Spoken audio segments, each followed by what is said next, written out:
since I don't see this as held in high secrecy as what we have previously talked about. Before I came back to Erebonia these last couple of months, I had a certain device made. I began to say, with all eyes now on me, I rummaged through my clothes a bit, pretending to go into my pockets to activate my inventory. It really was such a handy feature of the system. I could open it anywhere at any time. I had my Ingema 2 stored there, so I went ahead and took it out. Everyone raised their eyebrows, seeing this combat orbit. Stones? Chapter 233. Bottom, is this a combat orbit? Claire asked as she looked at the Enigma 2. In simple terms, it was a very fancy flip phone now, instead of it appearing to be a fancy pocket watch. Further down the line, even communication features will get installed into this bad boy, even going as far as being able to connect to the Orbital network and doing video calls with people. This device was essentially the phones of my past life. It is. I had this developed by one of the top engineers of Zeiss who is in frequent cooperation with the Epstein Foundation. It is still a prototype device, and this particular model isn't set to reach the public a few years down the line.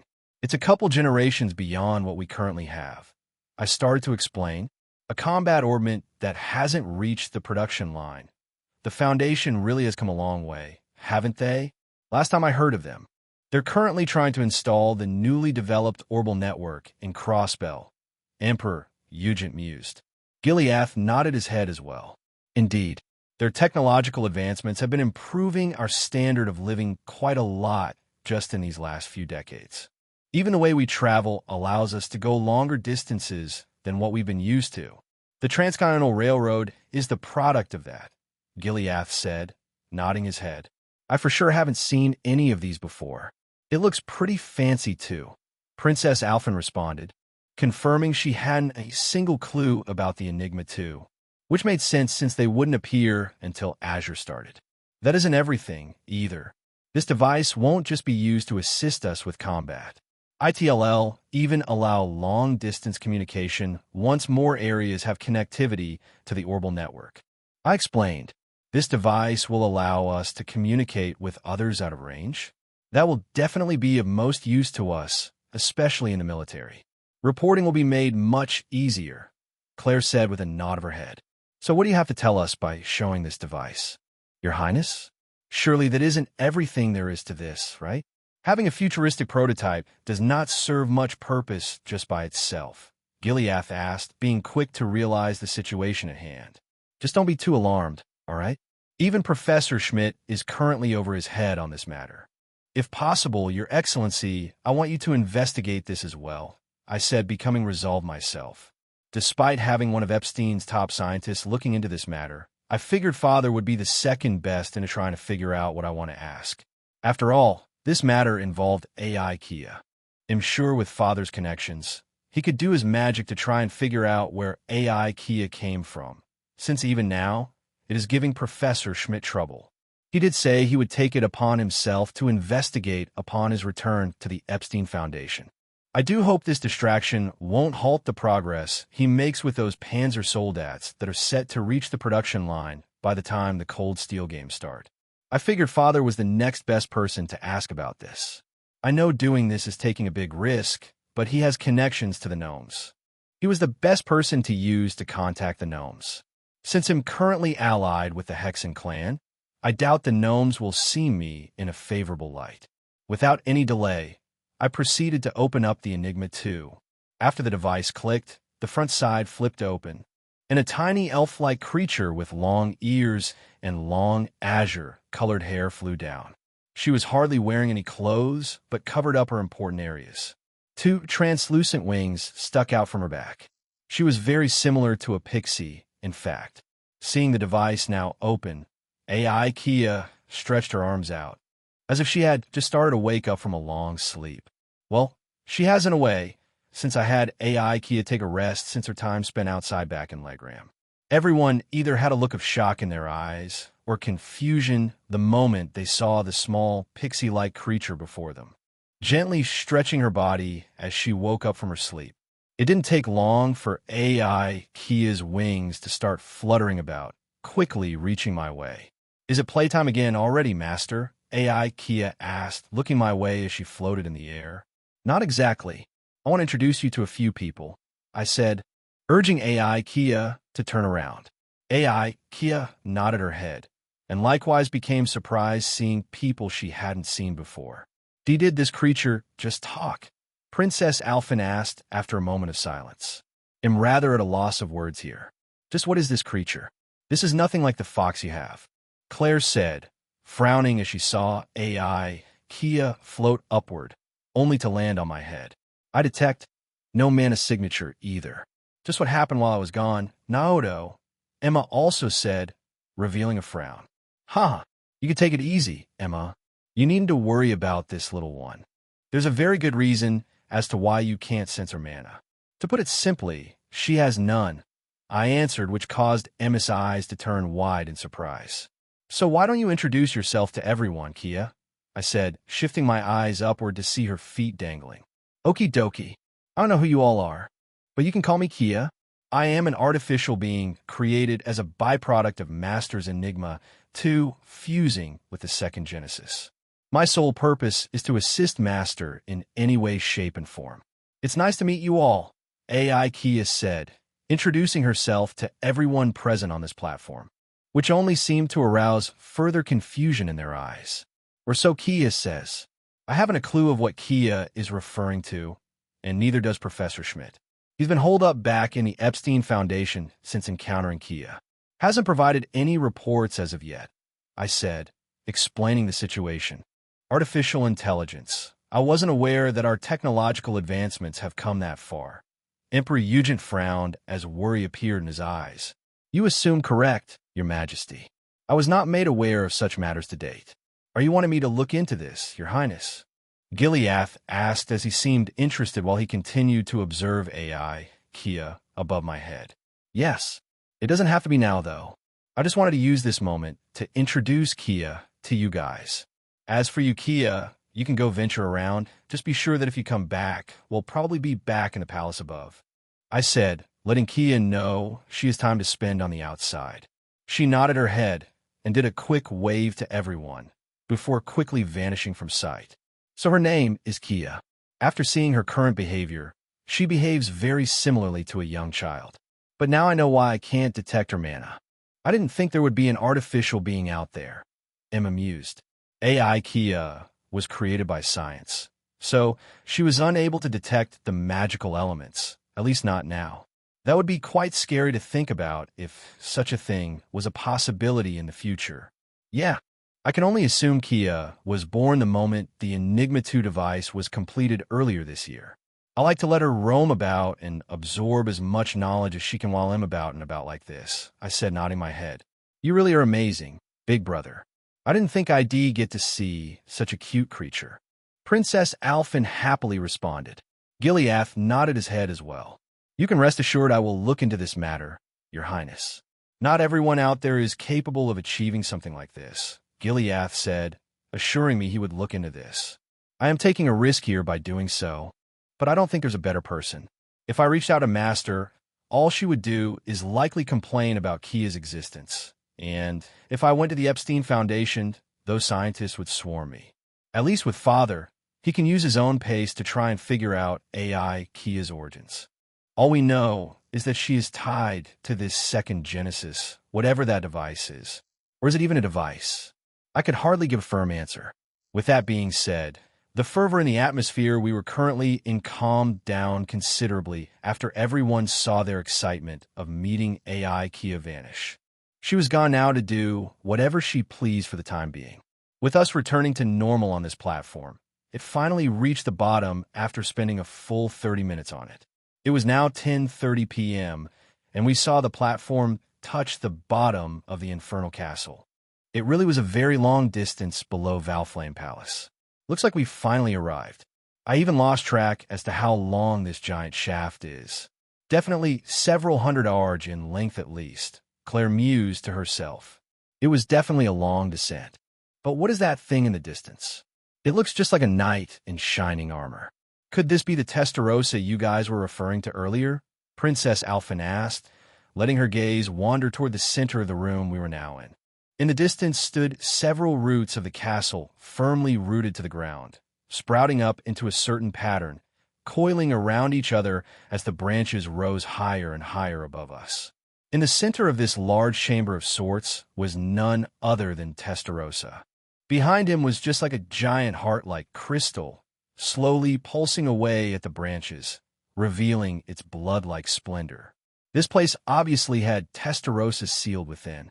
Yet the moment we reached the bottom of this shaft, my vision suddenly became black and white for a moment, and a heavy pressure swept around my entire body. But at the same time, I felt a familiar presence amidst this giant pressure. Still, it was enough to cause me to cough, bringing me down to my knee. "Cough," I said, feeling some strength leave my body. Everyone became stunned, seeing me suddenly react like this.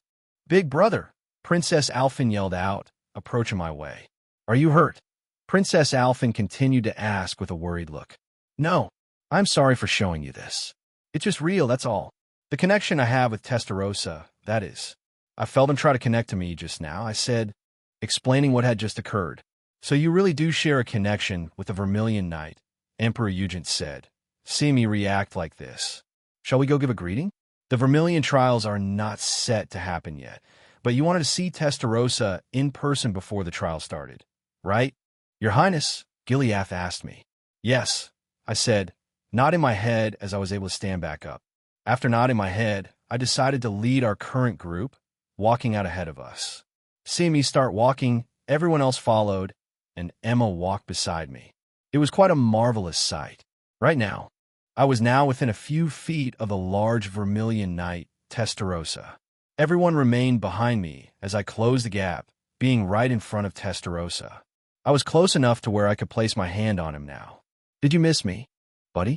It really is a pleasure to finally meet you in person like this for the first time," I uttered softly to myself as I saw the giant doll-like machine before me. Taking a moment, I stretched my arm out and felt a cool touch that made me aware that what was before me was still a machine. But the strange part was I also felt a subtle rhythmic beat, almost as if it had a heart of its own. Divine Knights really were mysterious, since they even had consciousnesses stored in their circuitry. Testarossa was one of the 7 products that resulted from 2 treasures granted by the goddess herself, which clashed against each other during the Great Collapse. These 2 were the Septembertarian of Fire and the Septembertarian of Earth. This clash birthed what is essentially known as the Septembertarian of Steel, but it had a more common name that got mentioned throughout the Cold Steel games, the Great One. In order to seal away the Great One and its domineering powers, the Hexen clan and the gnomes worked together to split it into 7 pieces, sealing its power away into 7 fragments. These 2 clans then took these 7 fragments and forged the 7 Divine Knights. And now, resting above me, only a mere couple feet in distance away from me, was one of those 7 fragments, the Vermilion Knight, Testarossa. For those who watched behind me, they were surprised to see me suddenly stretch my hand out to greet Testarossa with a touch of my palm. "Are you sure you should be doing that, Your Highness? This is one of the Knights of Legend we were talking about. Shouldn't we keep our distance?"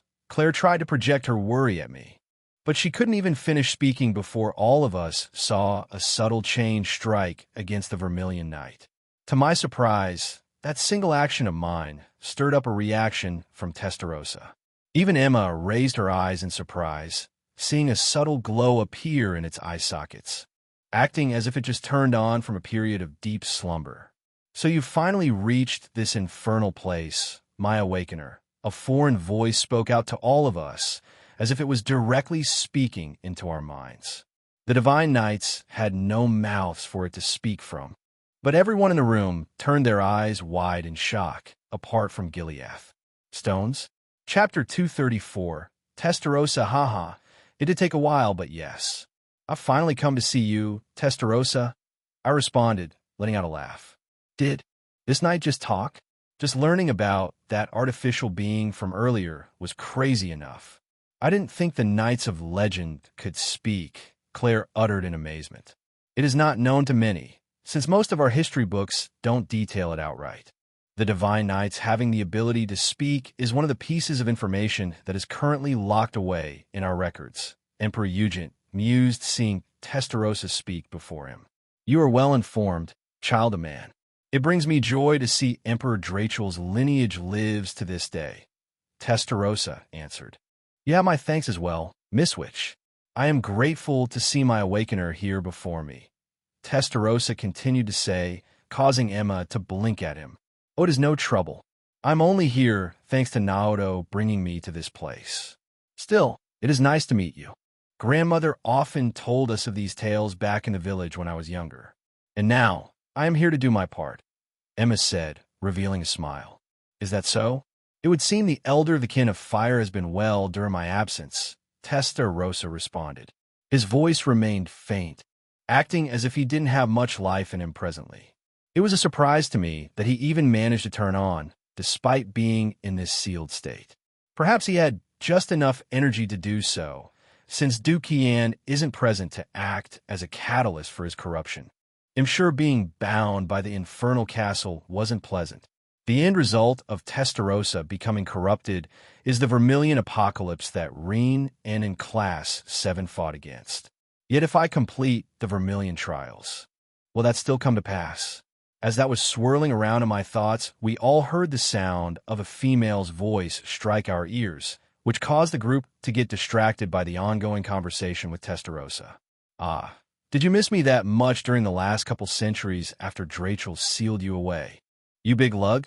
A voice said, which sounded very familiar to me, as well as Emma. The two of us could only look upward. The space above in the air distorted for a brief moment, only to flash a white light after. A figure then revealed themselves. A person I haven't seen since I became Liberal's crown princess. Emma was likewise surprised to see this person. She had the appearance of a child, but her long, blonde hair that waved around her told us otherwise. It was very long, flowing well past her small body. Grandmother, Emma yelled out in surprise, not expecting to see Rosalia suddenly teleport all the way down here. Considering her magical prowess, though, it was definitely enough for her to achieve such a thing.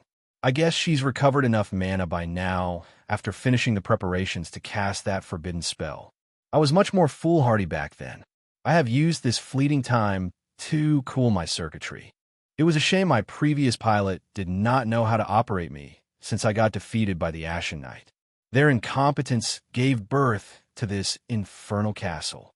For that, on their behalf, I do apologize, descendant of Emperor Drachel's, Testarossa said, drawing Emperor Eugen's attention his way. It has been almost 250 years since the War of the Lions ended. If you have any past grudges, I am thankful for you to tell me, but I do not deserve such thanks. Our past was quite drenched in blood, but getting a chance to talk to you like this does ease the mind, if I must say so myself. You can be at ease, Knight. Our capital has been in a period of peace since that war ended, Emperor Eugen said, thankful as he continued to listen to Testarossa's voice. Omo, I can back the Emperor's words on this one, Testarossa. Your sacrifices weren't for nothing, Rosalia said, greeting us with her sudden arrival. I have not seen Master for quite some time, but it looks like she is still the same as ever. I saw Master turn her head toward the Chancellor before continuing to speak. And you seem well yourself, Chancellor, Rosalia said, greeting Father. As for these two, they haven't seen each other since Rosalia came to our villa and made me her disciple. Likewise, which, the scenery may have changed, but you're still the same as I've met in the past. It is nice to see the elder of the Hexen clan in good health, Gileath greeted Rosalia. If anything, Father's demeanor has changed greatly. He was much more fatherly back then, but now he has taken the role of the Chancellor. His shoulders bear a much greater burden now, thanks to his responsibilities as Erebonia's Chancellor. The elder of the witches, you never told me you were acquainted with such a figure. Chancellor, Emperor Eugen said, raising his eyes as he looked his way. Mostly for protection, your majesty. His Highness got acquainted with the elder during that time. Gileath explained a bit, but not revealing too much. Still, Father's answer caused me to nod my head. Yes, it has been a while, Master. It's always a pleasure for when you make your appearance, I said with a smile, welcoming Rosalia, who gently floated down from the air, not landing far beside us. Seems you did a bit of growing up since I last saw you, brat. Rosalia responded as she looked at me. I was on the cusp of turning 14 years old, but was already over 5 feet tall. In retrospect, Emma was still shorter than me, and so was Princess Alphen. No doubt in the next couple of years, my Boda's height is going to soar. I'm having a feeling I haven't stopped growing in that department. Mother was a tad short, but father was quite a tall man, easily able to tower over most people he comes across. Reen wasn't the tallest out of the cast, but he was up there, reaching almost 6 feet tall during the later Cold Steel games. It was likely I would continue to grow beyond 6 feet tall at this rate. Haha, and you're still the same as ever, Master. What brings you underneath Heimdall, of all places? Probably wondering what we were up to down here, I said, taking a good guess as to why she arrived here. For part of it, anyways. I didn't think you'd come back to Heimdall so soon, Naoto. It looks like you're finally taking interest in completing this night's trial. Rosalia retorted, causing me to scratch my cheek. I feel better if I'm overprepared for it than not being ready. I retorted back, causing Rosalia to let out a small harumph. Doesn't matter to me either way, since Emma here will be your guide during it. Still, you just had to go start stirring up trouble, haven't you? After tonight, no doubt will you and this little princess over here will be the talk of the time to come. Didn't think you'd had the guts to have 2 countries join hand in hand like this, Chancellor. Rosalia scoffed as she looked back at father. He only wore a grin on his face, acting triumphant. Gileath simply responded by shrugging his shoulders a bit, remaining aloof at Rosalia's remark. Yet we were suddenly interrupted again by Testarosa's voice, which appeared to be more faded now than the earlier vigor he had just shown. It would seem there is still some turmoil to come, then. I do wish I could converse like this with you all, but my remaining energy is soon to get depleted. I must conserve it. This eel has also been corrupting my body from the inside out, so I do not know for how much longer I can stay conscious like this. Heed well, my awakener. I am looking forward to you completing my trial, Testarossa suddenly said, which distracted us for the time being. Testarossa y utevd. In the next moment or two, we all saw Testarossa's eyes go dim again, entering a dormant state once more. He really did use up a lot of energy to converse like this, huh? Rosalia uttered, revealing a small frown, only to look my way next. You best take his heed to heart, Naoto. The trial awaits you, Rosalia said in a more serious tone. I know. We just got done conversing about it with His Majesty and His Excellency. We plan to issue a city-wide evacuation for those who are in the closest proximity to Rachel's Plaza. I do not know what is going to happen after we initiate the rite, but I do not want any harm to befall the citizens due to our negligence. I responded with a serious look in my eyes. Seeing me respond like this, Rosalia smiled. It's as Prince Naoto said. Well, take the necessary precautions so you can be at ease, Miss Witch. I would love to chat some more, but we've been down here for long enough. Plus, it's getting late into the night as we speak. I'm sure Alphen here is getting pretty tired, Emperor Eugen asked, seeing that his daughter was still with us. Out of our present group, she was still the youngest. I could definitely see tiredness in her eyes, despite all the ongoing excitement. Yeah, it really has been a long day, Princess Alphen said, nodding her head. I don't mind us going back up, but I can't help but recall what you mentioned earlier, grandmother. You mentioned that seeing Naoto was only part of why you came. What was that other part? Emma tried to say, only for another voice to interrupt our conversation. Well, hello there, grandmother dearest. How nice of you to drop by. A rather feminine voice spoke out, as if it was directly speaking to us. Before we could do anything, we all saw a phantom image begin to distort into the space above, revealing a rather beautiful woman, even in the shape of a phantom image. It seems this girl was using her magic to do an astral projection of sorts, seeing her body phase in and out of existence like this. Seeing this, I knew this girl was in another place. And it is so nice to see you again as well, my cute little sister, the girl responded. Well, calling her a girl wouldn't be appropriate anymore. She was a very beautiful woman now, with long silky hair, currently sporting an azure-colored one-piece dress. Vita, Emma exclaimed, only to rush forward a few steps to look up at her. Just what an Adios name have you been doing lately? Emma shouted, obviously worried. Another witch, I presume, Emperor Eugen mused, seeing Vita's arrival. Aren't you supposed to be that uprising opera singer everyone heads over heels for? Emperor Eugen asked, looking at Rosalia and Vita. Quick on the uptake, I see. That's only me and my day job. Yet seeing you all in this place, it would seem stuff has happened during my absence, enough to the point where I needn't hide any longer, Vita replied, sporting a playful grin over her lips. Do you need another spanking, you brat? Rosalia scoffed, seeing Vita's arrival. A small frown appeared over her lips. Hearing Rosalia suddenly say this, a blank look appeared in Vita's eyes for a brief moment, causing her to shudder. It would seem Rosalia really did have a go at Vita back after our events on Namath Island. I could inwardly shake my head. Surely you jest, grandmother. You being here is because of me, isn't it? I figure it would best for me to give you all this warning in person, instead of letting grandmother do it, Vita retorted, ignoring Rosalia's remark. A warning? Just where exactly are you, Vita? Emma said, revealing a frown. Definitely not with you all, no doubt about that. You just stick to your current position you've been given, all right, Emma?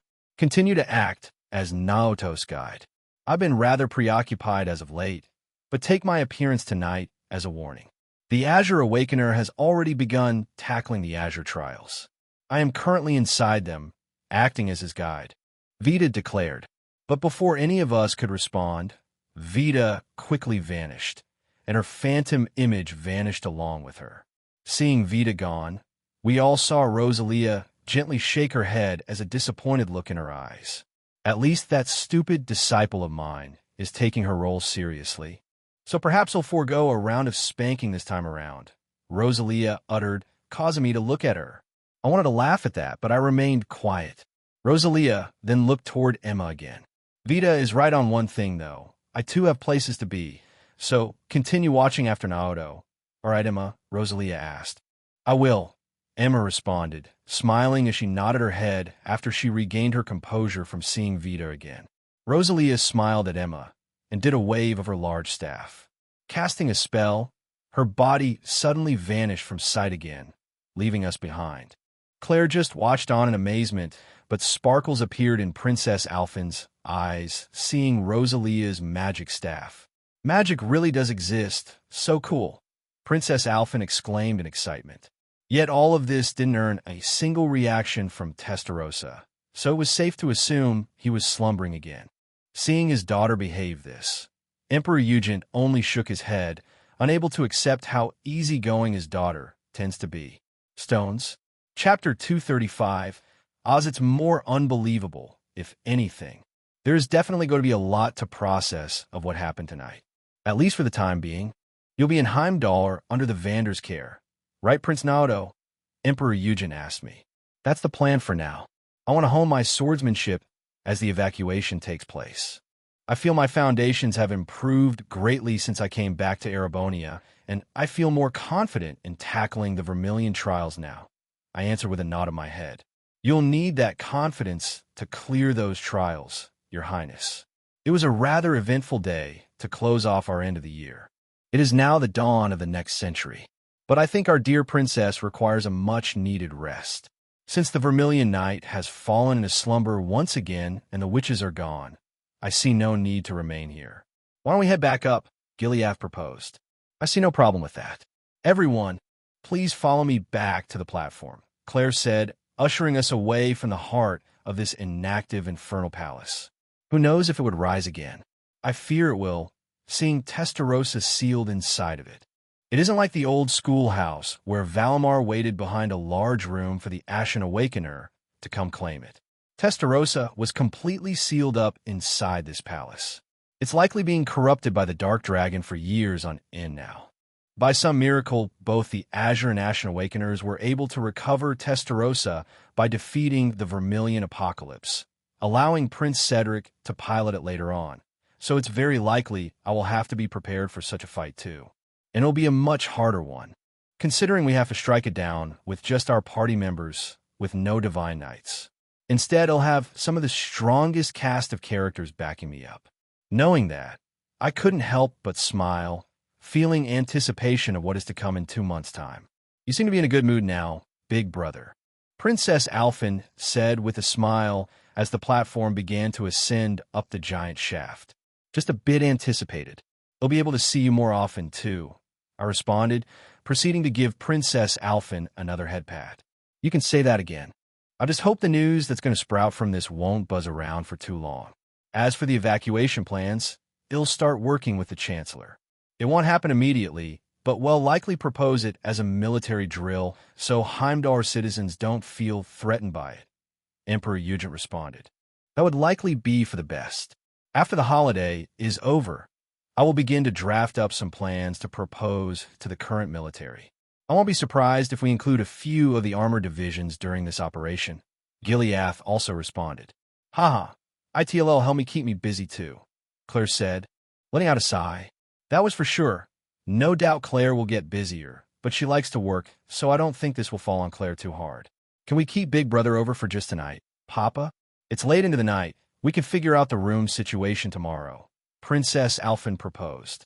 It was around 11:30 p.m. now. We spent only an hour down here, but it was well worth the time. I had no immediate plans the following day. It will be a good time to figure out my lodging situation. Back in Legram, I stayed inside Sir Victor's house.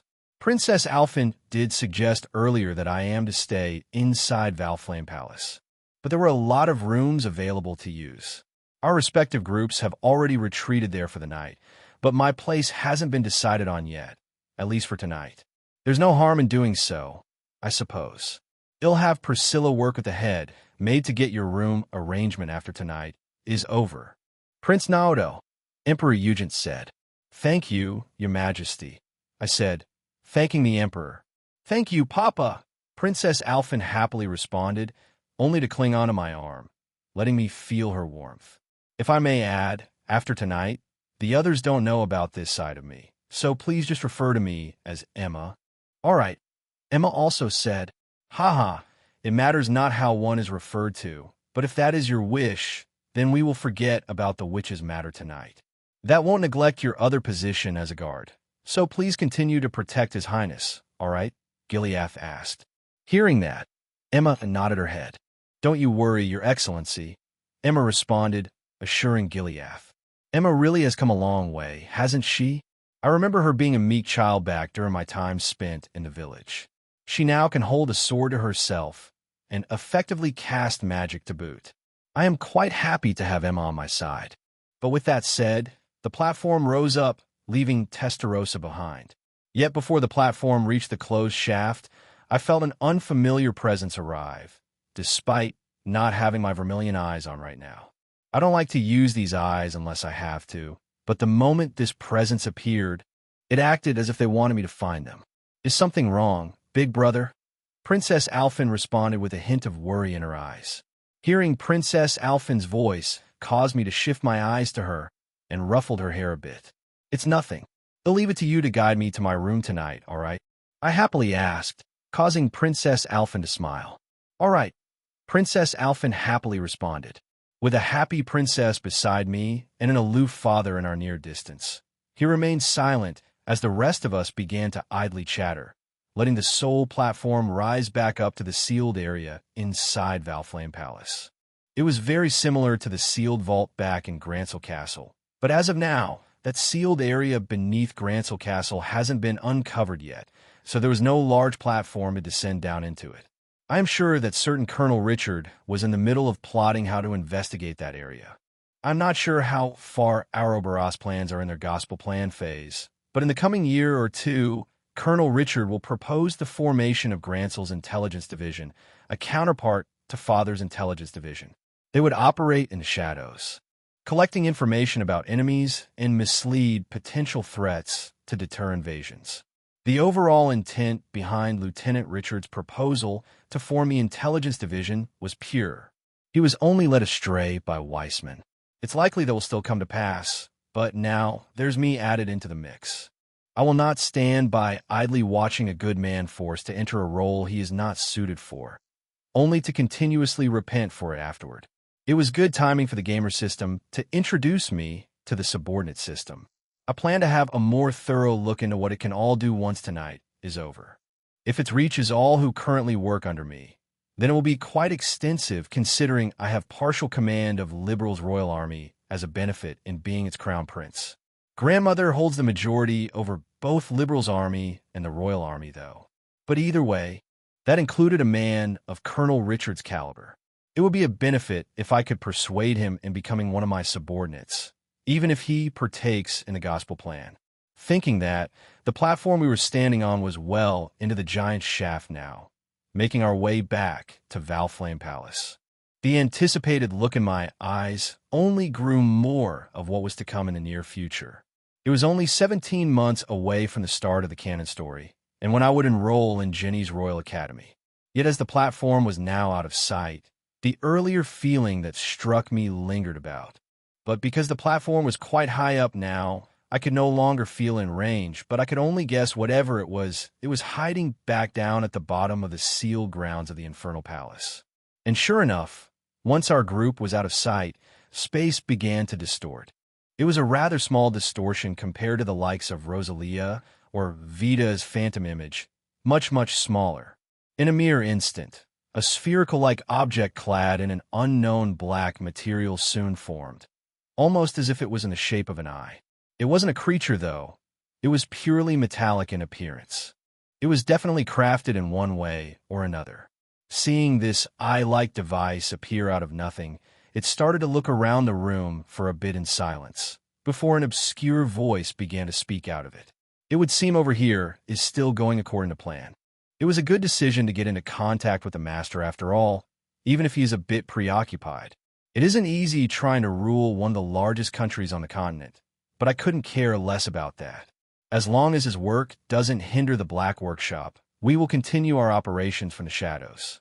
Still, the obscure voice said, only to let the orb shift around to look at the dormant Testarossa for a moment, before its eye looked back up into the shaft where the platform has long since ascended into it. That Liberal's prince is quite frightening. Observatory skills are quite hard to come by lately. Master did say to be careful whenever his presence was around, but I didn't think it would be to this extent. Perhaps I should divert some time to look into that family's lineage, the voice continued to say, wondering of the possibility. The orb shook a bit, quickly denying this suggestion. That would be walking into a double-bladed death trap.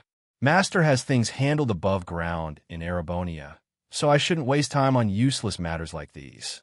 I have more pressing matters to attend to, the obscure voice continued to say, only to have the orb turn around, as if it was looking in another direction, paying no attention where the orb currently was. Georg, has there been any progress on the latest Oz models the Master has inquired about? The orb shouted, as if it was reaching out to another figure who was out of sight. Surprisingly, a second voice spoke into the orb, which resounded inside the infernal castle. Yes, Master. The blueprints have had their finishing touches put on and are ready for the casting to begin. All we need to do now is to procure the materials, the second voice said, sporting little to no emotion. Excellent. The Master currently is occupied with Erebonia's present state, so we will continue the plan he proposed to us. Start the casting for Oz 73 and Oz 74S frames immediately. The first obscure voice commanded. Yes, Master, the second voice simply answered, acknowledging the obscure voice command as if it was natural to them to do so. With that issued, the orb had one last look at the sealed vermilion night before it vanished from the large room. Unexpectedly, the eye sockets of Testarossa dimly lit up in red for a very split second, recording what had just happened before him, only to enter a dormant state once more, waiting for the day, his awakener, to eventually claim him for himself. Stones? Chapter 236. New Year latest Trails game just got announced. Let's go. The Infernal Palace was now in a dormant state once more. It took another half hour for the platform to reach its destination, reaching a sealed room within the inner area of Valflame Palace. Unlike Grancel Castle, though, they did not keep this room inside their vault that housed Erebonia's treasures. It was in a much different area that was connected to Esmela's garden. One way in, one way out. It was as simple as that. Once we all exited the room, Father was the first to bid us farewell, retreating to his private quarters for the night, while Claire remained on duty and wouldn't get to sleep until she and the RMP made sure that all of tonight's guests were gone and had returned home. It was the wrapping up point for Claire, but she still had some work to do before she could call a night. Back in Esmola's garden, it was now just the Emperor, Emma, Princess Alphen, and me now, feeling the cool air drift around while listening to the sound of the constant running water that crisscrossed throughout the garden. Before we realized it, the four of us suddenly heard the tolling of a bell, striking all around Valflame Palace. It wasn't just Valflame Palace either. These tolls echoed throughout all of Heimdall. For the time now, it was exactly midnight, marking S1200 on the calendar. It was officially the next day and the start of the next century. I guess we did stay up late enough, after all, to listen to the bell of the new year, Emperor Eugent said with a laugh as we heard the bell's tolls resound around the garden. Yeah, Happy New Year, you guys, Princess Alphen happily responded. Hearing the bell of the new year distracted both Emma and I, but I was quick to regain my thoughts, revealing a smile. Emma also smiled and nodded her head.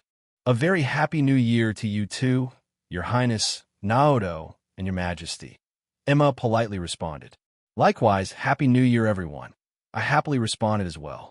My hand reached out, landing on top of Princess Alphen's head, ruffling her hair a bit. Seeing me do this, she smiled. Say, big brother, could you lean toward me for a bit? Princess Alphen suddenly asked me, causing me to look at her.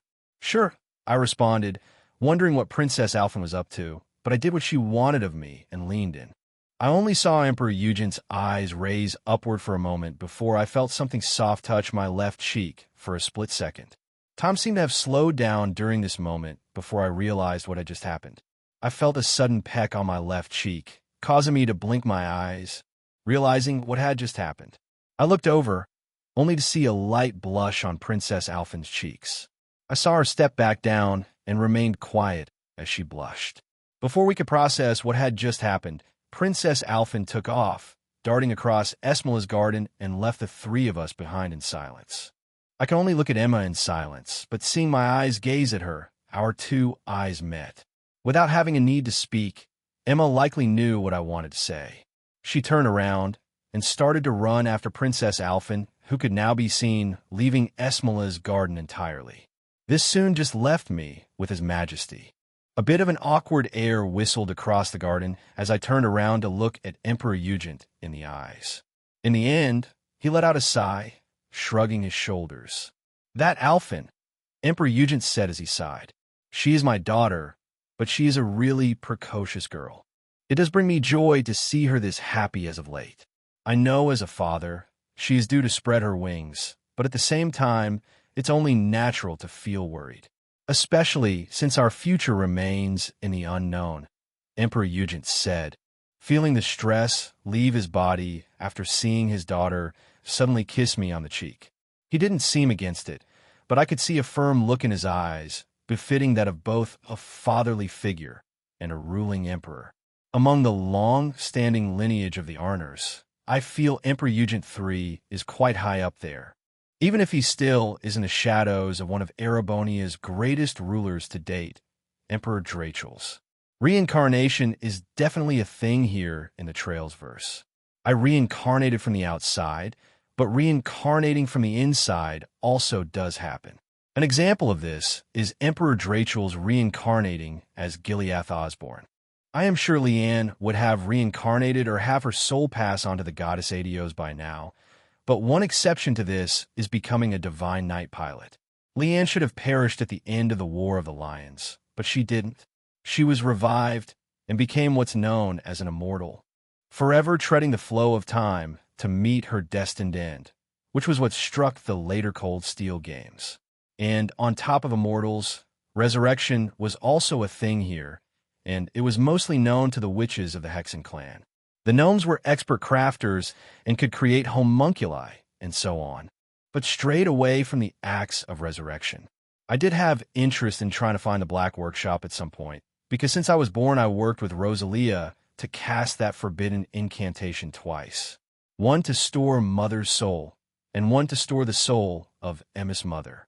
Both are in a deep sleep state sealed back in Arryn Village, But there will be a time to come to let both Father and Emma know that their souls still exist to this day, and getting in touch with the Black Workshop that will present an opportunity to secure new bodies for them.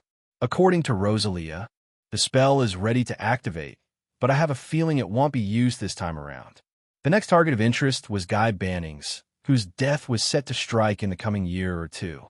I've been hesitant on getting into contact with Guy because his death was very pivotal to Crossbellions as a whole, and especially for Lloyd's growth. I am no messiah or anything, but I know that my actions have changed things as of late. If I were to save Guy, that could hinder what was to come to Crossbell in the coming few years. So presently, I could only store that thought for now. It was set to happen after the Vermilion trials then, so perhaps it would be best to not worry about it. Yet thinking about this caused me to stay silent for a good moment. Emperor Eugent was quick to pick up on my silence too. What is it exactly that you are in such deep thought about? Sometimes I forget that you are still a 13-year-old boy. At times you still act like a child, but in others you are more of an adult than the rest of the kids. Perhaps it's because you are Gileath's son, or maybe it's because you have an entire country riding on your shoulders like I do. I must say, it is not an easy task to rule a country. Such stress could cause your body to grow in complicated ways. Emperor Eugent asked me, with a hint of worry in his voice. Oh, trust me, I know that very well, Your Majesty. Grandmother gets whiplash at every roundtable discussion we have at the end of each year. It's likely they're having one as we speak, too. We may not have retaliations against nobles like you do, but each city always has one concern over their growth as a whole. Even I'm surprised Grandmother handles each year quite well despite her age. I responded with an honest tone and a respectful one. That I can agree with you. Her Majesty the Queen is quite a rarity in modern times. She handles the stress of ruling over a country quite well.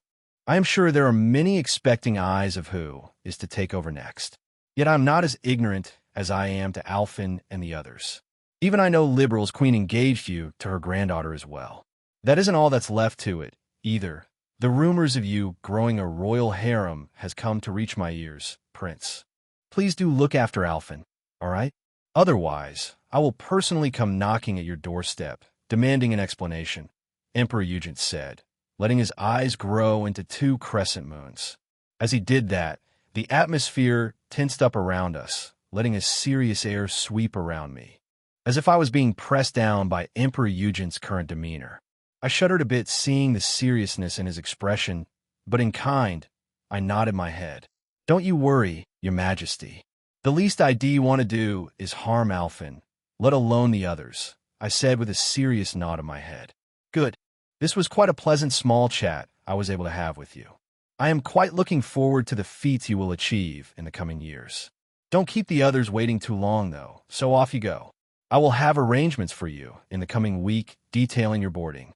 You are welcome to stay with us for lunch if you'd like as well, Emperor Eugent said, explaining a bit of what was to come after tonight. Got it. You take care of yourself, Your Majesty, I said in a respectful tone.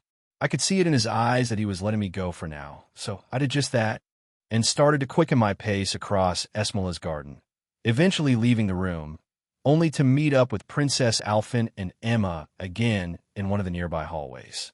One of these would eventually bring us to some private quarters, but I only saw Princess Alphen guide us. Emma also expressed her desire to return to the other girls, so she bid us farewell after changing out of her current outfit. It was just Princess Alphen and I left, and she guided me throughout the hallways. Yet just as we came across a certain end, we unexpectedly saw a figure waiting beside a door.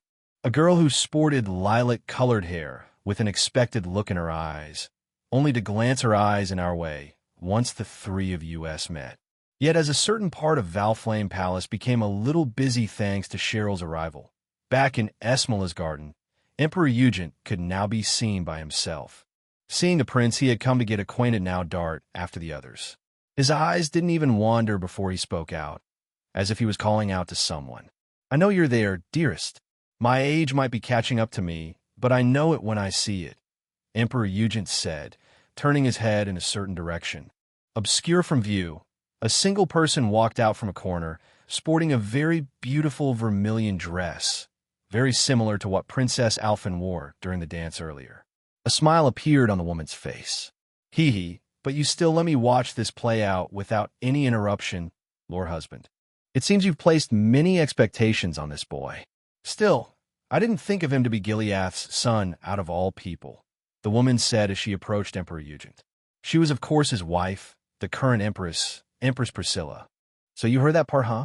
You should know the implications of this if people were to know about the prince's origins. I trust you'll keep it under wraps, yes? Emperor Eugen asked in a serious manner. Priscilla nodded her head. Of course, my dear. Whom this boy comes from matters not. I haven't seen Alphen be this happy in quite some time. I can't but fear for the future, though. I am curious to see how our neighboring nations will react to Ella Burl and Ariobonia joining hands. I fear you'll be hosting many more meetings to quell any uneasiness, Priscilla said. We can only see. Who knows what will happen from here on? You are aware the boy has a harem forming as well? Emperor Eugen asked. Oh yes, there have been quite a few girls who have proposed to him. Maybe I should start getting with Alphen to give her a few tips, so she can stay on top of that mess. Priscilla responded with a playful smile. You, Emperor Eugen said, only to shake his head with a defeated look. Still, it matters not. Let us retreat for the evening. But before we do, since you're here, dearest, Happy New Year, Emperor Eugen said, giving a rare smile at Priscilla. Priscilla responded with a smile herself. Happy New Year to you too. Priscilla happily responded as a look of anticipation appeared in her eyes of the future to come. From a long distance away from Esmola's garden, the two started to hear faint sounds of orbital fireworks firing off into the night sky above. Stones. Chapter 237. A hug. This week's posting schedule. Sunday, Tuesday, Thursday, Saturday. Cheryl, I uttered, seeing a girl sporting lilac-colored hair standing before the two of us as we stood by in a certain hallway in a vast Valflame palace. Directly ahead of us seemed to be a large room, while there were a few rooms scattered around. Yet, to our surprise, I saw Cheryl standing idly, as if she was waiting to return, knowing exactly where we would arrive. I couldn't help but raise my eyebrows seeing Cheryl here. It has been a couple years since Cheryl was taken away by Zin to train her in martial arts. We haven't seen each other since the events of Namath Island. I'm sure, similar to me, I could see a sense of longing in her eyes, one which was long overdue. It was only thanks to her own resolution that I decided to let Cheryl go on such a journey. Otherwise, she probably would have started training back in Grancel Castle right after our return then. Big brother, Cheryl said, looking at us. Before I could do anything, Cheryl entered a dash and gave me quite the hard tackle, proceeding to give me a hug.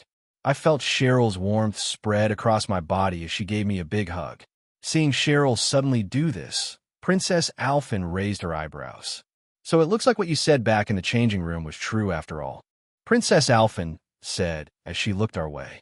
I take it Big Brother is basically your guy's knight in shining armor? Princess Alphen responded while seeing this. She clapped her hands together as she giggled. Did you tell them what happened during our time in the caves? I asked as Cheryl hugged me. Cheryl nodded her head as her gaze landed on mine, while she tilted her head upward to look up at me. Princess Alphen knows. So do those other two noble girls. We've shown them what happened. Cheryl answered me. I didn't hear her voice waver, though. Seeing such clear eyes brought me a smile to my face as I ruffled her hair. I'm curious to see how much Cheryl has told those girls. I could see her eyes, and they weren't dark and murky like the first time I came across Cheryl. As to how it originally went down, that psychotic doctor hired the Red Constellation to kidnap me, and subsequently brought me over to the cult's main base of operations since he declared I had the perfect body for Kia to take over. Unfortunately, things didn't go his way since I had access to my blood magic. Cheryl was the first to get kidnapped and was sent directly to the Sun Fort, where I was taken to.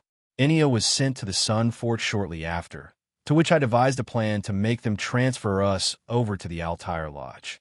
That base was the same one where Lloyd and his group ventured into as part of Lloyd's training with the 1st Division at the Star of Azure. I acted one step ahead of that crazy doctor, and by the time he realized it, we were long gone. Fortune seemed to have shone upon that crazy doctor, though. During my little disappearance act at St. Ursula, I saw Dr. Joachim there in his usual office. While appearing relaxed on the outside, I could tell he was much more on guard and didn't sport much vigor in his body during the times I came across him. He was still needed to show the existence of the cult's records to Lloyd's group.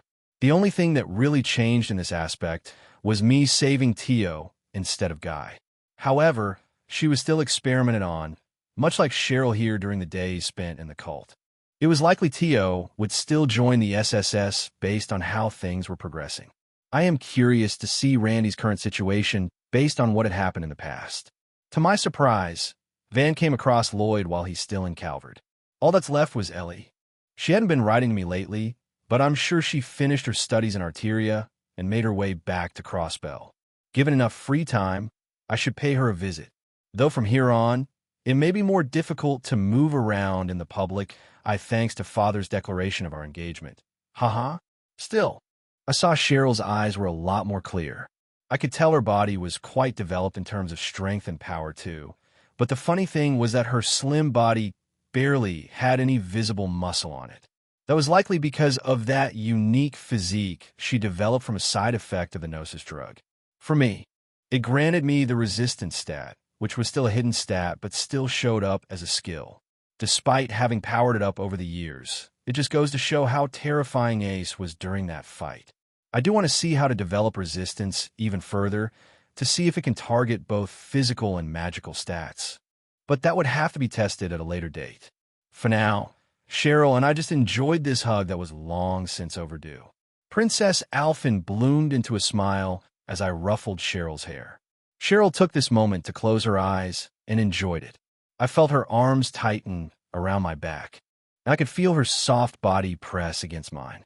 One wouldn't think she went on a martial arts journey since she was still pretty small in height, coupled with this slim body of hers. Seeing Cheryl enjoy this moment of silence, I smiled. Do the scars still hurt? I decided to ask after this moment of silence passed by. Cheryl opened her eyes again and shook her head. They don't. Teacher sure was surprised to see them, though, when we started going around Zemuria. He always wondered why I hesitated trying to mingle with others, especially during bathing times. Thankfully, Teacher helped you with that extermination mission, so it's not like he wasn't fully out of the loop, Cheryl said, explaining a bit from how her end went. I see. I need to show him my thanks in the coming time, then, for letting you experience so many places. I'm surprised you decided to enroll at ST. Estrella, an all-girls school no less, I answered as I continued to ruffle through Cheryl's hair. Teacher can be pretty persuasive, you know, but in the end, he said it was for my benefit. I don't regret enrolling in St. Estrella, though, even if it is a bit far from home, Cheryl responded with a smile. Home, Princess Alphen uttered. Now that I recall, you did introduce yourself as a Crossbellin, didn't you? Princess Alphen asked, wondering. I did. Family still back in Crossbell. Still, that matter is going to be an entire hurdle to get over in the coming time, Cheryl said, frowning a bit as she answered Princess Alphen. You know you have to come to terms with your family sooner than later, you know. Cheryl, you can't push it aside as an excuse. I responded in a more serious tone. Seeing me do this caused Cheryl to nod her head. Cheryl's family, huh? Even I found it a surprise learning that your family was once in service of House Bartholomew's back in Remiferia. Don't tell me. Did something happen to them? Princess Alphen asked as worry appeared in her eyes. Cheryl quickly shook her head to deny Princess Alphen's worry. Oh no, it's not anything like that. This matter is solely linked to me. After all, I was kidnapped right before their very eyes. They might even see me as dead, Cheryl said, letting out a sigh as she finally parted ways with her hug. At the same time, Princess Alphen's eyes turned wide in surprise as my gaze remained serious. Hearing Cheryl say that, an awkward silence spread out from the three. All Princess Alphen did was approach Cheryl and reached her own arms out, embracing her with a hug. I joined in, and we all shared a heartfelt hug, doused in silence. Cheryl found her emotions bottled up over the couple years she has used to travel around Zemuria. It didn't take long before tears started to form in her eyes, letting them flow down the sides of her cheeks while enjoying the hug shared between the three of us. Stones. Chapter 238, Perspective. Meanwhile, as the three of us shared a moment of silence, while Cheryl's emotions started to unravel during her time spent away, letting her tears flow down with me, wiping them off to the side of her face. Further beyond the hallway, which crisscrossed into another one nearby, a sole figure could be seen leaning their back up against the wall, hidden away from sight. This old figure was quite young, too, sporting bright purple hair that split at its tips past her neck. She no longer had her Saint Estrella uniform on, but was wearing a frilly dress. She had changed out of the one she wore during the dance and wore a more casual dress for the evening, but nonetheless a dress it was. This girl liked to wear frilly things, the exact opposite of what Phi liked to wear. This girl was, of course, Rin, and she currently had her eyes closed, sporting a smile as she listened in from beyond the nearest hallway that connected to where Naoto's group was. Of course, Naoto easily picked up Rin's presence when she arrived further in the back, but seeing her not join in and distanced herself, Naoto likely figured Rin was just here checking on them. Rin didn't mind keeping her distance at this moment in time. In fact, she even had a smile over her lips as she slowly opened her eyes as she saw Cheryl's tears drop down. So you decided to let it all go, Rin mused, seeing as she was in a similar position herself not too long ago. She had reached a resolution on her own without Naoto being there for her, thanks to beating one of the tetracyclic towers. She had seen how far she had grown during it, and resolved herself to stay at Naoto's side, through good or bad times. Rin felt that if she were to interrupt this moment, it would ruin the present atmosphere. Yet just as Rin was thinking that, in a split moment between Naoto's wiping Cheryl's tears away with his fingers, Rin saw Naoto's eyes glance her way. Seeing this, Rin paused, as she saw a vermilion hue currently wrapped over his eyes, causing Rin to stare at Naoto for a moment. I haven't seen those eyes in a good while, Rin inwardly thought to herself. It really has been a while since she had seen Naoto use the vermilion eyes. Now she knew why he was so quick to spot her. She hadn't seen these eyes of his get used since the events of Namath Island. It's been a few years since she had seen him use it, rarely even back at Grancel Castle. Naoto had used these eyes during her absence like back in Northumbria, but from Rin's view, that wasn't the case. Rin only saw Naoto look at her for a brief moment with those eyes before they looked away, only to enjoy the hug the three were still sharing. Guess I'm not needed after all. It would be a shame to ruin such a blissful moment, Rin uttered, musing to herself as her lips curved into a smile.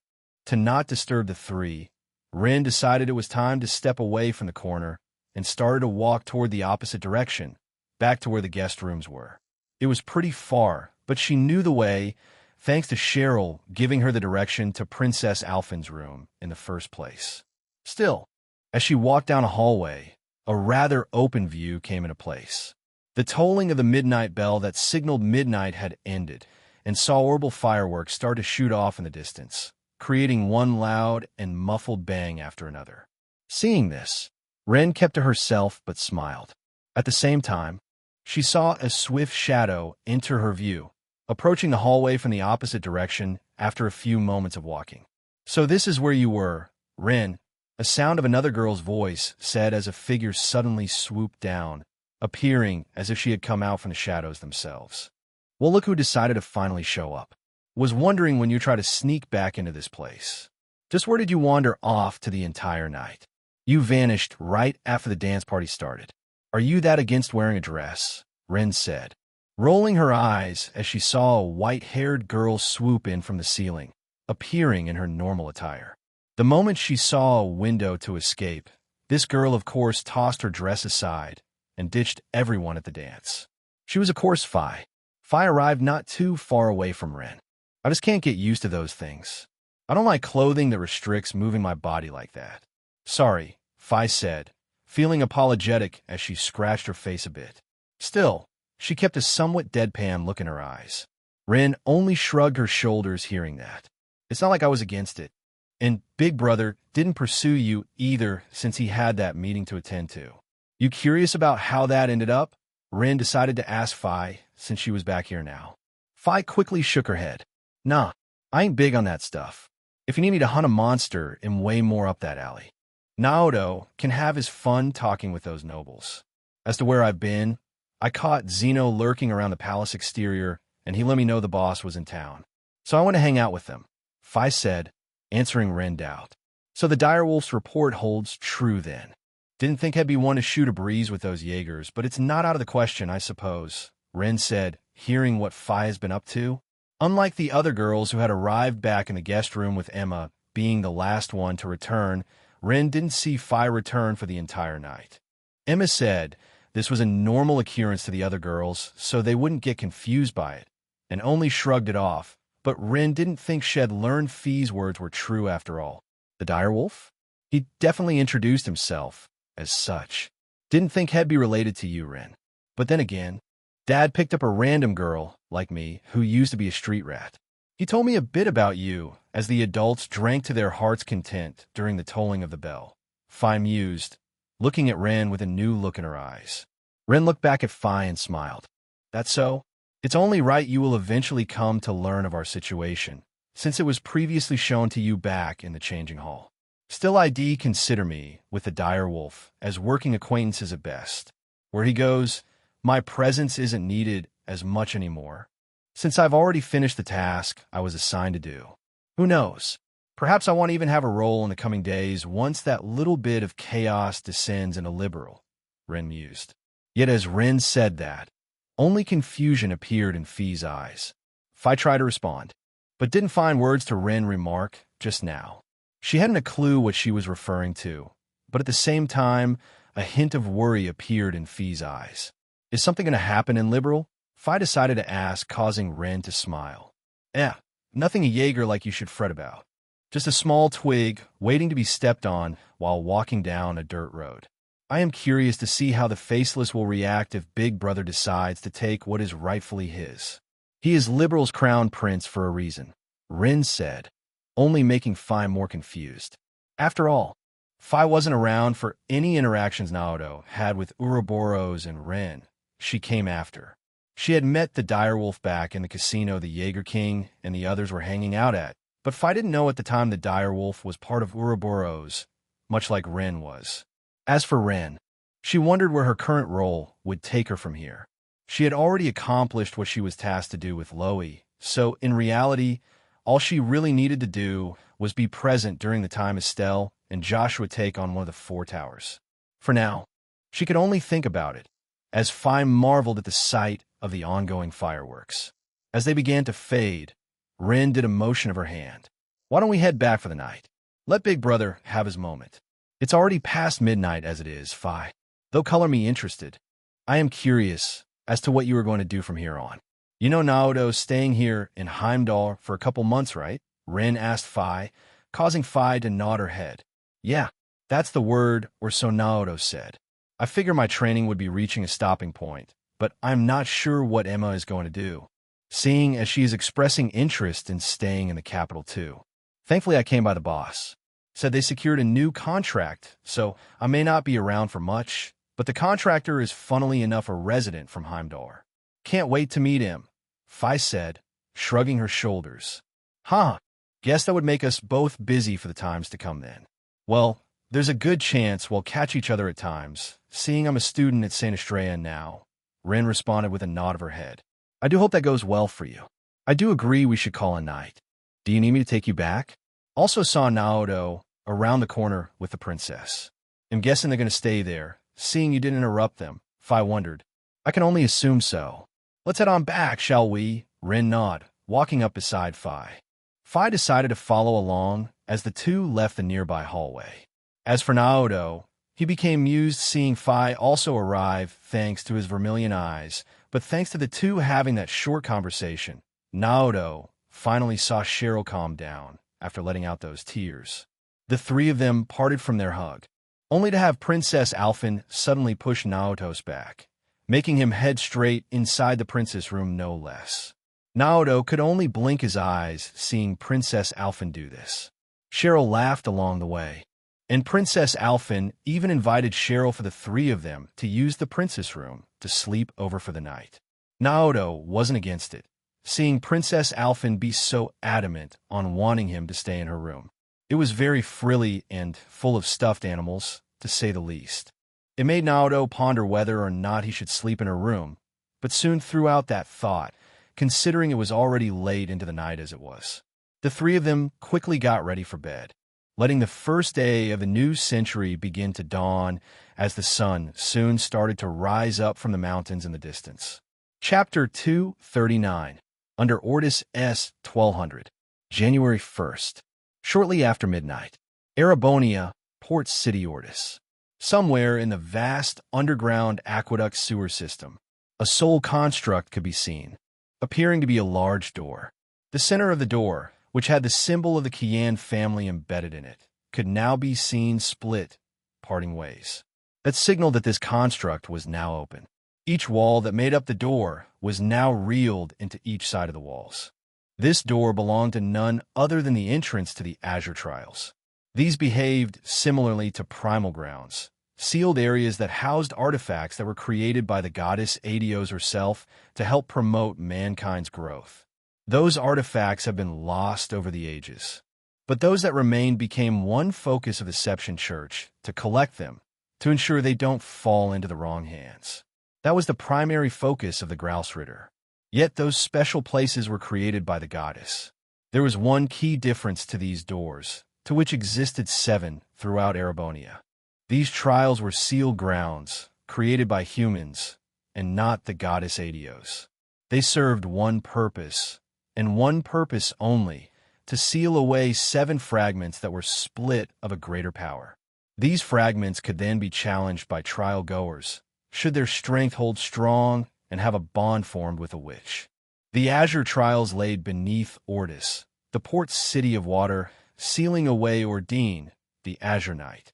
The Ashen Trials lay beneath Thor's military academy deep within the old schoolhouse, sealing away Valimar, the Ashen Knight.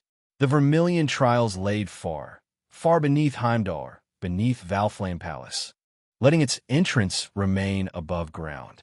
This trial ground sealed away Testarossa, the Vermilion Knight. Out of the known trials, this one was sealed away by a forbidden incantation, which would give rise to the Infernal Castle. The Palatinate trials were buried deep within the city of death, Hamel. Its location remained vague and unclear throughout the games, and even its trial-goers. It was eventually said that Black Alberich orchestrated who would become the pilot of the Palatinate Knight, but its trial grounds remained hidden from view. The Argent Trials were sealed away near Legram, beyond its lake. A long-standing castle stood abandoned, yet maintained by the Arzid family. Reen and his group would eventually come across a Nosferatu here, but aside from that, the sealed door where the trials awaited was also within Lohengrin Castle. The Auric Trials were held within the vast, beautiful marshlands of Lake Elm in Crossbell. This was one key condition to trigger the Great Twilight, since it wouldn't make an appearance until Crossbell became annexed after the event of Azure was over. This would be the last set of trials as well to complete this ritual. The Ebon Trials were one that remained a mystery, creating doubt as to whether these trials existed at all.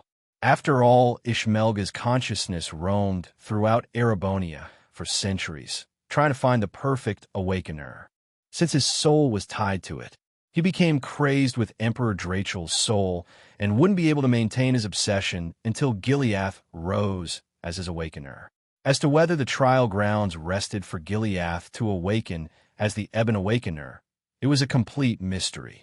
Presently, 2 of these trials have been completed, the Argent Trials and the Ebon Trials. 5 great fragments remain to be obtained by their destined persons. Yet by now, it would seem a 3rd trial was now underway, as the doors that once sealed the Azure Trials could now be seen wide open. Further inside the construct laid a rather complex maze. It was very easy to get lost in here, and many branches of this stone-embedded maze lead nowhere, easily blocking one's way forward. It wasn't just mazes either. Each pathway was littered with monsters of varying degree. Another word for this place was called dungeon in popular fantasy novels. Clear monsters, get the loot, earn experience to dive deeper to claim the prize. These sealed areas were placed where spirit veins were extremely active, and the amount of monsters that would appear were far more frequent than above ground, where one would occasionally appear on a highway. What was even more surprising was that in these 7 different trials, the structuring of this so-called dungeon remained mostly the same, but posing different element factors and gimmicks. A total of 4 figures could currently be seen slowly walking toward a singular large and empty room, void of any monsters roaming about. This would be considered a rare safe zone inside this endless dungeon. A single door further beyond this large room could currently be seen. If one had a close look, a single character I could be seen on the door, which was currently sealed shut. As far as who the figures went, going from left to right, the first figure appeared to be a girl. She had just recently turned 17 and sported long, bright, and orange hair. Everything about her appeared beautiful in one form or another, whether it was the alluring mini dress that split off at each side, with most of it being cerise in color. At her waist was a sword that seemed capable of detaching in parts, a sword often seen in the Seption Church, which was the Templar sword. The only disgraceful thing this girl found part of herself was the eye patch she had covered over one of her eyes, making it appear she was blind in one of her 2 eyes. To the left of this alluring girl was a rather bulky fellow, sporting short buzz-cut hair, which was light blue in color.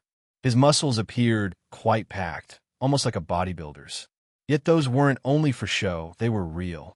The girl to the left of this adult man used to belong to the Seption Church. While this is still active in a medium-sized Jägerkorps named Arnegarmer. They didn't really have a base of operations like the Red Constellation or Zephyr did, but they mostly operated out of Western Zemuria. They have clashed with higher-ranked Jägerkorps on several occasions. And this adult man was a captain of this Jäger squad. To the left of these 2 figures stood a messy gray-haired boy appearing 15 years of age. He would eventually get held back a year or 2 to eventually arrive in Angelica's class in Thor's military academy, being 1 year senior to Reen Swartzer. He was, of course, none other than Crow Armbrust. He was actually 2 years older than Naoto. Crow was currently wearing his long leather brown jacket with a black headband covering his gray hair, which was his appearance that he showed when he founded the Imperial Liberation Front. In Thor's military academy, he would equip dual orbital pistols, but here he had a double blade saber that attached together, appearing as one large weapon like a glaive, but it was double-bladed. And to the right of these 3 people stood a breathtaking, beautiful woman, sporting a one-piece azure dress that split down one side of her legs, revealing her pearly white skin. She appeared as if she had come straight out of a novel. Her sandstone-colored hair waved downward and was crystal clear. This was, of course, Vita Clotilde. She currently had a large blue folded fan at her waist. Unlike Emma, Naoto, or Rosalia, Vita practiced wandless magic. Wands help concentrate the flow of mana to ensure the accuracy of spells, but Rosalia viewed Vita as a prodigy when it came in terms of magic casting alone, far outstripping Emma's capabilities. Rosalia's only regret was that Vita did what she wanted to do to her own benefit. Rosalia wanted Vita to eventually take the reins of the Hexen clan, but eventually started training Emma in hopes of achieving so. Vita rebelled against Rosalia, going as far as joining Ouroboros, and even became an Anguis. Yet Rosalia couldn't come to retort her actions, considering that she saw Vita find her role in the outside world, acting as a guide to let someone become an awakener. In terms of Vita, she, along with the other Anguis, had left the Faceless in charge of the Gospel Plan. So she in turn took the reins of the infant phantasmal blaze plan that would eventually bear fruit in Cold Steel 3. At least to begin with, Vita could now be seen alongside Crow on the first floor of the Azure Trials. Apart from a single door in the distance stood a very large elevator which currently appeared offline. Further inside, the elevator had a pedestal with unique carvings placed on top of it, signaling their current position. There appear to be 7 floors, and the first one could currently be seen highlighted blue, with a character eye. Yet the 4 seemed to have stopped in place as they approached the large elevator. So this is the entrance to the Azure Trials, huh? Doesn't seem too exciting to me, Crow said, shrugging his shoulders as he looked toward Vita. Oh, please. You for one should know the challenge hasn't even begun yet. Do I need to spell out for you? Vita retorted with a light scoff. Yeesh. Since when did you wake up on the wrong side of the bed? Crow retorted back, seeing Vita have a slightly annoyed look in her eyes. Was that grandmother of yours really that much of a bitch back then? Crow decided to ask. After all, the three of them just finished watching Vita contact the other side, which was of course where Naoto currently was. The less you know, the better. But it is true that you are not the only piece in play here, Crow. Once you go beyond that first door, there is no turning back. You'll begin to be part of something greater at play. Vita said in a more serious tone as she looked at Crow. As long as it can be used for what I want to accomplish, I don't give a shit if him to be a pawn or whatever. That Chancellor bastard is going down for what he did to Jurai, Crow responded, pounding his fists together. Hearing the two exchange these words, the orange-haired girl let out a laugh. Haha, you're an eager one, aren't you, Crow? We found ourselves in similar positions, to say the least. I'd no idea such a place like this existed within Ordis Aqueducts, the orange-haired girl said with growing interest. She's seen the Seption Church constructs before, but this place was a first for her. That's right, Crow. Are you sure this place is going to give what we need to take that bastard down? Our organization isn't official yet, but if this place lets us grow more powerful, then I'm all for it, the man said, unsure himself. Oh ho, that'd be the least of our worries once we clear this place out. You said it yourself, right, Vita? Crow said, putting a smug grin on his face. Oomph. Since when did I allow you to address me like that? We're working acquaintances at best here. But if you want the answer, yes. Clearing this trial will give you power beyond your wildest dreams. I'm surprised you called for backup, though, Vita said, musing to herself as she observed the orange-haired girl and the light blue-haired man. Well, you said it was possible. Scarlet and Vulcan are here for added insurance, if you catch my drift. I do have one suggestion for you, though, which, Crow suddenly said, causing Vita to look at him. Oh, you know it's not every day you get to talk to a renowned figure like me. Pray tell, what advice could you possibly have to give? Vita retorted with a playful tone. Don't keep your panties in a bunch all the time. You'll grow bald like this, Crow said, shrugging his shoulders as he urged the woman named Scarlet and the man named Vulcan onward, quickly leaving Vita behind as they made their way to the first floor. It took a moment for Vita to register what Crow had just said. By the time she blinked again, they were already across the large vacant room. Ashi, Vita retorted back. Yet at the same time, she started to walk toward the three, who quickly arrived in front of the door to start the Azure trials. As she observed Crow's back, she soon started to feel a hint of longing in her eyes, recalling a certain boy in her mind. Naoto, Vita uttered silently to herself, feeling a sense of familiarity as she watched onward. His image became ever so clearer after Vita found it pleasant to chat with him, even if it wasn't the best of moments. She kept that view only to herself, so Crow and the others didn't see what had happened while Vita projected her image earlier. Still, that sense of longing only started to grow more once she started to take each step inside this place. Insert picture of Scarlet here, insert picture of Vulcan here, Chapter 240. Celebrate S1200. January 1st. Shortly after midnight. Crossbell City. Administrative District. Outside the CPD HQ. Several figures could now be seen gathered around the entrance to the Crossbell Police Department. Not because of an ongoing crime scene, but quite the opposite in fact. A festive mood currently wrapped around Crossbell City as a whole. And these people gathered around the CPD building were no less different than the other Crossbellans. You feeling better now, Jill? Noelle's voice asked, only to come from a young girl with short brown hair and brown eyes. But her hair contained hints of orange in it. It was clear worry could still be seen in her eyes after their HQ received such a sudden short notice. It wasn't any emergency request or anything, but an urgent news that was flashed all around the Orbital network. This girl still appeared young, considering she was still in the Crossbell Police Academy. Yet thanks to her talents as a soldier prospect, she was already in the process of being recruited by the Crossbell Guardian Forces commander, who was one of the figures standing beside Noelle. As far as Noelle went, she has shown exemplary results in her current studies at the academy. To the left of Noelle was a lilac-haired girl who seemed a few years older than Noelle. She was already in the CGF under Sonia's direct command, but also served as a receptionist at CPD's HQ. She was, of course, Jillian Skye, older sister to that of Cheryl Skye. Earlier in the night, where the CPD HQ was closing up shop for the day, that emergency broadcast distracted everyone who was present there. Out of everyone present, Jillian was the one who received the biggest shock. But thanks to some helpers who came in at a good time along with Ellie and Guy, they helped with the remaining paperwork the two had to officially close up for the night.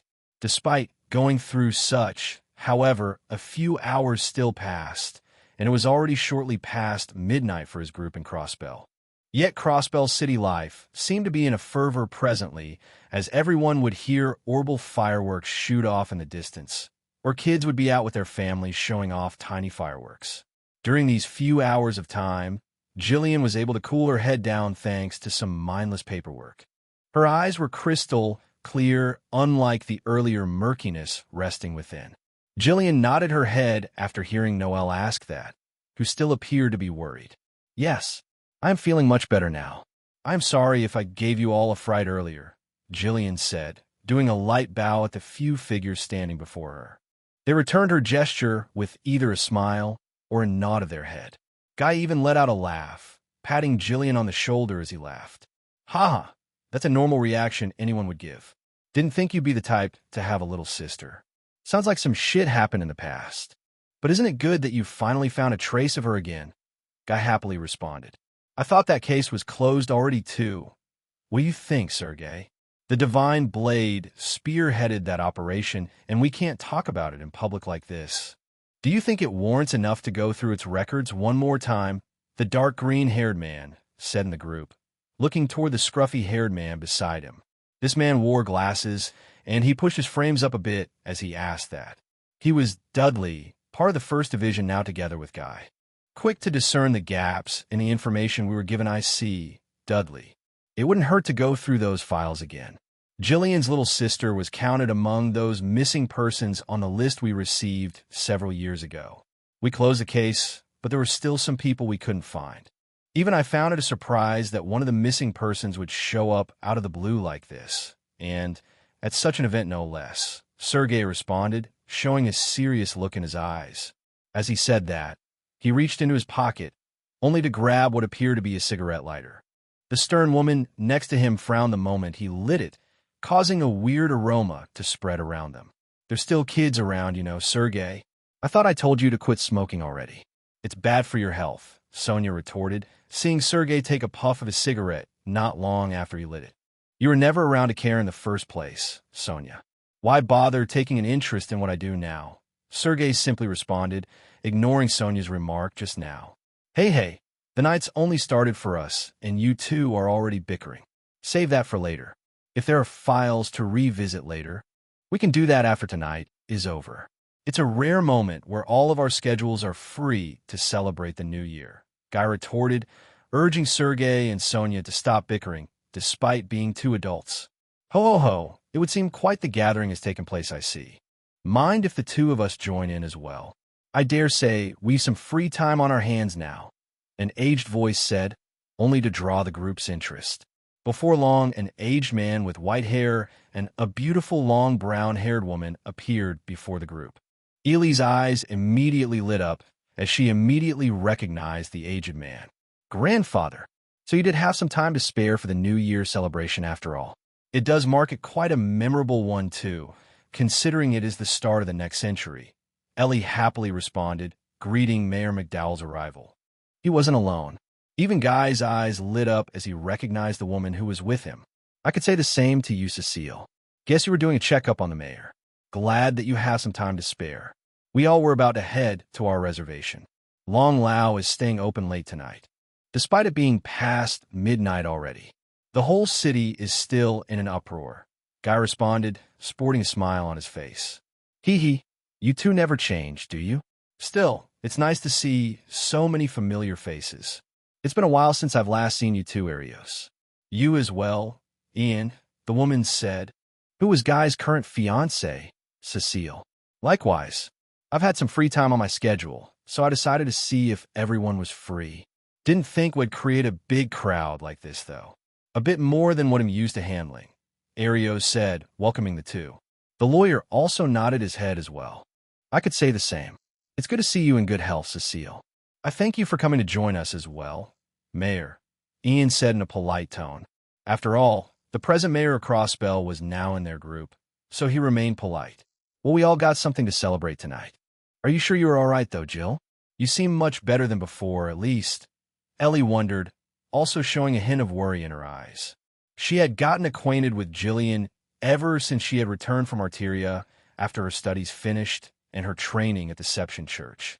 It took Ellie a good moment to realize where she found such a sense of familiarity with Jillian, but she recalled that passing moment she had with Naoto and immediately recognized one of the girls who was with him at the time. She could only assume that it was Jillian's little sister, but remained quiet on the matter. At least now, Ellie saw the First Division was showing interest in revisiting those files. It was a closed operation to many and was kept in secrecy, but being the granddaughter of the current mayor, she had access to certain files more than a normal person did. At least she knew that Naoto helped assist the operation that helped eliminate that bad group that tried to kidnap those young children. That was enough to put a smile on her face. It has been a few years since she had last seen Naoto, so she found it pleasant to see him appear on the news again all of a sudden.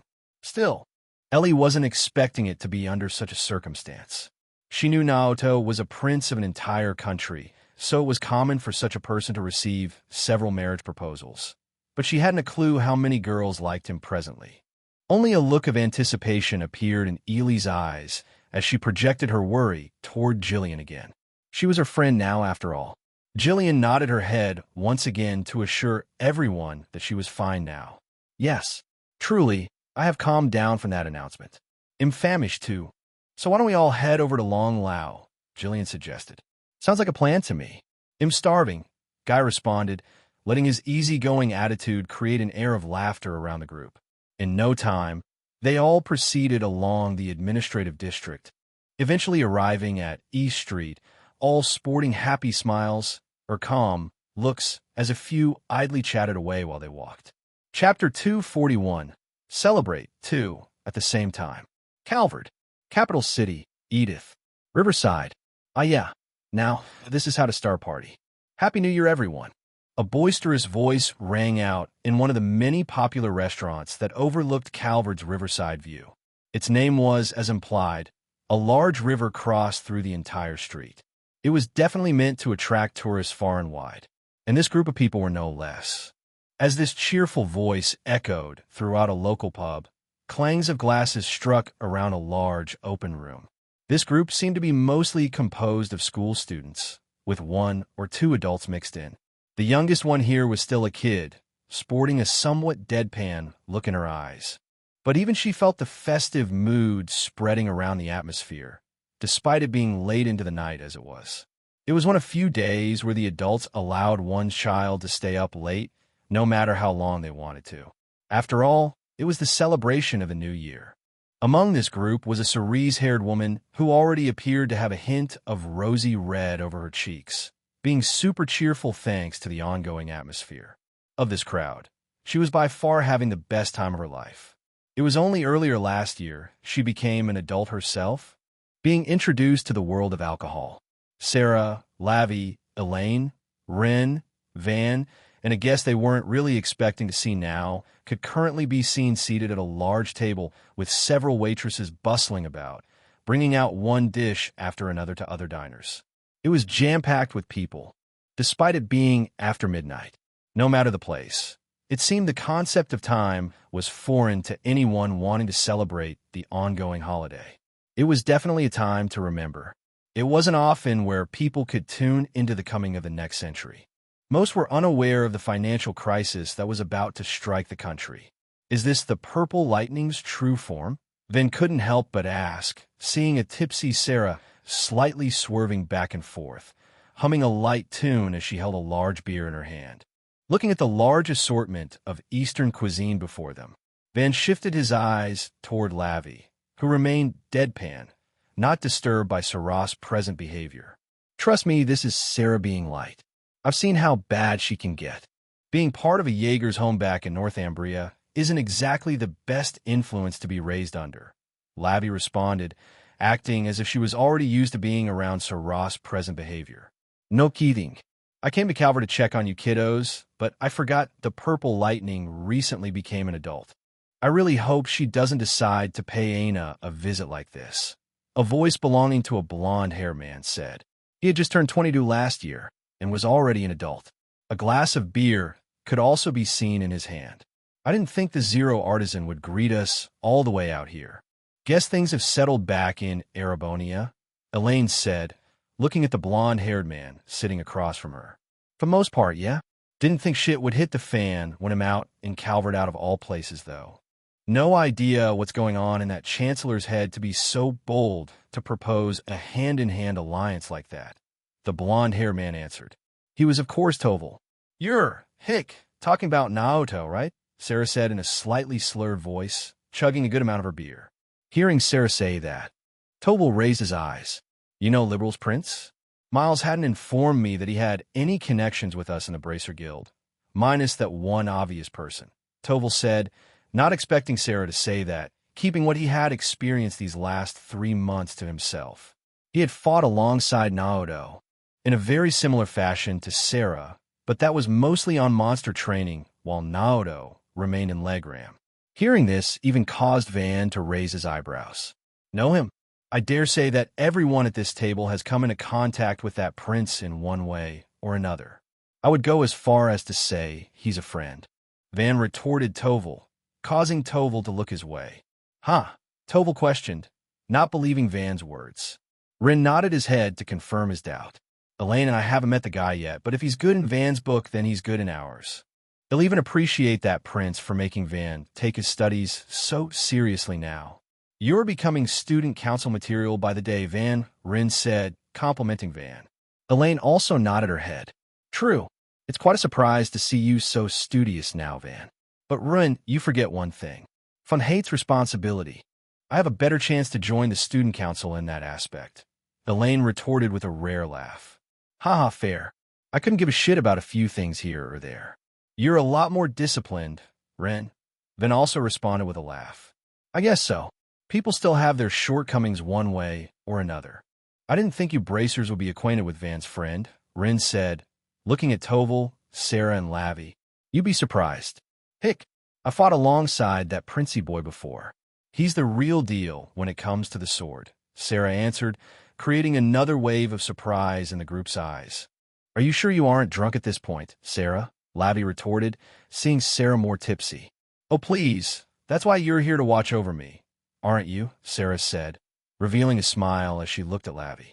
I'm still a kid, you know. It's going to be a struggle to make it back to the Bracer Guild like this. Lavi said, letting out a light groan, already regretting what is to come after. Hearing that caused a wave of laughter around the table. Don't sweat the small stuff. We're here to celebrate the new year. So celebrate we shall, Sarah declared, raising her glass upward in the air. Well, you drive a hard bargain, but I'm not against it. I don't know what we'll proceed from here on, but it doesn't hurt to get together like this every now and then, Toval said, also chiming in. Their conversation went smoothly from here on, not expecting for everyone at the table to be acquainted in one way or another. Van kept quiet on what happened back in the caves, but he was forever grateful to Naoto rescuing him, along with the other kids at the time. Elaine was curious as to what went down, and the situation hadn't been fully explained, but Elaine wasn't pushy on the matter. She was just happy to be reunited at long last with her friends, thanks to that asshole of a father of hers. He was the soul cause Van got sold to the cult. Did Van have thoughts of revenge? Sure, but those feelings have muddled over the time he was trained under that wandering dominion of the Grousritter. He himself wasn't so interested in joining the church, but he was grateful to that guy to help Van get back in his own feet after had parted ways with Naoto. And now it has only been a few years later, but he didn't think that Prince would become the talk of the whole country. Likely the whole continent at this point. His current position barred Van from getting into contact with Naoto in person, but he was at least still in touch with him through other means. It still lingered as to why he wondered if Naoto was so adamant on him studying economics. But he could only put that in the back of his mind, letting him join in the ongoing festive mood. Seeing Van behave like himself, as if the passing years hadn't changed him a bit, caused a smile to creep on Elaine's lips. Many years have passed since that unfortunate accident, but it was all for the better since the three are now currently enrolled in Edith's famous school. Like this, they ate and drank to their heart's content, enjoying the music and chatter of people, making the pub they were in lively for the coming of the new year. Stones.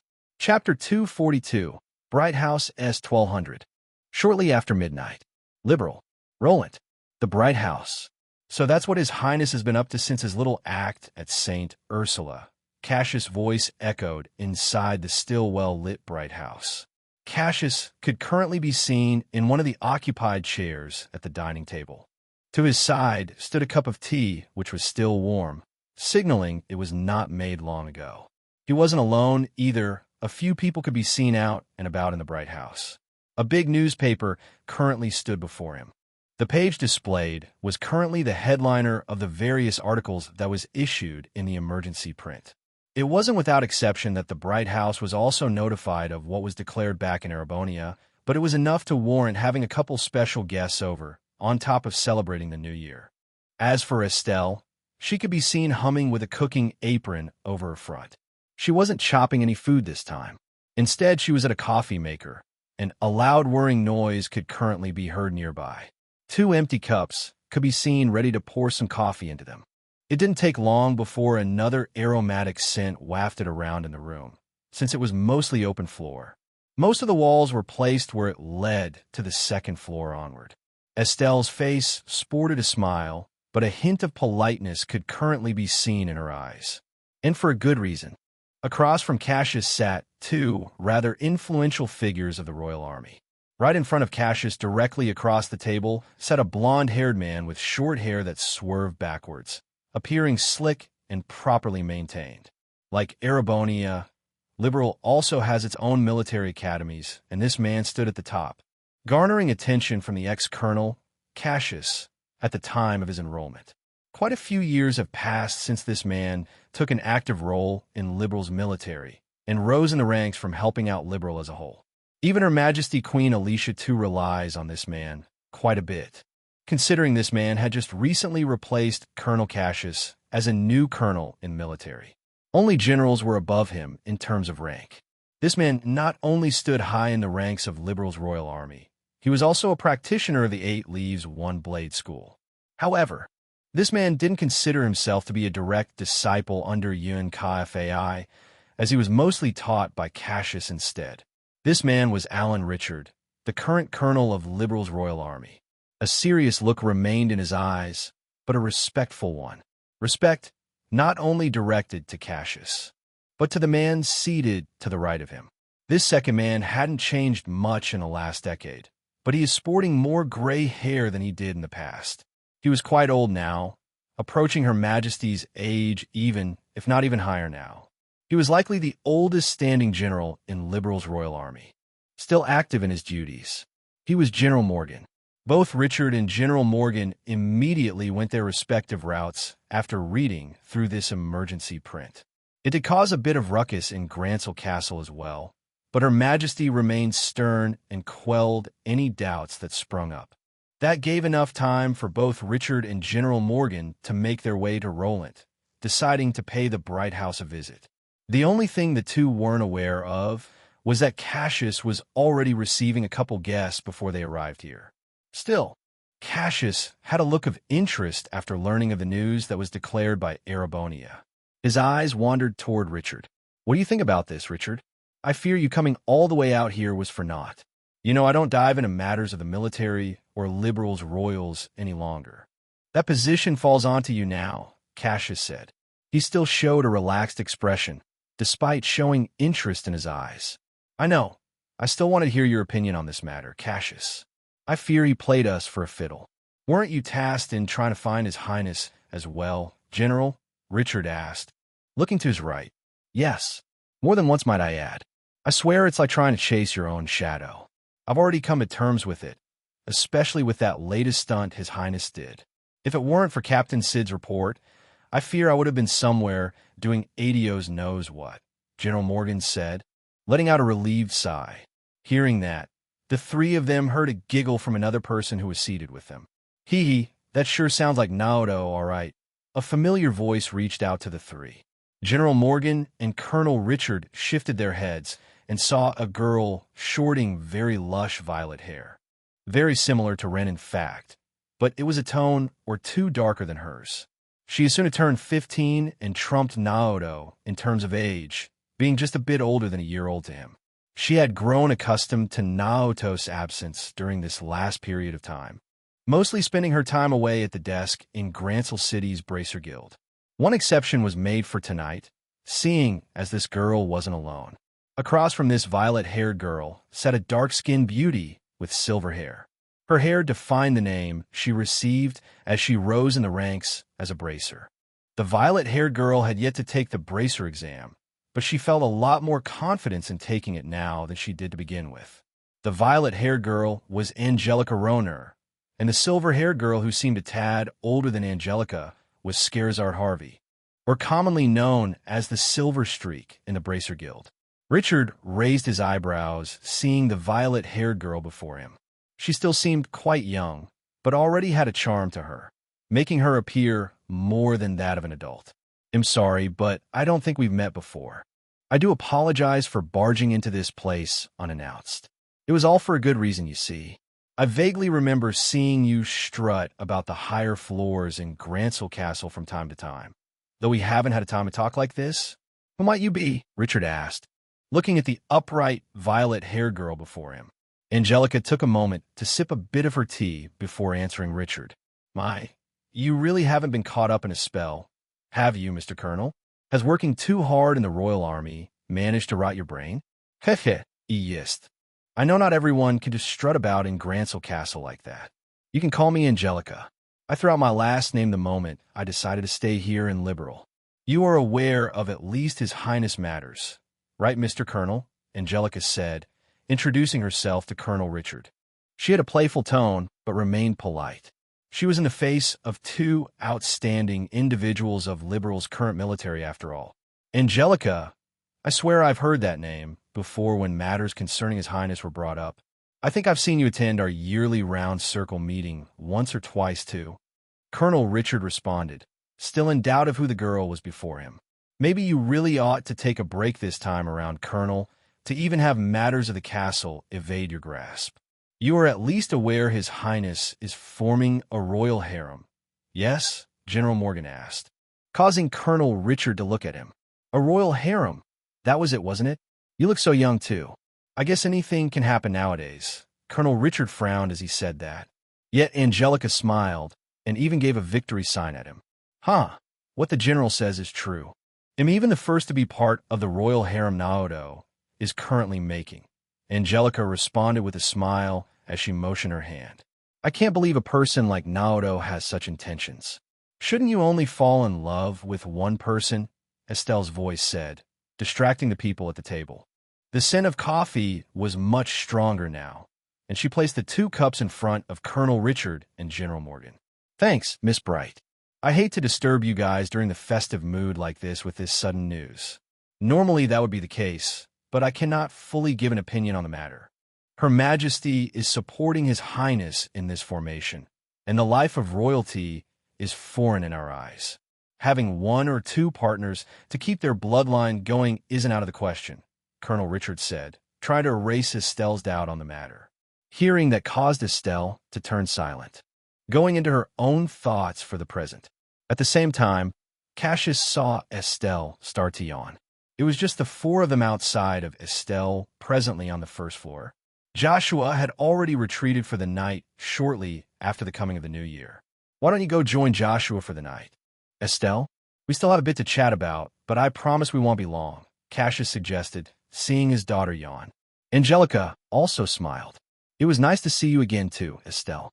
I'm glad I decided to accompany the Silver Streak to this place. It was worth it, Angelica responded, since she was able to see Estelle again. You don't need me to address you like that, you know. You can call me Skira, just like Estelle does. Scarizard responded with a smile of her own. Yeah, but I'll do as you say, Dad. Happy New Year, everyone. They'll go upstairs and get ready for bed, Estelle said, quickly retreating onto the second floor after letting out another yawn, leaving behind Cassius, Colonel Richard, General Morgan, Scarizard, and Angelica still on the first floor. Stones. Chapter 243. Outlook, let's try to get over 500. With a jam-packed and exhilarating night of events coming to an end, those residing in not only Valflame Palace, but all of Heimdall entered a peaceful slumber. The Chancellor's declaration of Liberal and Erebonia joining hand in hand only took a mere couple hours for it to spread far and wide, thanks to the several news organizations that were present on the scene during the Emperor's closing year festivities that were open to Erebonia's nobles. Many wondered what would happen from here on. After all, it was only until recently that both Liberal and Erebonia were at each other's throats during the gruesome 100 Days' War. Her Majesty the Queen could do nothing to prevent this tragedy from striking and had to bite the bullet in taking the secret to her grave. Together with the Chancellor, of course. Only those in the upper echelons of either side's military knew of the truth behind the attack on Hamel. But those from the outside perspective only saw it was enough reason for the two countries to start a war with each other. Seeing Cassius' domineering tactics chipping away at his own army, the Chancellor could only come to a ceasefire after catching those who were responsible, of course. It was to make sure this incident wouldn't see the light of day. Most people didn't know that those stuck-up nobles of Erebonia were the cause behind Hamel, so they could only assume this turn of events was questionable from their perspective. Erebonia ignored most doubt the other countries faced during the spreading of the news, since it, along with Liberal, knew the entire truth behind the matter. The same nobles were caught and hung, given the death penalty by a secret trial. It would be these nobles of similar fashion to instigate the October War in the coming couple of years. Yet right now, the nobles could only hide away, fearing that the Chancellor would strike out again against them. Being able to celebrate and ease the tensions at Valflame Palace to celebrate the new year was only superficial at best. If anything, most of the nobles that attended that dance were surprised that one of the highest-ranking nobles decided to attend it. Rufus Alberia.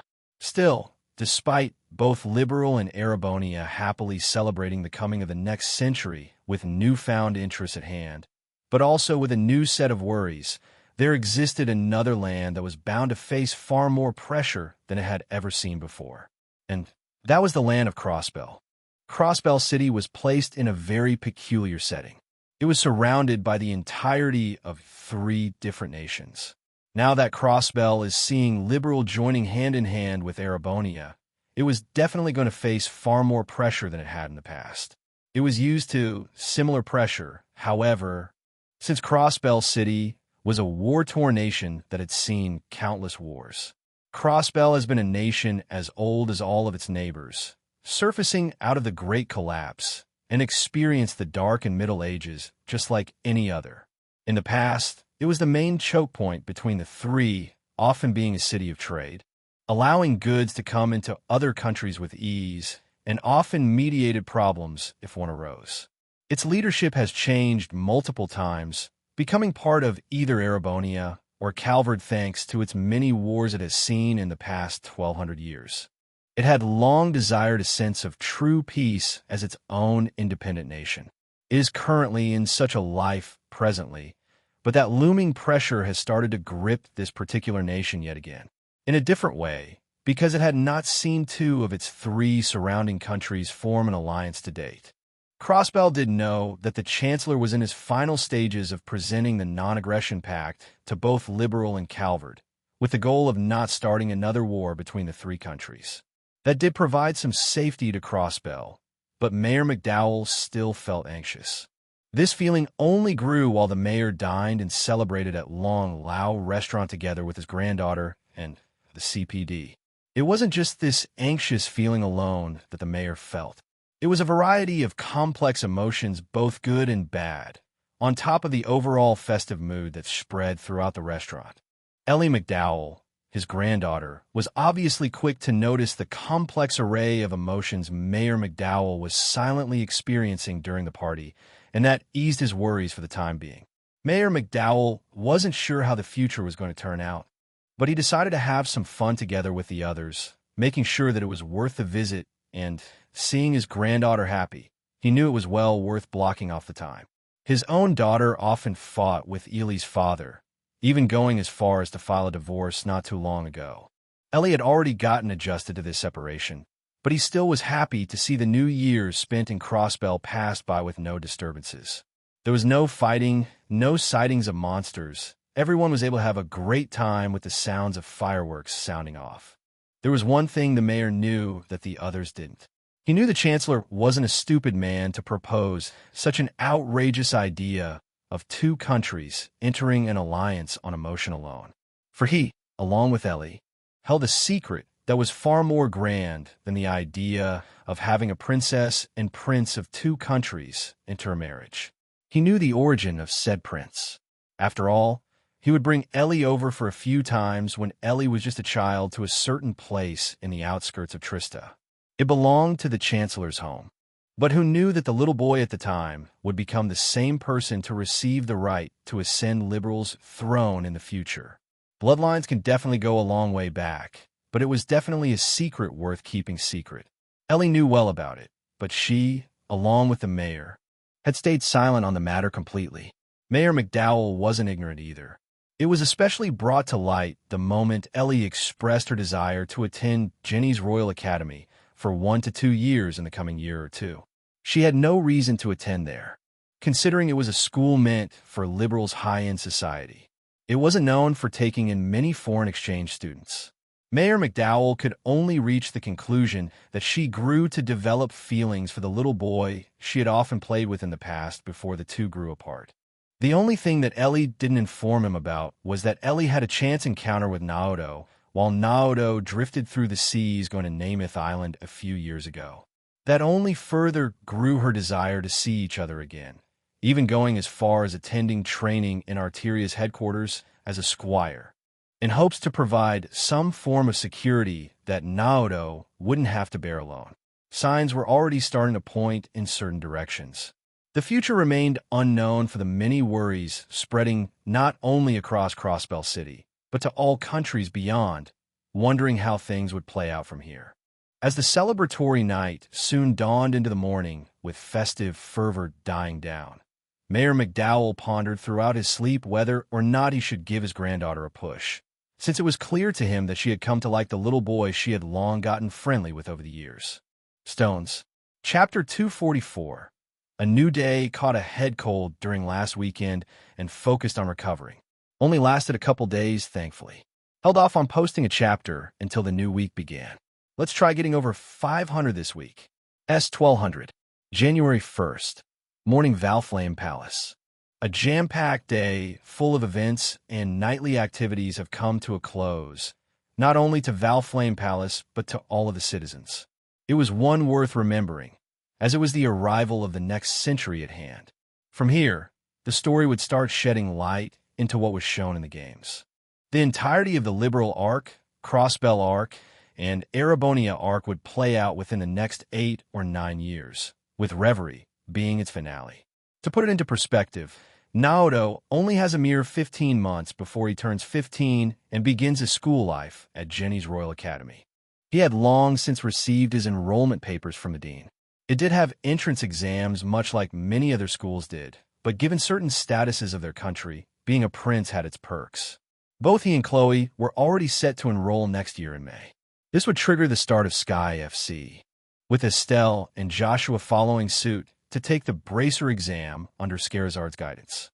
Only this time, there may be a third person added into the mix, a certain violet-haired girl who had entered a relationship with the aforementioned prince back during their hot spring visit in Roar a couple years prior. Angelica Roner.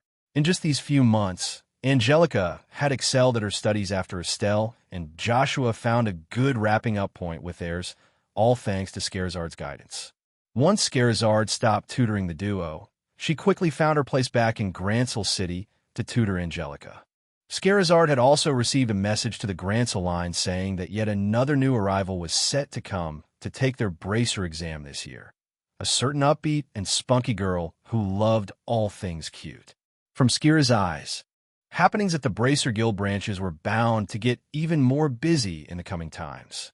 Yet, even with what was to come, Scarizard and Angelica took a slight detour to celebrate the new year at the Bright House, but didn't expect to come across two high-ranking military figures in Liberal's Royal Army. It was one to remember, but laughs were shared nonetheless. If anything, Colonel Richard and General Morgan would end up spending an all-nighter after trying to calm down the army after hearing Erebonia's declaration. As for what went down in Valflame Palace since the night ended, in a certain area within the few private quarters housed further within, a certain blonde-haired prince woke up to the rays of the sun. Yet he couldn't even enjoy waking up to such a blissful morning before being greeted with a pounding headache. Prince Oliver indulged in quite a bit of alcohol, mostly drinking red wine throughout the night with the other guys. Mueller wasn't too far away and was able to see Prince Oliver waking up like this, both sporting a grin to his face while letting out a sigh at the same time, as if he had already experienced this before. Thankfully, there's always some maids on standby, considering it was Valflame Palace. They knew what to do and already had some hangover medicine, as well as preparing some water to help drink it down. These maids also acted as if they were already used to this. Prince Oliver did like his escapades and would often divulge drinking together with Scarizard during the Sky Arc. Yet outside of that, it would seem that he had already started to succumb to such behavior. At the very least, it wasn't on the level that Sarah or Ina would often do, but it was enough to give Prince Oliver a hangover. At the same time, a similar scenario could be seen being played out at the Bracer Guild in Calvard's capital city, Edith. Before she realized it, Sarah found herself slumped over one of the toilets on the upper levels in the Bracer Guild, with Labby at her side. Unlike Prince Oliver, Sarah was knocked out to boot and could see her eyes spinning from being too drunk, thanks to celebrating the night out with a few individuals she had gotten acquainted with during her stay in Calvard. Thankfully, Toval was there to help ensure Lavy and Sarah safely made it back to the Bracer Guild in one piece, and the student trio had long left after finishing up the celebration the night prior, considering they were currently living in the school dorms. Still, seeing Sarah in this drunken state, it put Toval to shame, considering that they're currently working partners in the same line of business. Regarding Van's trio, the three had to leave not too long into the night, considering they were still students who resided in the dorms, so Van hadn't seen the level Sarah reached during her drinking. On top of that, Van had yet to move into his own place, which he would after graduating, only to create the future Arkride Solutions, basically a jack-of-all-trades that would accept any sort of request that the Bracer Guild would find hard to request. On the upside to living in Calvard, the lack of Jaegers was quite a presence here. That was potentially due to the fact that Calvard was home to one, if not the highest-ranking corps of Jaegers of the entire Zemurian continent, and other Jaeger corps wouldn't want to dare tread on their territories. In a way, it was safe in the eyes of the citizens. With things calming down in Calvard for the time being, those who celebrated in Crossspell didn't go all out like certain individuals did back in Calvard, and kept most of their fervor in moderation. That was likely due to the fact that these were off-duty cops, and they had certain practices to uphold. Apart from Asception Church Squire, Crossspell's mayor, and an off-duty nurse, that is. It was unfortunate, but at this time, two certain groups of rowdy delinquents have yet to make their first debut. But these cops have been receiving warnings that Crossspell's downtown district had started becoming unsafe to wander in certain areas. Still, it was uncertain that a certain dominion of the Asception Church was wandering around Crossspell City. Ellie had come to learn of this individual, but unfortunately, during her stay in Arteria, she did not meet this person. Aside from Kevin, she only came across a couple other individuals, one being Van's teacher, so likewise, she had come to learn of Van's existence. It triggered her memory again, letting Ellie recall she did in fact see Van once before. During her travel to Arteria, there were a couple of individuals that Ellie had no clue about as she chanced upon seeing Naoto that day, during her traveling to Arteria, so learning one of the individual's circumstances was nice to her. There was Cheryl's situation as well. But Ellie had stayed quiet on the matter to not disrupt Jillian's current state of mind. She was able to express her gratitude during the New Year's celebration, and Ellie was happy for her. As far as Ellie went, she kept things in moderation, making sure to watch over her grandfather. She was curious how she would spend her next year, but at least it would be beside him to help him with his office work. After all, Ellie would become busy yet again once S1201 May hits, for she too received her enrollment papers to Jenny's Royal Academy in Liberal. She would be one of those foreign exchange students. But presently, Naoto hadn't a single idea that Ellie would be meeting him again to spend 1 to 2 years at Jenny's.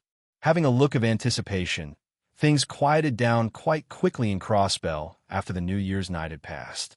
As for those in Liberal, they too experienced a similar fervor.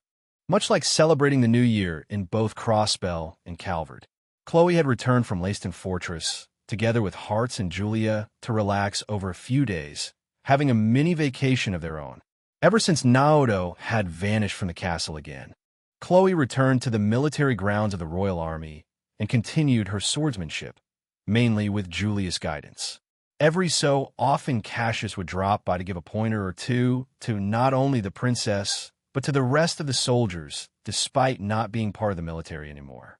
Cassius gave pointers on his style of the 8 Leaves 1 Blade School to Chloe, Julia, Richard, and even Sid, as well as Hartz. Hartz didn't have much technique since he used to be an assassin designed for killing, so it was a surprise to see the 8 Leaves 1 Blade in action for the first time. None of them became proper disciples of the school, but it wasn't easy to earn the guidance of an active divine blade. If there was someone who benefited the most out of that, it was definitely Estelle and Joshua, considering they were Cassius' children. Along with their studies while staying in Roland for the time being, Estelle had been learning pole arts directly from Cassius himself. Chloe and Julia parted ways once that group returned to Grancel Castle, to which Chloe and Julie remained in the castle, and subsequently came across Jaina Storm as a newly hired secretary of sorts, while Richard, Hartz, and a newly added General Morgan made their way to Roland, only to find themselves celebrating the new year at the Bright House with that news drop. As to what Hart's specific role was on the matter, he was on guard duty during it. It hadn't been long since he successfully got inducted into the Royal Army, even earning praise from Colonel Richard. He wasn't one to doubt the monstrous strength Hartz has been showing during many military drills.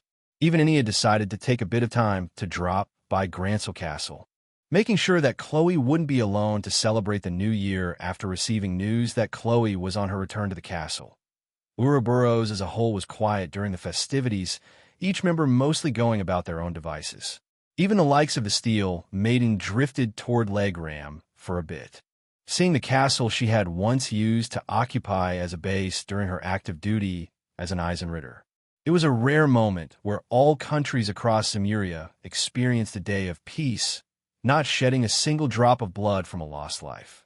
Even the renowned Jaegers across the continent bundled together with their individual crops, drinking away to their heart's content, or experiencing the nightlife of wherever they currently resided at. Time, however, was forever a cruel mistress, not showing any signs of stopping to anyone who dared tread her path. With the sun rising up from the Isengard mountain range, a new day started for Zemuria's people, and that included a certain prince who seemed to forget that he had passed the night in an unfamiliar room, only to quickly realize the position he was currently in. Stones? Chapter 245. Cheryl, let's try to get over 500 this week. Pervert. A soft voice spread out in a rather large and fancy bedroom that was placed toward where Esmela's garden currently laid, as this area of Valflame Palace housed the private quarters of Erebonia's royal family. Inside this room, in its center toward the back, lay a rather large and circular bed, mostly vermilion and pink in color with many pillows surrounding it. A large hanging curtain wrapped around the entire bed, shielding what was currently inside of it. Inside the large circular bed, Cheryl could be seen propped up against one of the beds that let her rest her back against the wall. She wasn't alone either. Off to the side, a short violet-haired boy, who was about 4 years older than Cheryl now, could be seen directly to the left of Cheryl, which was of course Naoto. He had stayed the night in Valflame Palace, and the princess dragged him into her own room no less. It was something he couldn't refuse, seeing the princess so adamant about Naoto staying in her room for the night. That also meant Princess Alphen dragged Cheryl along with Naoto, and the new found themselves sleeping inside this large bed, only to be greeted by the rays of the sun off to the side. In turn, Princess Alphen could be seen placed off to the side a bit, away from the two on her own couple of pillows, letting her long golden hair flowed down the side of her body as she peacefully snoozed away, currently still asleep. There was no reason to refuse Princess Alphen's kind gesture of offering her room to us the night prior. So Cheryl and I took it upon ourselves and quickly fell asleep in Princess Alphen's bed. Being the gentleman that I was, I made sure to keep my distance, putting Cheryl and I a certain distance away from Princess Alphen, despite knowing that I am now engaged to her. Yet beaten to my punch, I saw Cheryl waking up before me. I was a pretty early riser, thanks to the practices I've put in place, letting me wake up around 6 a.m., meaning I only got around 6 hours of sleep. I'm sure father often gets less sleep considering his current position, but for me personally, I'm fine with even just 6 to 7 hours of sleep on a normal basis. I have learned meditation from Rosalia as well, so sleeping for long periods of time doesn't really do much for me.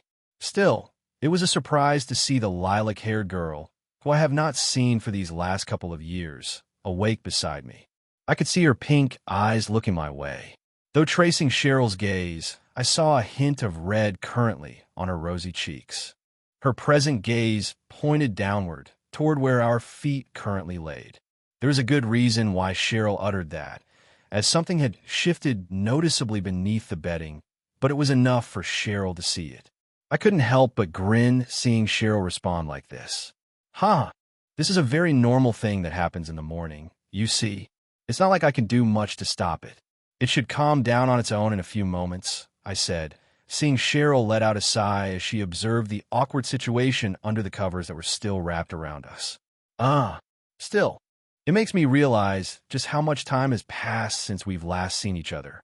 I am grateful for what teacher has done for me, but I wouldn't deny that there were times I wasn't feeling lonely without your presence, big brother, Cheryl said, revealing a smile as she snuggled up against me, letting body rest against my left shoulder. I smiled seeing Cheryl do this. Well, I have no plans to leave anytime soon, regardless of your current situation of studying at St. Estrella. If I recall, you said you only plan to study there for 1 to 2 years? That might fall in line where I will begin my studies at Jenny's Royal Academy, I said. Hearing me ask that, Cheryl nodded her head. That's the plan.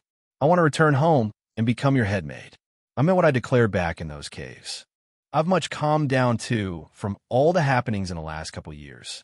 I'm even interested in having a spar against you, big brother. My weird physique has improved by leaps and bounds ever since I've received teacher's training while we traveled across Emuria, Cheryl responded in confidence, causing me to nod my head at her. Cheryl is still just a 10-year-old girl, much like Princess Alphen is to my side, but she's already growing into a rather beautiful girl. Her skin has become extremely tender yet tough, making one to think twice in attacking her. She didn't have any visible muscle, but I did not doubt her newfound strength. It would seem your determination hasn't faltered in the slightest since we've parted from the glorious. As to how strong you've gotten in your absence, it wouldn't be a lie that I didn't have interest to see how strong you've become. I plan to take it easy since it's still the weekend, but once the week starts, I plan to pay a visit to the Vanderschool, considering that's where most of my time will be spent in these couple months. After that, I plan to take those trials. I hope you'll still stand by my side during them. I happily responded, seeing the happy look in Cheryl's eyes. How could I not? Like you, I think I'm ready for whatever is planning to be thrown at us. That's still a couple months away, as you say, though. I think we have a more pressing matter to attend to, Cheryl suddenly said, causing me to get distracted. Oh, what would that be? I decided to ask, seeing Cheryl's persistence on the matter. I saw Cheryl do a motion of her arm, only to point back toward the blankets that were bunched up on the bed, causing me to blink at it for a moment. As I did that, I heard Cheryl's soft voice speak right into my ear. Shall I help calm this down for you? It'd be uncomfortable if the princess saw this, right? It would be a new area for me, but but I think I could manage, Cheryl asked softly as a hint of red appeared over her cheeks, causing me to shift my eyes back toward her. I don't think that would sit well on my conscience, I immediately retorted, causing Cheryl to blink her eyes at me. I knew well what she had just uttered, which caused me to garner a more serious look in my eyes. You do realize what that would imply, right? I asked Cheryl. Hearing me utter this in a serious tone, Cheryl nodded her head. I've set aside some of my studies to learn the basics, at the very least, big brother. I will be taking my duties as your maid very seriously in the future. If things like this cause any form of discomfort, then as your maid, it would be my duty to make sure your well-being is maintained. Cheryl responded in a serious manner. She was still young, so it wouldn't do me right to see her take such actions presently. Hell, both of us were still young to even consider such a topic, but it was bound to come up eventually. I gently shook my head, only to ruffle her hair a bit, causing Cheryl to squint one of her eyes. I do appreciate your kind gesture, Cheryl, but let's hold off on this for now, all right? This isn't regarding my current placement with the others. Both of us are still too young to even consider such a thing. I don't want to force you to do it, either. I responded with a calm look, causing Cheryl to smile. If that is what you want, big brother, then I won't go against you. I'm a little curious, however. It's clear that multiple girls like you. I've heard from Emma you've entered a relationship with one or two already, Cheryl decided to ask. I sure have. Once things settle down and my visit here in Erebonia is done, I could take you to meet them back at the castle. Only if you find a break in your studies at St. Estrella, that is, I answered, feeling the tension between my legs start to die down a bit. Cheryl saw the natural phenomenon start to recede back into the covers, no longer creating a small tent. Cheryl simply responded, sporting a happy look in her eyes. I'm glad I was able to have another chat like this with her. I could see the happy look Cheryl currently had. She took a moment to let me ruffle her hair in silence. At this time, the two of us suddenly heard the sound of the covers ruffling a bit, only for us to get distracted. We both looked over and saw Princess Alphen start to squirm a bit, only to start snoozing again. Seeing her do this, it was likely she was bound to wake up soon. Cheryl and I only looked back toward each other, letting out a light laughter. Yet at the same time, I heard a single notification sound off inside my mind, causing me to blink my eyes at Cheryl, which caused Cheryl to get distracted herself. Ding! Cheryl's resolution has reached its peak in wanting to remain at Player Naoto's side for whatever the future may have in store for Player Naoto. Determined to become your head maid, Cheryl's favorability has reached its max, now granting Cheryl's blessing to Player Naoto. A new parameter has been unlocked for Cheryl and is available for viewing. Stones. Chapter 246. Looking back to go forward, let's try to get over 500. I really have missed this, Cheryl said, uttering softly to not disturb Princess Alphen, who is currently still sleeping beside us, letting out a light snore. Cheryl curled up into a little ball and gently leaned her arm against my shoulder, entering a cuddle. We did this quite a bit in the caves to stay warm, but we didn't have such pressure going down our back now. I could see Cheryl's heartfelt smile as she leaned against me. If I recall correctly, in the game, Cheryl's big sister's fiancé would end up finding Cheryl's mutilated body when heading inside the Sun Fort to raid it with the cops. It was quite brutal compared to the other test subjects that resided inside the cult. Thankfully, before that could come to happen, my own villa got raided by the Red Constellation, and the leader of the remaining DG cultists, Joachim Gunter, captured me to be taken inside the Sun Fort, where I subsequently met Cheryl. It was a good thing Cheryl's will was still strong enough for the few of us to escape together during that time. She, like the rest of us, has been injected by the Gnosis drug. Ren received enhanced cognition, allowing her brain waves to fluctuate basically like a supercomputer, and likewise, increasing her brain capacity to store much more information than a normal person would. If there was a downside, she was quick to lash out at anyone, letting her emotions cloud her thought processing. Tio received enhanced senses, allowing her to perceive the outside world in various different ways, even allowing her to sense and feel the fluctuations of mana and spirit veins, despite not forming a mana core. She would often be one of the first persons in a party to sense a change in the elements. I'm not sure what exactly happened to Enya, but if I had to take a guess, she likely received enhanced vision, considering she would always land shot with her bow whenever she took aim. She was one of the few archers in the games, and quite a good one at that. Even with my divergent bow, I still feel a lack of skill compared to her. I haven't tested any combat-related skills against her in ages, so it might be a good time to see how much Enya has improved. As for what Cheryl received, I can only assume it was enhanced vitality. She said her blood is now a lot thicker, along with the marrow inside her bones, causing her overall skeleton to vastly improve in internal strength, while keeping her outside beauty. Very similar to mine, but I received enhanced endurance, allowing my body to become much more resilient than a normal person's. It even caused the endurance stat to trigger in the gamer system as its own passive. Along with strengthening my foundations in this half year, I'm currently improving that skill as well, which allows me to reduce any and all forms of damage taken. During my fight against Ace, it wasn't as improved as it was now, so it just went to show how strong a monster Ace was. Definitely worthy of being called the #1 assassin in the Garden of Swords. As for Van, though, he was still a complete mystery to me. It seems he had a special body, much like how they were trying to use mine to store the homunculus they were trying to store into, with Joachim calling my body the perfect vessel. Unfortunately for him, he didn't even get anywhere near my body apart from injecting Gnosis into it. It really was quite the time seeing his reaction the moment I stepped into Street Ursula to get my body checked after my fight with Ace. His expressions showed a wide variety of emotions that day. Unfortunately for him, I vanished before he could do anything, which brought me to Erebonia. Regarding Van's circumstances, he did mention something about a demon core residing. Joachim probably didn't know that the body he was so much striving for was meant to be a vessel of one of the goddess treasures, the Septembertarian of Mirage. But perhaps Van's situation lied in an opposite where his body was targeted to become the desire of the cultists. Their main desire aimed to reject the existence of the goddess, so that was likely where Van played in. It wasn't clear whether they wanted Van's body or just what resided in him, which was a demon core, likely used in some form of sacrifice to bring a greater being down into Zemuria, much like how a certain fiery blue-hair man I've come across a couple times is. I recall in the caves that Van stated they failed to retrieve that demon core resting inside his body. So who knows if he would be able to benefit from whatever powers that it could potentially give. That was all for speculation, though, considering I likely won't be seeing Van anytime soon, unless I decide to pay a personal visit to Aramis High. At least from the sounds of it.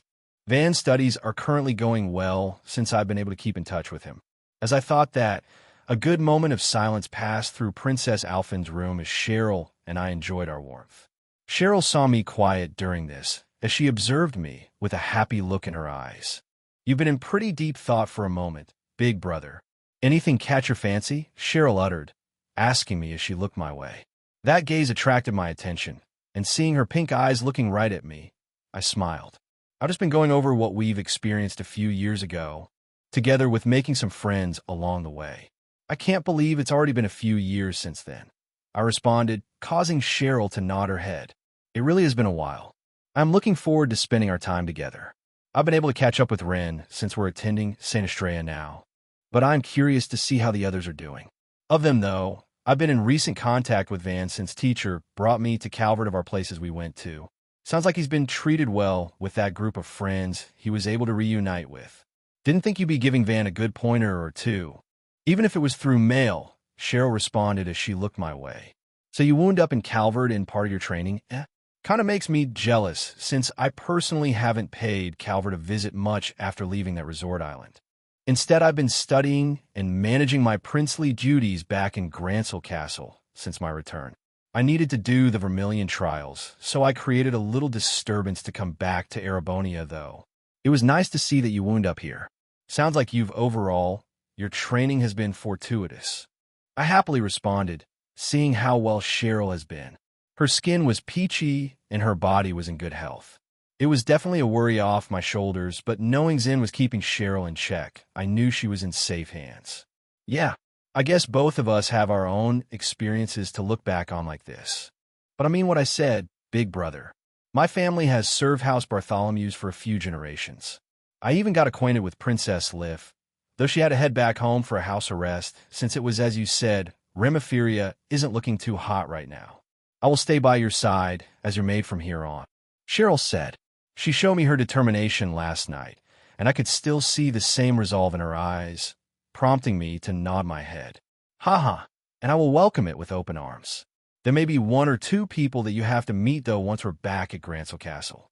And the latest, let's just say she's a rather unique character. Used to be part of the Northern Jaegers, but decided to join the Royal Army and become a personal secretary at the castle. If you are indeed serious after you finish your 1 or 2 years at St. Estrella, no doubt will the two of you share many duties together. I responded with a laugh, not taking Cheryl's resolve lightly. So it's another girl, Cheryl retorted softly, blankly staring at me the moment I said that. Huh, that's the first thing that comes to mind? Well, you're not wrong. She's quite older than me, but still a rather beautiful woman. If you want an ease of mind, I currently do not have any interest in her like that, I said, placing my head over Cheryl's head again, ruffling her hair. Cheryl blushed a bit as I did that. Hee, it sounds like you've been pretty busy in that department. Teacher told me you formed a royal harem during my absence. And now you're engaged to not only Her Highness here, but also that princess under Her Majesty the Queen in Liberal. Quite a lucky guy, Cheryl grinned. Cheryl wasn't wrong in any way. I could only let out a laugh as she said that to me. You really are such a lucky guy, my dear fiancé. I can't wait to meet my sister-in-arms, even if we're a full country apart. But this time, not under that silly little alias. If you can catch my drift, a third voice suddenly called out to us, causing Cheryl and I to look to our side. In the next moment, we saw Princess Alphen stretch her arms while letting out a yawn. Shifting her body upward a bit, I saw Princess Alphen look our way, appearing awake now. I'm sorry, did our voices wake you up? I said, scratching my cheek a bit after pulling my hand back. Hearing that, Princess Alphen shook her head. I was beginning to wake up, but it sounds like you two were able to share a good conversation, so I didn't want to disturb you. I know I have my friends back at the school, but being able to make friends like that does make me a tad jealous. Princess Alphen answered, causing me to smile. I'll definitely have to introduce you. Our group is a bit special, to say the least. They've all gone their separate ways, but I bet one of these days we'll get back together. I mean, Ren and Cheryl are already here, so that only leaves Enya, Tio, and Van, I said, causing Princess Alphen to look at me with interest in her eyes. Cheryl also nodded her head. I concur with that point, big brother. I think out of our group, Van might have the most trouble trying to come to Liberal or Erebonia, but we should definitely set some time aside. I also miss them. Cheryl happily responded. Sounds like a plan to me. But it's the morning now, and I still have to take you around the palace to show you your quarters, big brother, unless you prefer staying in my room for your duration here. Princess Alphen asked me, causing me to look at her. I mean, if you were the one asking, I immediately retorted, causing Cheryl's expression to turn a bit deadpan. Guilty, Cheryl retorted me. Hey, the princess invited me. I retorted back, looking back at Cheryl. This caused Princess Alphen to giggle. Hehe, uff, yes. Dearest mother would definitely throw a fit if that were to happen. Father had already arranged your room shortly after the dance ended last night, so please do forgive that little joke of mine. It'll take you to your room, but why don't we freshen up first and bother the maids for some breakfast? Princess Alphen asked us to, easing the atmosphere even more. In the end, we nodded our heads, and I saw Princess Alphen take Cheryl into their bathroom. I knew not to intrude while they started to freshen themselves up, so I went to the opposite side and opened the curtains of the window, letting me get a splendid view of Drachel's plaza below. I could see a very thin layer of snow that was on the cusp of melting, having people going about their daily lives. Stones. Chapter 247. Inside the bath, let's try to get over 500 this week. As I enjoyed the rays of the sun beating down on the window with a cool air wafting around near the outside of it, watching Heimdallr's people begin to open up shop for the day down below in the plaza, Princess Alphen and Cheryl made their way to a room that was directly connected to this one. Princess Alphen and Cheryl soon found themselves walking onto a very soft pearly white carpet. They eventually came across a small room further inside, which was clear that it was a changing room. Aside from some mirrors on each side of the room, with 2 sinks placed on each side, there was an area that allowed one to place their clothes inside a few baskets. It was pretty modern in design, compared to how the rest of the giant palace appeared. It didn't take long before the two found themselves standing in front of a large mirror, allowing Cheryl to get a good look at her own body, with Princess Alphen standing beside her. She, of course, currently had a smile on her face, humming a light tune. Further inside this changing area was a fancy sliding screen, revealing a closed room that opened up into a large pearly white bathroom. Its size was even larger than the private bath of the RZ mansion. It was decorated with fancy marble tiling and brass faucets. Toward the side had a large opulent tub, while off to the other side had a larger pool, to which would occasionally be used if Princess Alphen had guests over. One definitely took their craft seriously designing this exquisite bathroom. I had a feeling you wouldn't lack proper decor here, considering you are Erebonia's treasure. Is it all right for me to use your washroom, though? I'm only a guest here, like the other girls, Cheryl said, scratching her cheek as she felt a little guilty seeing Princess Alphen next to her. Hearing that only caused Princess Alphen to smile. Oh, enough of that nonsense. I saw you were trying to keep your distance during the dance last night, but after our rest, I can see it clear as day you treat Big Brother as family. As such, by extension, we are considered family too. Just call me Alphen like Big Brother does. Princess Alphen happily responded, seeing the lilac-haired girl before her with a hesitant look in her eyes. There's no way I could possibly do that. Your Highness, you should be aware of what I desire to become too, right? I know you were awake during most of my conversation that I had with Big Brother. I'm not that ignorant, Cheryl said, squinting her eyes a bit at the golden blonde-haired girl before her. Hearing that, Princess Alphen smiled, clapping her hands with a giggle. Tee, what did you find me out? It sounded rather serious, so I didn't want to intrude on you too. You seem to have let out some bottled-up emotions last night, so I was curious to see if there was going to be a follow-up to it, but didn't expect that it would be as soon as we woke up. It sounded like some pretty nasty business happened where you two were taken inside that musty cave. The results were revealed to the public a couple years ago about it being tied to some cultists who rejected the goddess. I didn't think it would wind up to be something so serious. Princess Alphen frowned as she looked back at Cheryl. Seeing Princess Alphen's worry, Cheryl smiled. It's all right, Your Highness. The worst has already passed. But I do speak the truth in saying it was Big Brother who rescued us. There are others, but we've currently parted ways. Down the line, if we happen to reunite, I'd love to introduce my friends to you, Cheryl happily responded. And I look forward to that time to come. For now, we should freshen up. It sounds like you want to serve Big Brother in the future. I'd say as expected as someone whose family used a Sir House Bartholomew's. If addressing someone isn't to your liking yet, then why not get a little practice in and help wash me in place of one of the maids?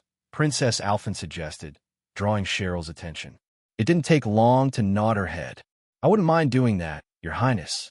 You have very beautiful skin. Almost makes me jealous. Hee, Cheryl replied with a giggle. That also earned a giggle from Princess Alphen. I could say the same to you. Your skin is not like a normal girl's. It's very healthy and peachy, almost seemingly without any blemish.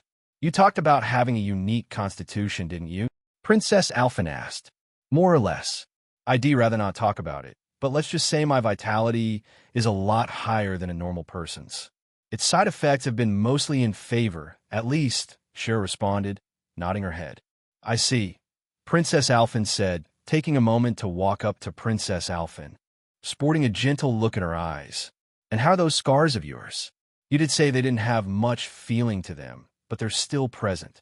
Call me being overly worried, Princess Alphen said. Cheryl shook her head. It's normal to worry like that. I would have ended up in a much worse state if it weren't for Big Brother, but rest assured, Your Highness, I do not feel much pain. My body is quite tough now. Oh, I know, Big Brother currently has plans to pay a visit to the Vander Dojo later today, to where I'll have a spar with him. Why not come with us? You'll be surprised, Cheryl happily suggested, causing Princess Alphen to look at her again. I don't see why not. You may not believe it, but I was there at the martial arts tournament during Her Majesty the Queen's birthday celebration a few years ago. Sounds like you've got a knack for learning martial arts, something even I pale to strive for, Princess Alphen said. So you were there, huh? Now it makes sense as to why I was feeling familiar gazes during that match, Cheryl uttered softly, recalling that she had battled against Rixia just as her journey began a few years ago back in Grancel City. Naoto had quite the group then, but Naoto had left before Cheryl could even pick up any traces of him. Still, it had been a few years since that tournament happened, and Cheryl had improved since then. A look of anticipation appeared in Cheryl's eyes, causing Princess Alphen to blink at her. Well, it sounded like you were in the middle of your training then, so Big Brother didn't want to impose on what you were currently learning with that teacher of yours. You're not in a rush today, are you? I was hoping I could run the bath instead of just taking a shower, Princess Alphen asked, wondering. A bath does sound nice, and am not in too much of a hurry. I'm sure Big Brother has thoughts of his own, so I don't see a reason why we shouldn't. I do hope you'll continue to treat me like this, Your Highness. And to add to that, that violet-haired girl, Rin, is in the same boat as me. I do hope you'll shower her with that kindness of yours to her, just like you're doing to me, Cheryl happily responded. It was now 7 a.m., January 1st of the Seption calendar, marking the dawn of the new century. The night prior, Princess Alphen received a message from her mother, mentioning that breakfast would be ready sharp at 8 a.m., so that meant that they still had an hour to use. Naoto and Cheryl conversely woke up at 6 a.m. due to Naoto's habits in waking up early. But that meant the two had a full hour to enjoy themselves. So Princess Alphen suggested drawing a bath, to which Cheryl happily accepted. Princess Alphen nodded her head, seeing Cheryl accept. Of course I can. Considering the two of you are attending Sanstrea, just like I am, I will go turn on the device to help draw out the hot water, so you needn't bother yourself with that. Why don't we take these clothes off? Princess Alphen suggested. With pleasure, Cheryl said. It didn't take long for the sound of running water to rush into the corridor with a faint sound of a sliding screen. As some minutes began to pass while that happened, Naoto could now be seen in front of the large window, granting him a view of Drachel's Plaza. His eyes were currently in a particular area, which was the bridge that connected Valflame Palace to the rest of Heimdall. It was clear enough to where he could see a small violet-haired girl, a white-haired girl, a plum-haired girl, an olive-green-haired girl. The violet-haired and olive-green-haired girl could currently be seen in the black Saint Estrea's uniforms, while the plum-haired girl and white-haired girl wore casual clothes. The black indigo-haired girl who used to be a part of this group could no longer be seen, as she had made prior plans to return to her hometown in order to pay her family a visit during the New Year's. That girl was, of course, Elise Schwartzer, while the group of four down below was Ren, Emma, Phi, and Muse. It seemed that they had plans to go outside with a destination in mind. Naoto also saw a blonde-haired boy with a look of disinterest in his eyes, which was, of course, Prince Cedric. As if detecting Naoto's gaze, Emma's eyes wandered upward toward the palace to a specific area, eventually spotting the violet-haired boy behind the large window panel, who was currently donning his phoenix robe. Naoto smiled at Emma before turning back inside, letting his figure vanish. Yet at the same time, Naoto didn't wander far, only to start sitting cross-legged, entering a meditation pose that he hadn't done in a while. It didn't take long before certain elements of the air to start drifting around his body. If one had a close look, these elemental particles were an icy blue, a fiery red, and a bloody crimson in color. Since he started to hear the bath's water being run from further within, Naoto decided it was a good moment to enter a session of meditation to start the new day. Stones. Chapter 248. Ghost Tracer, let's continue to try, and over 500. Valflame Palace. 7 a.m. After calmly looking outside, seeing Heimdall's people going about their daily business, my eyes wandered downward, only to see Ren, Emma, Phi, and Muse leave the palace altogether. I must admit, seeing that was a rather interesting group, considering these four shouldn't even come across until much later during the Cold Steel games. I was surprised to see Muse tag along with them, but Elise was not in sight. According to Princess Alphen, Elise left super early at Heimdallr's main station, departing northeast, shooting straight back to Emer to spend a few days with Reen, considering it was still the winter holidays. Princess Alphen also confirmed that St. Estrella students would return starting January 8th. So that meant we had a full week to indulge ourselves in leisure. More on her anyways, considering I'll be spending my time training a lot in the Vander Dojo. Presently, Princess Alphen was currently washing up inside her private bath together with Cheryl, considering I could hear the water running. As they did that, I had one last glance outside, only to see an unexpected fellow approach the group of 4 girls.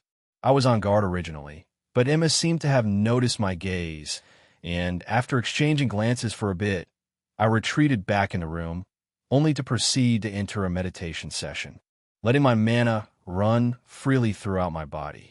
As for the person in question, while I was now in my cross-legged position, doing a round of meditation, of the 4 girls, Fee's eyes especially lit up seeing the tall and bulky man arrive on the bridge.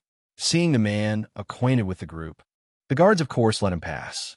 "Dad," Fee's voice happily rang around the 3 girls, only to have a swift blur of a shadow evade their eyes, causing them to blink.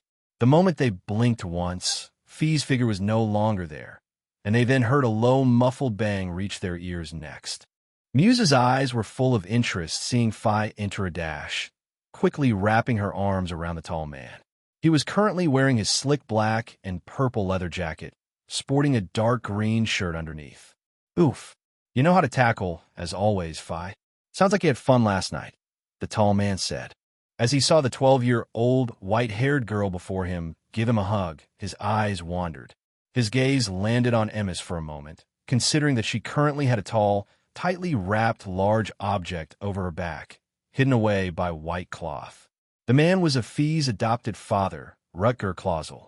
He had been in Heimdall since the night prior to celebrate the new year, and after catching wind that his daughter wound up here, as well as a part of her current training, Rutger decided to pay a visit, only after coming to know when Fi would come out. After all, Fi was nowhere to be seen during the party last night, for she had snuck out, quickly finding traces of where Rutger and Zephyr were the prior night. Thanks to that, Fi managed to come across Sin, Kilika, Walter, Leo, and Zeno. She watched their poker match for a good while until the New Year's passed. Realizing she was getting tired, they welcomed her as the daughter of the Jaeger King, and even the likes of Walter expressed a desire to engage in combat against Fi. But seeing such a disparity in age, he knew he couldn't act on such a whim, especially since both the Jaeger King and Kilika were present that night. But now the night has passed, and Rutger found himself in front of Valflame Palace. He did feel a familiar gaze land on him for a brief moment, and seeing that Naoto wasn't present, it wasn't hard of him to figure out who it was, just like how Emma glanced upward for a brief moment. Yet Rutger's eyes gazed on Emma, or more specifically, the large object that was currently hoisted over her back. "Dad," Fi couldn't help but look up at Rutger with large eyes.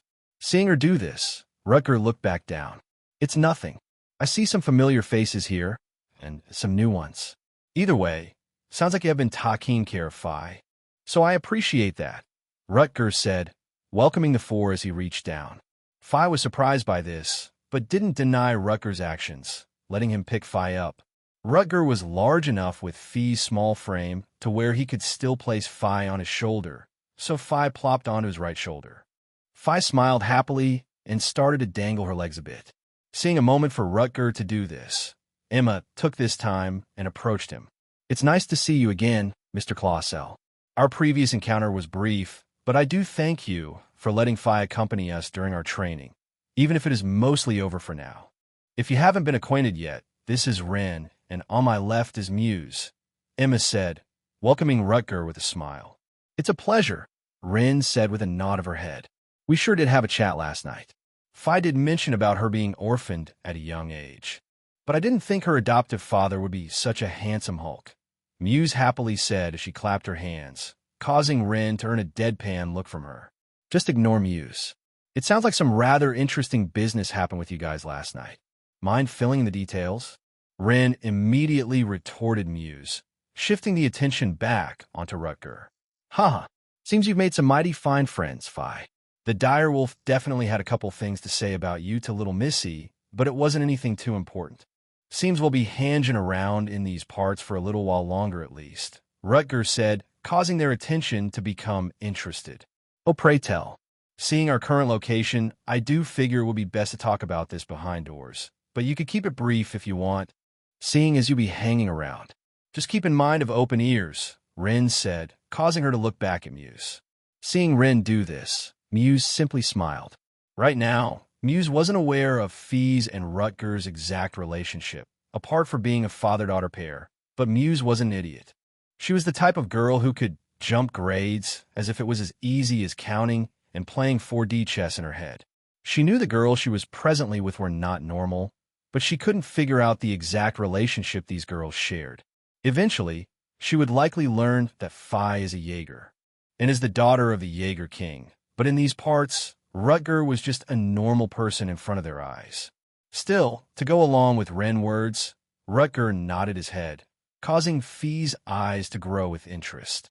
Did you get another contract, Dad? Fi asked, looking downward since she was still on Rutger's shoulder. Sure did. Me and the boys will be providing security and escorts here in Heimdall no less for the next 2 months. So if you want to stay here for a while, you can Fi, Rutger said, explaining the situation a bit, obviously drawing the girl's attention again. Fi's eyes lit up. Sweet. That means we can hang around the palace some more, seeing as Naoto will continue to reside here for the time being. Caused a pretty big stir last night, though, Fi said. So I've been told. Would you mind looking after Fi a bit more? Miss Ghost Tracer? Rutger said, bearing a grin as he looked back toward Emma. Hearing this sudden name drop, Rin tilted her head a bit, looking at Emma with a look of interest. Ghost Tracer? That's new. Kinda makes sense, though, Rin retorted, seeing the large, clothed object currently around Emma's back. Even Muse blinked her eyes at the unfamiliar name. Okay, you got me beat. What is it that you exactly do, Emma? Muse said in a more serious tone, only to have Emma smile after she asked that. After Muse asked that, Emma walked up beside Rutger and Fi and turned around to look at Muse again. Seeing this caused Muse's interest to grow. It doesn't hurt if I tell you, though the name's a bit much. We're Jaegers.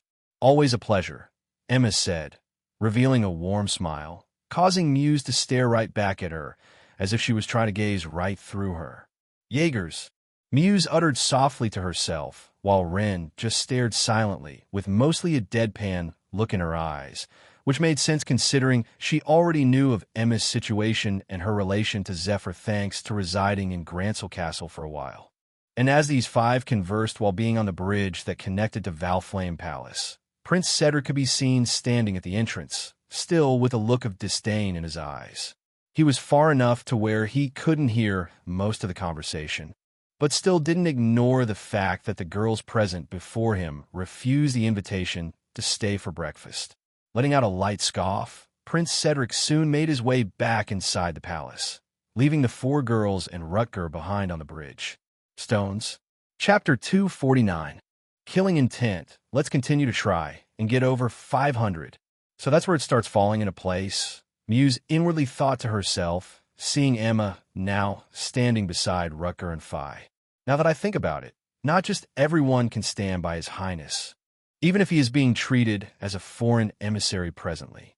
These two did introduce themselves as some sort of guards to His Highness, but I didn't think it'd be so literally like this. Muse continued to think, observing the present situation for a little longer. And Jaegers to boot. It's almost a little scary thinking that two young girls would be active Jaegers like this. And now that I think about it, this man's face does seem familiar, Muse continued to think. Seeing Muse stay silent for a moment after Emma reintroduced herself alongside Rutger and Fi, Ren was quick to notice Muse's silence, causing her to smile. Did something catch your fancy, Miss Honor Student?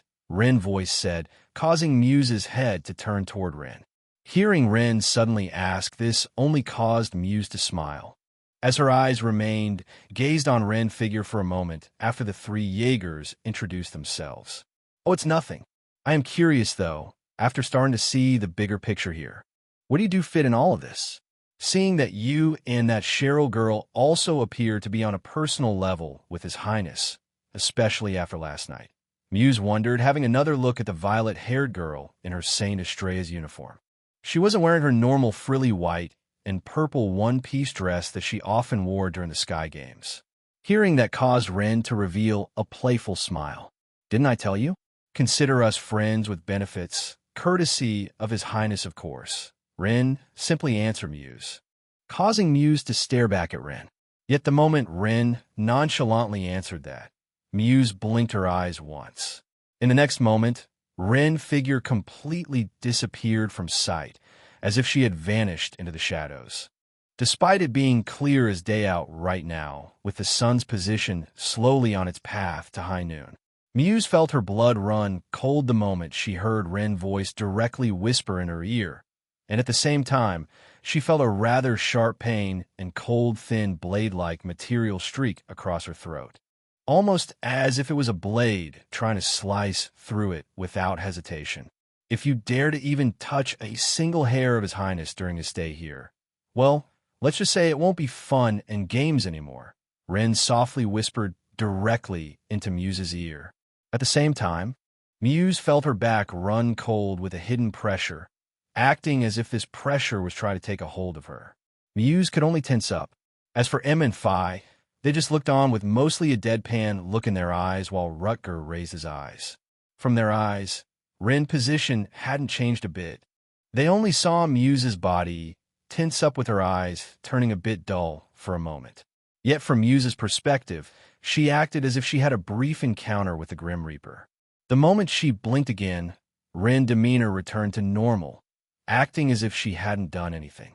But in reality, Ren let out a small portion of her killing intent, with Muse taking the bulk of it.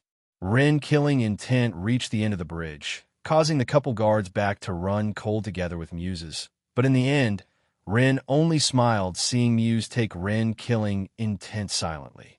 As Ren did that, Rutger recalled the experience they shared taking part in the raid on Paradise, and remembered this little 8 to 9-year-old girl standing before him was far from a normal girl. She had developed a unique killing intent during her stay inside the caves, and combined with slaying monsters in the last couple years. Ren would often finish the job where Naoto lacked, so her killing intent was developed a lot quicker than Naoto's, even though the two now respectively share their own, thanks to the latter becoming a Jaeger alongside Phi and Emma. And to add to that giant mess, she was personally trained by the Blade Lord. Her combat prowess mostly involved in casting complex arts, but often triggered death blows, so this training was held to support that. So Ren thought it was a good idea to let Muse taste a tiny bit of her killing intent. Seeing the atmosphere resume normally as if nothing had happened, Muse could only look at the small violet-haired girl before her. "You," Muse tried to utter, but she couldn't find words to say what she had just felt a moment prior. "What is it?" Ren replied, revealing a playful smile, acting as if nothing had happened. After Muse blinked her eyes that one time, Ren appeared in the same position she was standing prior to unleashing her killing intent. Muse was more confused than anything, but she could only let out a sigh, seeing Ren stay aloof on the matter. "It's nothing," Muse said, shaking her head as she silently recalled what Ren had uttered. At least, it would seem Ren is taking her position seriously while Naoto is staying here. Muse did have interest in developing some sort of bond since that prince said he would be here for the next 2 or so months, but seeing people like this lurking in the shadows, Muse was starting to have second thoughts. And seeing Ren do this, Rutger let out a laugh, since he was used to feeling killing intent since he was the Jaeger King. "Haha, remind me not to underestimate you, kiddo. It would seem the direwolf's words are not baseless after all," Rutger said, drawing their eyes to him. Hearing Rutger say that, Ren smiled. "Hee, I get that a lot. I have not had many interactions with him as of late, though. As you can see, my present life has been rather preoccupied," Ren said, giving another curtsy of her Saint Estrella uniform, causing Rutger to gaze Ren way again. "So I see. Well, I wasn't expecting a new one of you to be with Phi, but no harm in it, I guess. It wasn't a lie saying that the boys and me will remain in Heimdall for the time being," Rutger replied, observing the girls before him again. Hearing that, Phi's expression softened and started to dangle her legs again. "I take it you secured another contract, Dad?" Phi asked, causing Rutger to nod his head. Sure did. We're currently trying to arrange our living space for the time being. I know you and Miss Ghost Tracer were invited here as guests last night, but I doubt you'll want to disturb that prince any longer. How about room in with us for the time being? Rutger suggested, drawing Fee's and Emma's attention. I don't see a reason not to. Her Highness did extend her hand out, but I feel we would be just intruding if we did that. Is that all right with you, Fi? Emma asked, glancing her eyes toward the white-haired girl. Sure. We'll be roomies for the time being. We were about to go out and have some fun today, so I didn't expect you to make your way here, Dad, Fi said, nodding her head. Well, I wouldn't want to disturb you any more than I need to. Go, and have your fun for now, Rutger said, looking at Fi again. Hearing him say this, Fi knew what to do, and jumped down from his shoulder. It didn't take long for Fi, Emma, Ren, and Muse to see Rutger vanish into the crowd. In the far distance, it appeared he rejoined with two other men, causing Muse to raise her eyebrows again. Seeing the four girls alone on the bridge, they regrouped again with relaxed looks in their eyes. So what will you do, Miss Honor Student? You kind of forced your way to tag along with us. I know we had plans to visit a few eateries and enjoy some sweets, but we were looking to head out of Heimdall to hunt some monsters. I doubt you'll have interest in the latter, Ren said, causing Muse to look at Ren. Monster hunting, Muse uttered, not expecting to hear such words from this group of three.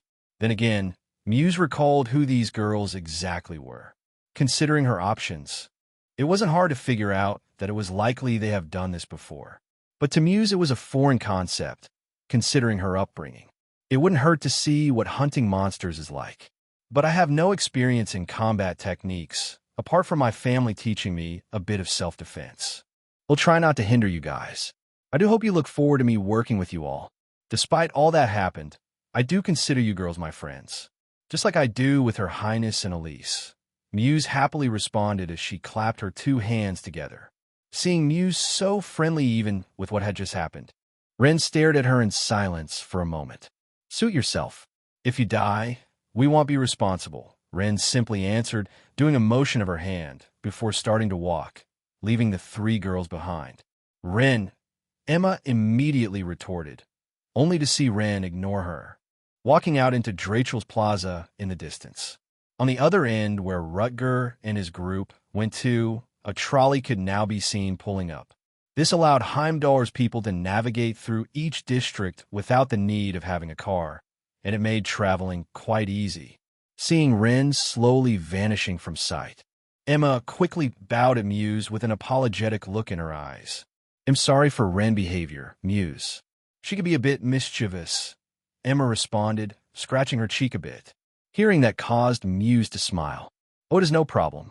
It is true I see you girls as my friends, even if it hasn't been for long. Ren almost reminds me of Her Highness in a way. She's almost as if she's a cat, Muse responded, clapping her hands together. As Muse said that, Fi just looked at her with a deadpan look for a moment before turning around.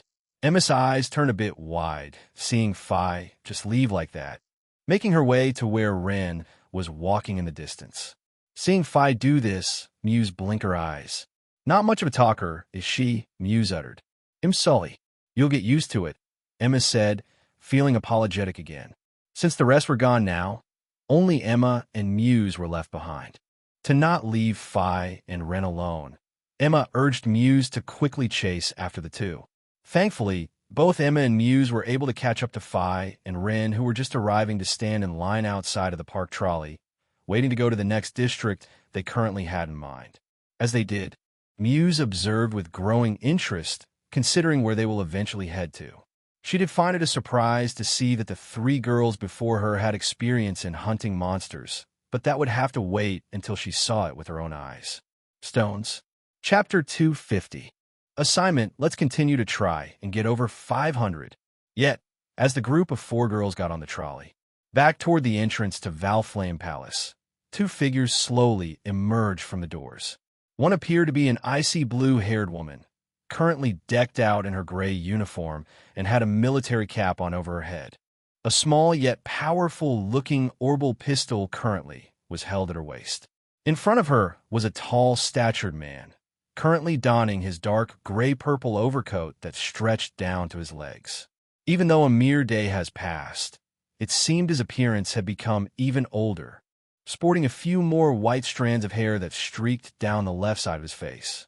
Yet his face was chiseled to perfection with a very tough exterior and a sharp nose, making his gaze appear intimidating to anyone who looked at him. It was now January 1st, 7:15 a.m. of the Seption calendar. Only a few minutes have passed since the four girls boarded the trolley, but more activity was lurking around the entrance of the palace.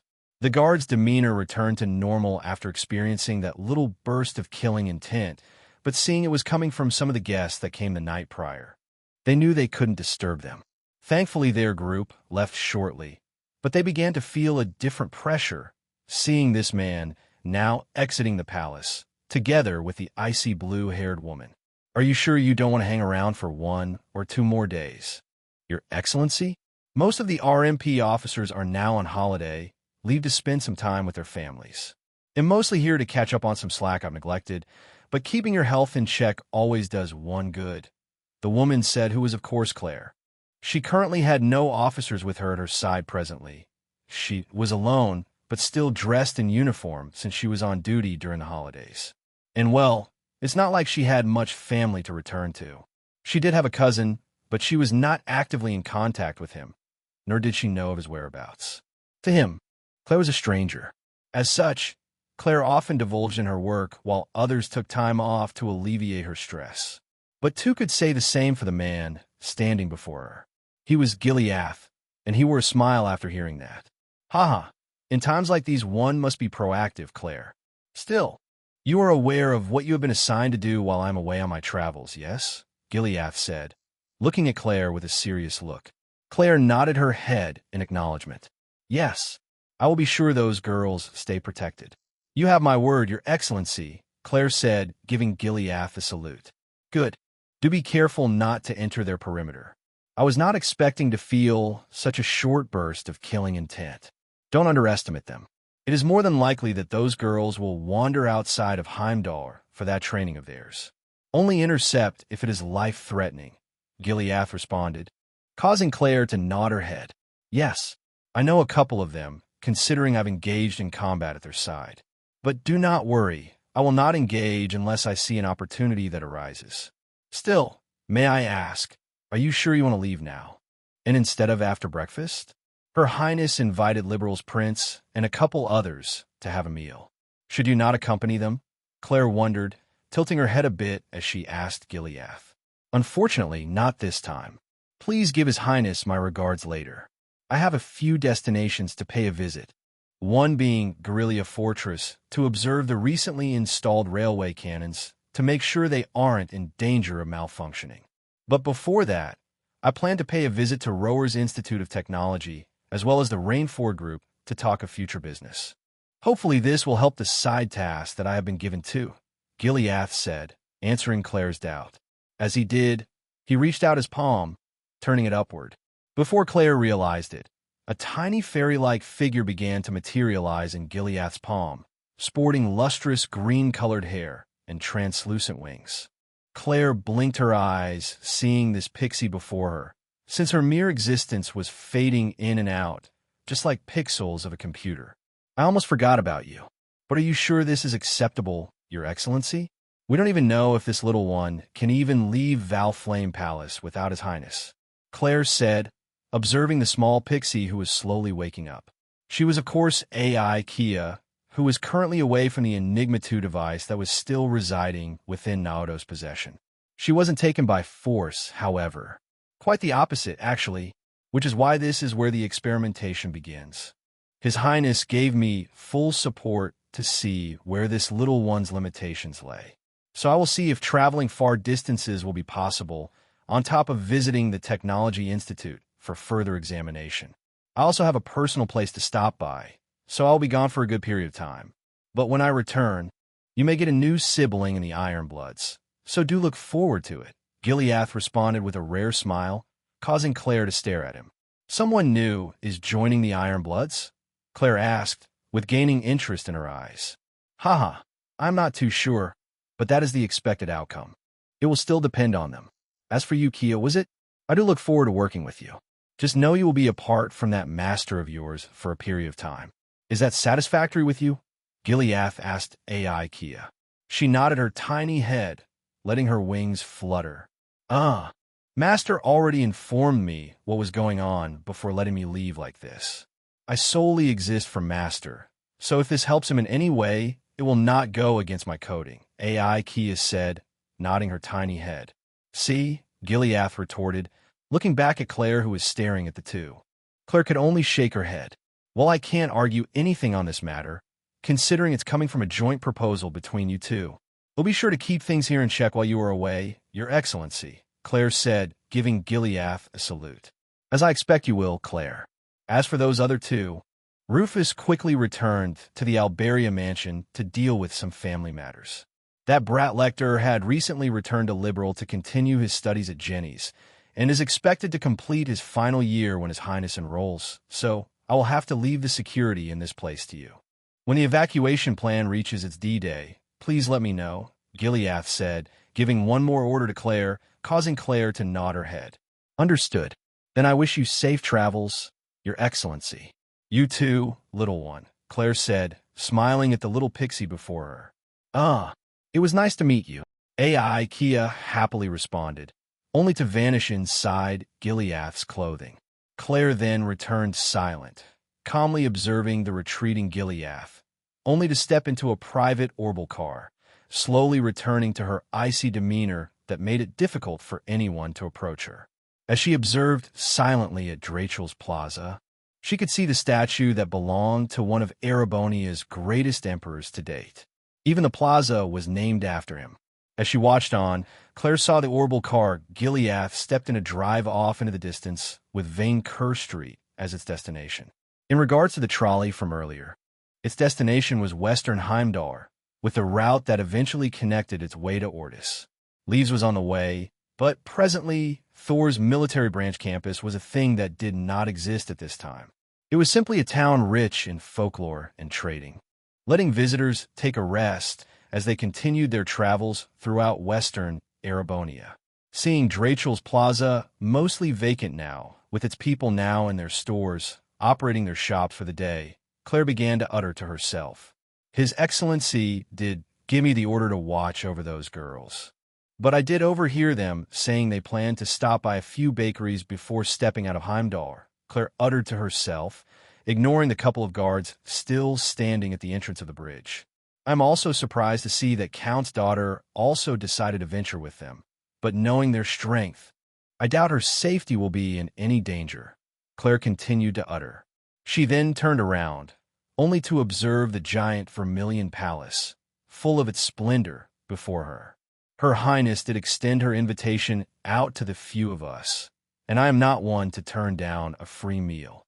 It is going to get quite hectic in the coming month or two. It will be best not to overwork myself until then, Claire continued to utter. Seeing that Gileath tasked her with the palace's security that still fell in line with her duty, on top of keeping watch over the 4 girls that departed for the trolley. She knew she didn't have to immediately head out, so Claire opted for the latter and slowly walked back inside. Breakfast was set to happen at 8 a.m. She knew Princess Alphen and the others were still likely getting ready, so she didn't make haste for once, enjoying her small stroll back inside the palace. As for the 2 guards outside, seeing that they were finally left alone, they let out 2 small sighs of relief, since they no longer felt any sort of pressure they had felt moments before. Chapter 251, Lucifin Lied Valflame Palace. January 1st, 7:30 a.m. Princess Alphen's room. Back on the inside of Valflame Palace, on the upper floors where Princess Alphen's private quarters currently resided.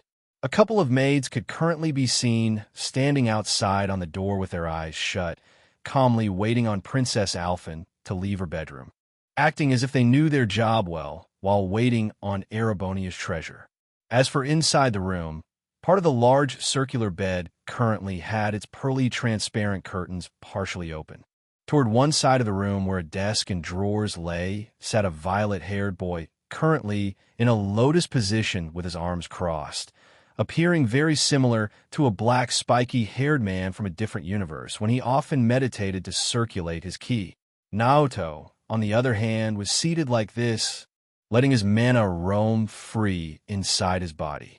It followed very similarly to how one circulates ki inside their bodies, which was present in battle aura when martial artists fought.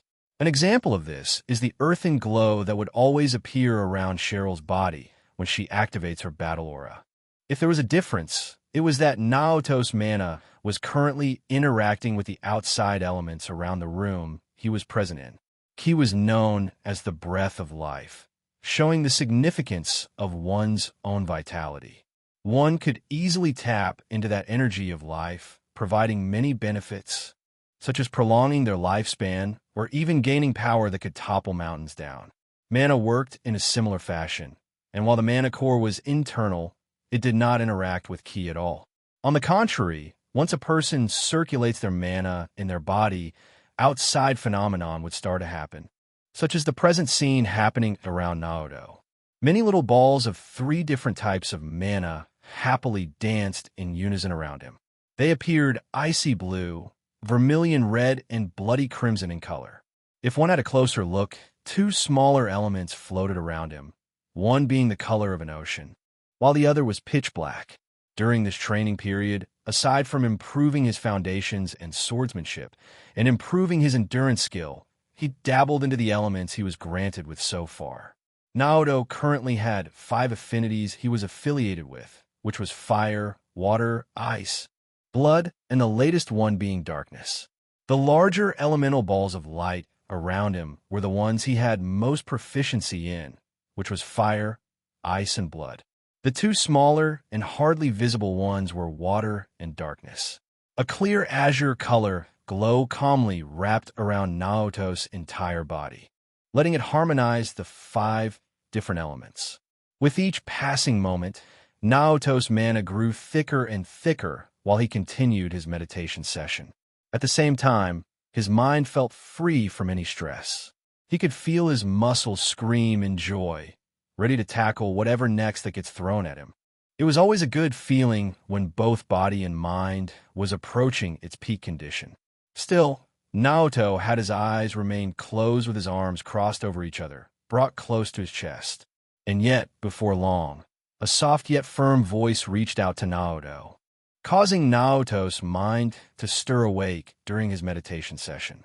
Excluding last night, this voice was one Naoto had not heard of in the past few years. Umo, it looks like you haven't slacked off in the slightest during my absence. Your mana has grown splendidly, boy. A familiar voice called out to me, causing my mind to stir awake during this round of meditation. After hearing that voice, a single figure materialized with a flash of light not too far away, calmly floating downward beside me. Sensing this new arrival, I decided to continue circulating my mana, but ended my meditation. The elements still happily danced around me, but the blue number above my head that was constantly appearing vanished. What replaced that was a very long golden blonde-haired girl that sported very similar colored hair to Princess Alphen. Yet despite the passage of time, this person seemed to not have aged a day. A smile crept on my lips seeing this person arrive in the room I was presently staying in. Well, if it isn't Master, have you grown shorter during our time apart? I said, welcoming the short-statured girl whose age seemed endless. The moment she heard that, I heard a harumph escape from her lips. Oomph. I'll permit that comment this time, only taking into consideration how far you've progressed. Boy, I can see your will is much more steadfast, unlike our begone times. I take it you are ready to take on the trials? The girl asked, seeing me glance her way while still seated in my lotus position. She was, of course, Rosalia, whom I've not personally encountered since my time spent in the caves, if we exclude last night. She only appeared for a brief time while we were down in the dormant infernal castle. She was, of course, Rosalia, one of the only people who I have personally come to accept as my master. I happily nodded my head, hearing her ask that. Yes, I feel much more ready, compared to how I was a year or 2 ago. The plan is already in motion. Considering the technicality of things, the Emperor doesn't want any implications on his citizens, so we will be using this next 1 to 2 months to evacuate them. Even if you bring the entire Hexen clan together, Master, You guys would struggle trying to transport over 500,000 people, right? I said, revealing a playful grin. Yet it seemed Rosalia was not disturbed by it, only nodding her head at my question. Omo, fair point. Perhaps if you've reached out to the village a year ago, we could possibly attempt such an act, but thanks to you no less, I'm in my recovery period. Most of my mana has been drained since you wanted that forbidden incantation ready to be casted again, which, by the way, is ready, Rosalia retorted with a harumph, causing me to smile. Haha, I do have a bit of regret asking that of you, though, Master. You should recall how much of a pivotal role he has to the members of the SSS. But since I intervened during the DG cult, it does make me wonder if that person will have as much influence as you've previously seen. His date is coming, you know, I said in a more tone, squinting my eyes at her. To my surprise, I saw Rosalia reveal a playful grin herself, only to approach me. I saw Rosalia do a gentle yet quick motion of her hand, reaching her small hand out and started to squeeze my chin. Oh, do you now? We can't be having second guesses this late into the game, boy. For ADIA's sake, you've even cut out an entire game in that series of yours, as you call it. Those memories still boggle me, but it's at least clear enough to see how much you've been changing with your existence. So what if you decide to save another person? We don't even know if that October War will even happen, or if it does, they will have an entirely new purpose to achieve, Rosalia retorted as she squeezed my cheeks a bit. Seeing this caused me to stare at her, but I did find it pretty funny. As she did that, I tried to let out a laugh. Haha, it's actually reassuring hearing that from you, Master. Still, it is nice to see you again. But just seeing me isn't the entire reason you came, is it? I said, seeing Rosalia's gaze become softer. Well, it was for most of the reason why I came. Part of it was to check up on your progress, and seeing you will steadfast to take on the trials. It is time to teach you and Emma the forbidden incantation to make that infernal castle rise up from its ashes. I know it was Vita who originally cast it, but as you can see, she's currently preoccupied with the Azure Awakener. Emma has already decided on being your guide in the Vermilion Trials, so it will be up to you two to cast it, considering I presently lack mana to do so. And by the way, you probably know already, but the spell is indeed that Lucifen lied. Testarossa is already on its last strands of its own will. It will only be a matter of time before the woes of the past corrupt it. You best be ready to combat him head-on, Rosalia explained to me in a much more serious tone. Hearing that, I knew Rosalia meant well and that she was looking after me. Still, to think she would let the two of us learn Lucifen lied. A look of anticipation appeared in my eyes. But a question or two also arose after hearing Rosalia say that to me. I see. I won't go against what you want to teach us. But if you coming here to check up on me and to teach a spell was only part of why you came, then what was the other reason? I tried to say, only to get disturbed by a cheerful voice reaching our ears, causing us to get distracted. Master, we're back, a happy voice rang out, only to see a quick blur suddenly enter the room not too far away. Sheesh, you have way too much energy in the morning, you stupid fox. Just what has Naoto been feeding you? I was ready to continue my catnap. A second tired-sounding voice said. The two of us blinked our eyes, seeing two small figures appear. One was a small silvery white fox that currently sported six tails around her, while the second figure was a small black cat with a cute blue ribbon tied around her tail. A sleepy look could be seen in the cat's eyes as she rubbed her paw against them for a moment. Of course, they were the two familiars that belonged to Emma and I, Tamamo and Celine. Tamamo's eyes immediately lit up, seeing the mana balls swirling around me. But before she entered a crouching position to pounce my way, Celine was quick to stop Tamamo. Instead, Celine took a moment, realizing the position Rosalia and I were in, considering she was still squeezing my chin with her small hand. We weren't interrupting something, were we? Celine, letting her expression turn deadpan as she did. Chapter 252, A Bloody Kiss, while Cheryl and Princess Alphen were enjoying their sweet time, likely relaxing in a very luxurious private bath. Rosalia and I were greeted by the appearance of two cute animals. But they were far from just being animals, considering they were purely composed of mana. I saw a cute little silvery white fox with her six tails spinning around happily while a black cat observed our current position. From those two, they probably saw the position Rosalia and I currently shared was awkward, considering the fact that Rosalia currently has her small hand cusping my chin, even going as far as to squeeze my cheeks. It did make that conversation we had a bit harder than usual, but in my eyes it seemed goofy. Yet for those two to drop and currently seeing us like this, it could become misleading for them. And wouldn't I know it, I saw Rosalia reveal a playful grin the moment she saw Temamo, and Celine returned with Celine, wondering if they were interrupting us, seeing the deadpan look in her eyes.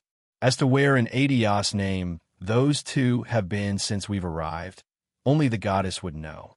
I'm sure Temamo would tell me all about what they've done later, though. How nice of you two to drop by. 'Tis a fine morning, but in fact, you were interrupting something of our happenstance. Here I was looking to teach a rather complex spell, but I think my mana isn't quite up to par to do so. I do not care much for the touch of man, but sometimes we just have to make do with what is presented, no? Rosalia asked, being discreet in what she was trying to explain the situation, which caused Celine to just stare at her. Just what you up to this time, Rose? Celine tried to ask. You aren't referring to what I think you're referring to, are you, Rose? I also tried to ask, but I couldn't even finish completing my sentence before I saw a glint of darkness streak across Rosalia's body. At the same time, I saw Rosalia bare her fangs. I could see two large, protruding fangs sticking out of her mouth. I'm getting a familiar feeling again. I started to recall the first time Rosalia bared her fangs at me to restore her mana, so I braced myself, expecting Rosalia to go for my neck again. On the contrary, I saw Rosalia suddenly lean her head in toward the place that I least expected. Opening her mouth wide, I felt two soft lips press against mine, initiating a kiss. My eyes turned wide as I felt a warm feeling spread throughout my mouth. Celine didn't seem to expect this either, so her deadpan look from earlier changed to her eyes opening up while Tamamo just blankly stared at us. Oh, Tamamo uttered softly, seeing Rosalia's lips planted against mine. And yet, it didn't end there. It wasn't a quick kiss by all means. Her mouth was wide open inside mine, and I could feel her tongue start to squirm. I tried to utter, but Rosalia currently had my lips sealed. So instead, I reached my arms out and wrapped them around her back, initiating a hug. She didn't push me away, and the warmth of her body started to spread across me. Her tongue started to wiggle inside my mouth, but unfortunately that was just a facade. While trying to enjoy the pleasure spreading through my body as our tongues began to dance around, it only lasted for a moment before I felt Rosalia's tongue pull back. What replaced that were her two protruding fangs. With a small sound of my lips being punctured, I felt a little sharp pain starting to spread throughout my mouth. It didn't take long for the sweetness of Rosalia's saliva to be replaced by the taste of iron. Her fangs punctured two holes on the inside of my lips. From the outside, Celine started to see Rosalia's throat start to move, acting as if she was starting to swallow some type of liquid. In this case, thanks to the two puncture holes, blood started to drip out, becoming a small stream that was ripe for the taking. It didn't take long for a little stream of blood to escape from the crevice of my lips, beginning to trickle down the side of my mouth. Rosalia seemed to enjoy herself during this moment, but I didn't stay quiet on this matter. While she enjoyed drinking my blood, I went on the attack and reached my tongue out.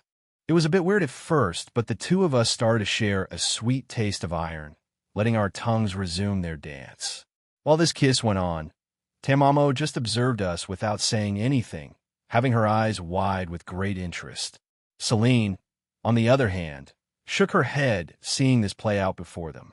Out of us four, it seemed Rosalia was enjoying it the most, considering it has been quite a few years since she had last drained my blood. Only this time, I wasn't as ignorant. I went on the counterattack, letting my blood trickle down her throat while my tongue danced with hers. I must say, it was quite a weird taste in my mouth, but it caused a wave of pleasure to spread throughout my body. I'm not sure if Rosalia felt any form of pleasure from it, but I could see her eyes showing greed as she continued to gulp my blood down her throat. I wanted to use one of my hands to feel her butt up a bit during this moment, but I wondered if I was pushing it. She did mention she didn't have much interest in love, but was that really the case here? Or was Rosalia just being greedy since she hadn't drank any form of blood in a while? Either way, this blissful moment soon passed, and her lips parted with mine. With a soft pop, a visible breath of air parted between our mouths. I didn't see any hint of red over Rosalia's cheeks. Quite the opposite. Her eyes appeared a lot more crimson than they did before. On top of that, Rosalia sported a grin, seeing a thin trickle of red still on the side of her cheek. She also saw the little stream at the corner of my lips. Using her finger, she did a quick motion and wiped it away, together with what remained on hers, and licked it clean. You've got more daring since last time, boy, but this will suffice for now. I suppose, Rosalia replied with a playful grin, still savoring the taste of iron that was still inside my mouth. I did wonder, though, was it still the same taste from her perspective, considering she's a vampire after all? Did she see my blood as a delicacy? We really haven't caught up in a spell, have we? Master, I said, revealing a grin of my own. Still, thanks to the amount Rosalia drank, I did feel a tiny bit lightheaded. It really is a shame for Emma to like a pervert like you, Celine said, letting her gaze turn deadpan again. Oh, please. I'm only receiving what is long overdue. Naoto has been taking far more than what I have been receiving as of late, so it's only rightful I lay claim to some of his blood. I feel much more recharged now. Perhaps even last another decade, Rosalia said, smiling as she retorted Celine. Then where would you even begin to explain this to little Miss Goody Two-Shoe Princess over here? Celine retorted again, raising an unexpected question, causing the two of us to become distracted. We saw Celine stretch out one of her arms. Sure enough, toward where the door that led into the bathroom, further inside Princess Alphen's room, now stood open. A lilac-haired girl and a golden blonde-haired girl with their hair dripping water, still appearing wet and covered in white bath towels, could now be seen standing in front of the open doorway. To my surprise, Cheryl's hair did seem to have flowed down past her neck now, appearing longer than what I had previously recalled. Big brother, Princess Alphen said, calling out to me with a gentle look in her eyes. As for Cheryl, she found it more of a surprise to see Rosalia standing next to me, ignoring all of the colorful balls of light still happily dancing around me, since I still had my mana channeling inside my body. You two took your sweet time in there. I just decided to have a little fun in your place, Rosalia retorted again, causing Princess Alphen to blink at me. Cheryl only shook her head with a sigh. Just how much did you two see? I decided to ask, seeing the two now done taking their bath. Only the last part. Still, I thought what happened on the island would be the last time I would see something like this, but I guess I was wrong, Cheryl said, shrugging her shoulders. It looked a bit painful, too. Was this girl really drinking blood just now? Princess Alphen frowned as she said that. Well, they'll tell you about it sometime, but nonetheless, this is the same lady you had a brief encounter with last night inside the castle. Alphen. Rose here is my master, who has helped me in more ways than I can count on my hands. I'm her apprentice, and we both dabble in magic.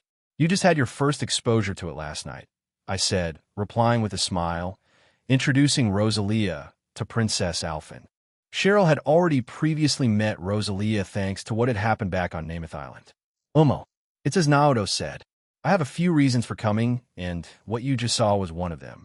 All manner banter aside, I needed a good battery to replenish my mana. I think I've been deserving of some dessert too. Rosalia teased again. Before any of us could do anything, Rosalia released some of her own mana, letting a light blue swirl coat her hand. With a twist of her hand, a hidden burst of energy spread out, aiming directly at me no less. Well, I wouldn't say directly at me.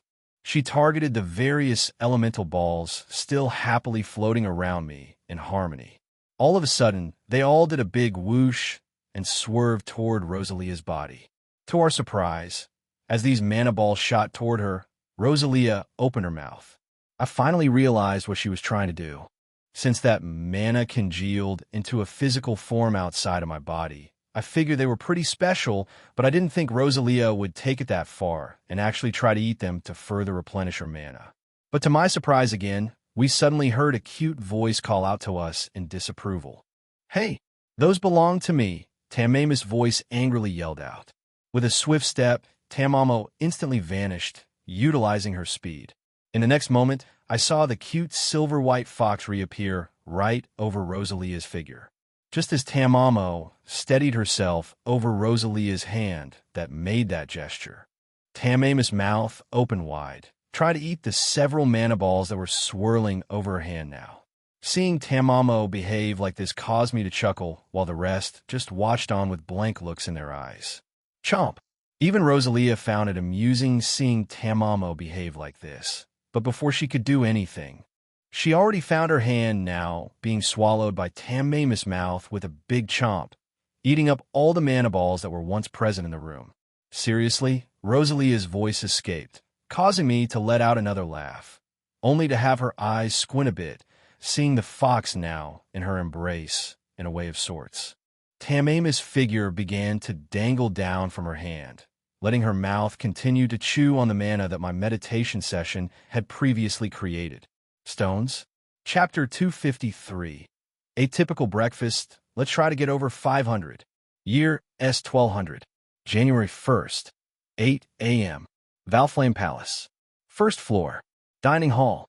Several figures could now be seen in a rather long dining room, adorned with grandiose chandeliers, equipped with orbital lights that illuminated the entire hall.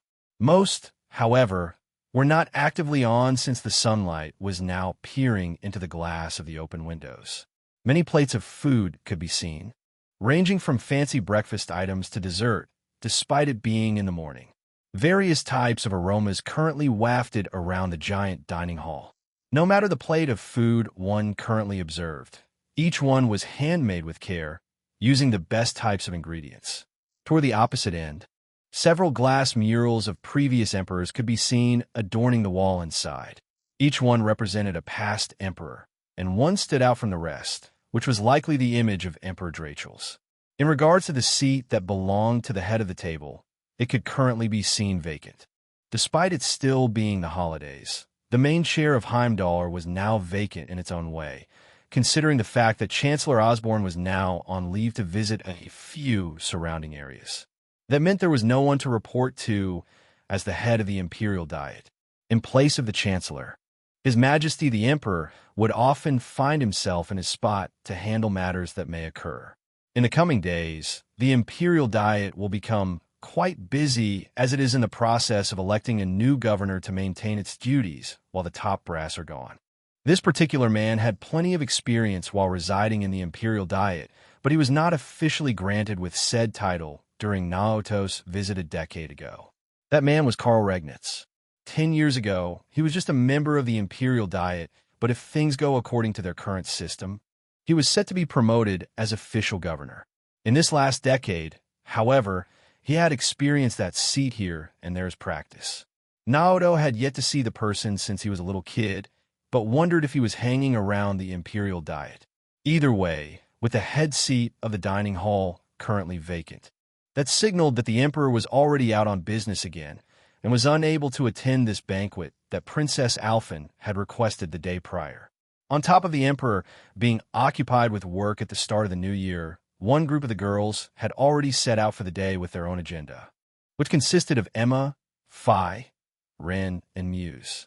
They were likely wandering around one of the popular bakeries in another district by now, but that didn't stop the rest of the people who were still present. Near the head of the table sat 3 figures, all sporting bright golden blonde hair. One seemed to be a young woman, but looks can be deceiving, considering this woman had already given birth to twins, who could likewise be seen present next to the vacant seat. She had a tiara on her head adorned with glistening jewels, and wore a fancy vermilion dress, one very similar to what Princess Alphen wore the night prior during the dance. One wouldn't want to look down on this woman. However, after all, she was the reigning empress of all of Erebonia. Whenever Emperor Eugent was out on business, it would often fall on her to manage Valflame Palace, together with the maids. Directly across from the Empress on the other side of the table sat Princess Alphen, while her twin brother, Prince Cedric, sat to the right of the Empress. Prince Cedric wasn't alone either. His older brother, who was born from a different mother, Prince Olivert, was seated right next to him. That meant Mueller wasn't far off, and since Kurt was with them, that meant he was seated next to Mueller. On the opposite side, apart from Princess Alphen, of course, was my seat. Still, a couple of unexpected guests decided to show up at this breakfast. The obvious one was Rosalia, who decided to stick around after that little outburst back in the princess room. The two familiars were currently not present, considering they spent most of last night roaming the night in Heimdallr streets, doing Adio's knows what. In response to that, they were currently cuddled together, snoozing away in the princess' bed back on the higher floor. Instead, Rosalia butted her way into the breakfast that was prepared for us, who was hoping to get a good meal out of it. Unexpectedly, she wasn't the only one who was here, excluding the events of last night, of course. I haven't met Rose since I resumed my position of being Liberal's crown prince, but this woman is of a similar position. I haven't come across this silver-haired woman since she decided to show up at grandmother's birthday celebration when I was showing Princess Alphen and the others around when she decided to visit Liberal for a day. Aurelia Le Guin's sole daughter of a count's family that resides in western Erebonia, though she is quite unfettered in her duties as heir to her family, seeing that she had long started pursuing the path of martial arts. And on top of that, thanks to Rosalia, who could be seen further beside Aurelia, managed to create a mana core for Aurelia.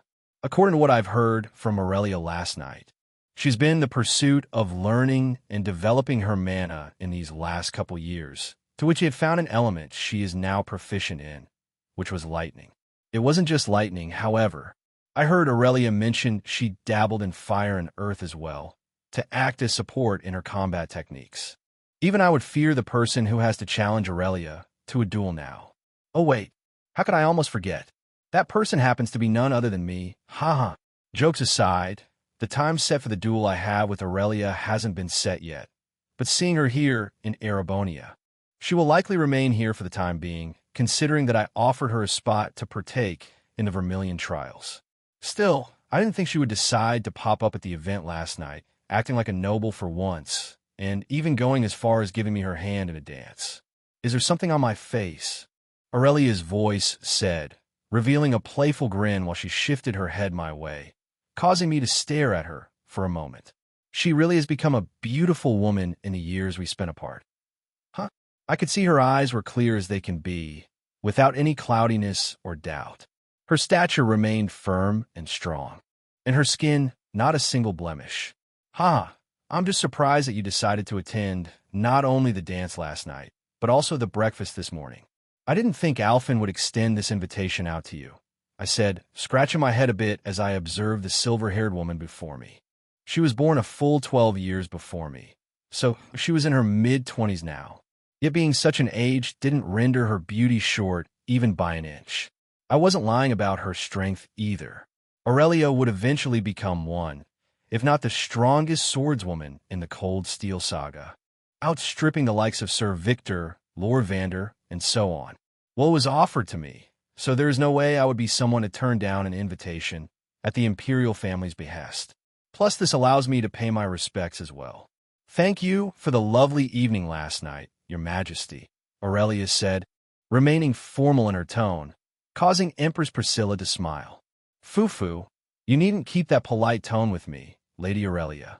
You served just as much purpose to entertain the nobles last night as His Highness did, so it was very fruitful, to say the least. It is a shame that Lord Alberia couldn't stay. Seemed to have some family matters to attend to. Still, I hope you all will enjoy this breakfast my lovely daughter has prepared for you all today. Empress Priscilla smiled. After saying that, we all nodded our heads. But as she did, she looked toward Princess Alphen again, who appeared to currently be in a daze, not paying much attention. Even Prince Cedric saw this, seeing as he was seated right next to the Empress. Are you all right, Alphen? You've been out of it since you came down here. Something didn't happen, did it? Prince Cedric decided to ask, revealing a small frown. Hearing him say that drew the other's interest, and caused us to look toward Princess Alphen as well. Princess Alphen tried to ask, taking a second to realize where she currently was. Chapter 254. A typical breakfast, too. Princess Alphen tried to respond, not expecting to hear Prince Cedric, her twin brother, speak up like that, which drew our attention. To my surprise, he was the one who asked too. I could even see a hint of worry in his eyes. Contrary to how Prince Cedric acts in the games, I essentially wiped away the so-called curse he would eventually succumb to at a very early age by taking the responsibility of becoming Testarosa's pilot. His bloodline was strong with the Divine Knight, so I'm not sure if he feels those impulses. As for me too, I haven't felt any thus far. Perhaps the gamer system had a role in that. I wasn't particularly granted that mind-related skill, but it was true to say I haven't felt any impulses the Infernal Castle would try to send in hopes of corrupting the link it shares with whomever becomes the primary pilot of Testarossa. In short, Prince Cedric right now was a normal boy who had the responsibilities of being a prince, much like my current position now. Apart from that worry in his eyes, I saw a hint of annoyance, likely because I saw him outside Valflame Palace earlier in the morning. Considering the fact those 4 girls denied Prince Cedric at Princess Alphen's behest to enjoy a breakfast hosted by the imperial family. I bet his pride was pretty shattered when he was shot down, huh? His current annoyance was sound, to say the least. Still, I saw that he was worried about Princess Alphen's current appearance, as did his mother, Empress Priscilla, seeing Princess Alphen's eyes dazed. Yet to my right spoke an entirely different story. Shifting my eyes, the first thing to pop into view was a visible look of anger appearing over Mueller's forehead, and for a good reason.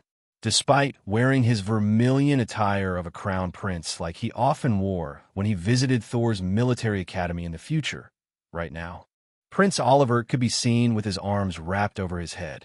As Princess Alphen remained dazed, Prince Oliver, on the other hand, currently felt his head pounding, which caused him to slump over like that, even if he was trying to enjoy the meal presented to him. This is why I advised against you drinking that much wine last night, Your Highness. Hangover medicine often takes a while to kick in too. Mueller berated Prince Oliver, who was likely still experiencing a massive hangover.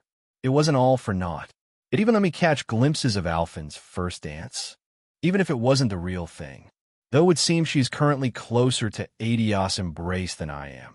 It pains me to say that I feel the grasp of Gehenna, Prince Oliver retorted Mueller while having his arms gently grasp his head.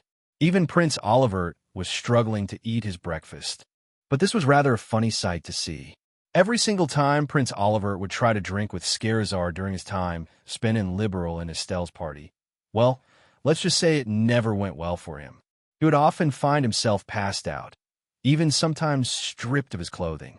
Thankfully, the latter hadn't happened here, but he was definitely regretting how much he had drank last night. To add to that, after my small exchange with Aurelia, both her and Rosalia remained silent, only to sip the aromatic tea they had placed in front of them in silence, while watching the imperial family converse with each other. On top of that, Cheryl had a hint of rosy cheeks, and it was clear her eyes were avoiding mine as she ate in silence. It was pretty obvious to tell something had happened, though for better or worse, I do not know. Prince Cedric wasn't a foolish boy either, regardless of him receiving the curse's grasp.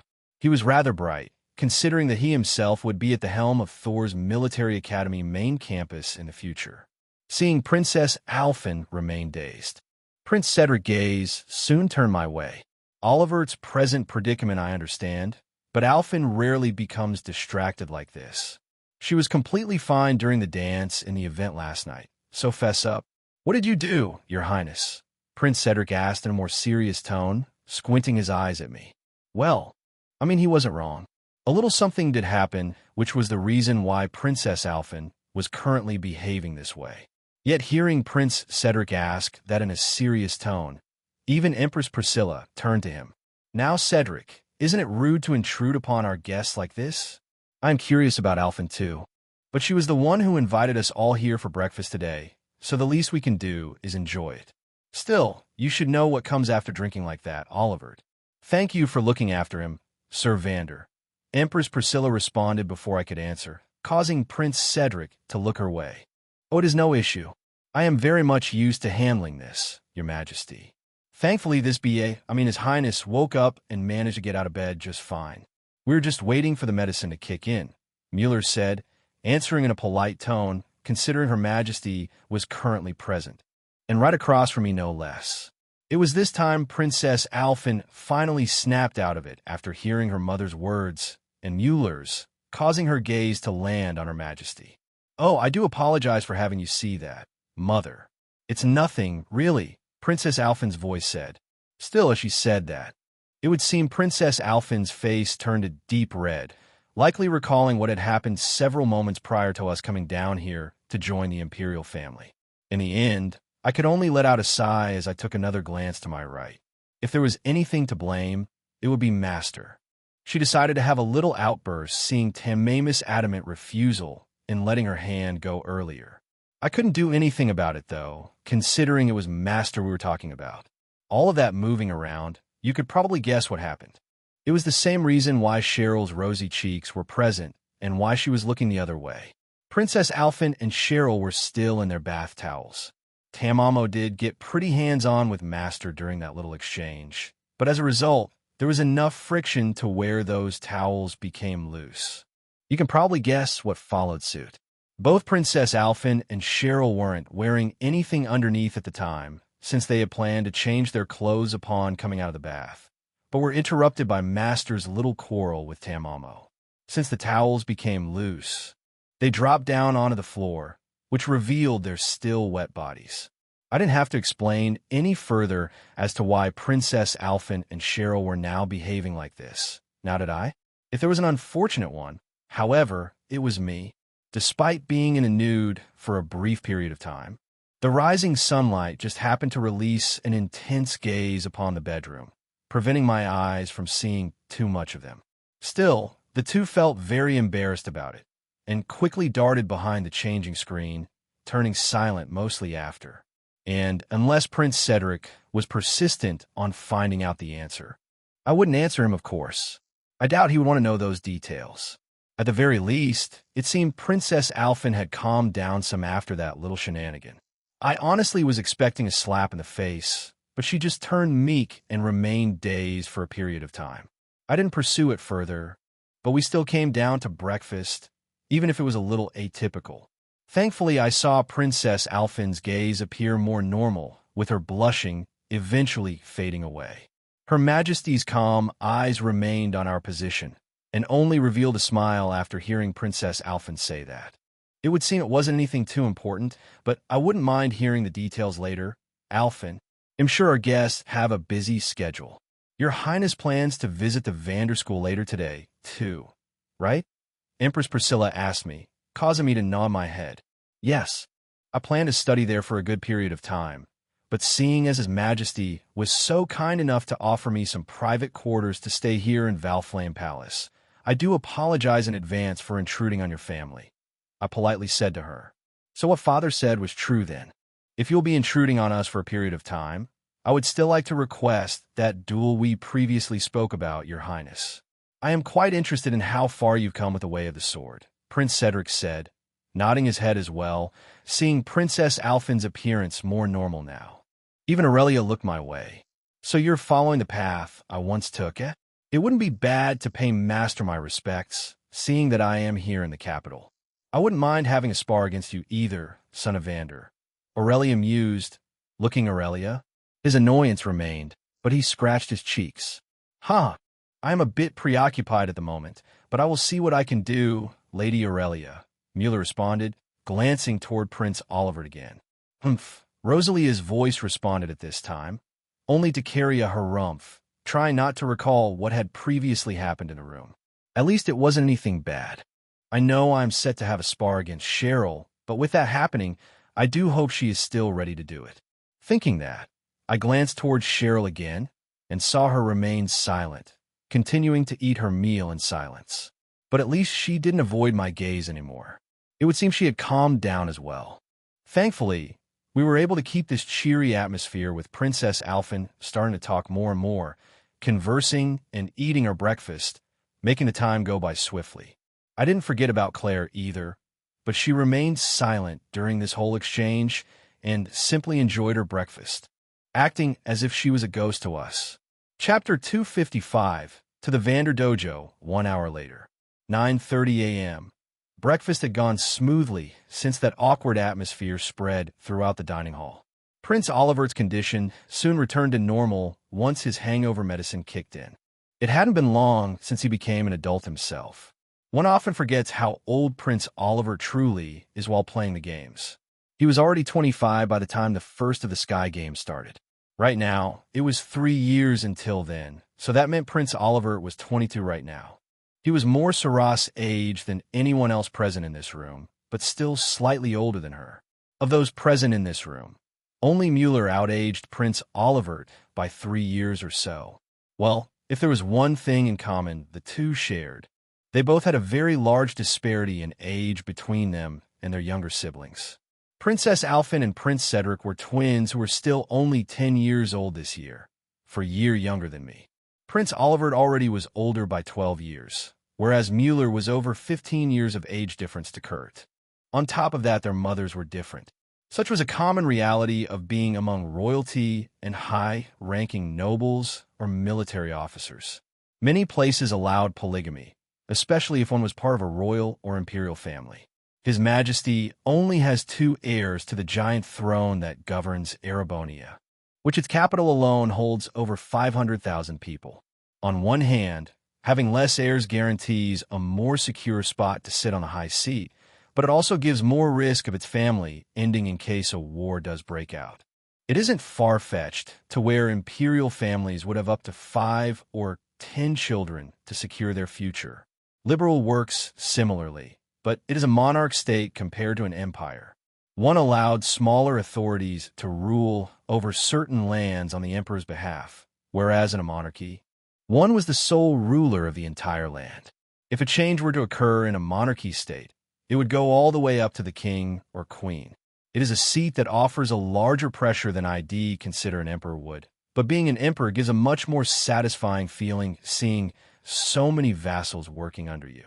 The oddest thing I could think of regarding this way of governance is that the 3 countries, Erebonia, Liberal, and Calvard, all differed from how one rules their country. Calvard used to have a nobility system, but it was torn down by its people and became a republic where a president is voted on for a certain number of years to be in office. All to which the 3 surround a city-state-owned government, one which elects a mayor but is mostly run by its people, which is none other than Crossbell State. And also the state that sees the most turmoil, thanks to being surrounded by 3 behemoth cities. Knowing this, it still makes me wonder exactly why Father betrothed Princess Alphen to me, even going as far as receiving their Majesty's blessing.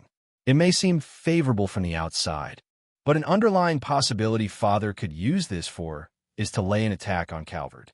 Right now, 3 countries exist in harmony, but if one tips the scale just ever so slightly, all hell could break loose. But on the upside, I only have an ever-growing curiosity to see what would turn out from doing this.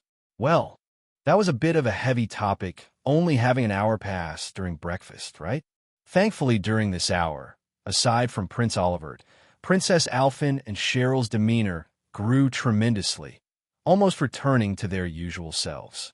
I'm sure what the 2 went through was embarrassing, but I was curious to see where Cheryl's thoughts lay, considering she was wanting to enter servitude in the future. Thankfully, things didn't get worse. I even glanced my eyes toward the golden-haired girl who hadn't aged a day, and Master was behaving her usual self, aloof to most things but still entering conversation here and there. It was like this an hour past, quite uneventfully might I add.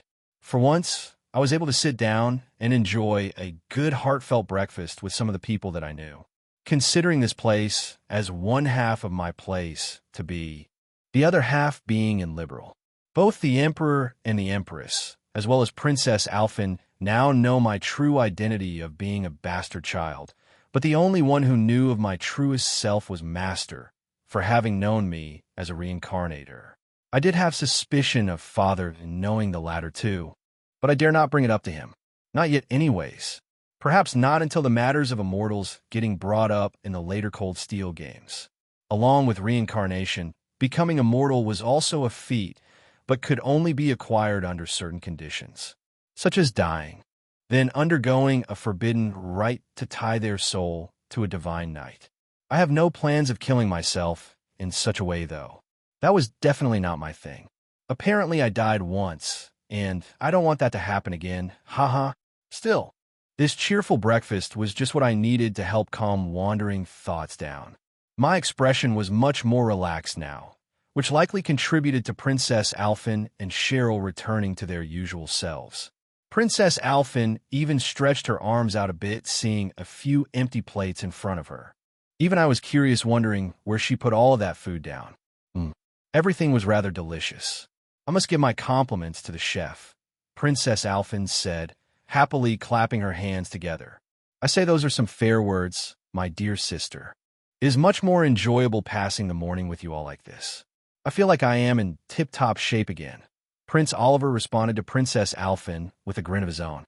Hearing that, Mueller blinked his eyes and looked at him with a stern look.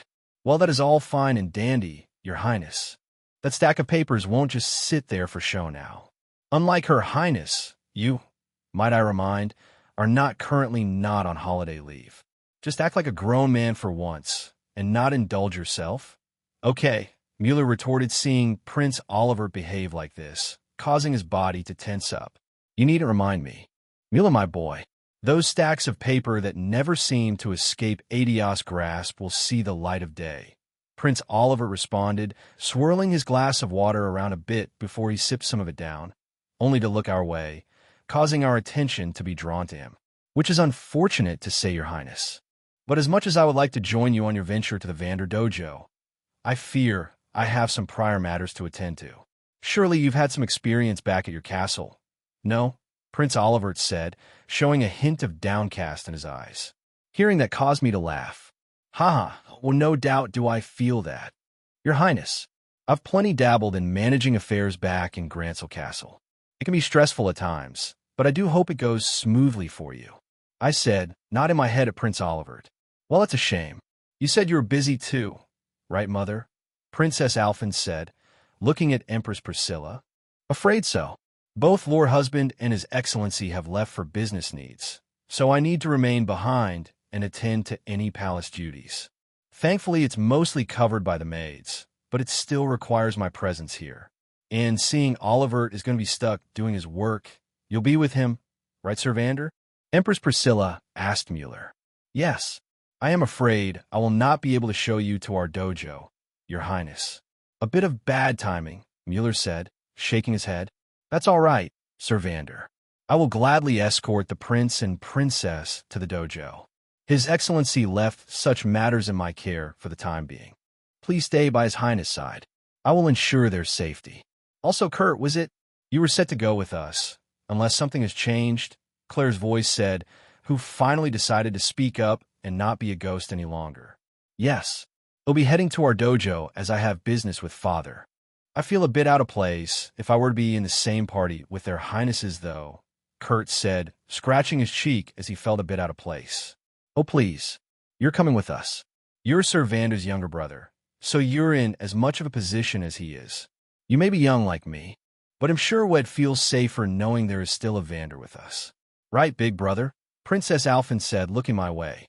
I don't see a problem with us, so why not come with us, Kurt? I too have business with Lord Vander, but I have a promise with Cheryl here first. We'll be hosting a spar. You said you wanted to come with us to witness it, right? Your Highness Prince Cedric? I said, looking toward Prince Cedric. Of course. I wouldn't dare miss it, since I want to see how far you've come with that way of the sword of yours. Plus, it might even give me a glimpse of how the demon of Thor's fights too. Prince Cedric said with a nod of his head, causing Aurelia to smile. I don't really like being put on the spot here, Cheryl responded, acting a bit shy, which caused a spread of laughter to echo through the dining hall. Well, I wouldn't be too sure about that. It all depends on Master's schedule. I would love to see how far you've come, though, Naoto, so I'll be joining you guys. I do have expectations of you as well, Miss Taito Practitioner, Aurelia said, glancing her eyes at the lilac-haired girl beside her. I don't really like being put on the spot here, Cheryl responded, acting a bit shy. Compared to the past, Aurelia was in the crowd watching Cheryl fight, but now Aurelia was right beside Cheryl. She was still in her journey of becoming the strongest swordswoman, but no doubt Cheryl is definitely feeling some pressure here. that still caused a wave of laughter to spread around the dining hall, which was a clear indicator that our breakfast was over now. Claire was kind enough to offer a path ahead. Her Majesty, Prince Olivert and Mueller stood up and excused themselves, retreating back into Valflame Palace. While me, Cheryl, Princess Alphen, Prince Cedric, Kurt, Aurelia, Rosalia, who stayed quiet during this exchange, got up and proceeded to follow the icy, blue-haired maiden, acting as an escort for us. Instead of going directly outside of the palace, she brought us to another area inside of it, which was a private garage sporting several types of orbital vehicles. It was here where Princess Alphen's exclusive orbital car was stored, along with Prince Cedric and other members of the imperial family. Of course, Princess Alphen dragged us inside her car she often uses to drive around Heimdall and the surrounding cities. If I recall, it was shown once or twice when Class 7 was escorted to Esmola's garden. Still, the inside was basically a giant limousine, spacious and luxurious to boot. We even had a dedicated driver, but Claire took up that spot, relieving the driver of his duties for the time being. Like that, we exited the garage, causing onlookers to look on with interest seeing a car belonging to the imperial family start driving to one of the districts where the Vander Dojo lay. Chapter 256. Inside the car outside of Valflame Palace. January 1st, 9:30 a.m. A tall and grandiose palace full of vermilion splendor soon panned into view, showing off its might to the rest of the city. Two large adorned crests of the Arner family could be seen on each door that led into the giant palace. Before long, these two large doors slowly opened on their own. A couple hours ago, a few figures exited from here, but this time, no figures could be seen. Instead, it was a very fancy white orbital vehicle that appeared out of the door. If one had a close look, a few officers of the RMP could be seen aligned on each side of the bridge, giving a salute to the white orbital car that appeared out of the palace. This was the private car of Princess Alphen. Every member of the imperial family was designated with such a vehicle. Prince Olivert had his own orbital car, as did Prince Cedric. Since it was Princess Alphen who wanted to leave with Naoto and Cheryl, the group designated her car to be used. These vehicles would often be used for special occasions or for official traveling of the imperial family, whether it was within city limits or to other cities in Erebonia. Thankfully, it wasn't seen in everyday use, considering St. Estrella had dorms that most of its students could reside in. Even the princess wasn't excluded from that. As the orbital car began to depart the bridge, the RMP officers remained still, saluting the people inside off. After all, they knew well who was inside, as did the several onlookers. The people going about their work saw the Chancellor leave earlier in the morning, and now they are witnessing someone of the imperial family depart from Valflame Palace. Their curiosity couldn't help but grow as the white orbital car departed from the bridge, going around to the right of the statue that was composed of Emperor Drachel's.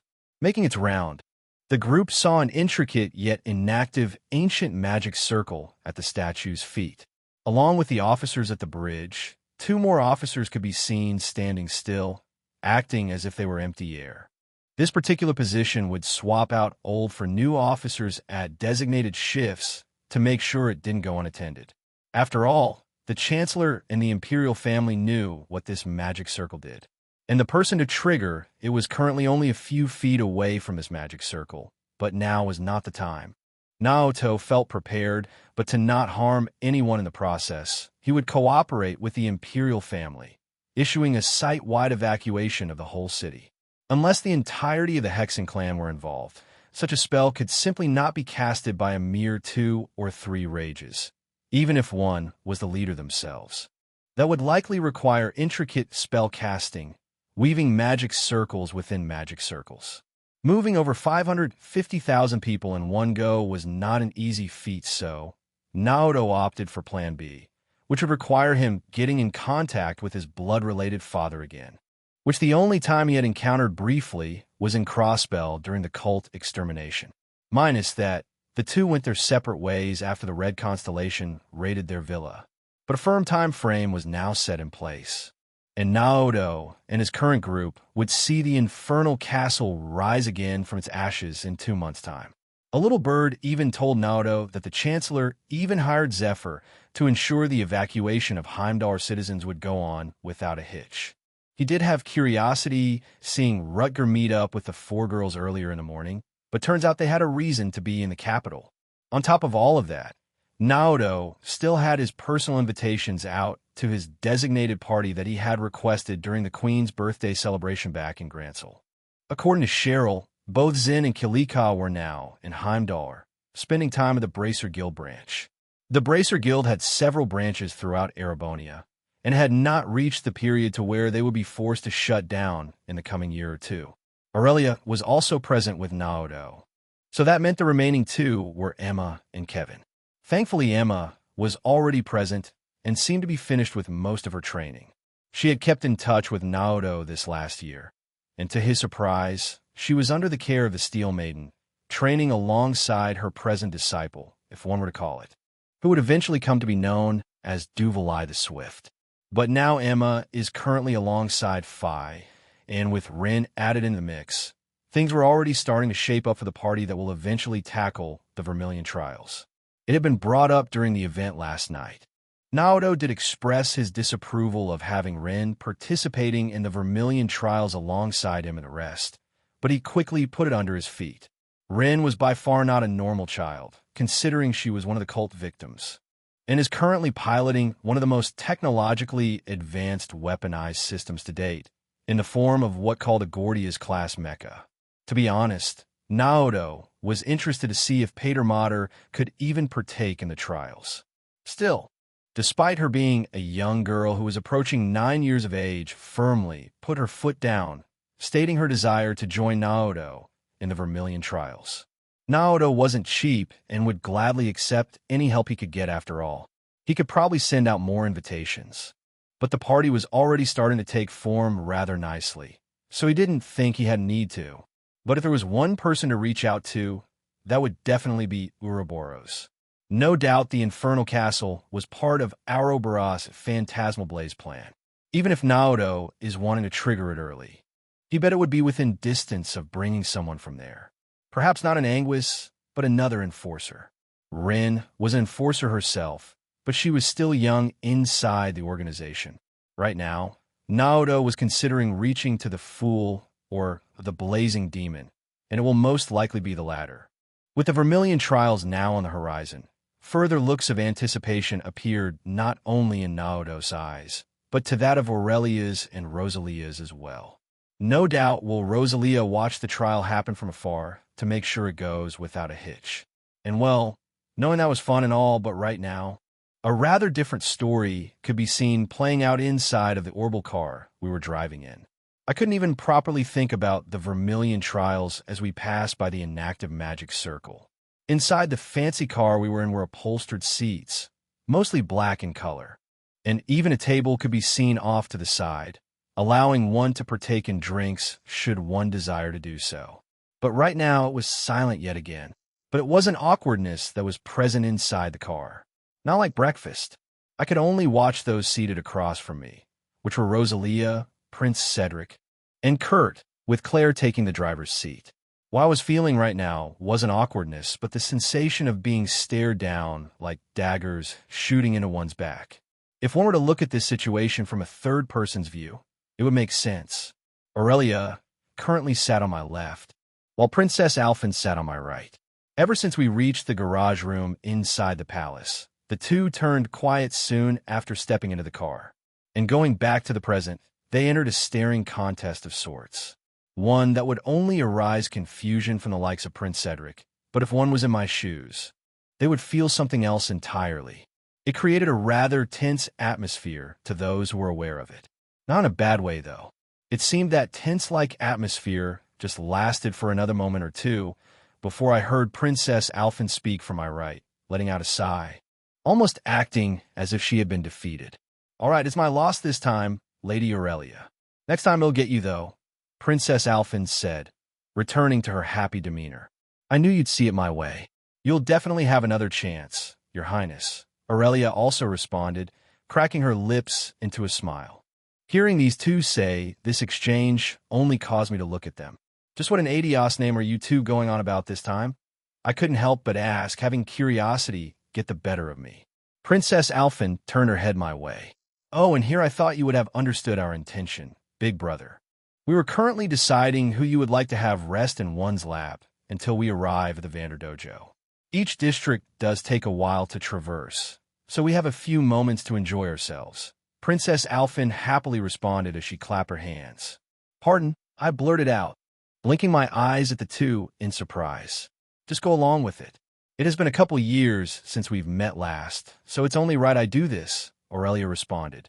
Before I could do anything, I saw Aurelia reach out her hands, wrapping her arms around my shoulders in a gentle manner.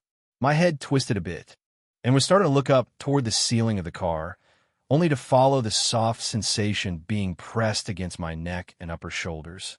It was indeed the so-called lap pillow. Not that I was against it by any means. If anything, I was surprised to see Aurelia do this over Princess Alphen. But I guess they had a battle of some sorts during that silence. Seeing them do this, Prince Cedric and Kurt only looked on with an incredulous look in their eyes. It would seem the two of you have already been acquainted with each other, Your Highness. Just what status is it that you two exactly share? Prince Cedric decided to ask as he looked our way. Oh, I forgot to mention that part. It isn't official yet like it is with Her Highness, but I too have been engaged to Naoto here. On a lesser scale, of course. Aurelia answered Prince Cedric's doubt, causing him to look at her as if he was in disbelief. Come again. Kurt couldn't help but blurt out as well. All the while Rosalia just kept her smirk on her face, seeing this play out. Stones? Chapter 257.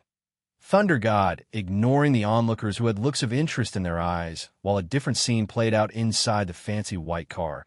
Claire ignored everything that happened, staying silent as she had her two hands on the steering wheel, making their way to the main street that connected all of Heimdall to the other districts, which was Vainkur Street. In a way, Vainkur Street acted very similarly to Crossbell City.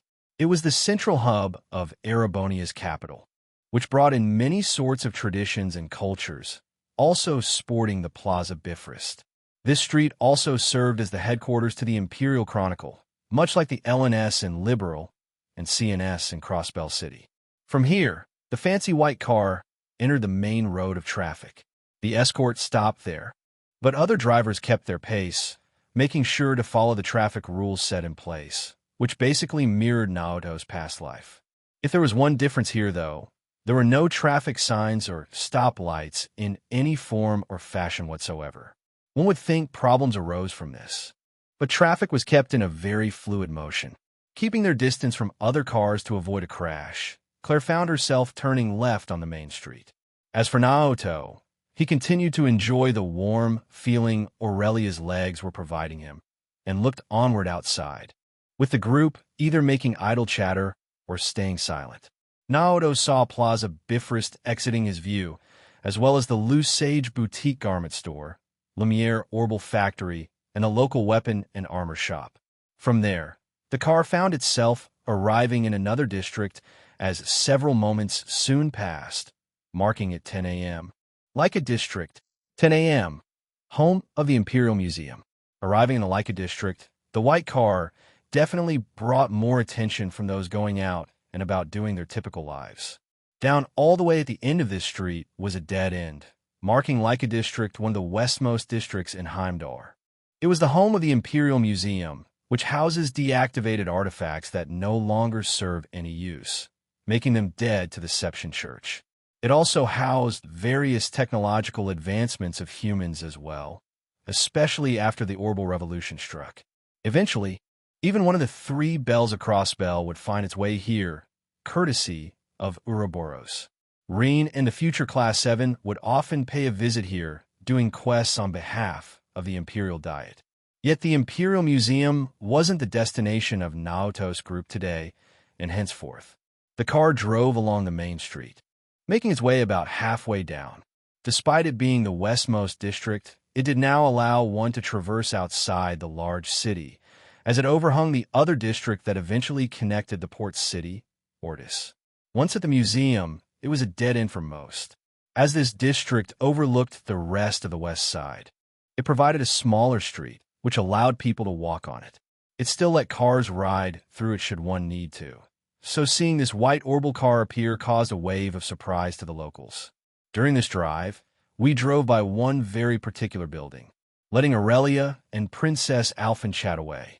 I observed Claire for a moment, seeing her turn her head toward the building and looked at it in silence for a good moment as we drove past it. Time seemed to have slowed down at that point. From the doors, they slowly opened, revealing a man sporting a long, stylish and buttoned green and gray coat. A military cap could be seen on his head. He appeared rather young, perhaps a couple years younger than Claire. Despite having a different surname now, this man actually looked very similar to Claire, despite the clear difference in hair color. The prince's private car? The man couldn't help but raise his eyebrows seeing the fancy white car drive into view. It didn't take long to see the icy blue-haired maiden sitting in the driver's seat, causing him to look that way for a moment. Claire, the man continued to utter. As he did, the old man, who appeared to be a butler of sorts, stood beside him with a hint of worry in his eyes. "Is something the matter, young master?" the butler said, who was also the one currently in charge of this particular building. On its placard, it read, "Revolt Company." Putting two and two in place, this was and used to be Claire's home once upon a time. But thanks to a certain car accident, she lost sight of what used to be hers, only to have the Chancellor pick her up, becoming one of the Ironbloods. Yet this man standing before the car was a blood relative of Claire's, her cousin, to be exact. His name went by Michael Irving. Like Claire, thanks to the blood and iron Chancellor forming the RMP earlier than what it was set to become, Michael too had been scouted early on. It didn't take long for the Chancellor to realize the connection he shared with Claire, but in return, he did not place her directly under Claire's command, but of a separate squad. Right now, unlike Claire, Michael was on holiday, leave like the rest of the RMP officers. But he was spending most of his time inside the Revolt Company building, seeing his relatives still on official business. Michael was quick to shake his head, easing the worry of the one in charge of the store. "It's nothing. I was planning to step outside to get some fresh air anyways, if you'll excuse me." Michael simply responded, bidding farewell to the old butler. His worried look only increased, as he too spotted the icy blue-haired woman in the white car. Michael's figure departed into the ongoing traffic of people, leaving Claire and the rest of us behind. It wasn't hard to realize something was going on in that head of hers, but it was unexpected to see Michael here. He would eventually become a teacher at Thor's military school branch campus, alongside Reen. Claire, I wonder if her mindset is still in turmoil whenever she sees Michael. After all, Michael's father was Claire's brother, who was the main cause of her family's death. Claire sought justice and put him down, and there wasn't any animosity shared afterward. But Claire and Michael went their separate ways, despite still being family. Quite a bitter topic, really. I couldn't help but utter as my head rested above Aurelia's legs. Despite my head being horizontal, it still allowed me to see clearly outside. I knew to ignore the onlookers' gazes. I knew Claire could keep her working demeanor up, so I didn't feel too worried about her getting distracted by her driving. We were nearing our destination anyways, which was halfway down like a district. To my surprise, however, before we could even park our car off to the side, in the distance a house or two away, I saw a family to where a 12-year-old girl stood beside them, sporting short red hair and lavender eyes, looking at the approaching car with her eyes big with interest. If I recalled correctly, this girl would eventually join the Imperial Air Force alongside some other students of Thor's military academy. That wasn't where my main interest lay, however. Before this house stood a rather well-known cafe across Heimdall.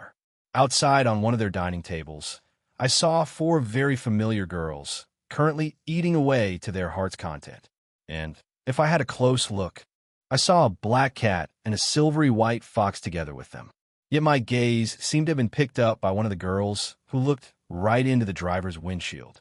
It was Rin, no less, who sported a playful smile, as if she had seen right through the window, looking right at me. It seemed Aurelia was quick to sense this gaze as well. "Someone you know, Naoto?" I saw her strolling about the palace with that group of friends of yours earlier. She was beside you two at the dance last night, too. Aurelia asked with an interested look in her eyes, causing me to glance upward at her. Perhaps it wasn't the best idea to do that. Even Princess Alphen blinked her eyes, seeing where my eyes were now. Aurelia's bountiful chest was now in full bloom, with her head peering over them, clothed of course. But her chest was quite large. Still, I remained calm and answered Aurelia. Yes, he'll introduce the two of you sometime. You'll be seeing more of her in the coming future, I said with a smile, acknowledging Aurelia's doubt. I see. They wouldn't be just a nobody if it's a person related to you. But if it's as you say, there will be more chances to meet each other. I do say we have arrived at our destination. This was a new experience for me, but it was enjoyable nonetheless, Aurelia said, cracking a rare smile as she looked down my way. Her words were true.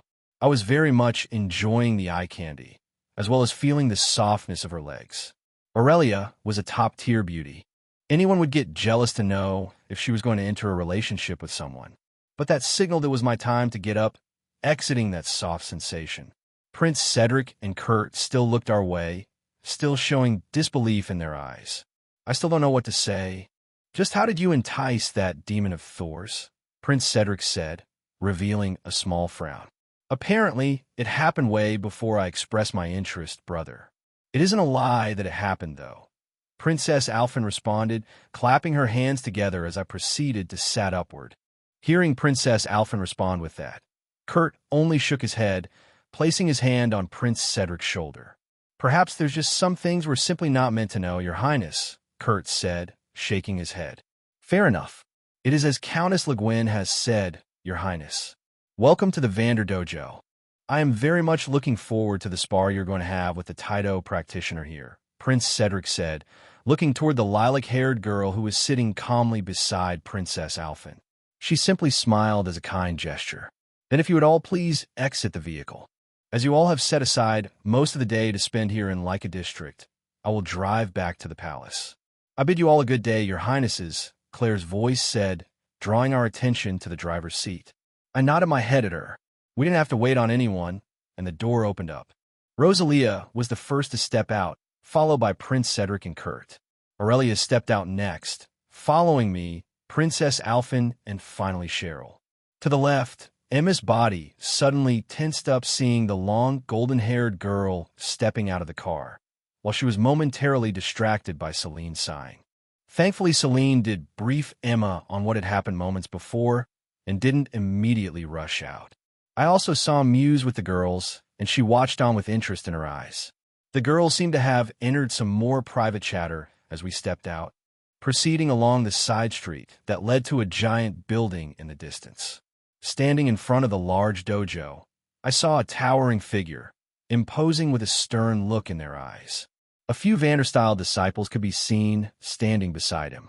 I had met this person once before, back during my first visit here in Heimdall back when I was just a little kid. This man who was now approaching our view was the Thunder God, active father of both Mueller and Kurt Vander, and the one who currently claims the title of strongest swordsman not only in Erebonia, but in all of Zemuria. His demeanor remained stoic and serious, despite seeing the arrival of Erebonia's royalty. Back then, he had a dominating presence, and after a decade has passed since my last encounter with him, he only seemed to appear more domineering than the last time. Chapter 258, Confront Leica District. 10:30 morgens. Several figures stepped out of a rather fancy white Orbal car, with a beautiful silver-haired woman leading the group, excluding a certain someone who seemed to be placed here outside of her time. This silver-haired beauty was by far the oldest of the group, but she did not pay much attention to her current age. She might be developing that mature look in her eyes, but her beauty was known far and wide, and equally a terrifying factor, as few dared to approach her. After all, despite the age difference being more than a decade, there is a rumor starting to sprout up saying that this beauty is currently engaged to an unknown party. As to who that was, most from the outside didn't know. So, when they saw her step out the car first, they were stunned to see her. But for those that did, It was to none other than the violet-haired boy who exited out not too far after she did. The onlookers could only remain stunned, especially after seeing the twins of the imperial family step out after, along with a couple others. They just looked on with blank looks in their eyes. As for the silver-haired beauty, she had gone on a journey of self-improvement since her graduation thereafter, and now she found herself returning to her roots. For alongside Naoto, the tall, imposing man who could now be seen before them, the Thunder God was none other than the master of this silver-haired beauty. Some moments have passed while walking down the side street, causing the onlookers to mostly disperse after their momentary stupor. On top of that, the certain group of girls who were seated outside at the popular cafe paid for their check and began to head toward the opposite direction to where the museum and tram station was. With it being more calm now, the first action Aurelia took caused surprise to streak across the group's eyes as we were now in front of the tall, imposing man. Aurelia took to one knee, showing an air of politeness, yet remained firm as she knelt down. Disciple Aurelia greets her master, Aurelia said, greeting Matthias Vander. We were still behind her, but just being a few feet apart in distance, he definitely was a towering figure. He was just built differently, unlike other people. The pressure alone he was currently releasing was proof of that. Cheryl remained quiet and even grabbed a hold of my robe. This was probably a first for her to feel the pressure of one of Zemuria's top combatants, and a swordsman no less. So you finally remembered this place exists, Aurelia. And here I thought you forgot about this place. Or could it be that my dojo was but a stepping stone for you? Matthias uttered, seeing the person he had once called his disciple. His gaze remained nonchalant as he looked down at her. I do apologize for my period of absence, Master. I have been on a journey of self-enlightenment and only came out of it recently. I do have a person I would like you to meet as well, Aurelia said, bringing more interest in my eyes. I half expected who she was referring to, but Aurelia signaled her hand, pointing to the small, blonde-haired girl with endlessly long hair. A discontent look appeared in the girl's eyes, but she walked forward regardless. I see no point in this flaunter, but if you must, it'll play along for now. 'Twas a time where I trained this brat. She is no different from the likes of you, though. A mere decade in passing, but 'tis good to see you again. You seem a bit more appealing in my eyes now, Rosalia said, revealing a playful grin, playing the Thunder God for a fiddle, disregarding who he was. From his eyes, I bet he wasn't expected to see Master ever again, much less in a situation like this. You were that kid who was brazen enough to sit on the roof of His Highness' vehicle during transit to His Majesty's inauguration, Matthias simply said, ignoring the smirk she was currently wearing over her lips. Oh, please. I am hardly a kid. I've lived far much longer than you have on this land. You might be even more of a brat than my student here. It isn't like just anyone can walk up and become my apprentice like that, Rosalia retorted, squinting her eyes, staring right at the Thunder God. I could almost hear a visible clap of thunder strike right then and there, feeling a growing tension in the air. Seeing the two behave like this, I quickly approached Rosalia's side and motioned my hands a bit. Now, Master, it is true to say Aurelia studied under the Thunder God's tutelage for a period of time, much like she did with you. We've come with an agenda today, so try not to break out of it. Okay, I replied, trying to calm Rosalia down. Hearing that, she looked my way and shrugged her shoulders. Me being here serves not a purpose, merely for amusement to check on how far my current disciple has improved. You can have it your way, Naoto, Rosalia simply responded back, shrugging her shoulders as she did. Thank you. I do apologize on Master's behalf, Mr. Thunder God. I believe it has been quite some time since we have last seen each other, I said, seeing a more calm Rosalia now. I approached Aurelia as she stood back up, ending her greeting. As she did, the Thunder God's gaze landed directly on mine, creating a rather imposing pressure. So it has. Back then your identity was shrouded in mystery, but you have done well in coming here, Your Highness. You spectacularly passed Aurier's test, so I've no reason to hold you from stepping inside these doors. I am a bit surprised to see who has accompanied you, though. Minus my student here, Matthias Vander said, welcoming me, which gave me another surprise. He was the type to remain serious and aloof, but seeing as I passed his wife's test back in Parm, I guess word has reached him here already, or Mueller already contacted him upon arriving here in Heimdall. That too was a possibility. A silent gaze watched on from further behind, who stood beside Prince Cedric, watching the few of us converse like this. I could feel a concerned gaze from behind, and figure was from Kurt, but after observing the Thunder God in front of me, it was clear his gaze had not once met with Kurt's. Perhaps he was even harder on him now than he was during Class VII's training in the later games. Either way, with the Thunder God landing his gaze on us like this, Princess Alphen didn't back down and approached Aurelia and I, doing a curtsy of the skirt she was currently wearing for the day. I do apologize for intruding in on your dojo like this, Sir Vander. I have taken liberty in bringing brother with me, in hopes we can observe a bit. We won't be intruding for long, Princess Alphen said in a respectful tone. After all, the Vanders were the active bodyguards of the Arner family. Where an Arner went, a Vander would follow. Unfortunately, Mattia's second son, Kurt, wasn't active on his part yet, considering he was still a young boy. Right now, it was just Mueller who was presently overseeing Prince Oliver back in Valflame Palace, who likely was digging into stacks of work papers right now as our group conversed here. It is always a welcome for Erebonia's treasure to pay a visit to my dojo. Both your highnesses are welcome here anytime, Mattias Vander responded with a single nod of his head. All the while the couple of students that remained in the back behind him watched on with growing interest in their eyes. Thank you, Princess Alphen responded, doing another curtsy with her skirt, before returning where Prince Cedric was. I guess she decided to keep her distance from me, seeing where Aurelia's position currently lay. Though it wasn't wrong to say that she wanted to watch what was going to happen beyond these doors. But before we could do anything, I saw the Thunder God actually start approaching us, but proceeded beyond where Aurelia and I were currently standing. Aurelia watched on, seeing where her teacher was walking to. Unexpectedly, he approached the small lilac-haired girl, who seemed to be no older than Princess Alphen further behind us. Seeing the Thunder God approach Cheryl all of a sudden, her body tensed up a bit, but her gaze remained strong. Even my eyes raised up a bit. He was quite tall, and Cheryl was still a tiny girl. It was rather comical seeing the difference in their two sizes, much less how much difference his overall bulk was compared to Cheryl's.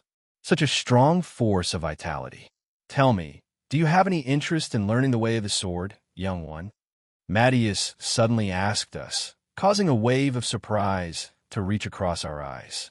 Cheryl was equally surprised, but the one who was probably the most surprised from hearing this was Kurt. His eyes almost popped out. Father, Kurt uttered, seeing the scene play out before him.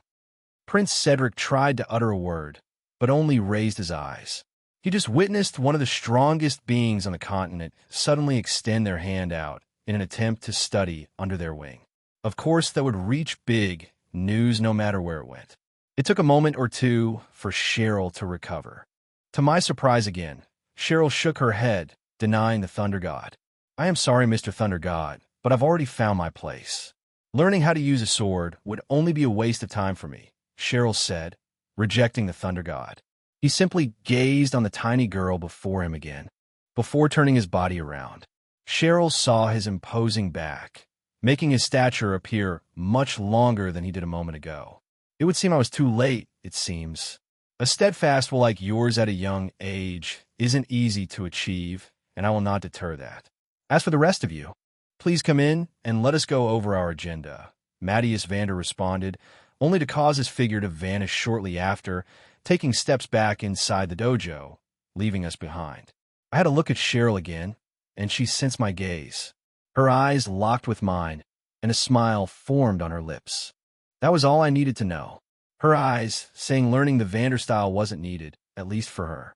I had my own mission to learn the Vander style, at least one form under it, which is what I planned to show off in my fight against Cheryl. Still, we all took this time to settle down, and seeing the Thunder God welcome us inside, we headed all in. Except for one person, which was Prince Cedric, who was now seen in the last position of our group, still standing still. His eyes landed on the lilac-haired girl. Did this kid just reject an invitation from the strongest swordsman in Erebonia? Prince Cedric uttered to himself, letting his thoughts appear to be in turmoil after that exchange. Chapter 259, 2 Quests Ding. Player Naoto has entered a new location, Vander Dojo, Main Hall. Ding. As Player Naoto is currently his foundation in improving his swordsmanship, the system has issued 2 quests to Player Naoto. They are now available for viewing. Ding. Please advise Player Naoto still has unclaimed rewards from the previously completed quests. Pass the RZ School's test and be triumphant against the Stormwatcher. As I stepped inside the Vander Dojo, a wide, slightly elevated platform came into view, but at the same time, a couple of notifications struck the inside of my mind, causing my walking to come to a brief halt. Some new quests, eh? I was holding off on claiming the rest, but might as well claim them now. Let's see what these quests are to. Each previous location only gave 1, so I'm surprised to see there are 2 this time. I inwardly thought to myself. Claim quest rewards. I continue to think, only to start hearing more notifications sound off inside my mind. Ding. Granting quest awards. Ding. Player Naoto's level has risen to 106. Ding. Player Naoto's level has risen to 107. Ding. Instance Dungeon Key. Lohengrin Castle. 1 floor, 2 people has been deposited into Player Naoto's inventory. Ding. Player Naoto's favorability has increased to 50 with Laura RZ'd. Ding. Player Naoto's level has risen to 108. Ding. Player Naoto's level has risen to 109. Ding. Player Naoto's level has risen to 110. Ding. Instance Dungeon Key. Juno Naval Fortress. 4 people has been deposited to Player Naoto's inventory. Ding. Master Quartz Level Boost Stone X3 has been deposited into Player Naoto's inventory. Ding. Kurt Vander's favorability meter has been unlocked and risen to 50.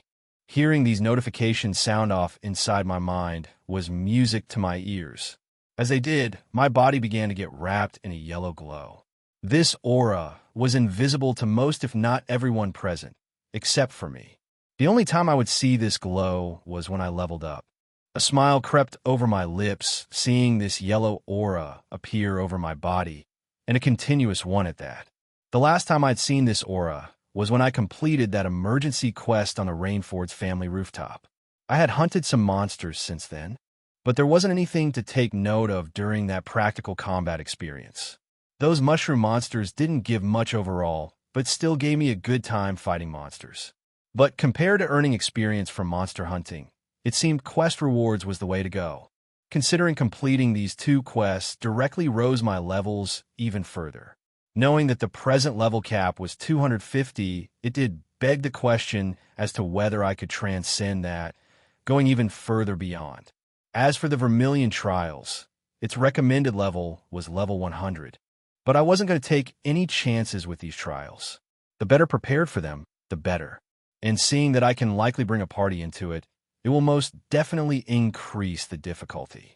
And seeing those rewards too, until now, the gamer system hadn't rewarded me with any instance dungeon keys. So I wasn't sure if that was going to be a mechanic. The one-time back in Hamel might have been a one-time instance, but it would seem even the system is preparing me, or perhaps it will give me such rewards to prepare me of whatever is to come. Still, seeing these instance dungeon keys dropping in my inventory only rose my interest even further. I saw that there was a person count attached to it, meaning I could likely bring a party into said instance dungeon. Normally, the more people one required, the harder the dungeon was. I'm not that unfamiliar with instance dungeons. It's basically a giant construct meant to give a player practical experience in fighting whatever the dungeon had to offer. It could range from monsters to demons, even humans. And with one of the keys being Juno Naval Fortress, my guess is that most of the enemies that will appear in there will be officers of some fashion and high-ranking officers. I still had 2 months' time before the Vermilion Trials, so I definitely had enough time to use these instance dungeon keys. One went to Lohengrin Castle, and seeing that I got this one from the RZ School quest, it made sense. From its description, it was only 1 floor to which I could bring in a single person with me. I could only guess that it was against a strong boss monster of some sorts. Yet the other Instance Dungeon key was a full dungeon. Instance Dungeon keys came in all shapes and sizes. On top of that, beating the Stormwatcher gave me level boost stones for those Master Quartz. We did open all of those reward boxes back in Grancel Castle, which have been in my personal inventory. It would definitely look suspicious if I had just let them sit in the corner where my laptop setup was. I didn't do that with the weapons and armors I have obtained from the weapon and armor boxes, though. It was quite funny to see the royal officers lug equipment around that had suspicious origin from my private quarters down into the royal treasury. Yet they knew their position. They were soldiers. They couldn't question why the room I share with Chloe suddenly had a big pile of equipment like that. But I want to say my inventory still had quite a bit of items stored in it, mostly for my Enigma 2. The quartz we all opened up seemed to target the cold steel in terms of what each one does, where a singular quartz granted either an arts that could be cast or a boost to a particular stat. I was curious to see if the Enigma 2 would go the line route, where if someone had a certain amount of elemental quartz, more arts would get unlocked, but that wasn't the case for the quartz I received. Each quartz played out just like receiving them during the Cold Steel games. I still have my Enigma 2 device on me, despite its new host, AI Kia, being absent. Even with her presence, I could still slot in Master Quartz, and with the incoming spar I'll be having shortly, I did have interest in slotting in Quartz and seeing what my overall stats would get boosted to. For now, though, I inwardly smiled seeing these rewards deposited into my inventory. It was also nice to see quests boosting favorability. It didn't matter if I chose to romance a certain person or not. The more favorability earned, the better overall my stats would reach regardless. Those blessings weren't something to be trifled with. I did see the system did give me 2 more quests as well. I decided to use this time to see what those 2 quests had to offer. Win against Cheryl Sky. Cheryl Sky has used this last year or 2 to strengthen her own resolve, as well as her foundation, learning that she has talent for martial arts. Determined to remain at player Naoto's side, Cheryl holds interest in seeing how she fares against her master. She brought Ian's successor to her knees. Do not underestimate her. Reward: 1 level. Unique equipment: Cheryl's Adoration Earring. Cheryl will initiate a date with player Naoto. Penalty: Cheryl will ignore player Naoto for the next month and fully dive into her role into studying the practices of servitude. She will remain at Princess Alphen's side, unable to spend time with player Naoto. Hearing this notification sound off inside my mind, I raised my eyebrows. So it was a quest in regards to the spar I'm about to have. It's good that the system treats things seriously, but it does seem it wants me to come out victorious. It wasn't a lie of the system saying that Cheryl came out as a winner to Rixia, and that battle happened just at the start of her journey she had with Zen. Cheryl was just turning 10 years old this year. I really am curious to see how strong she has become. Has she reached the levels of Ren and other members of Ouroboros? With growing anticipation, I continued along, still hearing notifications sound off inside my mind. That was the first quest that was offered to me. I continued to see what the second quest had to offer, which compared to the quest against Cheryl, it even made me more dumbfounded. Deliver a blow to the Thunder God, having passed the Stormwatcher's test. The Thunder God now holds player Naoto with interest. Wishing to deliver a test of his own, the Thunder God holds a desire to test player Naoto as he begins his learning at the Vander Dojo. After having a spar with Cheryl, the Thunder God will initiate a test with player Naoto. Be triumphant against it, and player Naoto will earn the favor of the Thunder God. Task: deliver a blow against the Thunder God. Reward: 2 levels. 3 UR quartz boxes, random. 1 piece of the Thunder God's equipment set. 4. Kurt Vander favorability increased to 75. Hidden task: bring the Thunder God down to one of his knees. Additional reward: 3 levels. 5 UR quartz boxes, random. 2 Lost Arts quartz boxes, random. 2 pieces of the Thunder God's equipment set. 4. Kurt Vander favorability further increased to 100. Mueller Vander favorability increased to 75. Thunder God's favorability meter unlocked. Penalty: in A. I tried to utter seeing what had just been displayed inside my mind, but couldn't find any words for it. A test from the Thunder God himself. Moreover, not only it had a task, but a hidden task along with it. I do recall in the games that some bosses changed their lines depending on how much damage one would do to them. It didn't want me to come out victorious against the Thunder God, only for me to bring him down to one of his knees. I guess from his eyes, that would be considered my victory. Seeing this information, I turned quiet and observed the tall-statured man walking toward the opposite end of the dojo, ignoring the other students who still had swords in their hands. Yet at the same time as I observed the Thunder God, Aurelia's eyes grew with interest, turning her head my way. "You didn't just happen to get stronger, now did you, Naoto?" Aurelia mused to herself, revealing a grin as my attention was brought her way, not expecting her to say that. Well, she wasn't wrong. Even though the aura was invisible to her, I did gain 5 levels just now. She wasn't one to earn the title of strongest swordswoman for nothing. I guess she was sensitive to another person's strength. You'll get used to it, I simply answered, causing Aurelia to blink her eyes at me, letting me remain vague of the gamer system that I had. Only Rosalia knew of its existence since she read my memories, and I wanted to keep it that way. Stones? Chapter 260. Aspar, let's try to get over 500 stones this week. It didn't take long for our group to enter the Vander Dojo main hall. I could see some seated areas off to the opposite corner of the elevated platform that allowed one to either train or spar with others, which was quite big, by the way. It was more than double or triple in size to both the Vander Dojo in Parm and to the one in the RZ school. We stayed silent as we entered. But as we walked inside, I saw both the Thunder God and Rosalia walk across the training platform, reaching the other side to seat themselves down. "Your friends can sit off to the side to the left, Your Highness. I have already notified the students to part ways from the platform. You will be fighting the first disciple of the immovable, so I do have hopes for a good display of sportsmanship. I must admit, even I am looking forward to what you can display, little girl. It isn't easy to come out victorious during one of Her Majesty's martial arts competitions," the Thunder God replied, causing Cheryl to stare at him across the platform. "Hee. We'll try to live up to your expectations, Lord Vander. Thank you for letting us use this place to have a spar. If anything does happen, though, you'll fix it, right, big brother?" Cheryl replied, revealing a playful grin as she looked my way.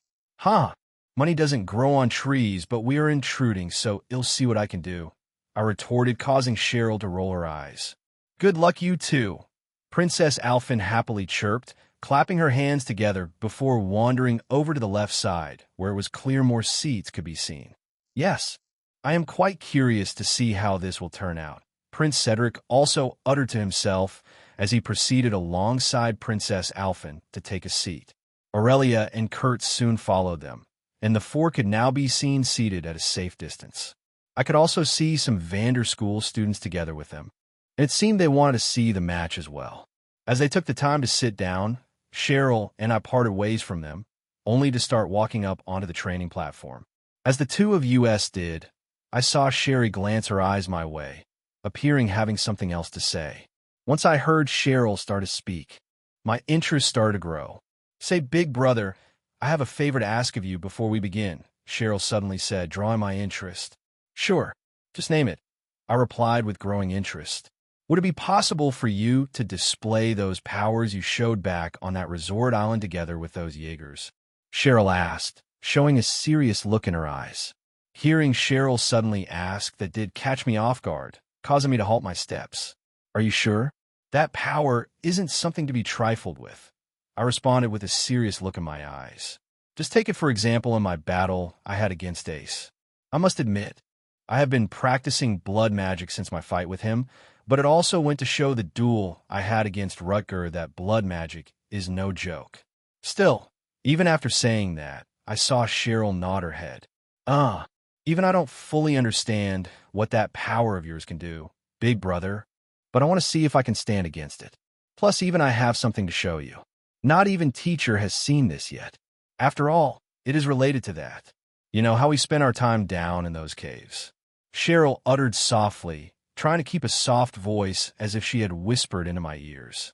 "Cheryl, are you suggesting that you—" I uttered back, causing Cheryl's eyes to stare into mine. I could see the seriousness in her eyes, as well as her determination. Why ruin the fun if I spoil it now? Though this technique does drain my stamina rather quickly, I can use it for at most 5 to 10 minutes. But don't you worry, it doesn't impact my health in any way. After all, it's what I was blessed with, much like how Rin has her enhanced cognition, Tio her enhanced senses, Enya her enhanced sight, and yours enhanced endurance, big brother. At first I thought mine was enhanced reflexes, but it turned out to be more than just that. Cheryl responded with a soft utter, making sure no one else heard that. I see. Well, I may have been developing a skill, or two myself. Magic is perceived as unknown to most, but you've been exposed to it before. Plus, Master will be witnessing it. So I don't want to disappoint her either. Huh, I replied, revealing a grin. As Cheryl heard that, she rolled her eyes. Yeah, just be sure to show me. All right, big brother, Cheryl said, causing me to nod my head at her. We continued our walking and parted ways once we were on the training platform. Cheryl walked toward the left. Seeing her take the stage on the left side, I knew to walk to the right. We now had a pretty considerable gap compared to how normal spars went. If one dueled with swords, the gap would be considerably shorter, seeing as one would have to strike blades with each other. But Cheryl was different. She was a martial artist who likely used her own body to launch an attack. And with wanting to see my magic, I figured keeping a distance like this would be good at the start. It wasn't a lie to say that I did practice a new skill or two since the fight I had with Ace. My endurance skill had gone up quite considerably. As well, it was pretty much maxed like my other skills were. I had yet to see a skill evolve, but considering it was the gamer system, it likely had some method to evolve or combine my skills to a higher degree. My true damper class did level up during that trip as well. It powered up blood magic, as well as giving me regeneration and wings to use as skills. I had no intention to use the latter since we were in a closed space. It would depend on what technique Cheryl has to show to see if she can put me in a corner to where I'm forced to use it. And to go along with my gamer system, my stats were different now, on top of gaining 5 levels from the previous 2 quests, which marked my present LV, 110. I no longer had my Phoenix armor equipped. Instead, what I presently had on was my Phoenix robe, which was passed down through the long-lost Phoenix family, courtesy of my late mother. Phoenix armor boosted a flat rate of my defenses by 1,000 each, but to my surprise, Phoenix robe was a growth item, much like how my Radiant Starlight was, also an heirloom courtesy of my late mother. I presently had Radiant Starlight equipped at my waist. Imagine an equipment screen one would commonly see in any fashion of RPG game. It basically worked like that. It showed that I could put a weapon in my left hand and right hand, but it didn't limit its class size. That meant I could keep Radiant Starlight at my waist, counting it as equipped while being able to enjoy another weapon. Since I hadn't seen my Phoenix robe stats since it had reached my current level, I decided to have a look at it. To be honest, its effects left me quite speechless. Phoenix robe growth, LV1 10, 250 def, 1250 ADF, 1250. AGI 125. Special Effect 1. Grants a boosted 100 ATS during the day. Special Effect 2. Grants 20 reduced damage during the night. Grants unique skill, Rising Ashes. Rising Ashes upon receiving a death blow. Receives the burning cinders of the Phoenix, allowing player to rise up from the ashes once more. Revives with full HP once. Time limit, once per month. Even seeing its effect multiple times left me speechless. This wasn't a game, you know. I was reincarnated here into the Trailsverse. And yet, just like the gamer system does its thing, it's treating this like a game. Such a classic concept, but one that I will gladly accept. In the games, there were many forms of resurrection, whether it was through blessings, skills, or the use of items. Even Master has a spell to secure a soul once it has been departed from the body. But true resurrection like this is a rarity of itself. Though there were other known methods not known to many, it was a popular theme during the Cold Steel saga. Becoming an immortal. If one became an immortal, they could resurrect their body during the time they spend as an immortal, as long as the Great Twilight was still being enacted. One wouldn't escape that destiny until the rivalries were complete. On the other hand, was a reincarnator. Even if I am to possess Testarossa, I would not share the same fate as the Jaeger King and the Steel Maiden will. It was different for Father, too. He basically sold his soul out to Ishmelga. So once he was defeated, Father's time was up. Perhaps during that fleeting moment, there's a chance to retrieve Father's soul. Much like how Master retrieved Mother's and Emis Mother's soul. Who knows? But seeing such a skill description leaves me dumbfounded. I hope there never comes a day where I have to use it. But here in Zemuria, there's many unknowns to which even I don't know. I don't know what happens much in Calvard and to the east. Apart from that, both the Phoenix Robe and Radiant Starlight were considered growth weapons.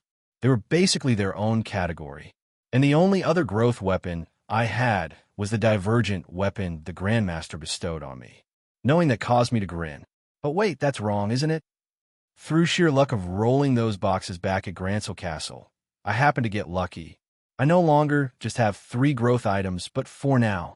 Perhaps it was influenced by me being in Liberal of all places, but I couldn't help but grin knowing what it was. And seeing me behave like this. Cheryl tilted her head as she stood across the platform, confused at my current behavior. Big brother, Cheryl's voice reached out to me, causing me to regain my clarity from my thoughts. I quickly shook my head at her. It's nothing, Cheryl. We'll go at this until one of us faints or gives up. But before I show you what you want to see, let me show you a new toy I recently acquired, I said, revealing a playful smile. I'm used to it by now, but everyone on the left side grew wide-eyed, seeing my hand suddenly vanish into an empty void, seeing me activate my inventory. Even the Thunder God raised his eyes, not expecting to see such a thing. I knew Cheryl and Rosalia were used to seeing it, so I disregarded everyone else. What I pulled out was a rather intricate and fancy design pole, much like how a certain power pole belonging to a certain person from another universe had. Except this one was pure azure. If one had a close look from one end, a coiling snake could be seen wrapping around the entire pole, with its head eventually reaching the other end of it, only to chomp it down. And well, considering this was a spar, I didn't want to be too equipped to where my stats would get inflated. Moreover, one of my goals here was to complete getting the dual weapon style of the Vanderschool. Until then, I didn't have much plans to wield 2 weapons, so I put Radiant Starlight back in my inventory for now, which prompted me to close it. Is that an azure pole? Prince Cedric couldn't help but exclaim, still in shock at seeing me pull it out from seemingly nowhere. Since when did you learn to attack with poles, big brother? Cheryl also raised her eyebrows, seeing me effortlessly twirl the pole around. As I did, I shifted my right leg backwards, entering an attack stance. I gripped my left hand at the tip of the pole, with my right hand at the bottom end. My grin remained on my lips as I heard Cheryl ask that. It's not like I spent these few months doing nothing, Cheryl. And it's not like I'm solely focusing on the way of the sword either. You can thank Father for that. I responded with a playful smile. I see. Well, either way, the situation doesn't change. It doesn't look like you'll use those skills I wished to see at the start, so I'm guessing you'll be testing the waters then. Still, I'm no longer the little girl you knew either, big brother. Cheryl said as a glint streaked across her eyes. Unlike from the morning, I could see her fists were currently wrapped around in a tight white cloth. After putting her 2 fists together, I unexpectedly saw Cheryl crouching down, bending her knees downward, almost at a 45-degree angle. I knew she had unlocked her battle aura since she showed it off at the fight with Rixia during the tournament. But perhaps she was starting with that technique that she wanted to show me. And for some reason, this stance seems very similar too. It didn't take long before we could see visible changes start to happen over Cheryl's body. Despite not appearing to do anything on the outside, parts of her skin started to become rosa red. Seeing this, Aurelia raised her eyebrows. Just what is going on inside this girl's body? Aurelia wondered to herself, seeing the visible pink spots appearing over Cheryl's skin. It definitely reminded me of a certain technique. Don't tell me, did the Gnosis drug give Cheryl the ability to manipulate her blood in some way? Yet as I thought that, we all started to hear a hissing sound start to escape from Cheryl's mouth. At the same time, I saw bits of white smoke escape from her lips. Mattias Vander uttered to himself seeing Cheryl suddenly do this. I saw that his eyes were currently on her, as were the rest of those present. Like I said, I can only use this 5 to 10 minutes at most, big brother. I do hope this will make you bring out that magic of yours, Cheryl said, letting more smoke escape from her mouth. Seeing this happen, seriousness appeared in my eyes as I gripped my azure pole, ready to receive any sort of attack Cheryl would launch at me. She did not activate her earthen battle aura, and instead she used this technique of hers, one that she hadn't revealed to anyone until now. At the moment I blinked my eyes, everyone raised their eyebrows, me included. Cheryl's body suddenly vanished from her spot, almost as if she was never there to begin with. Shit, I uttered, realizing what had just happened. Too late. I heard Cheryl's voice reach my ears coming from behind me. I tried to react quickly, twisting my body along with my azure pole. In a mere moment, I saw Cheryl suddenly appear behind me. She struck out one of her fists at an insane pace, causing a loud bang to land a direct blow onto my azure pole. I felt a very strong force struck against my body, causing me to get flown to the opposite side. Not expecting such an increase in speed and power, Cheryl had already initiated the first strike. With that, the spar had begun as I twisted my body around again to regain my footing. World Eater, Growth, LV1, 10-250 weapon type. Pole, STR, 1500 DF. 500 grants, 50 bonus efficacy to time-space mirage elements, grants bonus 50 damage to demon-type monsters. Grants bonus 50 damage to angel-type monsters. Grants unique skill. Eater of Chaos, SSS class skill. Blunt damage. S has a 25 pierce effect. Upon landing pierce, delivers a bonus 20 damage to enemy. After landing a blow, grants lifesteal earning 30 HP as damage dealt. 100 to impede an enemy's art. Upon impeding enemy's art, Eater of Chaos has a 1 chance to reflect that art back at the enemy during player's next attack. Uses 3 times per day. Stones. Chapter 261. A Spar 2. Shattering Fist. Cheryl's voice suddenly struck out behind me. Thankfully, in that instant, I blocked with World Eater, twisting it diagonally over my body. Cheryl's fist struck out at a very fast pace. If one wasn't trained in martial arts, it would likely be blurry to them, or that they couldn't even track Cheryl's fist at all. Thanks to Cheryl's fist directly impacting World Eater, a loud bang struck the entire hall, and I felt a heavy impact strike against my entire body. Ugh, I uttered, feeling a large impact strike against me. At the same time, with Cheryl now in front of me, the large force she delivered with that one blow started to make my entire body skid across the entire platform. I kept getting pushed until I reached the other end. Princess Alphen, Prince Cedric, and Kurt all had shocked faces seeing such a small girl instantly move from one end of the platform to another, and on top of that, delivering a heavy blow to me. The heaviness was definitely heavy, but it still wasn't as comparable as to the one strike Ace gave me. Still, I stood the azure pole vertically with my left hand, trying to regain my posture. As I did, something foreign entered my mouth, letting me taste iron. Blood started to trickle down one side of my lips. I saw Cheryl bend her knees again. PSSSHHH. Visible steam escaped from her mouth. After that steam escaped, Cheryl looked back up at me and gave me a smile. I told you I'm no longer the little girl you knew.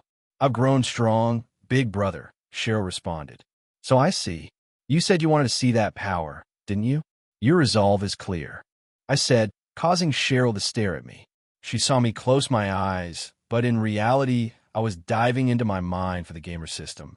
At the same time, I started to circulate my mana around my body, letting my aura soar out. It didn't take long for a beautiful crystal azure to appear all around me. Rosalia nodded her head, seeing the intensity of the mana I was currently releasing, and inwardly smiled to herself. This aura, Kurt uttered. I don't think this is battle chi. Kurt was quick to assume, seeing the rapid flowing aura going around my body. Quick to catch on, Aurelia mused. What you see isn't battle chi. Battle chi is much more fierce. Right now, it's like I'm staring into an ocean. It's unknown to most, but what Naoto is releasing right now is mana. and it's such a thick density. This pleases me to see he hasn't slacked off. Aurelia smiled to herself while saying that, causing Prince Cedric to stare at the violet-haired boy. Magic, Prince Cedric uttered to himself. And well, Princess Alphen all the while had sparkles in her eyes the moment she saw this aura appear over her newfound fiancé. As for me, though, my thoughts were elsewhere. I had but a single action to take, so I interacted with my gamer system. Ding! Player Naoto has selected the True Damper job class. Noble has been unequipped. Ding! Player Naoto has activated Vermilion Eyes. Seeing these two notifications come forth, the calm crystal azure aura I was letting out of my body began to go through a change. Thanks to True Damper leveling up, this was a new effect, on top of it granting me new skills to use like wings and regeneration. It now made my once calm aura into a bloody red. It also caused a hidden pressure to get exerted from my body, combining it with my mana. It made me appear quite fierce, considering the protruding fangs I now had sticking out of my mouth a bit. I looked much more like Rosalia now in that regard. On top of everything now, it even gave me a couple strands of red hair to add to my violet hair. As for my eyes, they were normally golden with black pupils. Yet when I activated Vermilion Eyes, it replaced that black with a vermilion hue. I was hesitant to activate Vermilion Eyes during my stay here at Heimdall, just based off the fact that it was a rather large city containing over 500,000 people. My eyes covered quite the range being placed into the minimap in my mind. I was hesitant whether or not the gamer system could process all of that information at once, relaying the positions of thousands of people onto that minimap. Thankfully it could, and I didn't feel any whiplash from it. But I let it zoom in on the Vander Dojo, and now it only showed several people. Some were green while the rest were yellow, which remained neutral. So this is the power you used on that island, Cheryl uttered to herself. Hearing that caused me to smile. Well, this is what you asked for, wasn't it? You're not done, I suddenly responded. Since I let Cheryl reveal her new technique, she stood still, letting me continue mine. Well, it wasn't really a technique or anything. All I did was swipe my thumb against one of my fangs. Cheryl raised her eyes, seeing a small cut form thanks to that. But that cut was all that I needed. Blood spheres, I said. I bet Cheryl hadn't seen these since the time we spent in those caves. The blood from the cut started to wiggle and twist, stretching outward, quickly swirling around. Before long, 3 spheres started to float around me, all bloody red. I didn't know you could use magic to manipulate your own blood. Aurelia mused to herself again. Keep this to yourself, all right, Aurelia. Not everyone has the affinity for it. But for me, I'm a bit of a special case. I simply answered, remaining vague. And he'll say the same to you, Lord Vander. I politely said Mattias Vander. Well, that's a given. I didn't expect the person to sit next on Liberal's throne would contain such a power. Nor from you, little miss. What you're doing is dangerous. A normal person's body wouldn't even begin to handle the changes your body is trying to achieve. Matus responded in a more serious manner, looking toward the lilac-haired girl. I'd rather not talk about it. Let's just say I have the body capable of withstanding the danger you mentioned, Lord Vander. Please don't press it any further, Cheryl said, letting more steam escape from her mouth. Very well. Please continue. Mattias nodded his head. Hearing that caused me to smile. While those two talked, I took this time to observe Cheryl's stats, and sure enough, she definitely surprised me again in that department.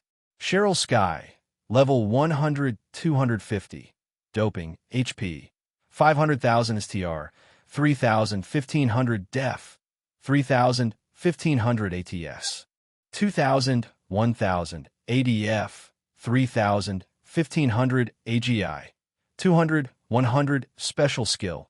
Doping grants the following effects. Increase stats 100. Reduce incoming damage by 50. Duration, 10 minutes. Craft Shattering Fist, Earthen Wall, Thunderclap, Cleave Jinbus, Toll, Aura Blasting. Cheryl Sky has discovered what she had been enhanced with after being injected with a Gnosis drug prior to transferring out of the Sun Fort with player Naoto. Cheryl has the ability to manipulate her blood. Or to be more specific, Cheryl can manipulate her white and red blood cells. This allows her to enter a doping state, letting her use this special skill. As long as Cheryl finds a way to support her body with her white blood cells, her doping state may get lengthened as a result. Sure enough, Cheryl did have some way to manipulate her blood after all, much similar to mine. Yet mine is achieved through blood magic. Cheryl behaves more in a way to Luffy from One Piece. Luffy's body is able to keep the stress under check from using Gear Second, but the cost of consuming much larger portions of food than a normal person.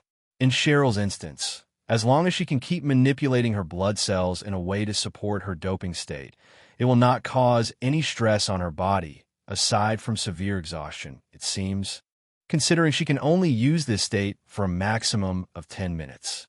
Perhaps she'll find a way to continue to extend that duration, courtesy of the gamer system's description.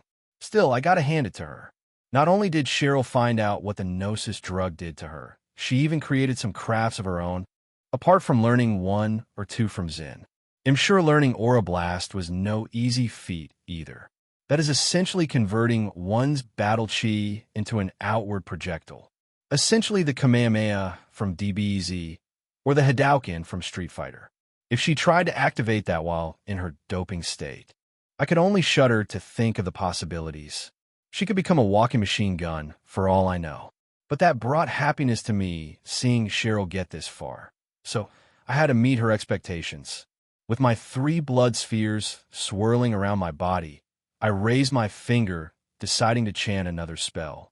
This time, I decided to make use of the elements that I know. I haven't really done this before, but I don't see a reason why it wouldn't work. Come forth, I uttered, letting a large blaze appear over my finger. The entire room began to warm up as a result of this large flame appearing.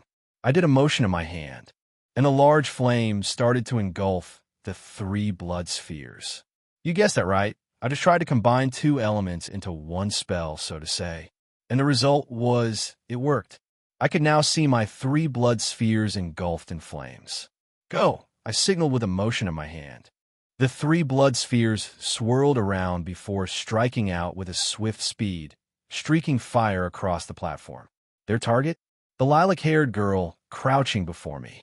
Seeing these incoming bloody fireballs, Cheryl's lips cracked into a smile, ready to take them on.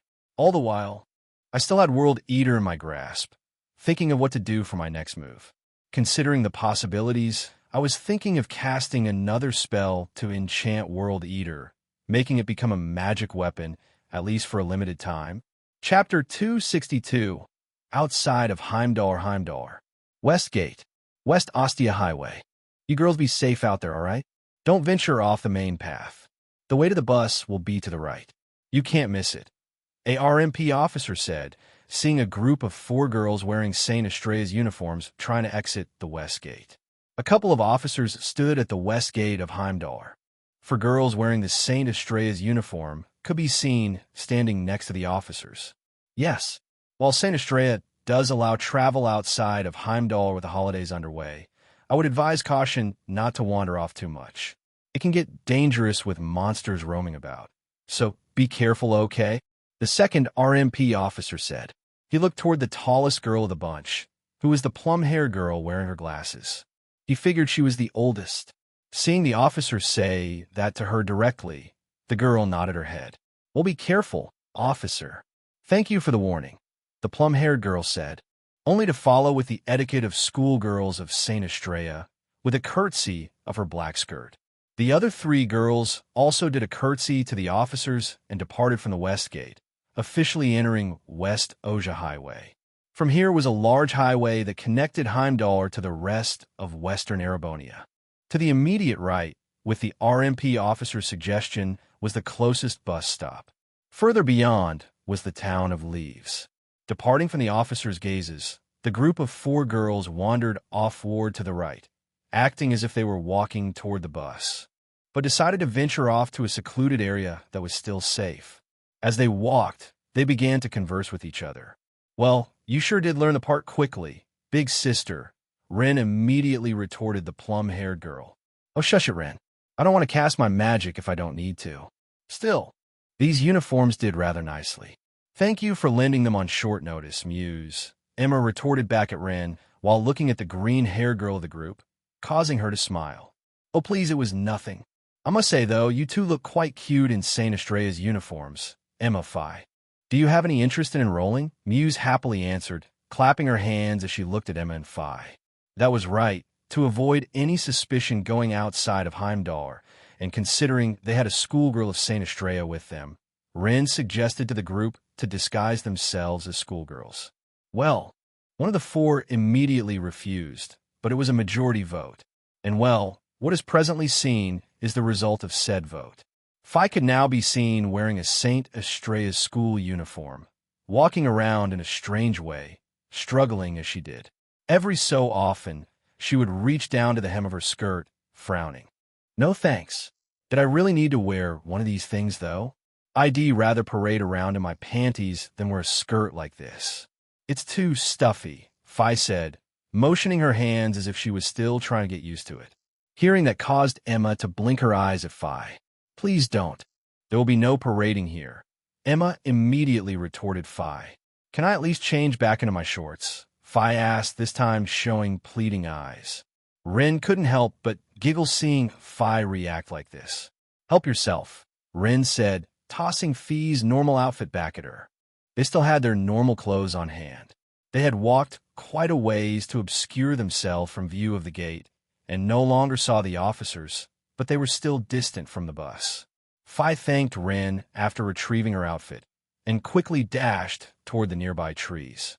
After hiding behind one, Phi did quick work, and the three girls soon saw a black school uniform plop onto the grass beside the tree. Emma only shook her head seeing Phi do this. That Phi, Emma said, letting out a sigh as she slumped her shoulders. I see no issue. After all, it's not like we're even taking the bus to begin with. Still, color me impressed, Muse. I didn't think you'd decide to venture with us. I thought you'd return to the dorms after we had that breakfast, Ren said, squinting her eyes at Muse. Well, you did say you were going out to hunt monsters. How can I not be interested? I've had my suspicions since our conversation last night, but it's clear you three girls aren't normal. Saint Estrella rarely has transfer students during the middle of a term, Muse responded, letting her eyes curve upward. I could say the same to you. I am curious. How far are you willing to go? Ren decided to ask, causing Muse to stare at her. Pardon, Muse tried to ask, not sure what Ren meant there. She disregarded Muse's question and turned toward Emma instead. How much should we tell her, Emma? Moreover, I have a suggestion for you in Fight 2. If you're interested in hearing it anyways, Ren decided to say as she motioned her hand. To be honest, I'm not sure. But what's this about a suggestion? Emma asked, showing interest in her eyes. I'm interested to hear this too. Phi's voice suddenly called out before they were greeted with a swift shadow. Phi could now be seen carrying her school uniform, and was now in her usual outfit again. That was quick. But to answer your question, I was thinking of changing our location. You see, I found an interesting hunting spot and was curious if you two would be interested in seeing it. The only question is, though, what are we going to do with you? Ren decided to ask again. I'm not really what you mean by that, Muse answered, revealing a frown on her lips. A new hunting ground? I'm game, as long as ITLL let me cut loose a bit. I need to move my body after being in that thing, Phi said, beginning to stretch her legs. Well, you did say you were interested in seeing how we perform in battle, Muse. But with Ren's new proposal, I'm guessing we're going to be changing locations. Just how far exactly? Emma also asked Ren. We'll get to that. But before I do, I want to hear Muse's response. Or to be more specific, your determination to stick with us. As you mentioned earlier, it is true we aren't normal. To elaborate on that, all of us have a connection with His Highness, the Crown Prince of Liberal. I'm afraid, however, if I go into it any further, you have to join us. But if you don't, they'll have Emma here wipe your memories of us of last night's event. You know too much, Ren answered, revealing a playful smile. I knew it. So all this really does lead back to His Highness, Muse uttered after hearing Ren say that. And you're putting me on the spot. Huh? It's not like you're giving me much say in this, Muse continued to say, letting her lips curve up into a smile. I'm sorry, but Ren words hold true. We operate and go where we are needed. The question is, do you want to be with us? Emma also asked, nodding her head to confirm Ren words. Be there or be square. Your call, Fi simply said, causing Muse to blink her eyes. And if I say no, ITLLB as if all of this never happened, Muse asked. Yup, Rin immediately answered, nodding her head. Hee hee, I guess you got me beat then. Curiosity killed the cat. It does make me wonder why His Highness is even here as a foreign emissary in Heimdall, if you exclude the engagement announcement of last night. So we'll bite and stick with you guys. But what's this place about a new hunting ground? Are we not going to hunt the monsters around here? Muse wondered. Nah, we'll get to that. First, though, I want all of you to meet someone. You've seen them before, Emma, but this will be new for you, Fi. Before that, though, can you bend the light around us to hide our presence? Emma? I don't want any tracks, Rin said, looking at Emma. Sure, I can kind of guess where you're going with this. Don't be too shocked. All right, Emma responded, only to take out her witch's staff. Muse raised her eyes, seeing this. That isn't real, is it? Muse frowned. She knew of orbal staffs that were currently being tested and developed, but the staff Emma pulled out looked far from a typical orbal staff. Oh, it sure is, Emma simply answered, ignoring Muse after saying that. She proceeded to activate her mana, letting a bluish glow appear over her body, shocking Muse once more. Ren and Fi were already used to Emma casting spells, but hearing a language escape from Emma's mouth that Muse wasn't used to, she frowned again. At the same time, a white glow surrounded all four girls, but it appeared to do nothing after that. Ren was quick to notice the change, though. I feel like I just made a big decision somehow. Muse retorted after seeing Emma cast her magic for the first time. Hearing that, Ren grinned. Oh, if only you knew, Muse. I think you made the right choice. I'm sure before long, your path will get entwined with His Highness too, just like the rest of us are. Ren responded, only to leave Muse in silence with her eyes raised. The rest of you, Muse tried to utter, but wondered what Ren meant by that. Oh, ignore Ren teasing. You want to take us somewhere? Don't you, Ren? Emma asked. Yes. There's a large alcove just short of the second section of this highway. There's someone there I want you guys to meet, so let's depart. With Emma's spell casted, nobody should follow us, not even the monsters, Ren said, causing the group to start walking again. Someone even I haven't met, huh? Fi said, placing her hands behind her back as she started to walk nonchalantly. But sure enough, Muse's expression became surprised again, seeing how they were effortlessly dodging all monsters they came across off the main path. The group didn't fight any, nor attracted unwanted attention. The four girls quickly arrived at the large opening that was quite off from the main highway, which created a large opening. The four girls soon entered the center area of this large opening. Muse just stared at the wide and empty field that was surrounded by trees. You aren't trying to play a trick on me now, are you, Ren? I was impressed by what Emma did earlier, but there's no one here. Muse frowned. All she saw was Ren looking up into the sky as she stood in this large opening. You're going to call him, aren't you, Ren? Emma asked with interest. Oh, you know me well already, Emma. Ren giggled, letting her eyes remain upward, looking at the sky before her. Muse saw Ren lift her hand up into the air and let out a shout. Come to me, Pater Mater, Ren shouted, leaving Muse behind, confused. As for Fi, she just stared at Ren. Pater Mater, Fi uttered, showing an interested look. Yet Ren ignored the three girls behind her. It took a moment, but a shadow soon began to enter the sky. As the shadow grew larger, Muse heard a loud whirring noise reach her ears, which caused her to look up into the sky as well. As the shadow got closer, the ground began a subtle quake around the four. The shadow grew clear, revealing a large humanoid purple doll, spanning tens of feet in height. It soon touched down onto the grass in front of Ren. Seeing Pater Mater arrive, Muse's eyes turned blank, not expecting to see such a huge doll-like machine standing before her. She even collapsed on her knees in shock as Ren effortlessly jumped onto one of Pater Mater's hands. You're kidding me, Muse uttered in disbelief, seeing Pater Mater now in front of her. In response, Ren giggled. Hee, this is Pater Mater, one of my closest companions apart from His Highness. It is true we will be changing locations. It'll allow you girls to ride on Pater Mater for the moment. Our destination is upward, Rin said, welcoming the giant doll. As Rin welcomed him, its eyes glowed red, almost acting as if he had responded to her. So we're heading back up there then, Emma said, only to look up into the skies, almost as if it was a reaction to her saying that, way further up in the skies. She almost saw the sky begin to reflect itself, revealing a rather large object. Chapter 263.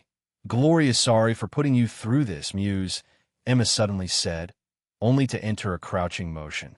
Yeah, Muse tried to respond, but couldn't finish her sentence before she saw Emma crouch down. In the next moment, Emma vanished from her current position and initiated a jump. She jumped right down next to Muse, reaching her right arm outward, only to grab onto Muse's body in an attempt to hold her.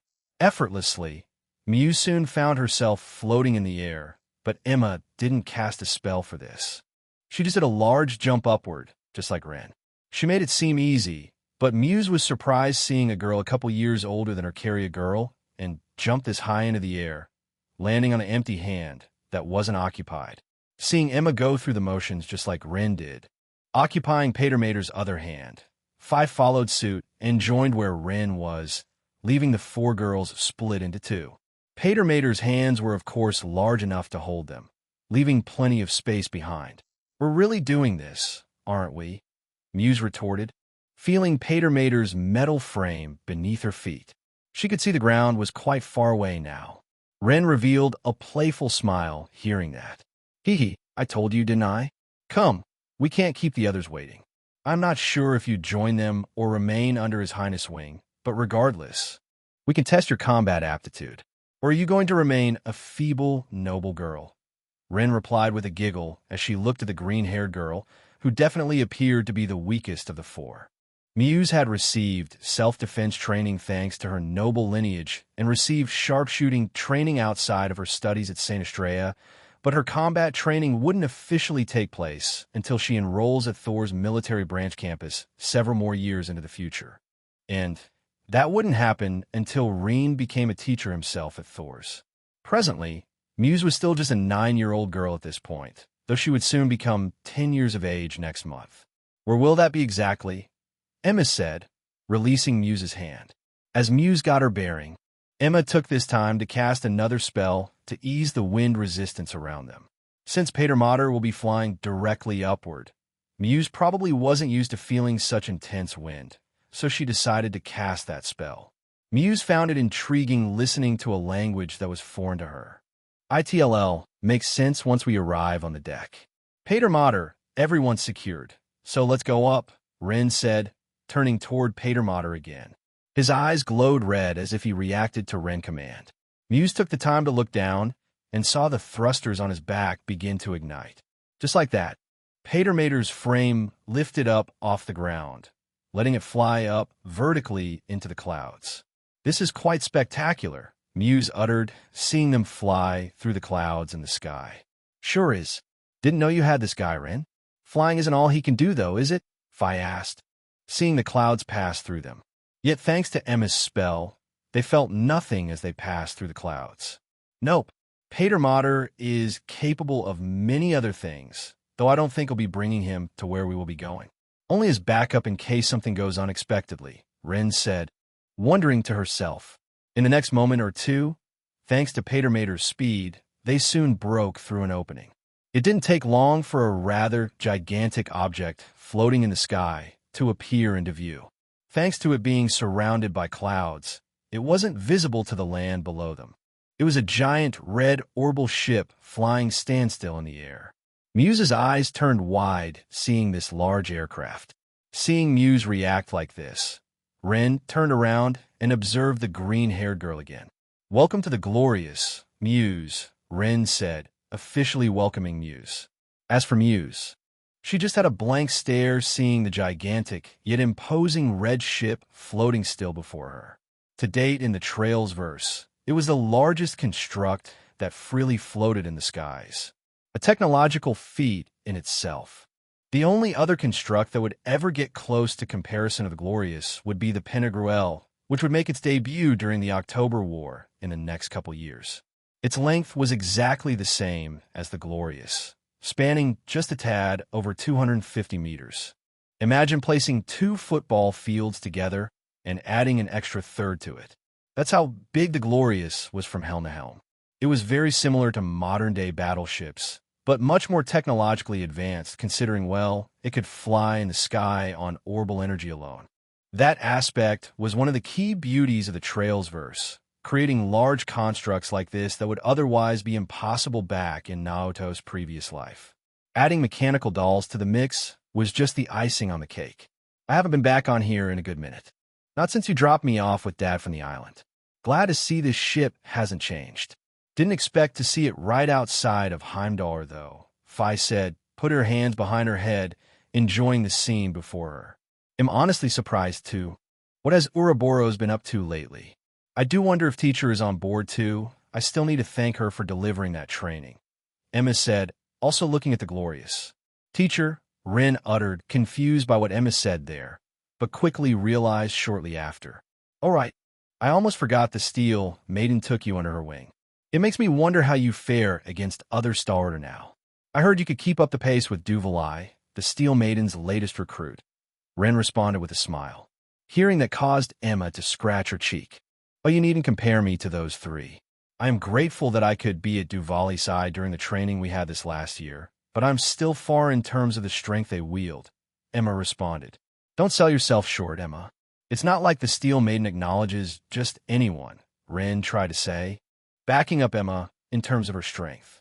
She had undergone quite the adventure this last year, going around not only Erebonia, but to other places with the stalwarter to hone her combat expertise, despite still being 13 years old. Unlike other girls, we was a witch, and wandered out of her village with Rosalia's approval. So she was equivalent to one of those wandering witches presently. She was trying to absorb as everything as she could. And Emma just happened to get aligned to Ouroboros, thanks to sharing a connection with Naoto. It's not like she was an enforcer or anything. She still wasn't tied down like that compared to the Steel Maiden and the others. And hearing Ren say that caused Emma to smile. As for Fi, though, she glanced toward a specific area on Emma's body. To be more specific, her chest. Well, I can definitely think of one area that has grown since I joined you on that training excursion. Emma, Fi said with a deadpan look in her eyes. It took a moment to realize where Fi was currently looking at, but once Emma realized it, a blush appeared on her cheeks. Fie, Emma retorted fie. Kausin fie tu lauge hash. Hee. Either way, we'll go through another training of sorts, so if there are any particular skills you want to improve on, now would be the time to do so. I just have to add this little stray cat we picked up along the way into our plan. Rin giggled with a playful smile appearing over her lips. And this ship is real too, isn't it? Muse retorted after Ren said that. A lot of firsts for you, isn't it, Muse? Your identity as a simple noble girl will get tossed away the moment you step onto the Glorious. But to formally make your acquaintance, Ren began to say, drawing Muse's attention toward her again. Muse just stared at Ren, doing a curtsy of her black skirt, since she was still wearing the Saint Estrea's uniform. Though unlike Emma and Fi, she was an actual student there, at least for the moment, even though they were heading up toward the Glorious. It wasn't like Ren didn't want to end her studies right then and there. She knew Naoto would be residing in Heimdall for the next 2 months, but she figured spending a week or two in a certain training area would help them pass the time. Ren was still interested in staying at Saint Estrella, at least for the next year. Cheryl was another story, though. She had to get back in touch with her remaining family, her older sister, in the coming month or two before Heimdall would erupt into chaos. As to what would happen with Cheryl from then on remained to be seen. Ouroboros Forcerno. 15. The Angel of Slaughter. It's nice to meet you, Ren said, formally introducing herself as a member of Ouroboros to Muse, causing her to remain silent. Muse tried to respond, but couldn't find the words to do so. Fi raised her eyes at Ren. So managed to accomplish what Naoto tasked you while we were on this ship last time, huh? Fi suddenly asked, causing Ren to stare at Fi. All right, I forgot I never told you either, but it's as you said, Ren replied. I still find it a mystery of what Ouroboros is trying to achieve here. Just what are they trying to do being present in Erebonia? Aren't their current interests in liberal? Emma also wondered, trying to disregard Fee's remark about her chest earlier. Well, it's more observation, if anything. After all, this land is going to descend into chaos in the coming month or two. Plus, we're here to observe what's currently happening beneath Ortis, a strange voice called out to the four girls. It took no time for Pater Mater to reach the Glorious and descend onto the main deck, landing and turning his thrusters off. I had a feeling you'd show up, Campanella, Ren said, squinting her eyes, seeing the never-changing green-haired boy before her. Still, disregarding Campanella's arrival on the main deck, Ren gracefully jumped off Pater Mater. You're the one who requested a pickup? No. 15. Is school already starting to bore you? Campanella retorted with a playful grin. Please. It's going very well. Thank you very much. I just figure it's time to advance the gospel plan a bit during this downtime.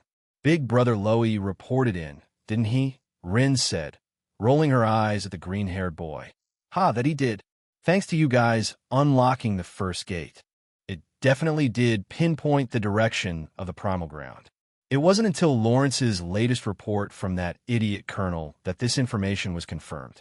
I just didn't think the entirety of Illyria Lake would contain it. Campanella responded, nodding at Ren words. As Campanella said that, Emma took this time to jump down with Muse, who was still in a stunned state from everything that was happening to her. Phi followed suit and jumped down behind Emma. So that's where you're going with this change of scenery. We'll be heading to Liberal, Emma said.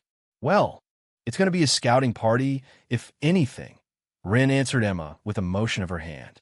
Still, I didn't think you'd be the type to pick up stray kittens like this, Campanella said, shifting his gaze toward the green-haired girl beside Emma, who was still in a daze.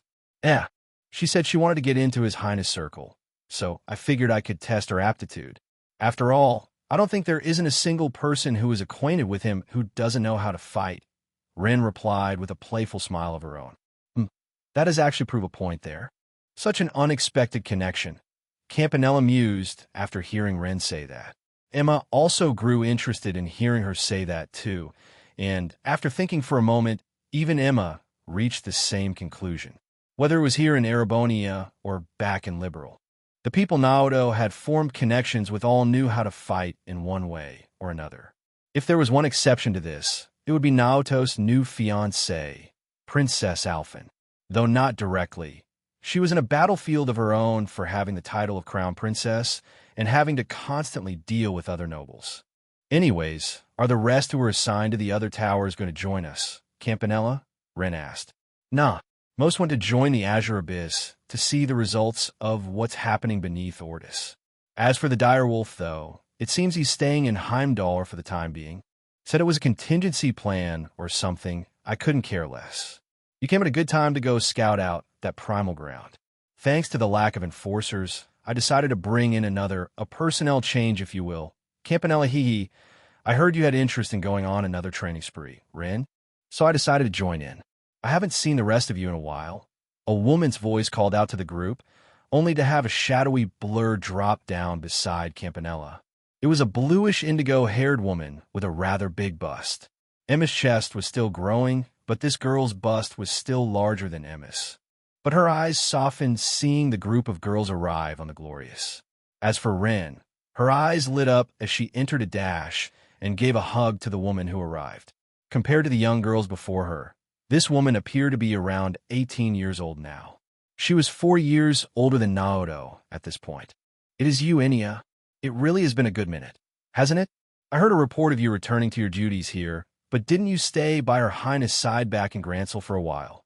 Ren said with a smile. I did, yes, but she's currently being safeguarded during her fencing training in Leiston. Plus, she has a new guard attending her. There's been a bit of change in the castle since you've left, Ren, but considering the free time I've had on hand, I figured I could move my body around a bit. Didn't think we're going to go into a primal ground, though, Enya said, reaching her head out for a head pat. Welcoming Ren. She hadn't seen Enya and Phi in a good minute either, so she welcomed them as well, but equally became surprised seeing a new person in their group, one who obviously didn't belong here. Chapter 264, Glorious 2, Inside the Clouds on the Outskirts of Heimdall. On board the Glorious. Elf Morgens. Leaving behind Heimdall, a group of 4 girls, sporting white hair, plum hair, green hair, and purple hair escaped to the skies, finding themselves on a gigantic and domineering ship that seemed to defy current technological standards, the Glorious. With the help of the massive humanoid doll the purple-haired girl was able to utilize at will, they tore through the clouds, finding themselves on the main deck of the Glorious. During this passage of time, other figures came out from inside the ship to greet the 4. One was a green-haired boy who hadn't seemed to age a day, while the violet-haired girl was quick to recognize the plump, blue indigo-haired figure, who seemed to be much older than the rest, next to the green-haired boy. Disregarding her 3 party members, the violet-haired girl immediately entered an embrace with the tall girl, who could currently be seen donned in her armor. If one had a close look, an exquisite white bow with a blue gem embedded in its center.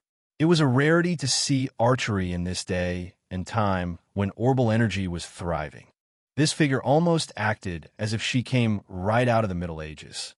Well, there was a good reason for that, considering this girl was one of the members of the Stahlritter, modeled after the knights of old who sought to protect the emperor of this country.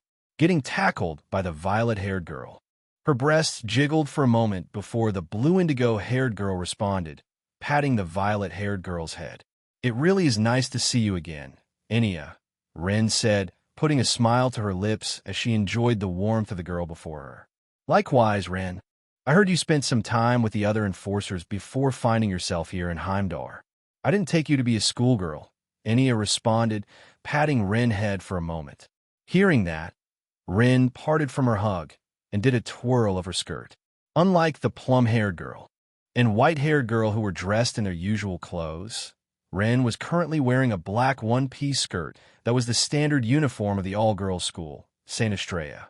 It hadn't been long since Ren started attending this school, and she didn't do it alone either. She recently got acquainted with Cheryl, who was part of Naoto's group that fled the caves the cultists used a few years back. Cheryl had stuck with Naoto like a few other individuals did, and now the two found themselves meeting each other at St. Estrella. Thanks to Naoto's meddling in certain affairs, many characters were starting to meet each other in such a way that they shouldn't meet, if or at all, even. Another example of this is having Emma, the plum-haired girl who was part of Ren Group, be currently aboard the Glorious. Normally, she wouldn't even begin to venture out until it was time for her to enroll in Thor's military academy, set in 3 to 4 years' time. Another case is due to Muse's persistence in trying to get closer to a boy she found intriguing. She, too, could now be seen aboard the Glorious, to which wasn't supposed to happen at all. Enya just observed the green-haired girl sporting the same uniform as Ren did. The green-haired boy, who went by the name Campanella the Fool, or Enforcer Number 0, mused to himself, silently observing the exchange these girls were currently sharing.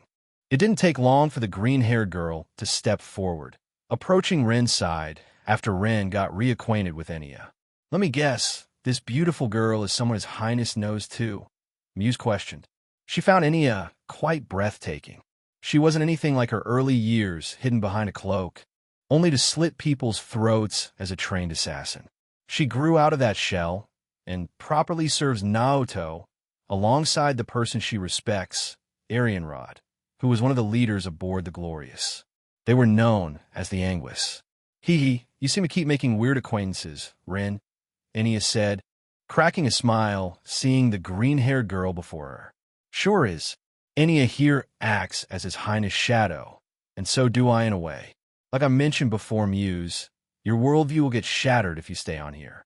There are many people who protect him, but likewise, there's a growing number of nobles who don't see him in a favorable light, especially after that outrageous engagement declaration that was announced to all of Erebonia. Her Highness had no shortage of suitors, and His Highness just shot all of them down. You didn't know how many enemies he had just made by doing that." Ren replied, wearing a smirk on her face as she did. "Oh, I think I know what you mean by that." Muse replied in a teasing tone. "Do you know Naoto, perhaps?" Enya decided to ask as she hadn't seen this girl before. "Not directly. We did share a meal at His Majesty's dining room to celebrate the engagement between the Crown Princess and His Highness. I am quite curious to see how this will play out. It's a bit unprecedented if you ask me. Two major powers suddenly join hands. Now what would that imply? Muse replied, drawing everyone's interest. Campanella couldn't help but grin hearing that. You seem right in the head at least, being able to see the bigger picture. You're one of those nobles yourself, are you not? Campanella asked with a playful tone. Hee, I sure am. Thank you for bringing me on board here, even if it was due to my selfishness. It is ever so nice to meet you, Muse responded, doing a curtsy of her skirt. She, along with Ren, wore the Saint Estrella's uniforms. In fact, I am pretty close with the princess who just got engaged to His Highness. Am currently the sole daughter of one of the great houses, and next in line to take the house. My silly uncle is currently looking over it. Mildine Huselit de Cayenne. I didn't think it would play out like this, Muse said, formally introducing herself to the enforcers before her. Oh dear, you really picked up a stray cat this time, haven't you, Angel of Slaughter? Campanella retorted, letting out a sigh as he did a motion of his hand. Hey, Muse came here on her own accord. I just acted as a means to do so, Ren immediately retorted. Ha ha, still, it would be rather amusing to see a pitiful civilian struggle inside a primal ground. So you've drawn my interest at least. Campanella continued to retort hearing Ren say that. Primal ground? Muse wondered, not being familiar with that term. I'll explain along the way, Muse. Apart from that, you said this was a personnel change, wasn't it, fool? Does that mean Enya is coming with us? Ren asked, showing expectation in her eyes. If Enya did join Ren group, it would really round off the party formation at least. Ren, who acted as a mid-range attacker but could also cast arts. Emma, who could bolster the party with her magic. Fi, who could be their close-range attacker and evade attacks with ease, but also attack from a range if needed. Muse herself operated an orbital rifle, very similar to Muse's, but on a smaller scale during her stay in Thor's military branch campus. And then Enya, who could act as a backline attacker, using her bow to attack enemies from afar. That's right. Most of the enforcers are currently lurking in western Erebonia, so we are quite short-staffed here for the time being. It is up to Enya, though. She did express interest in staying beside His Highness during this time shift, so I'm not sure she will join you guys. Campanella explained the present situation. Is that so? Ren asked, shifting her head toward Enya with a look of anticipation in her eyes. Oh, dear me. How could I ever say no to those eyes of yours? Enya responded, revealing a playful smile as she looked at Ren's eyes. Chapter 265. Glorious 3. As always. Ren currently had an expectant look in her eyes as she observed the beautiful blue indigo-haired girl, who was much taller than the present group before her. They had not seen each other in a while, and during this time apart, Enya went through an explosive growth in both bust and height. Out of the girls currently present in Ouroboros, she might even be the bustiest. No longer was she the hidden, cloaked, frail assassin girl she used to be during her time spent in the caves with Naoto. Enya had blossomed into a young woman who was currently turning 18 this year, and was 4 years older than Naoto. She was taller than a foot or two to the other girls present before her. Ren had to shift her head up a bit to look at Enya with those eyes of hers. And on top of that, Enya was presently serving Naoto as her master and acting as one of his lovers. It wouldn't be so far-fetched to say that Enya jumped the gun and was the first girl to enter a relationship with Naoto. However, that torch rightfully belonged to Angelica Roner, the sole daughter of one of the great houses. Presently, Naoto was in a relationship with 4 girls, and potentially soon to be 5. The first 2 belonged to Angelica and Enya respectively, and he was officially engaged to Princess Claudia and Princess Alphen. Emma, who was one of the girls present in this group, also expressed her desire to him, but hasn't made it official yet. There were other girls who liked Naoto as well, and some who had presented a letter of engagement as such. One woman in particular who was also present in Heimdall, Aurelia Le Guin. Those 2, however, had additional requirements to meet. As to whether those requirements would be met in this coming month or 2 before the land descends into chaos, as Campanella stated, that remains to be seen. After all, The requirement for Naoto to win Aurelia's heart and hand in marriage was to be triumphant in a duel against her. Considering Aurelia was said to be the strongest swordswoman in the games, that in itself was a challenge of the highest caliber. That aside, however, Inia couldn't help but turn toward Campanella, who currently observed the group of girls before him with an aloof look in his eyes, but also one that had a hint of scorn, acting as he didn't care much of the present. It also contained a hint of interest and playfulness after Muse formally introduced herself as the only daughter of another one of the great houses. She was equivalent to Angelica Roner in that manner, being the daughter of the Qian Duchy. Seeing Campanella remain silent as Ren asked that question, Inia decided to speak to Campanella, which drew his interest. "Say, fool, should I go with Ren here? Would you have enough backup to what is going to happen here in place of my absence?" Inia decided to ask, which caused Campanella to turn toward Inia. "Well, we are a bit short-staffed at the moment. The Grandmaster is still having the Blazing Demon currently watching over the kid as she continues to explore the 13 factories, which, might I add, has become quite comical. It really is a hoot seeing the professor try to please her during her stay. At least he is continuing his research," Campanella explained, doing a motion of his hand as a playful smile appeared over his lips. "So that's what he's been up to lately," Inia uttered, since she hadn't encountered the fiery blue-haired man for quite some time. Inia then looked at Campanella again. "What about the other enforcers?" Inia decided to ask. "No. Toot is currently occupied with the towers and is working with that colonel, and we are ready to advance the next stage there once no. 15 here finishes the scouting of the primal ground. No. 6 decided to remain behind and assist No. 2 No. 3 has been lurking in Calvard doing adios knows what, but she's been in contact with No. 8. I'm a bit reluctant to leave matters to No. 8's hand since he stated he would remain here in Heimdall though," Campanella said, shrugging his shoulders. "Aha, it sounds like you're in a bit of a pickle then, fool. Also, is that love in the air I smell?" a sudden voice called out to the group. Shortly after, the girls and Campanella heard a soft whirring noise, followed by a rather colorful red-purple aura appearing beside them on the deck of the gigantic airship. In the next moment or two, their eyes saw air begin to distort, as if it was fading in and out almost like an illusion. What appeared before them was a man, donned in a white cape, hidden behind a mask. This person was also an enforcer much like Ren here, and held the position No. X, Blue Blanc, Ren responded, greeting the new arrival on the Glorious. Muse just stared with a wide look in her eyes. She had not much interaction with magic-like phenomena before, so seeing the Phantom Thief arrive out of nowhere caused her to become surprised, yet at the same time interested, wondering how such a thing had just happened. "So you were lurking around Erebonia, too, huh?" Inia also asked, seeing the Phantom Thief now beside her. "For the time being, I can't help but marvel at the wondrous landscape. The endless rolling cloud-like snow drifting about will soon be painted a crimson red. How is that not the perfect image to have someone of my being admire its beauty?" the Phantom Thief said, doing a slight bow at the group. "So you say, you do realize by coming here, you inadvertently volunteered yourself to stay here?" "Yes," Ren responded, clapping her hands seeing the Phantom Thief arrive.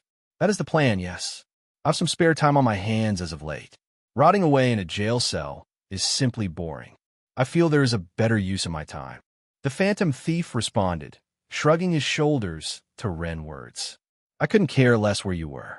You seem to have a habit of getting locked up, though. I'm surprised you didn't stay behind with No. 6. But then again, don't you have some roots here?" Campanella mused to himself. "Aha! In order to properly steal something and admire its beauty, it must reside in the palm of my hands. Security for the most part really does seem to be lacking no matter where I end up. But it is as you say, fool. I've always had a bit of interest in meeting His Highness. Not as the Phantom Thief, but that of the noble. Blue Blanc. We are both nobles, in a way, after all." "Ho, ho, ho," the Phantom Thief answered. All of a sudden, he reached for his mask and suddenly took it off, revealing a rather pretty and handsome face. One would easily tell that he was of a noble background. "Oh, Now, that is a rarity. You rarely take that mask of yours off, Ren mused, seeing Blue Blank's face out in the open. Are you really a noble like me? Muse couldn't help but ask with interest. Only a name, I'm afraid. I am but a simple wanderer, wandering hopelessly in an endless search of admiration. But if you really want to know my dear kitten, I used to have a family name. They have long since perished, Blue Blanc said, introducing himself as Blue Blanc this time, and not the Phantom Thief. After introducing himself, he turned toward Campanella and revealed a playful grin over his lips. But might I add, are you starting a daycare here or something, fool?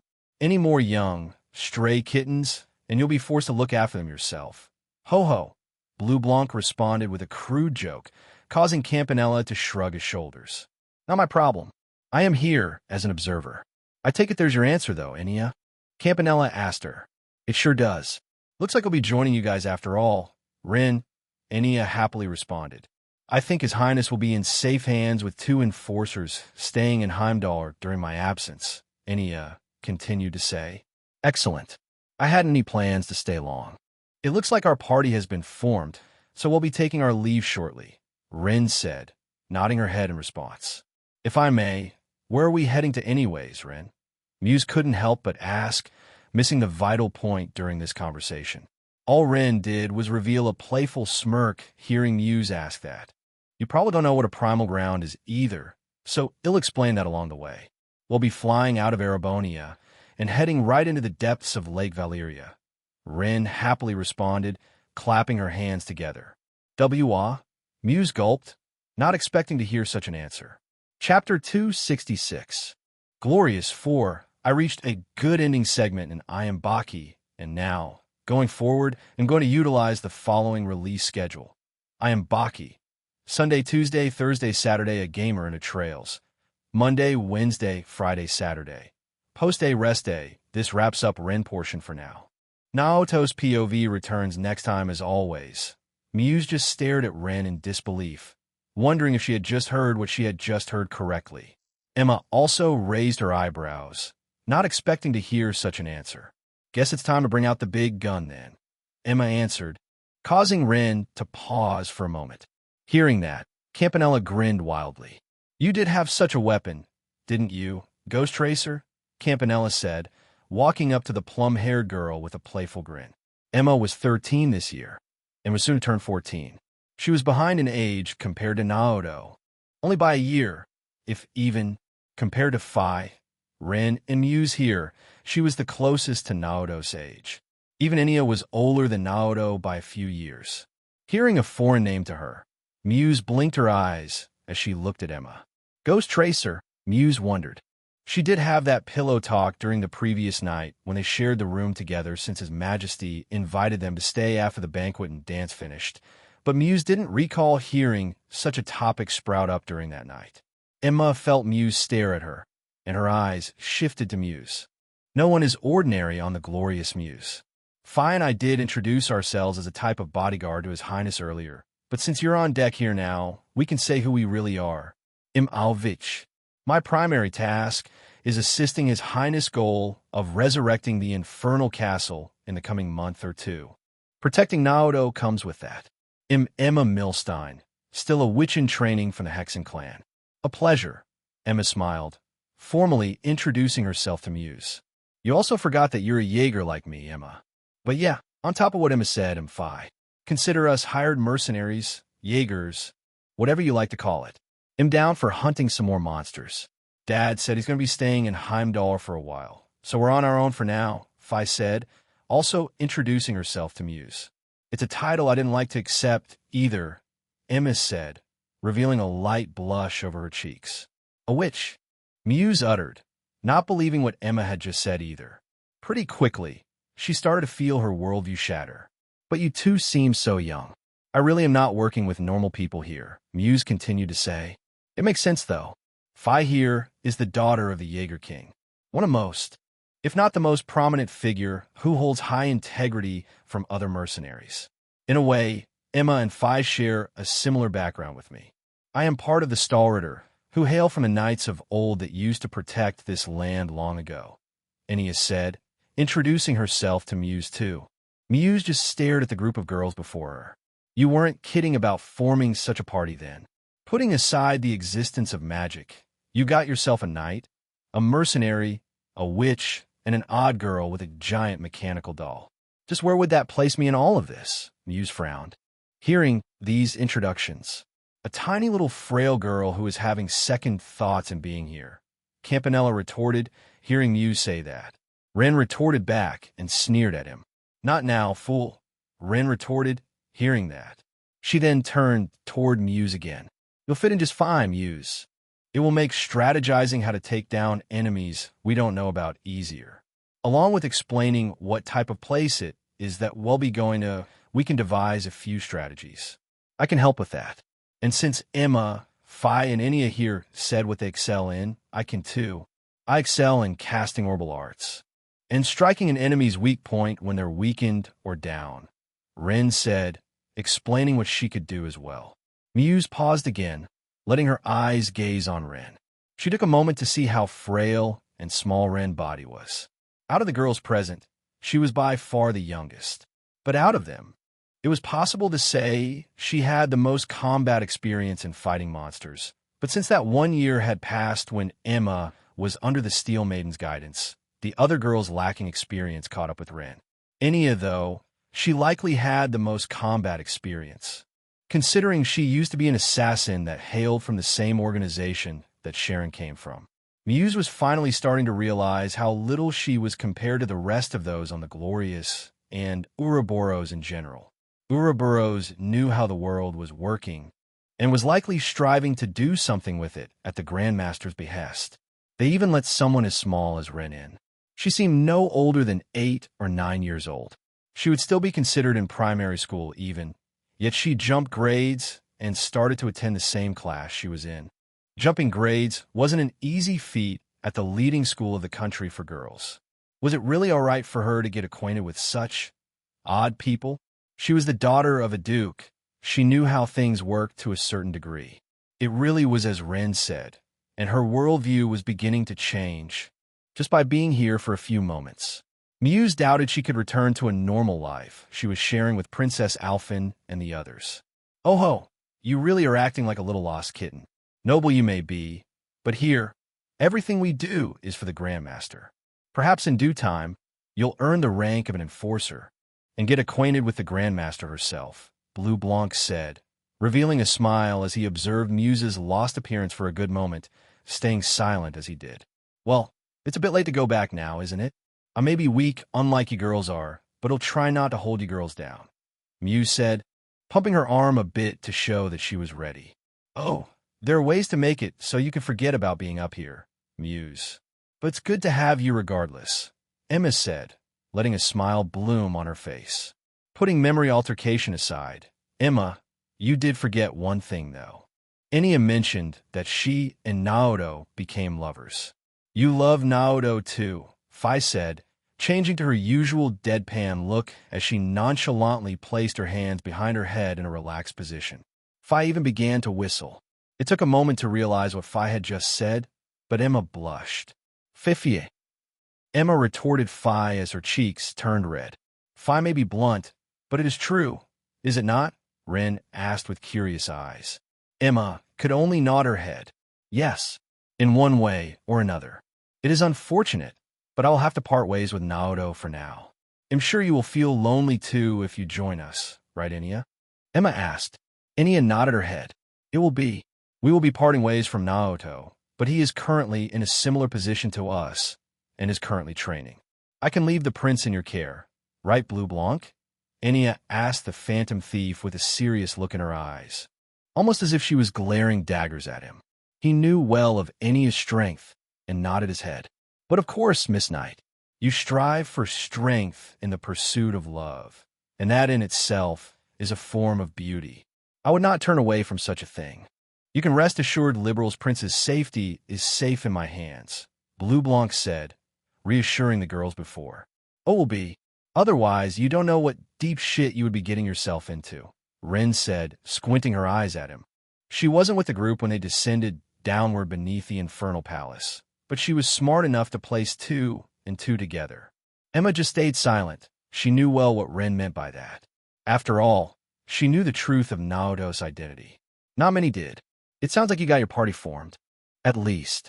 If comms go down due to unexpected interference, you all will be on your own. I do hope for a good report of that primal ground structure later. Oh, and don't disturb No. Two's work, just in case your group crosses paths, Campanella said, proceeding to do a snap of his fingers. His figure began to distort into an illusory figure, causing surprise to reach Muse's eyes. A green magical-like circle appeared underneath his feet, and before long he vanished from sight. You don't need to say that twice, Ren said, shrugging her shoulders. But she knew what she had to do now, and she won't be alone. Similar to taking on one of the 4 towers, she was going to form a party with these girls before her in an attempt to take on the primal ground that houses one of the Septembertarians, the Septembertarian of Mirage. Who knew what dangers were lurking there? Seeing Campanella leave, Blue Blanc took his leave shortly after and went on to his next destination, Heimdall. It was just the girls now.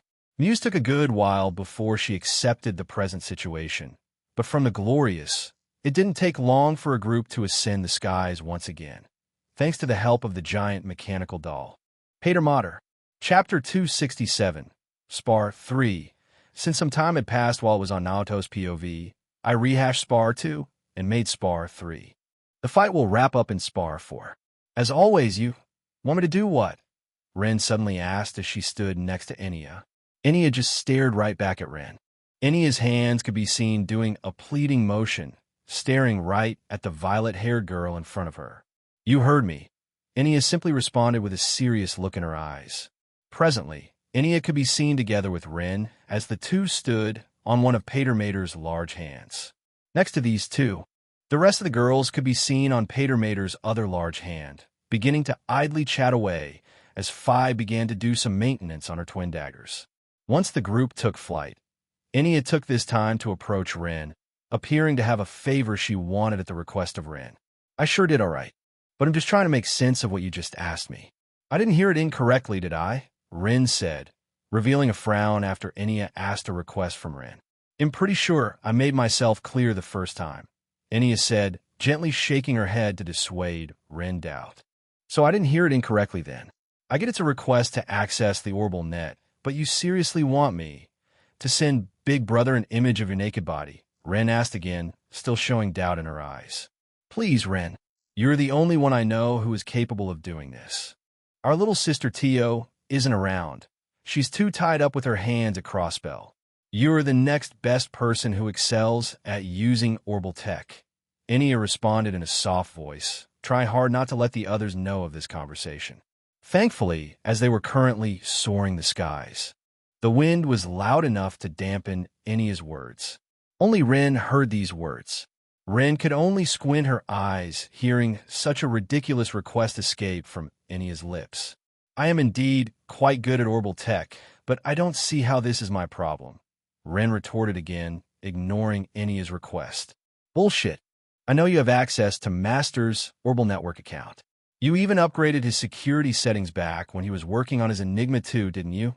Enya retorted Ren as she looked at her. Fair point.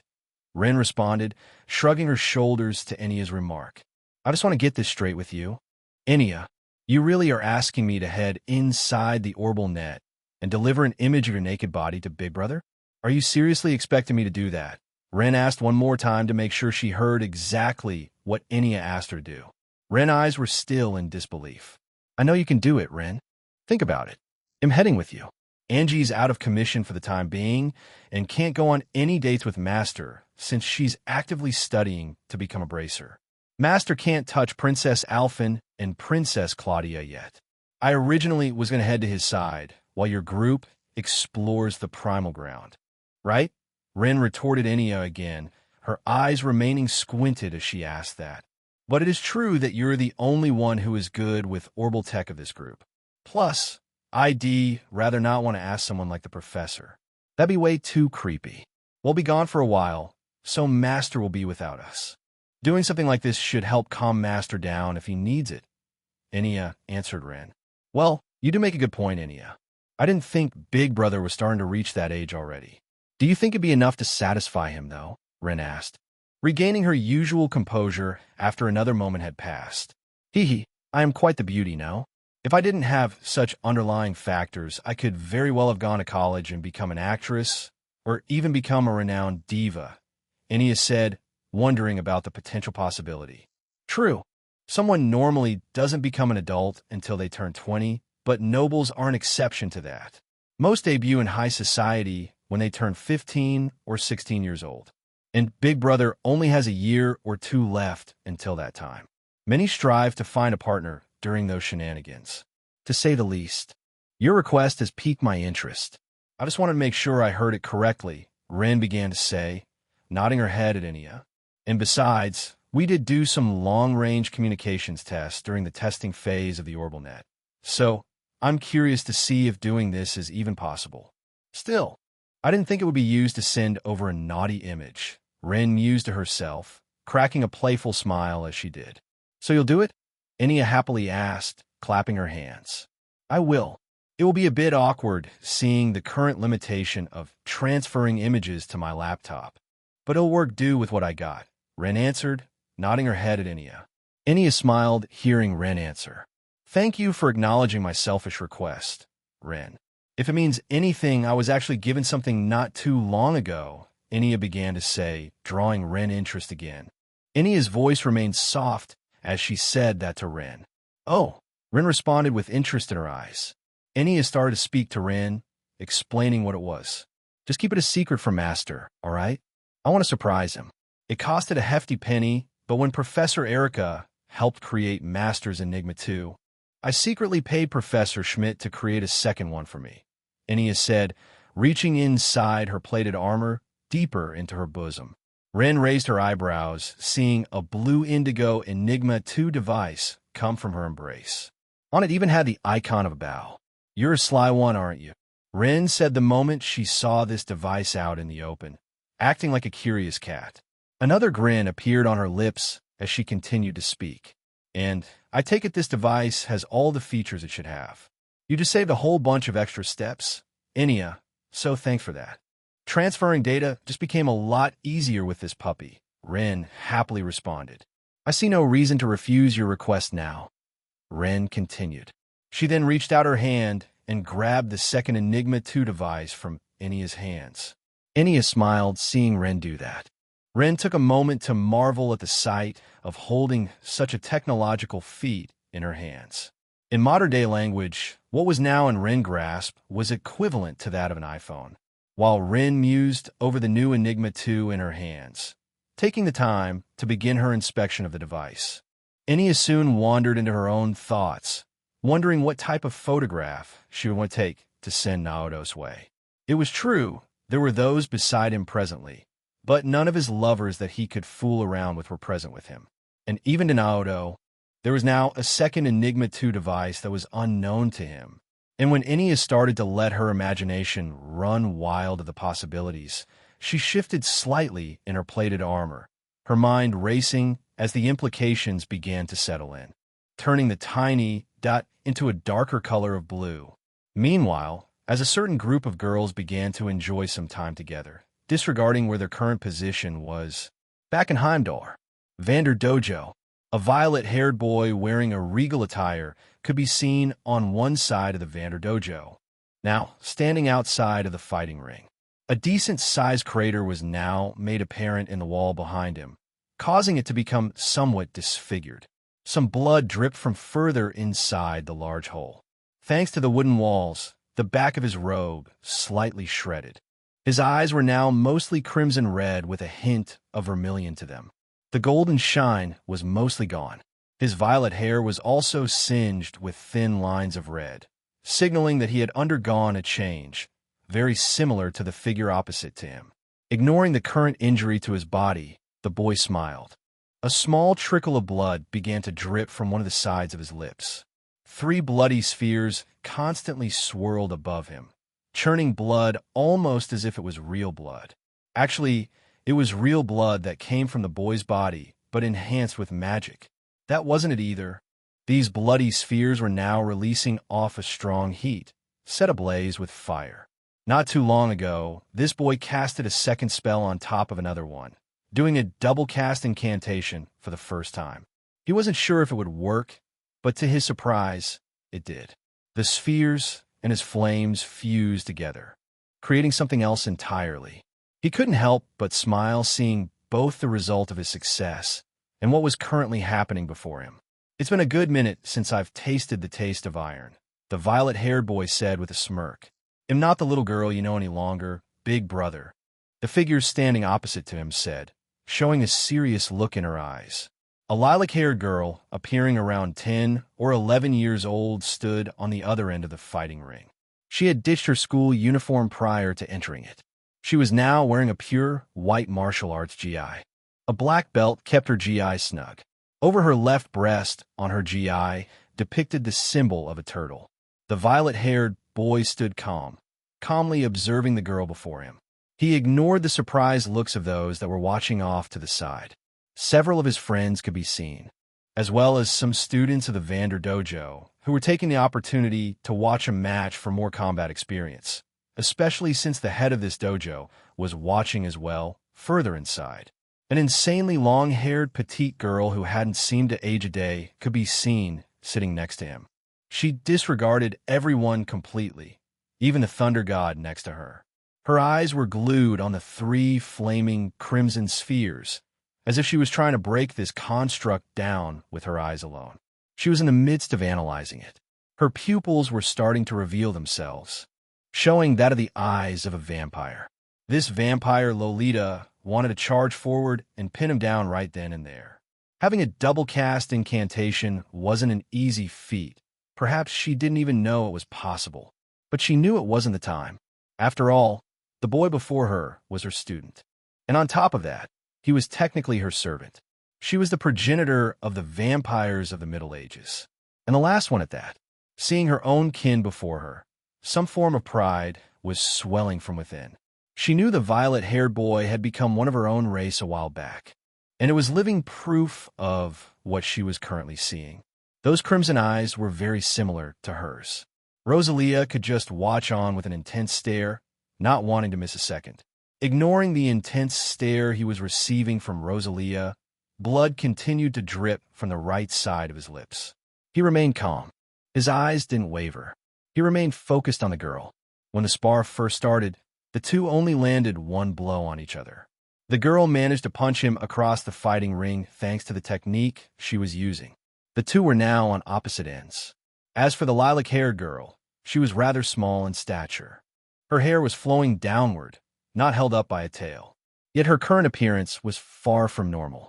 Thanks to the unique constitution this girl received from the experimentation of the Gnosis drug, her skin was flawless.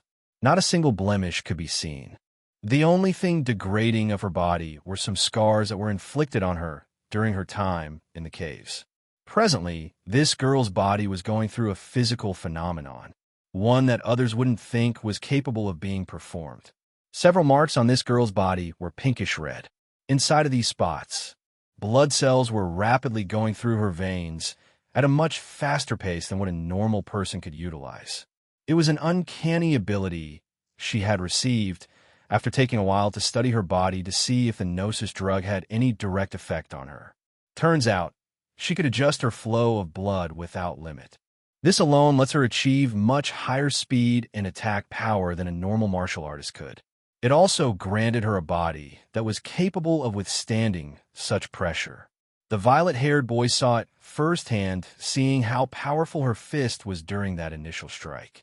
This technique was unique to this girl and to her alone. Very similar to how Rixia can hide in the shadows, striking from an unknown blind spot. I say unique, but I really am looking at Luffy's gear second here. I couldn't help but wonder, observing the active changes currently going through Cheryl's body. Who was the girl looking at me? She called it doping, didn't she? At least that's what the system pointed out. I continue to wonder. Just that punch alone, it shaved off a portion of my health. Similar to Rosalia's gaze currently on me, the Thunder God was staring at Cheryl, trying to observe her movements. Cheryl even had the gall to deny becoming a direct disciple of the Thunder God. It was said that Aurelia was the strongest swordswoman in the coming years, But presently, this man standing before me was by far the strongest swordsman on the continent. And yet, Cheryl dared to refuse his tutelage. Go, I declared. Into my thought for now. I wanted to see what these flaming blood spheres could do, so I willed one of them, forming several needles. Whoosh! All of a sudden, the needles began to fire at an insane pace, leaving behind a trail of fire in midair. Cheryl saw me do a motion in my hand and took up a defensive stance. Chapter 268, Spar 4. I decided to bring back the status window. It has been ages since I've properly utilized it, and I figure it's about time to bring it back. It will start being used more, especially once the big dungeon comes up. Some of this is a chapter, but the bulk of this chapter is the status window. I did name this chapter Spar 4, but it's more like Spar 4i. I hope you guys enjoy the updated status window. As always, swirls of fire began to twist around the churning blood of the blood spheres. The temperature around me began to rise. A constant heat began to burst outward. The blood that was in a constant swirl inside the spheres, infused with the blue mana that came forth from my body, wholeheartedly accepted the flames. The color began to visibly change, becoming crimson. Thanks to the orange glow of my fire magic, the orbs became brighter. They now had a similar look to the crimson eyes that I now had wrapped over my pupils. My eyes I was born with were an oddity on another level. Pure cristalline gold. I was not surprisingly questioned at birth with such a unique pair of eyes, but considering this was the Trail's verse, and the fact that my father is Erebonia's chancellor, he probably didn't even care. Then the system came along and granted me one of those so-called eye abilities, the vermilion eyes. I had doubts about the origin of these eyes. I could only pinpoint them to one factor, whose being was nestled with the fabric of my soul. Master, the gorgeous Lolita who was sitting next to the Thunder God, even assisted me once to peer into my soul, which had a raging heat radiating out of it.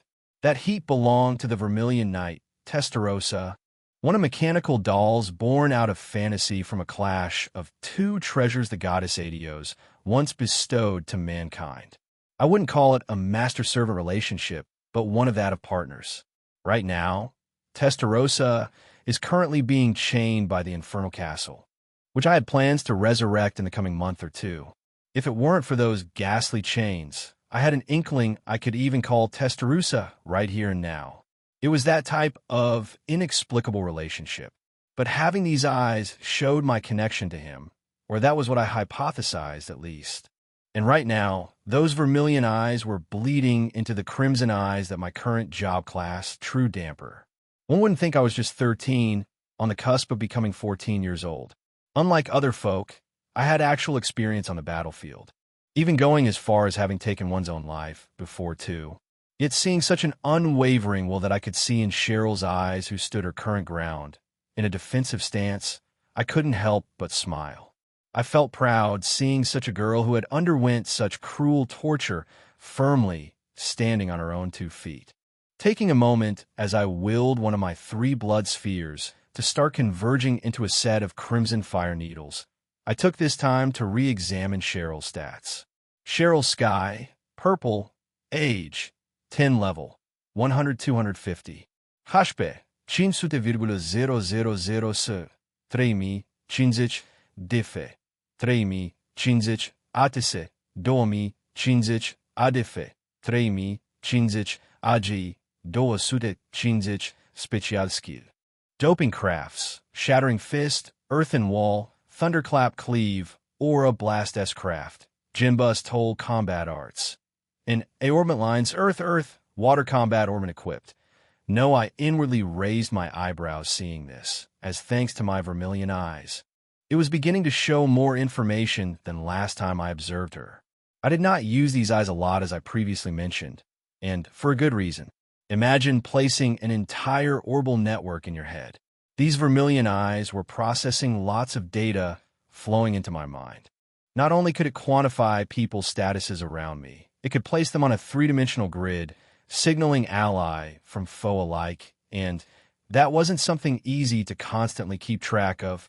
The stress sometimes is beyond something I can withstand at times, even after having used it on multiple occasions. Even now, I felt a dull pain striking the inside of my mind. It did constantly drain my EP with its activation, but with the vigor I could feel from my mana being released throughout my body, it helped lessen the constant EP drain. I could also see Cheryl's crafts in a clearer manner, and how her combat can be utilized with the use of arts. Unfortunately, we are not using combat arts during this little spar, otherwise, we would have likely been casting them by now. They arranged by element, and had an array of different effects. Casting these arts was very fluid. I personally could attest to that when my father trained me, and during the fighting I experienced in Northumbria. One only had to wait to cast larger arts, like Diamond Dust. I compared Cheryl's stats to my own. Naoto von Auslese Age, 13 Job, Noble, True Damper. Equipped Job, True Damper Special Skill. Endurance Crafts. Spells, Blood Spheres. S-Craft, Bloody Hearts Combat Arts. And A Orbment Lines, Fire Water Space Combat Orbment equipped. No, Enigma 2 currently with Gileath titles. Harem Seeker, A Witch's Friend, Otherworldly Slayer, Child of the Progenitor, Friend of the Vermilion Knight, new. First Blood, new. And decided to give a couple titles off-screen. I am adding in combat effects to titles that previously did not have them and tweaking them. During combat, I will only display the combat effects. Title Combat Effects. Harem Seeker 20 to all stats. Effect is multiplied per the amount of girls the player has in the party. A Witch's Friend 20 ATS, 20 ADF, 500 EP, Otherworldly Slayer 30 damage to angels, demons, monsters. Arts damage doubled when higher elements in effect. Child of the Progenitor ATS 50. 5000 HP Friend of the Vermilion Knight 35 STR, 1000 HP. Fire Magic. Fire Arts damage is doubled. First Blood 25 STR, 25 AGI. 30 damage to humanoid creatures. Masteries, Rapier Mastery, Bow Master, Sword Mastery, Staff Mastery, 104 Military Combat. Bloodlines, Ozzy's Blood, Arnor Blood. Osborne Blood Magic, Fire Magic, Water Magic, Ice Magic, Darkness Magic, Blood Magic Quests Inventory Weapons. 2 Class E weapons for Class D weapons, 7 Class C weapons, 5 Class B weapons, 3 Class A weapons. World Eater, Growth, Class S weapon. Pole Staff Radiant Starlight, Growth, Class S weapon. Level 110 250 Verbantize, Growth, Divergent, Class SS weapon. Level 110 250 Armor. Phoenix Robe, Growth, Memento, Class S Armor. Level 110 250 Jaeger Captain Armor. Zephyr, Class A Armor 5 Class E Armors, 10 Class E Armors, 2 Class B Armors, 1 Class A Armor Accessories, 10 Class E Accessories, 2 Class D Accessories, 2 Class B Accessories, 1 Class A Accessory Quartz, 20 SR Quartz, 15 UR Quartz, 5 Lost Quartz Master Quartz, Anvari, Magius, Woden, Oberon, Phanta Blessings, Aurelia's Blessing, Rosalia's Blessing, Angelica's Blessing, Emma's Blessing, Ennia's Blessing, McBurn's Blessing, Ren Blessing, Cheryl's Blessing, Princess Alphin's Blessing, and all blessings should be listed now. But if I still missed one, let me know. Since Tama, my fox familiar, wasn't present, I didn't need to go over her stats, but I still couldn't help but suck in an inwardly breath of cold air going over these titles and inventory. I wasn't even finished yet. I decided to have a before and after comparison with the title equipped. My blessings automatically factored into my stat growths, unlike titles, which were temporary, so what I saw was what I got. I decided on equipping Friend of the Vermilion Knight due to its double damage and fire attacks. Since I was currently infusing fire magic into blood magic, I figured this title would be applicable. Equip title, Friend of a Vermilion Knight base stats.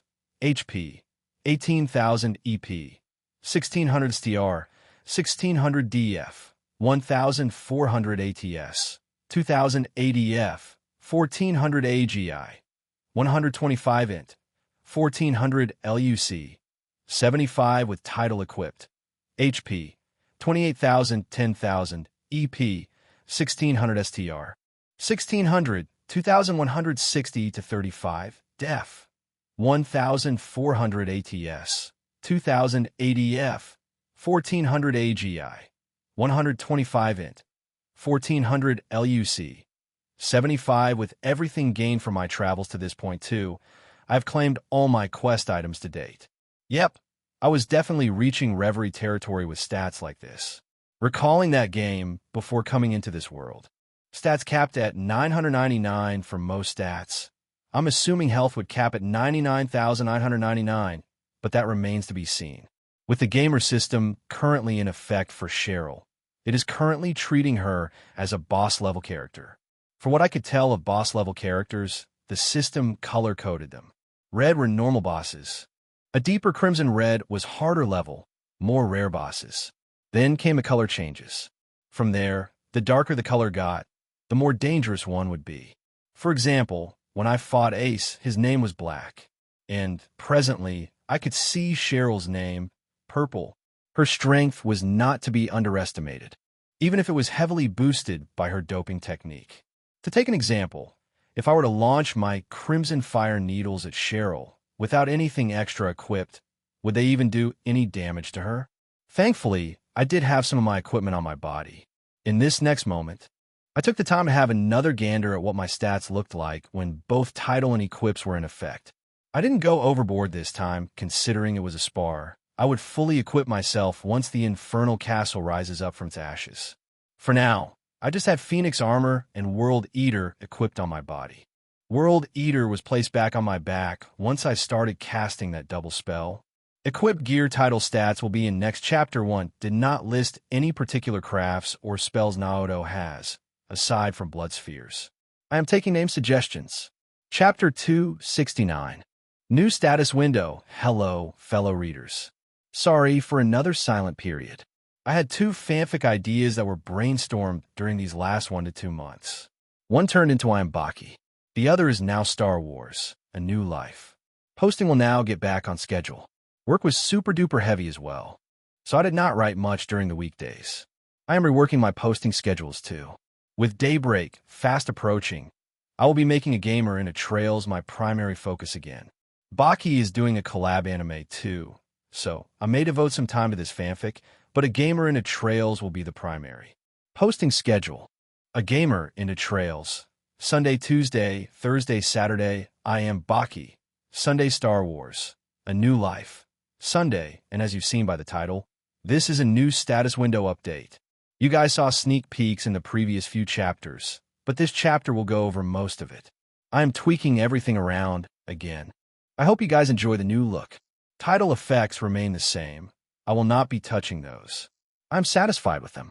Some fixes include, jobs now have effects. Auxiliary skills now have effects. Blessings now display effects instead of what stat ups it gives. Masteries now have effects. Skill descriptions should be presented better now, and so on. I tweaked Naoto back down to his base level 110 stats, mirroring what's presented in Trails and Reverie. The added percentages take effect afterward from there. In the previous chapter, I did make a mistake saying Naoto's Enigma 2 isn't with him, but is. Only AI Kia is not present. She will be with Gileath for quite some time, which will make Gileath out of the picture too until their time in the Black Workshop finishes. Naoto von Auslese Age. 13 job. Noble. True Damper equipped job. True Damper Noble. Max upgradable. 1000 HP. 20 STR.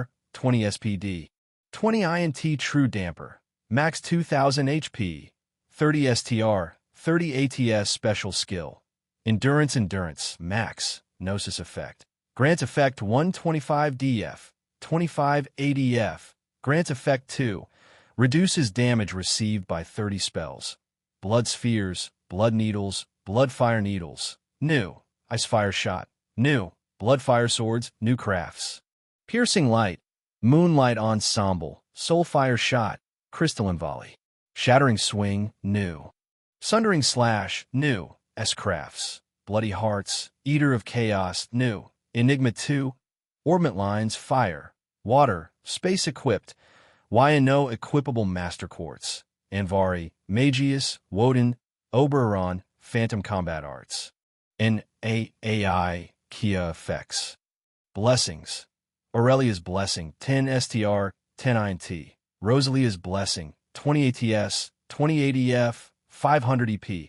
Angelica's Blessing, 10 DEF. Emma's Blessing, 10 ATS, 200 EP. Ennia's Blessing, 10 DX, 10 SPD. McBurn's Blessing, 10 All Stats. Ren Blessing, 10 INT. 10 SPD. Cheryl's Blessing, 15 STR, 15 DEF. Princess Alphin's Blessing, 10 ATS, 10 ADF, 100 EP. Title Combat Effects. Harem Seeker 20 to all stats. Effect is multiplied per the amount of girls the player has in the party. A Witch's Friend, 20 ATS, 20 ADF. 500 EP. Otherworldly Slayer, 30 damage to angels, demons, monsters. Arts damage doubles when higher elements are in effect. Child of the Progenitor, ATS 50. 5000 HP. Friend of the Vermilion Knight, 35 STR, 1000 HP. Fire Magic. Fire arts damage is doubled. First Blood, 25 STR, 25 AGI.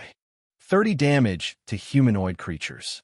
Masteries. Rapier Mastery, 20 SPD. Bow Mastery, 20 DX. Sword Mastery, 20 STR. Pole Mastery, 20 DF. Changed Staff Mastery, 20 ATS. New 100 Form Military Combat, 10 STR, 10 DF, 10 SPD. Miscellaneous Skills. Vermilion Eyes. Max creates minimap. Displays enemies' information. Determines allies and foes. Blood Drink. Max allows gamer Naoto to heal HP EP at a quicker rate while consuming blood. Meditate allows gamer Naoto to restore lost mana over time. Magic Core allows gamer Naoto to use magic and spells auxiliary skills. Pilot. Locked. Reading. Max. 5 int. Writing. Max. 5 int. Falconry. Max. 10 int. Running. Max. 10 SPD. Persuasion. Max. 5 int. Shading. Max. 10 dex. Chivalry. Max. 10 STR. 10 int. Undying Will. Max. 20 DAF. 20 ADF. Resistances. Fire Resistance. Max. Reduces fire damage by 25. Mind Resistance. Max. Prevents mind skills from peering into Gamer Naoto's mind, unless Gamer Naoto lets them. Water Resistance. Max. New. Reduces fire damage received by 25. Bloodlines. Ozali's Bloodline. Allows Gamer Naoto to use the Shining Ring. Arnor Bloodline. Allows Gamer Naoto to pilot the Vermilion Knight. Osborne Bloodline Effect. Magic Elements. Fire Magic. Water Magic. Ice Magic. Darkness Magic. Blood Magic. Completed quests. Slay Cryptid. Agnagarn. Learn Magic. Slay a Magic Knight. Create a familiar. Duel Randy Orlando.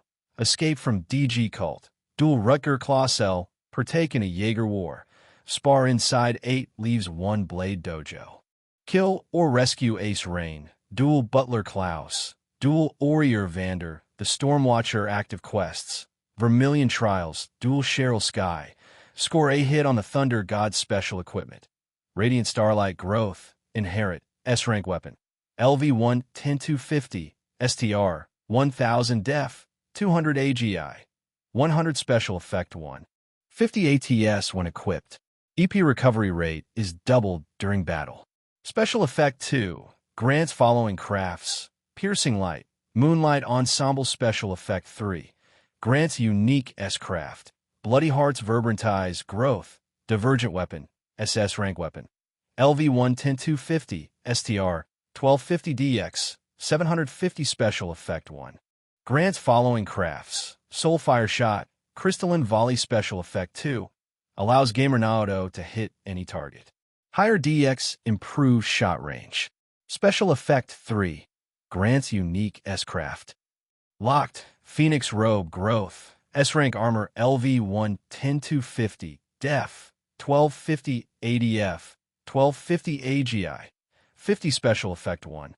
100 ATS during day. Special Effect 2. 20 damage reduction during night. Grants unique skill. Rising Ashes. World Eater. Growth. S-rank weapon. LV1 10250 weapon type. Pole. STR. 1500 DF. 500 Grant Skill Effect 150 damage to Time Space Mirage Arts Attacks Grant Skill Effect 2. 50 damage to Angel Demon-type monsters grants unique S-Craft. Eater of Chaos Weapon of Flatus. Blunt. Rating S. Craft Damage Rating SSS. Grant Skill Effect 125 to ignore enemy's defense. Grant Skill Effect 2. Upon ignoring enemy's defense, inflicts additional 20 damage to enemy. Grant Skill Effect 3. Has a 100 chance to impede an enemy's art. Grant Skill Effect 4. Upon impeding enemy's art, inflicts 10 damage back to the enemy. Uses 3 times per day familiars. Slot 1-2 name. Tamamo Race. Silver 9-tailed fox tails unlocked. 6 tails age. 10 birth year. S1189 level. 110, 250 abilities. Remove presence. Enter stealth. Eluding enemy's sight. Quick feet. Hasten speed. Consumes mana to run faster. Memory relocation. Allows Tamamo to communicate with Gamer Naoto telepathically. Spatial swap. Allows Gamer Naoto to swap positions with Tamamo. If at a location he has been to before, Sight Link. Allows Gamer Naoto to share sight with Tamamo, becoming Tamamus Eyes. Mana Bite. Fiercely chomps down on enemy. More mana consumed, the greater the power. Barrier Magic. Ice Magic STR. 600 DF. 700 ATS. 1400 ADF. 1000 AGI. 150 DX. 100 Equipment Count. Weapons. A rank. 2 to rank. 4 rank. 7 to rank. 5. A rank. 3. AN. Not sure when, but will probably present them by time trials begin. Armor. A rank. 5 C rank. 10 to rank. 2 a rank. 1.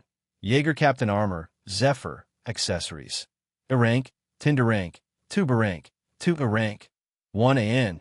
May get presented in the next few chapters, and it is not Sherry's Quest Reward Quartz. Minus 20 SR Quartz. 15 UR Quartz. 5 Lost Quartz Naoto base stats. LV1 10250 HP. 15,000 EP. 500 INT. 500 STR. 800 DF. 400 ATS. 750 ADF. 400 AGI. 110 DX. 100 Naoto boosted stats with percentages HP. 38,500. 20,010 EP. 2350 EP int 10 int. 825 65 STR. 1640 105 def. 840 100 OTS. 1500 100 ADF. 740 85 AGI. 176 60 dex. 150 50 Naoto boosted stats with percentages and gear HP. 38,500. 20,010 EP. 2350 EP int 10 int. 825 65 STR. 3140 105 def. 2590 100 OTS. 3100 ADF. 1990 85 AGI. 226 60 DX. 150 50 Naoto boosted stats with percentages and gear and title equipped title. Friend of the Vermilion Knight HP. 48,500. 20,010 EP. 2350 EP INT 10 INT. 825 65 STR. 4240 105 def. 2590 100 ATS. 3100 ADF. 1990 85 AGI. 226 60 DX.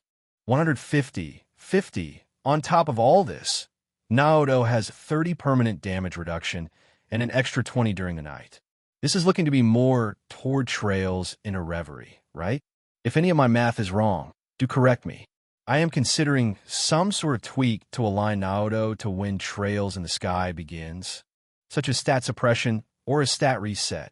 Let me know. If no issue pops up, the spar will continue Tuesday. Hope you guys enjoy the new look of Naoto's status window. As always, Chapter 270, Spar V, bringing back the damage table. In case people forgot, Crafts Arts rank.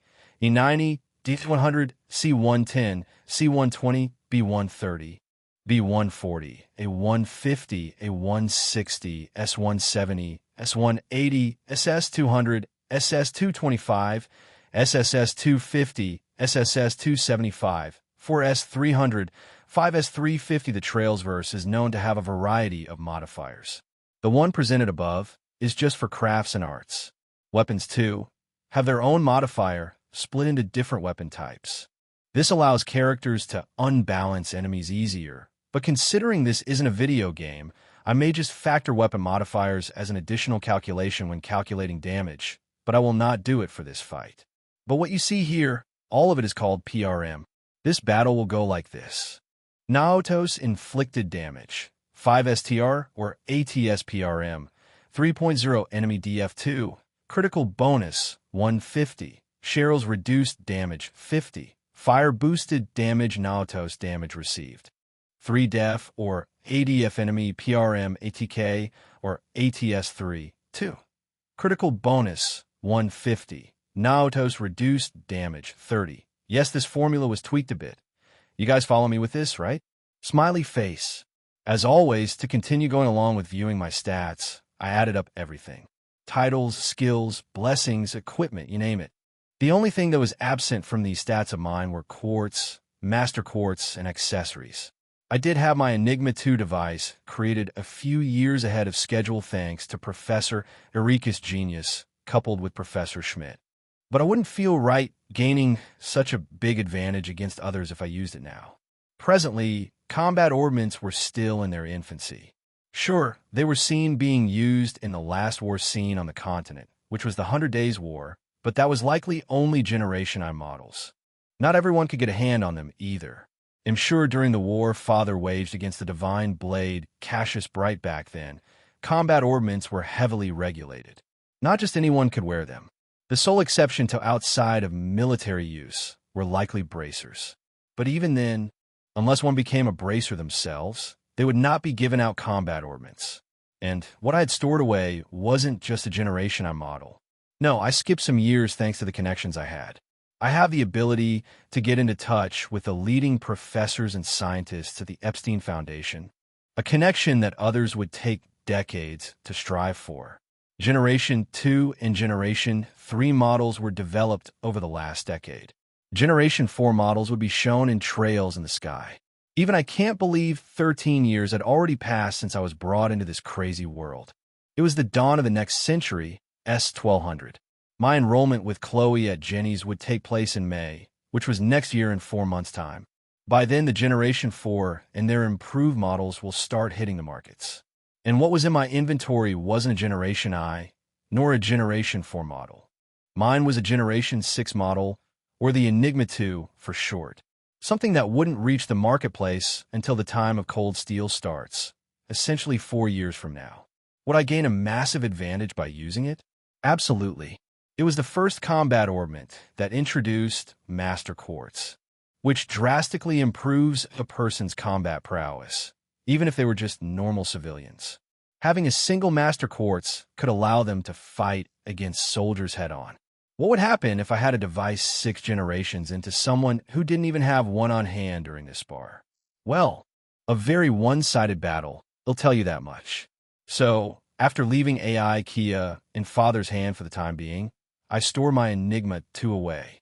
I didn't want to have such outside influence directing this battle, especially after seeing all my stats combined together.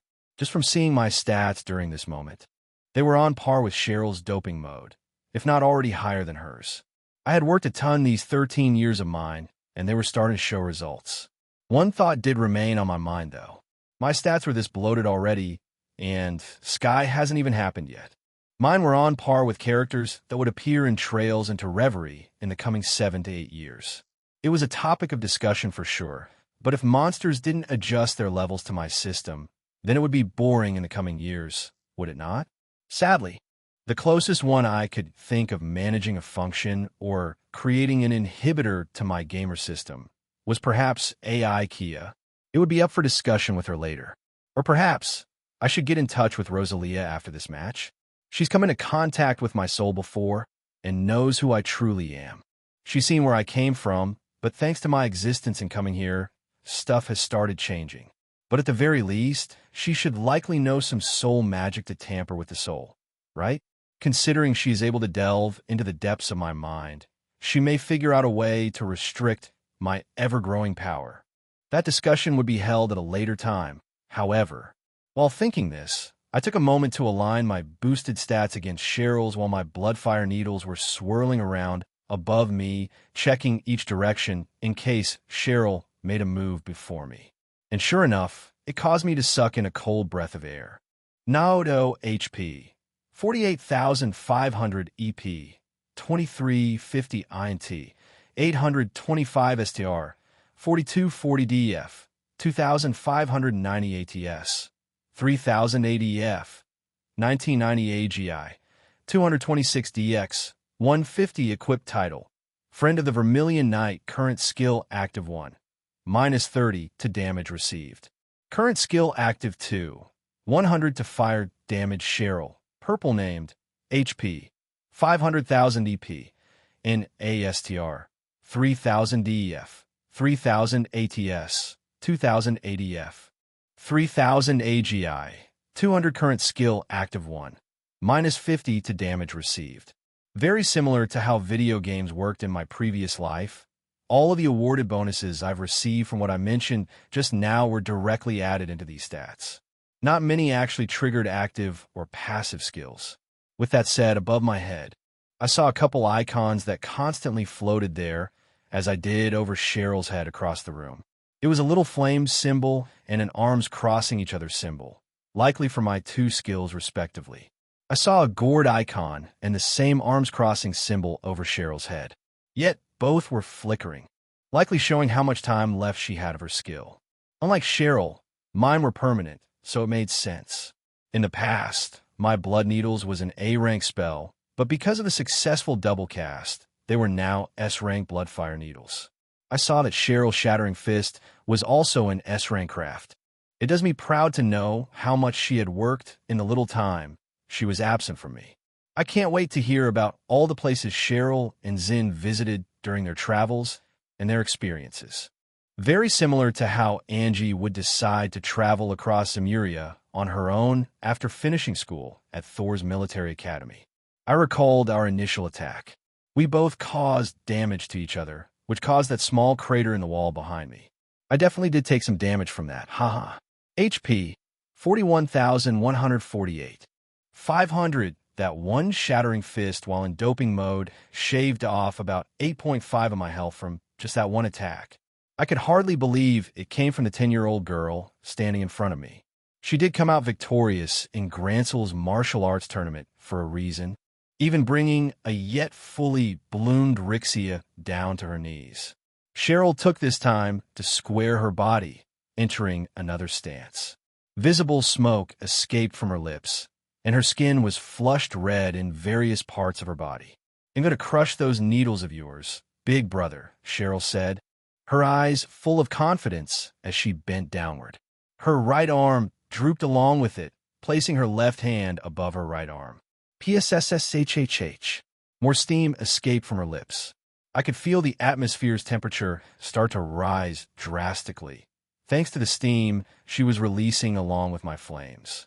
"Go," I declared, letting my 15 needles take flight. My blood spheres finished churning and twisting, and those needles formed as a result. They were very crimson in color thanks to the fire coating them. I didn't just let them fly straight forward. It was harder to direct them individually, but the arena soon became my entire playground to mess around with. Whoosh, whoosh, ha! Cheryl yelled out, letting the energy being released from her doping mode scream. The sounds she was making were very similar to the weird seal ball Majin Buu slept in during DBEZ. Just as Majin Buu was beginning to wake up, one after another the needles were relentless, but Cheryl's figure quickly vanished from sight. Not even with each passing second would we hear a loud bang strike, followed by a fist punching the needles directly.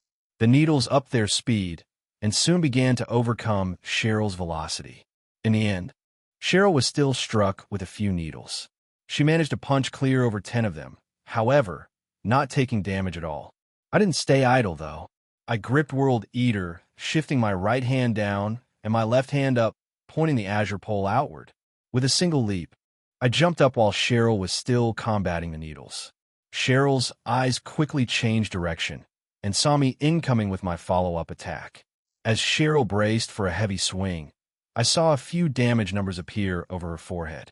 She winced her eyes in pain as the blood-fire needles that struck her managed to slice through her skin, singing it along the way thanks to the flames. It was thanks to her doping mode that lessened that pain. Her body began to release even more steam as a result, for numbers appeared over her head, 2 of which were landed as critical hits. With the boosted fire damage, the color of the critical hits were especially dark. The 2 that weren't crits still struck out. Boosted damage really was something. Minus 8,150, minus 8,300, minus 20,600, minus 21,000. Cheryl's remaining HP, 441,000, 950, 500,000, just from that single spell alone. It shaved off over 10 health from Cheryl. Rosalia would be proud knowing that, right? Chapter 271. Gather, as always, S1200. January 1st, like a district, 11 a.m. Naoto's spar with Cheryl began shortly before the top of the hour. A few minutes had passed since Naoto's initial clash against Cheryl started. Several swings and fists pummeled against each other, grunts, and hissing noises created a cacophony of sounds that echoed throughout the entire hall. Every single person present inside the training hall didn't let their eyes gaze off the fight. In one instance, the 2 would be in one corner of the fighting platform, and in the next, they would reappear at the opposite end. Some of the Vanderstyle trainees contained hints of jealousy in their eyes. The speed the 2 were currently fighting at was far above their own. Some even wondered how an ADO's name could not won, but 2 kids managed to reach such heights. While they were learning the Vanderstyle, it was rare for its head to be home for long periods of time. These students would often find themselves learning the way of the sword alongside others at their own pace. They didn't know the violet-haired boy had more than one teacher guiding him. One that taught him many combat forms and weapon styles while he was young, one that taught him the existence of magic, and another who honed his skills, allowing the boy to gain more proficiency in combat. They were his father, the long, blonde-haired girl who was seated next to the Thunder God, and an aged figure who had retired from Liberal's military, but once was renowned through the underworld. And as for the girl he was fighting, she had already accepted a master and had no plans to accept another. He guided her these last couple years, which allowed the girl to find her footing in what she wanted to achieve and had found the path she is now walking on. The students watching this spar didn't know this, but guest Naoto brought along did. Regarding Princess Alphen in particular, she just watched on, dazed. She had encountered Naoto a couple times before this, even sharing a little date back in Grancel City a while back. But seeing this side of him, who not only had changed his appearance mid-battle, but the fact that he was smiling as he fought Cheryl made her heart flutter. She hadn't seen him act this way at all, so it was a first time for her. Rosalia, too, watched on, but her eyes were currently displaying 2 vertical slits, appearing to be in hunting mode.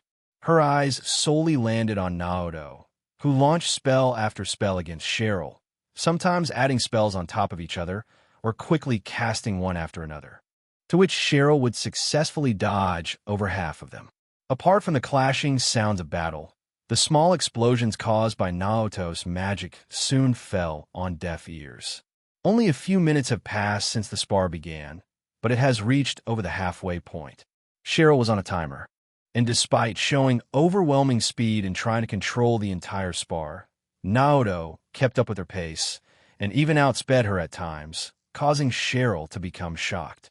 There was one thing Cheryl didn't know as this spar took place, but she was quick to realize it. Speed was Naoto's forte. She found herself doing several defensive maneuvers while clashing against him. It wasn't easy reaching the 200s as speed stat, let alone using an offhand weapon that didn't boost his speed even further.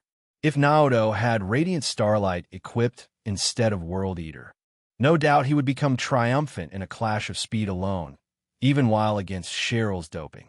After all, that would easily boost his speed up into the 300s. A force to be reckoned with. To say the least, it was a very intense few minutes. Strike after strike, strikes clashing against spells. And the Thunder God took in every moment of it. Soon, the spar was reaching its peak, with neither side wanting to back down.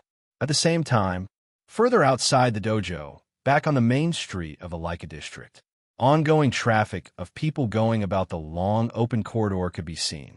At the end was a small station for the orbital tram that let people further head out from the west or go deeper into the capital. Beyond this point was a dead end, but a large building stood in its place. It wasn't frequented unless one wanted to preview historical records, as this building was the Imperial Museum. One of Emma's future friends, who went by the name Dorothy, a student who would attend Thor's military academy along with Reen and the others, would eventually become a receptionist here in the coming few years, shortly after the ending of the October War. But presently, the street here was mostly vacated. The happenings of the street were more centralized, with a popular bakery being at its center, and beyond that, the Vander Dojo, to which currently had loud, muffled sounds leak outside. Still, it would seem the people nearby were used to hearing such noises.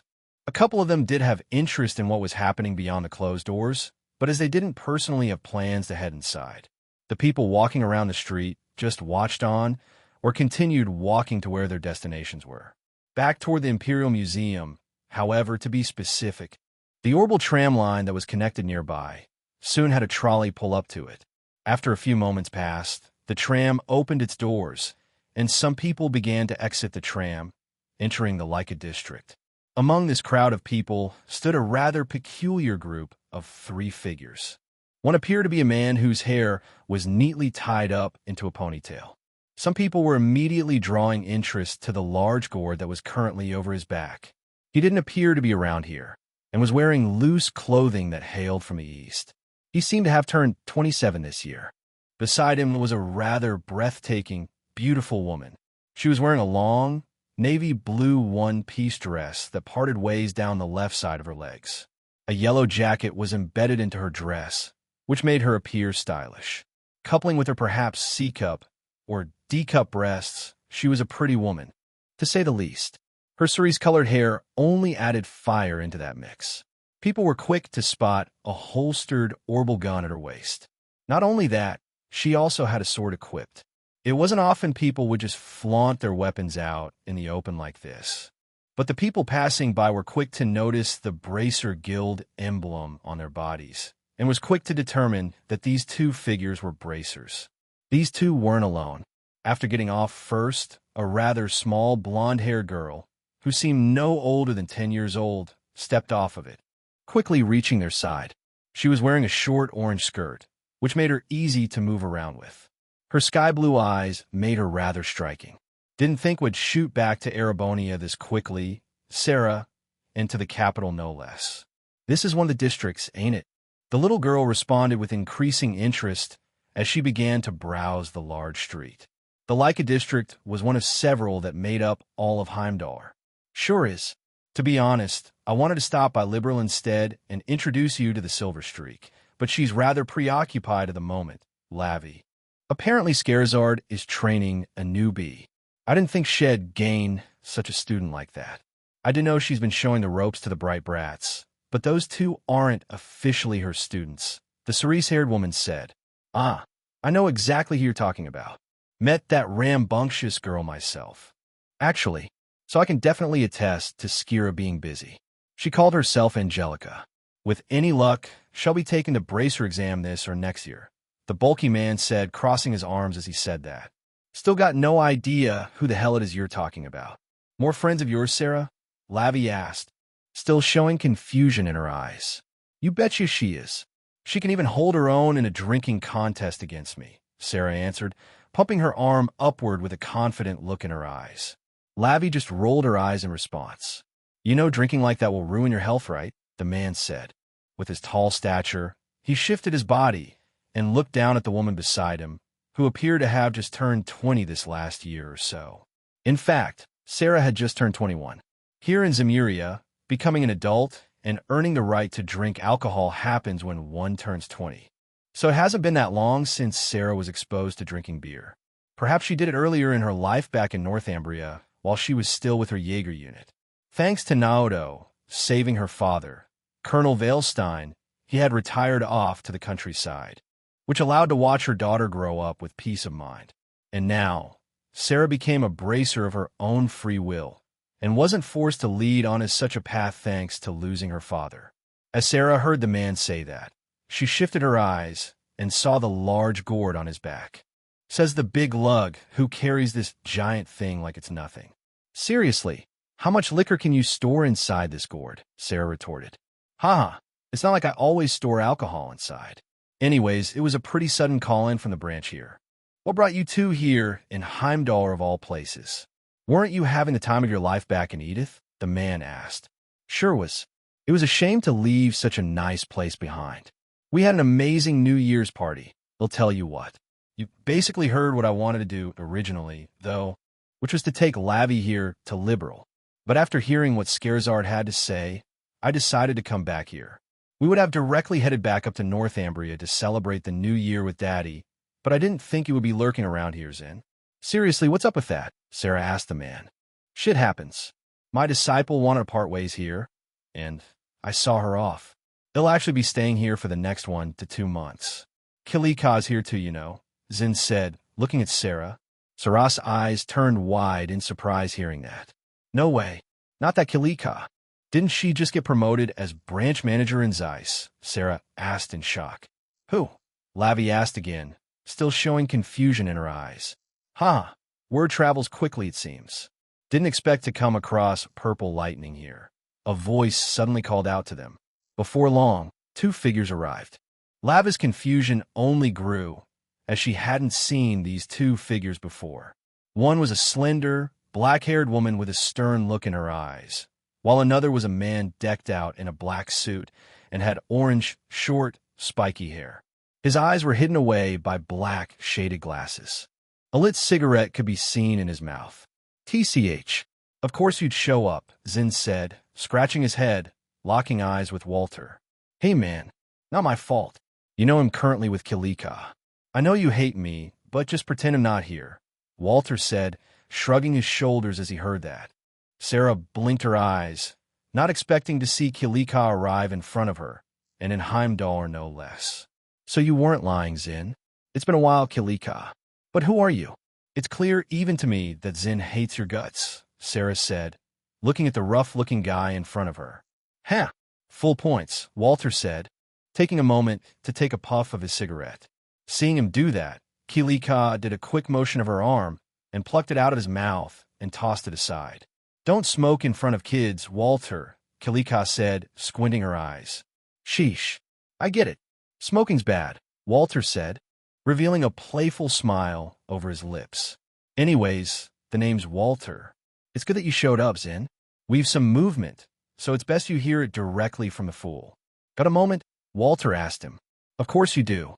Well, we did come to Laika with something in mind. We were going to drop by the dojo first. Can it be after that? Zin asked. We aren't in a rush. Is something happening at the dojo here? This is where the Vander School is, Kilika mused to herself. Well, there's only one way to find out. This will be good for you too, Lavi, Sarah said, looking down at the little blonde-haired girl before her. At the same time, she couldn't help but shake a feeling of uncertainty that came from the orange-haired man, who seemed of similar age to Zin. Unbeknownst to Naoto, an unexpected group came into contact with one another, appearing to have a destination in mind, the Vander Dojo. 3 bracers, Zin, Sarah, Kilika, a bracer-to-be, Lavi Winslet, and a member of Ouroboros, Enforcer 7, the Direwolf. Chapter 272. The person Sarah likes enjoy another chapter. Just had super-duper busy work. Nothing crazy. I do have one more crazy week, but we'll try to get some chapters out. As always, like a district, a couple minutes after 11 a.m. Upon disembarking the orbital tram, 2 bracers and a bracer in training quickly found themselves encountering 2 more individuals, a stern, black-haired woman and a nonchalant orange-haired man who didn't seem to care about anything that was happening around him. He even had a bored look in his eyes as he took more puffs of his cigarette, ignoring the warning from the black-haired woman earlier. To say the least, it was an unusual group together. Zin knew of Walter's background, as did Kilika, but Sarah and Lavi were clueless on the matter. They didn't know that he was part of Ouroboros. Currently, Ouroboros had little intervention in central Erebonia as a whole. Most of their current focus was in the western section of the country, where one of its current anguis, the Azure Abyss, was currently overlooking a trial of the Divine Knight. Apart from that, most of their focus was currently watching from the shadows and observing what's going to be happening in Liberal. Their gospel plan has already started its gears. The Shining Ring's defenses have already weakened thanks to the capturing of the 4 towers. And their next step was to scout out the primal land that rested beneath Gransel Castle and Lake Valeria, at Ren behest no less. There were a couple of Ouroboros members who decided to stay behind, one person being Walter. Right now, Campanella left Walter as a security measure if something unexpected would happen before what was about to take place here in the coming month or two. Zin and Kilikan knew, as they were invited by Naoto to partake in the trial of the Vermilion Knight, but Sarah and Lavi were kept out of the loop. To them, encountering Kilika was a much bigger surprise to them. Sarah thought Kilika was still residing in Liberal due to her recent promotion in the Zeiss region. But at her digression, Kilika's arrival was a welcoming one. They were quick to chat away as the group began to walk alongside the long curving street. It was elevated over a bunch of housing complexes that made up the heart of Heimdall, making it an easy view to see the rest of the capital city. But the street itself was flat and didn't have any elevation to it. While the group chatted, they saw people going in and out of the famous bakery in the middle of the street. Further beyond, that was the Vander Dojo, and if one listened closely, they could hear loud strikes clashing against each other, signaling that a fight was underway. As the 5 crept closer and closer, the clashing noises increased. As for the rest of the city folk, apart from the tourists, they were used to the happenings of the Vander Dojo. It was one, if not the most renowned school of swordsmanship in Erebonia. After all, the direct bloodline of the Vander family served the royal family of Erebonia for centuries. Right now, Mueller Vander was serving as the primary bodyguard to Erebonia's current crown prince, Prince Olivert. Prince Oliver was likely dealing with a hangover thanks to indulging himself in a lot of wine during the celebratory New Year's dinner with Naoto and everyone else. Princess Alphen was worried about her older brother, but as Naoto stated earlier, he only reaps what he sows. He didn't venture with Naoto's group into the Vander Dojo. It was a shame, but drinking came at a cost. Even with excellent hangover medicine, it still took time to kick in. However, as far as how Sarah went here, she was blessed with what Prince Oliver lacked, a tolerance to drinking alcohol. She could keep up with the likes of Skira and Aina, even if it wasn't for a long period of time. Just last night, Sarah was drinking her heart out with other fellow bracers and some friends to celebrate the new year in the capital city of Calvard, Edith, no less. She became very drunk then, but was quick to recover just from a short night's sleep. She, in fact, felt well rested afterward. Since then, Sarah and Lavi parted ways from Elaine and Van and their other friends who they have made during their first 2 terms spent in Aramis High School. How schools went here mirrored that of the Japanese in Naoto's past life. Each year was split into 3 terms. The first term started in April, which would last until August, giving them a month-long summer break. From there, the second term would start in September and go until the end of December. That would give students a short winter break to spend New Year's with their families. From there, they would enter their final term in January, going all the way to March. Elaine and Van finished their first 2 terms so far. Naoto has been in touch with Van despite his little disappearance act, and seeing Van was doing well gave him a sigh of relief. He is also taking economic-related courses very seriously, and also to Naoto's surprise, joined the student council. Elaine was elated at the matter seeing Van so serious. Right now, their friend, Renee, was the current student council president. Elaine was already Aramis vice president by the time Van came to a decision. Van decided to take the spot of Aramis High School's treasurer. Originally, Van would have enrolled in Aramis High School 2 years after Renee, and 1 year after Elaine, thanks to a particular priest freeing him from the cult. Because Naoto took an active part in this, he freed Van earlier than what had originally taken place. Van still met up with that priest for a while and learned combat underneath his tutelage, but became determined to enroll at Aramis High School the same year, as Elaine did. As a result, Van caught an extra year ahead. All three of their studies were going well, according to what Sarah had heard during their chatting inside that restaurant. Presently, Sarah was a B-rank bracer, just shy of an A-rank bracer like Zin was. Sarah has received enough tasks to get promoted to an A rank, but she is still looking to improve her combat techniques further before she decides to take the A-rank bracer exam. And right now, Sarah was 21 years old. It was mentioned that Elaine would become the youngest to achieve the A-rank status, outstripping Sarah's previous title of being the youngest bracer to do so. That would happen in the next 7 years, which meant Elaine would be 23 at the time. Back on the point of Sarah being 21, it was likely Sarah would become an A-rank bracer by the time the Cold Steel Games happen in S1204. In another 3 years, she would become 24, which would align with what eventually happens to Elaine. And on that note, René was currently Aramis Student Council President. From his departure after his graduation, eventually, Ren would take the spotlight in becoming Aramis' new Student Council President alongside Agnes, who would enroll the same year as Ren. But that wouldn't happen far, far into the future. After all, Ren was only half as young as a high school student. She had just started taking middle school courses in St. Estrella.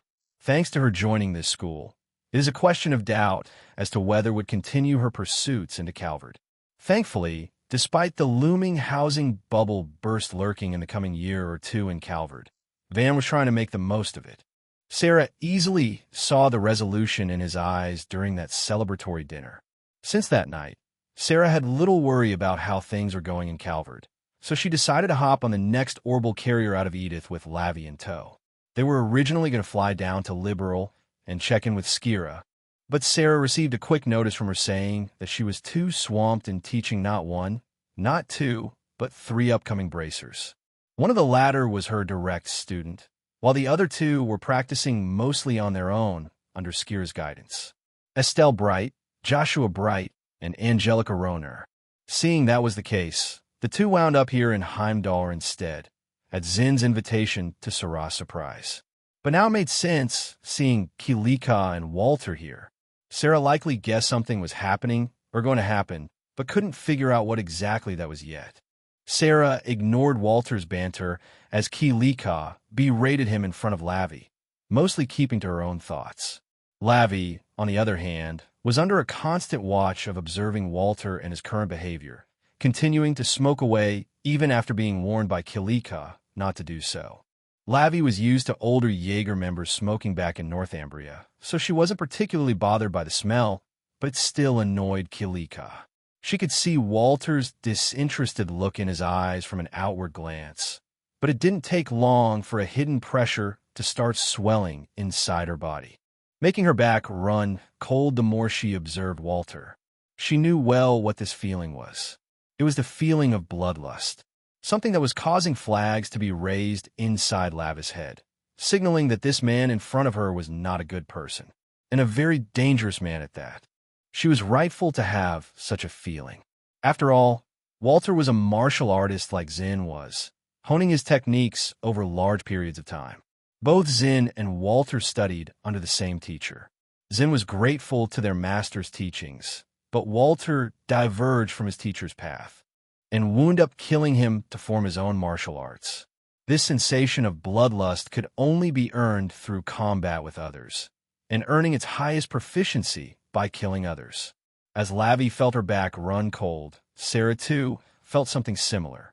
Even if she did have any lingering sensation from the night before, that feeling was long gone, and her eyes remained serious while observing Walter chat away with Kilika.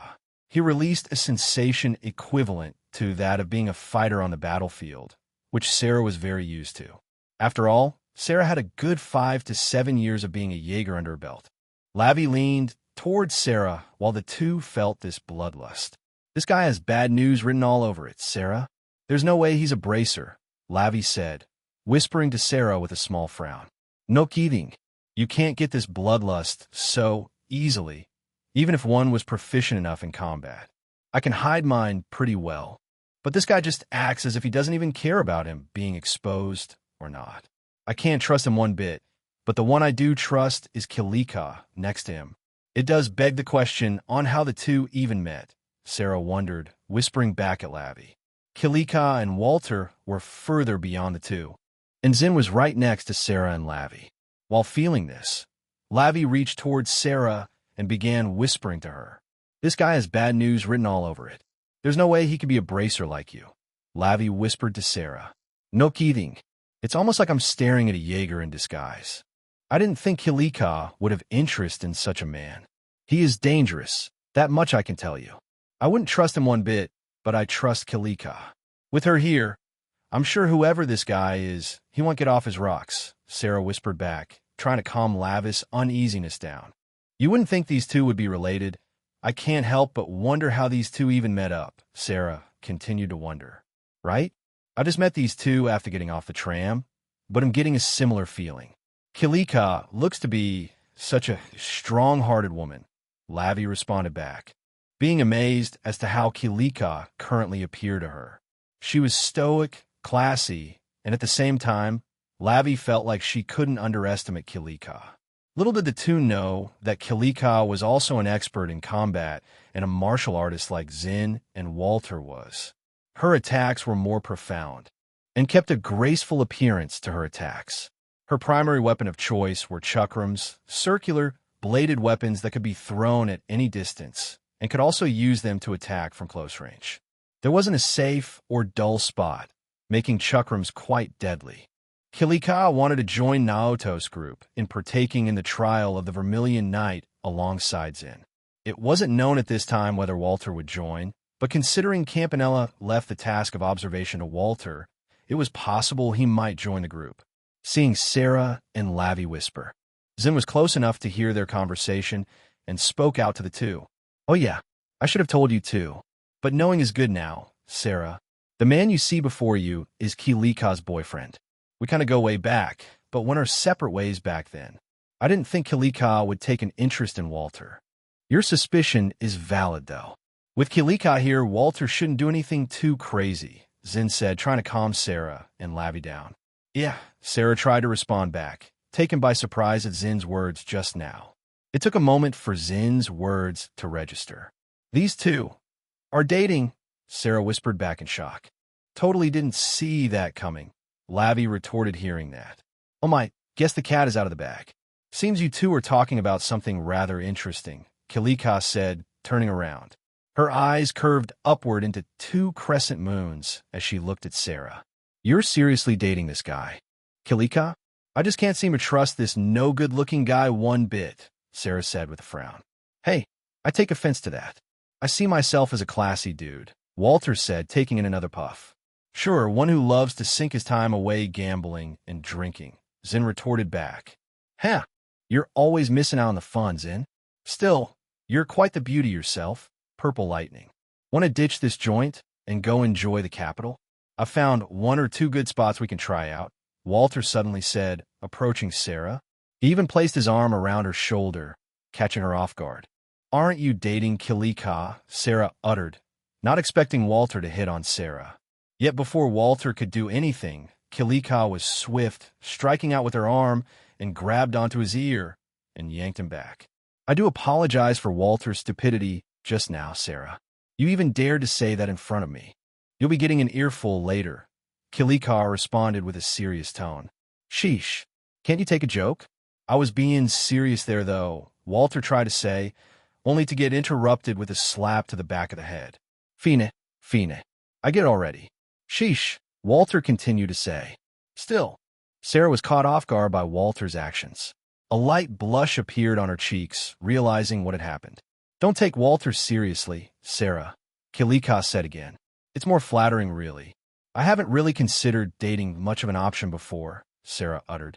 Hearing Sarah said this did draw Kilika's interest, as did Lavi. Well, you were pretty preoccupied while training me, Sarah. Is there a guy out there you like? Lavi decided to ask.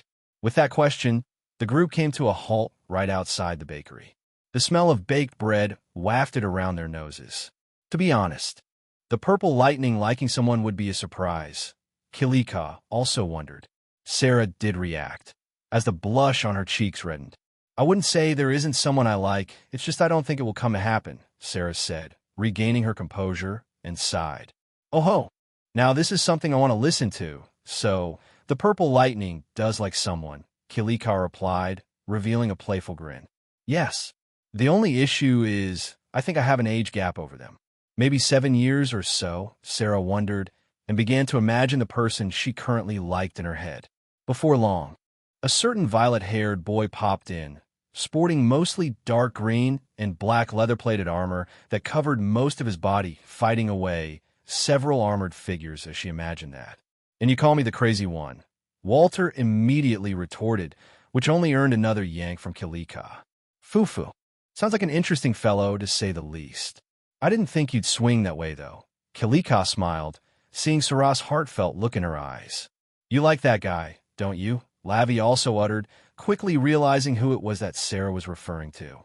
The same violet-haired boy appeared in her mind, one that she had a chance encounter with back in Northumbria a couple years ago. I do not recall stating Sarah's bracer rank previously, but if I did, she is supposed to be B rank around this time. She will get promoted in the next couple years before Cold Steel 1 starts. Chapter 273. Cheryl's Adoration. The Trails verse has countless accessories. By foregoing equipment set for the arms, legs, helmet, etc. like standard RPGs have, the Trails verse has 2 accessory slots and a boot slot. It's a simplistic equipment menu, but one that I enjoy. Weapon, armor, boots, accessory 1, accessory 2. For example, in Naoto stats, it would look like this: weapon, World Eater, pole, armor, Phoenix armor, robe, boots, and accessory 1, and accessory 2. And I will work out some boots equipment before the Vermilion trials begin. Perhaps as part of the Thunder God's equipment set, if Naoto successfully completes his second quest. I did call the Thunder God's equipment set 4 pieces, so it would likely be armor, boots, accessory 1, accessory 2. Either way, I will take name suggestions. Last chapter was a hint that Sarah might join the harem. As always, so even the Purple Lightning has someone she likes. Now that I think about it, she has recently come of age, hasn't she? Her rank in the Bracer Guild has been rising at a rapid pace, and is earning achievements left and right. At the rate she is earning these achievements, she could very well get promoted to A rank soon. It's the fastest pace I've seen coming from a Bracer so far. But maybe it's different for Purple Lightning. Despite these achievements, maybe she's wanting to settle down with someone. There are plenty of Bracers out there who still do their work while starting families too, Zin wondered to himself, observing the beautiful cerise-haired woman before him. Just like Kilika, Sarah was a very beautiful woman with a bountiful chest. It may seem like around a D cup in size from the outside, but it was likely much larger underneath her mini dress. She was mostly hidden away by her large blue overcoat. The only revealing part she had with her usual outfit was that her coat parted ways down the sides of her legs, making them visible. In regards to Zin, he had little to no thought of romance matters, unlike Kilika or Sarah here. Since a few years ago, Zin's schedule has been jam-packed. To start off, Zin got in contact with Naoto after his departure from the DG cult, and was introduced to Cheryl Sky. From there, the raids on the DG cult happened. Shin, together with Cassius Bright, spearheaded the whole operation that didn't seem to ever end. It was thanks to the cooperation with the Crossbell Police Department and the support of the Trifecta, that being Erebonia, Liberal, and Calvard, that it was a success. Most of the DG cult bases were successfully routed during that, and even Ouroboros helped from the shadows, partaking in raids against bases like Paradise, to which Naoto also participated. But that was just the start of it. Right after those raids came to a close, Naoto left Cheryl under Zin's tutelage, and ended up traveling throughout most of the Western continent during this last 1 to 2 years. Zin had zero time at all to even think of finding a partner during that. But it was different now. Cheryl finished her training under Zin, and was now on her own path, having seen her off to join Saint Estrella. Contrary to expectations, his schedule was now widely open. He didn't know what to do. It wouldn't be until next year at the very least before Zin joins up with Estelle and Joshua, overseeing their work as junior bracers. Should I hit it up with Aina sometime? It has been a good minute since I've returned to Liberal, Zin thought to himself. Thinking about something, Sarah's voice called out to Zin, causing him to leave his thoughts. He looked at the beautiful, cerise-haired woman before him and gently shook his head. Nah, it isn't anything important. Just thinking that it might be time to head to the branches in Liberal again and check in on their situation after I finish my business up here in Heimdall's branch. With how wide it is here compared to Liberal, there is no shortage in hunting monsters, but I kind of miss a Liberal's hospitality, Zin said. So you want to go back to Liberal? Huh? Isn't that where the Divine Blade currently is? Sarah wondered. Indeed. It hasn't been long since he retired from Liberal's military to join up with the Bracer Guild. I even met his 2 kids back in the Queen's martial arts tournament. Couple of nice kids. They're looking to become junior bracers and follow their father's footsteps, Fufu, Kilika said, placing her hand over her lips as she laughed with a soft voice. Oh yeah, the Bright kids. Wait, kids? He has a second one now, Sarah uttered in amazement. Bright young lad if you ask me. Joshua Bright. Estelle was pretty rambunctious back at the tournament, but I could see Joshua keeping her in check. Zin also said, nodding his head. Is that so? I do kind of regret not going to Liberal now, Sarah said, her lips curving into a frown. Tell you what, and speaking on Kilika's behalf, shall be returning to Liberal once our business is done here. And since I have nothing special going on now, I could take you and show you around the guild branches. We could even drop by Skira's place for a surprise visit. How's that? Zin suggested. Sarah's mood brightened after hearing that. That works for me. Looks like you'll get to see Liberal's branches after all. Lavi, Sarah said, placing her hand on Lavi's hat, making her wince her eyes. Whatever. It's all the same, ain't it? The only difference is Liberal has an S-rank bracer while other countries don't, Lavi said, shrugging her shoulders at Sarah's words. Well, you were right about that. But there's plenty of fun places we can go check out, Sarah said, clapping her hands together. Yet as Sarah said that, those who were chatting away were suddenly interrupted by Walter. Look, I don't mind a yap pin, but we're here. Walter's voice said, pointing at the large dojo now in front of them. So we are. We'll have to put us going about Liberal at a later date.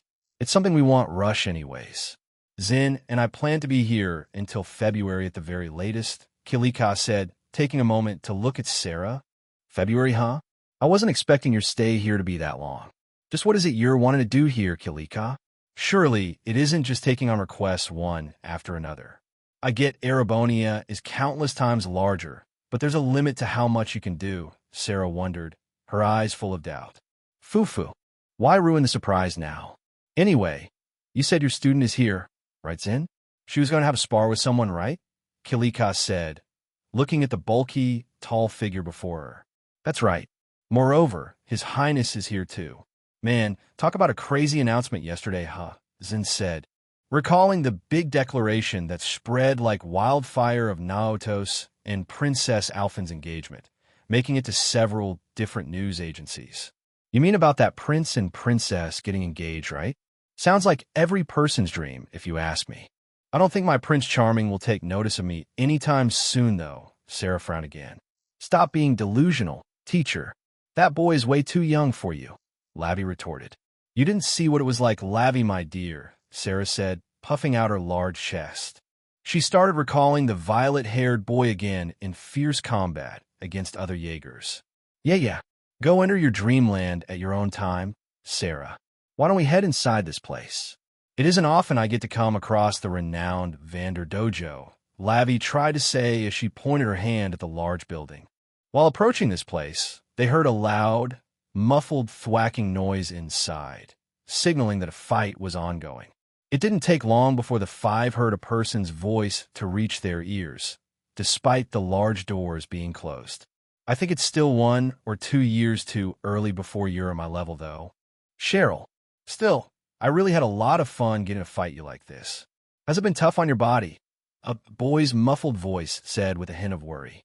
The moment this voice was said, Sarah suddenly snapped out of her dreamlike state, coming to a halt in her steps entirely. That voice, Sarah murmured to herself. Not at all, big brother. Being able to fight head-on like this against you is a bunch of fun. My body can take the stress. I think, a girl's voice responded, which drew Zin's attention.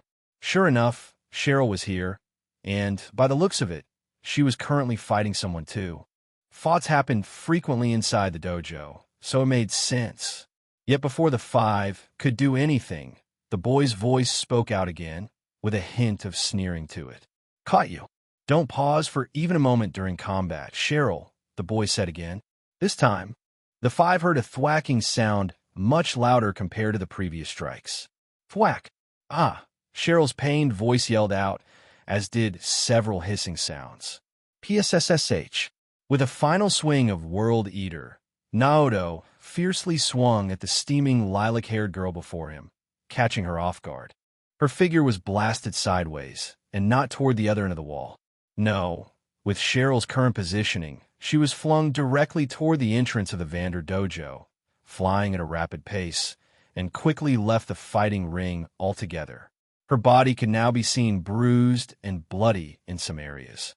And Naoto wasn't kind to her, even if it was just a spar. Naoto took combat very seriously, as he didn't have not one, not two, but 3 teachers that taught him several different aspects. Cheryl's body flew and reached the closed door, causing a loud impact to strike against it. The doors were flung open, causing the group's eyes to wander at the sudden opening of the door. They quickly spot a small girl flying outside. Zen reacted quickly. He could see steam still releasing from Cheryl's body and wondered what was happening. But ignoring that, he jumped up and caught her. Got you, Cheryl? Zen tried to say, only to feel an intense heat strike against his hands the moment he caught her midair. Shit, just what an idiot's name is happening to you, Cheryl? Zen cursed, feeling pain start to swell up inside his hands as the hissing continued. It took a moment as the two landed, but Cheryl blinked her eyes, not expecting to see the bulky figure now holding her. Teacher? Cheryl questioned, seeing Zen holding on to her. Chapter 274, Cheryl's Adoration 2. It's a new week. As always, Ding. Gamer Naoto has successfully completed ongoing quest win against Cheryl Sky. Ding. Gamer Naoto's level has risen to 111. Ding. S-rank accessory. Cheryl's Adoration has been deposited into Gamer Naoto's inventory. Its stats are now available for viewing. Ding. Due to Gamer Naoto knocking Cheryl out of the fighting platform, an additional reward has been granted. Ding. Master Quartz Level Booster X1 has been deposited into Gamer Naoto's inventory. Current Master Quartz Level Booster. For music to my ears, I inwardly thought to myself, seeing a few notifications pop into my mind after knocking Cheryl out of the fighting ring. With the last force of my blow, and coupled with my magic, she flew all the way toward the door, crashing into it. I didn't want to further damage the state the Vander Dojo currently is in, seeing several small craters scattered around the walls and the fighting platform. It was just 10 minutes, but the destructive force of our blows were fierce. My violet hair, singed with hints of red, waved around as the somewhat intense heat of Cheryl's steaming body remained around the atmosphere, despite having flung outside. To my, and likely the rest of everyone's surprise, however, I could see a few guests standing outside the Vander Dojo.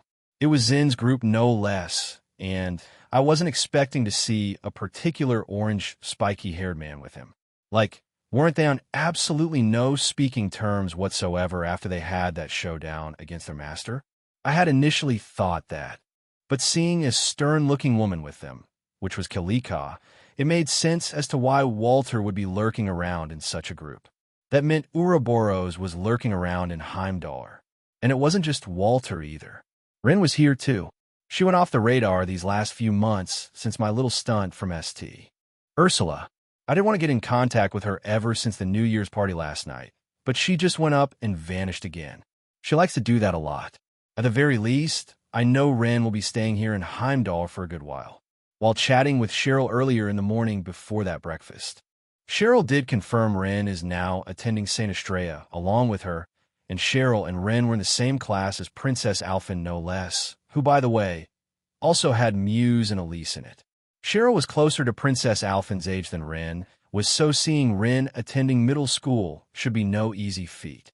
She should still be 8 years old this year, perhaps soon turning 9, if I remember correctly. It really was a nice thing to see, though. Rin in particular had such a traumatic experience going through the cult caves as we did, on top of being in an unfortunate kidnapping accident due to her parents' negligence. Eventually, Rin would come to terms with it in the later Cold Steel games, but being introduced to several new friends now, it is a step in the right direction. I wonder, with a bit more time spent before enrolling at Jenny's, should I give Rin another push or two to try and in touch with her parents again?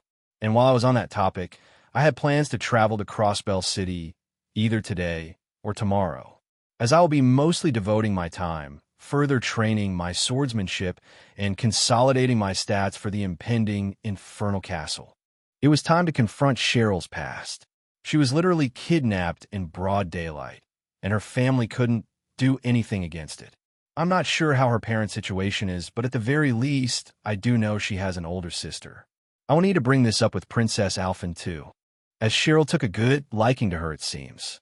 I'm not sure how much, if any, that Cheryl had spoken with Princess Alphen in regards to her family. But if she knows as much as I do, then I am sure she will want to see the resolution to this. It is hard to bring an imperial princess out of her own country, considering that she is the sole princess to boot. They went through such trouble in bringing Princess Alphen out to spend a day in Liberal. But I'm sure if we bring up the topic with His Majesty, he should approve it, as I thought that. The mana that was wildly circulating through my body, feeling an active state of blood shifting through it, began to secede, and I took in a deep breath. I could see some blood splatters on World Eater. I didn't go easy on Cheryl. She wanted me to come at her, and I hope the strength I showed was satisfactory. Ignoring our new guest, though, I was surprised to see those couple of notifications. The one being about an extra reward in particular. I didn't see it mentioned in the original quest, so I guess hidden rewards can still be given out, even if they aren't directly provided up front. Maybe it's situational, depending on how I do on these quests. I knocked Cheryl out of the fighting platform. If I hadn't done that, it probably wouldn't have triggered, right? Or let's say I brought Cheryl down to her knees like it was mentioned in the Spar quest against the Thunder God. Would that turn into an entirely different reward? It was worth testing, but the quest is over now. I had 4 Master Quartz level boosters, and I think it was also soon to dive into my Enigma 2, sorting the quartz I was rewarded with. I still have the Orbal device in my inventory. I had only given AI Kia to Father, and whatever it was she was bound to for him to investigate. I saw Father leave shortly after Ren Group left. I can only imagine the destination he would be going to, but if I had to take a hard guess, it would be the Black Workshop. I am sure Black Alberich had taken over Fran's body by now, and were likely cooperating together as part of the gnomes. The only unknown I didn't know in regards to this was George working with the Black Alberich by this point, or was he still at Roar? It was best I didn't encounter George at all until Thor's. After all, by improving my relationship with the Hexen clan, and thanks to those titles, my status with the gnomes was decreased. With 4 boosters, I could level a Master Quartz right to level 5. In Reverie in particular, a Master Quartz's maximum level was 15. The last 5 levels were mostly just stat increases. Once a Master Quartz reached level 10, it would have gotten all of its effects. I don't think I had anything planned aside from the spar with Cheryl in the morning, so when I return to Valflame Palace, I might start going through my Master Quartz and Quartz then. And all while on that matter, there laid the beauty of the Trails verse. Thanks to the combat orbments, it didn't matter what one person had over the other. One could easily become a mage, a rogue, or a swordsman. All it needed was the right court setup, and this allowed civilians to fight against monsters. Truly such a wondrous piece of technology one didn't see in my past life. I didn't know if I would use the boosters yet, though. I wanted to see in particular the 5 Master Quartz I had, and if they had any changes to their original effects. For now, at least, I kept those boosters in my inventory. There was still the main prize at hand from the quest. I didn't have to immediately tend to Cheryl's condition, as she was caught by Zin's large embrace. I could see the surprised look in his eyes, though. It was pretty funny to witness. No doubt Cheryl's body heat was currently at a high temperature since the steam was still being released. In any second, I am sure Cheryl's doping mode will end. So while that happened, I decided to have a look at the new accessory given to me. It would seem that accessories also had a graded system like weapons and armor had. I had a first look at that while rolling all of that equipment, but I didn't think it would reach the S grade. These are on par with weapons the most powerful Jaegers had in their arsenal, and most of them were crafted by none other than the Black Workshop. Upon reading Cheryl's Adoration, it left me flabbergasted. Cheryl's Adoration, S-rank accessory type, ring, HP, 20,000 STR, 500 DF, 500 SPD, 30, special effect 1, reduces damage taken by 15. Special effect 2, grants combination craft, Dominator's Toll, combination craft, Dominator's Toll dash 4 S skill rank. Blunt damage, S, special effect 1, pierces enemy's defense, dealing true damage. Special effect 2, deals 150 of street to enemy. Damage modifier added after skill rank and damage efficacy. Special effect 3, triggers doping mode during craft. STR, Def, and SPD are temporarily increased by 100. Special effect 4, recovers party HP equal to the damage delivered on successful hit. Special effect 5, if enemy endures Dominator's Toll, further reduces damage taken by 15 from enemy's next action. Requirement, Cheryl and Party. Combination crafts are hero. Chapter 275. Another kiss, I do appreciate the concern about the lack of progress as more stats are presented to you readers. For one, it's not like there is zero progress at all. Hey, race an outline of what's currently happening in between these chapters.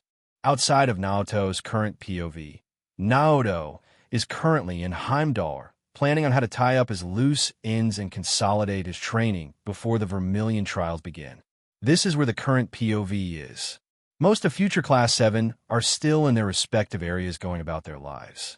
Rin is still training in the 8 Leaves One Blade School. Shizuna has already left for Calvard. The Azure trials are currently underway underneath Ortis. Vita, Crow, Scarlet, Vulcan, and Gideon are presently here. Gileath has departed the capital to research about AI Kia, heading to the Black Workshop, and finalizing the creation of Millium and Altina. Ouroboros is currently in a state of observation, doing a trifecta. They will be watching the Vermilion trials unfold, seeing the result of the Azure trials, and watching Rin Group proceed in the gospel plan. The seals of the 4 tetracyclic towers have been removed to unlock the sealed ground. Zephyr is now guarding Heimdall. Northumbria is currently in a recovery state after a rebellion attempted by some factions of the Northern Jaegers, prompting Jaina to leave and join Naoto's side. Remophiria is currently dealing with an insurrection, and the Bartholomew's house is trying to secure their footing, becoming the main royal family. Unrest is currently rising among the police officers in Crossbell City, and the influence of mafia and gangsters are starting to cause more corruption within. Killing Bear has recently joined Revake, the leading mafia group, and left Zephyr. The Red Constellation currently has their eyes set on Crossbell. Elaine and Van have finished their first 2 terms of their first year at Aramis High School. Estelle and Joshua are consolidating their foundation training to become bracers. They have returned to the Bright House for the moment. Agate is currently roaming Western Liberal. Cassius is currently training Princess Claudia and Julia together at Leyston Fortress. The other main POV, Rin, now has Emma, Phi, Enya, and Muse as a party, and are currently heading toward Liberal. Tamamo is currently dragging Celine to every nook and cranny of Heimdall. Tio is doing Tio things. Lloyd is still in Calvard. Guy returned to Crossbell City after spending New Year's with Lloyd. And last but not least, Lecter is currently drowning, trying to find Aaron Village. Present state of Naoto's girlfriend's partners. Angelica is still in Grancel City with Scarizard. Enya and Emma are with Ren Party. Princess Alphen is currently with Naoto. Ellie has finished her studies in Arteria and returned to Crossbell City. Princess Claudia is with Cassius Bright. Rosalia is currently with Naoto. Hopefully this paints a bigger picture of what's currently happening. Trust me, it's a lot to take in. As always, ding. Gamer Naoto has equipped Noble Job. True Damper has been deactivated. Ding. Vermilion Eyes have been deactivated. While marveling at the stat window that currently displayed my very first S-rank accessory, I took a moment to switch jobs and deactivate Vermilion Eyes. Generally, the longer I use Vermilion Eyes, the more strained my mind becomes. It places a constant EP drain with each passing second. By the time this spar concluded, my EP was mostly drained.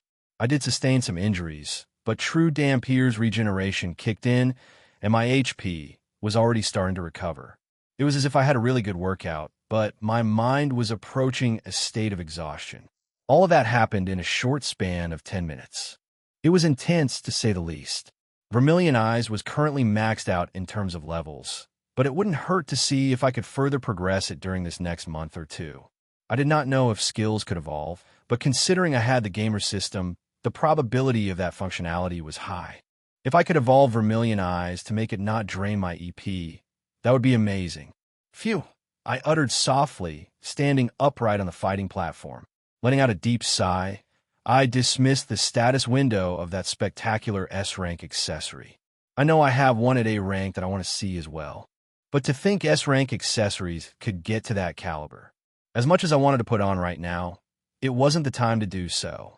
Instead, I did a couple shakes of World Eater, which caused the blood dripping on it to fling off to the side of the fighting platform.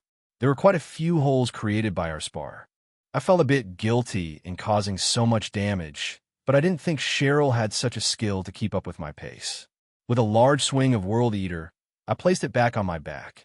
Next, I heard a sound of clapping, which caused my gaze to shift off to the side.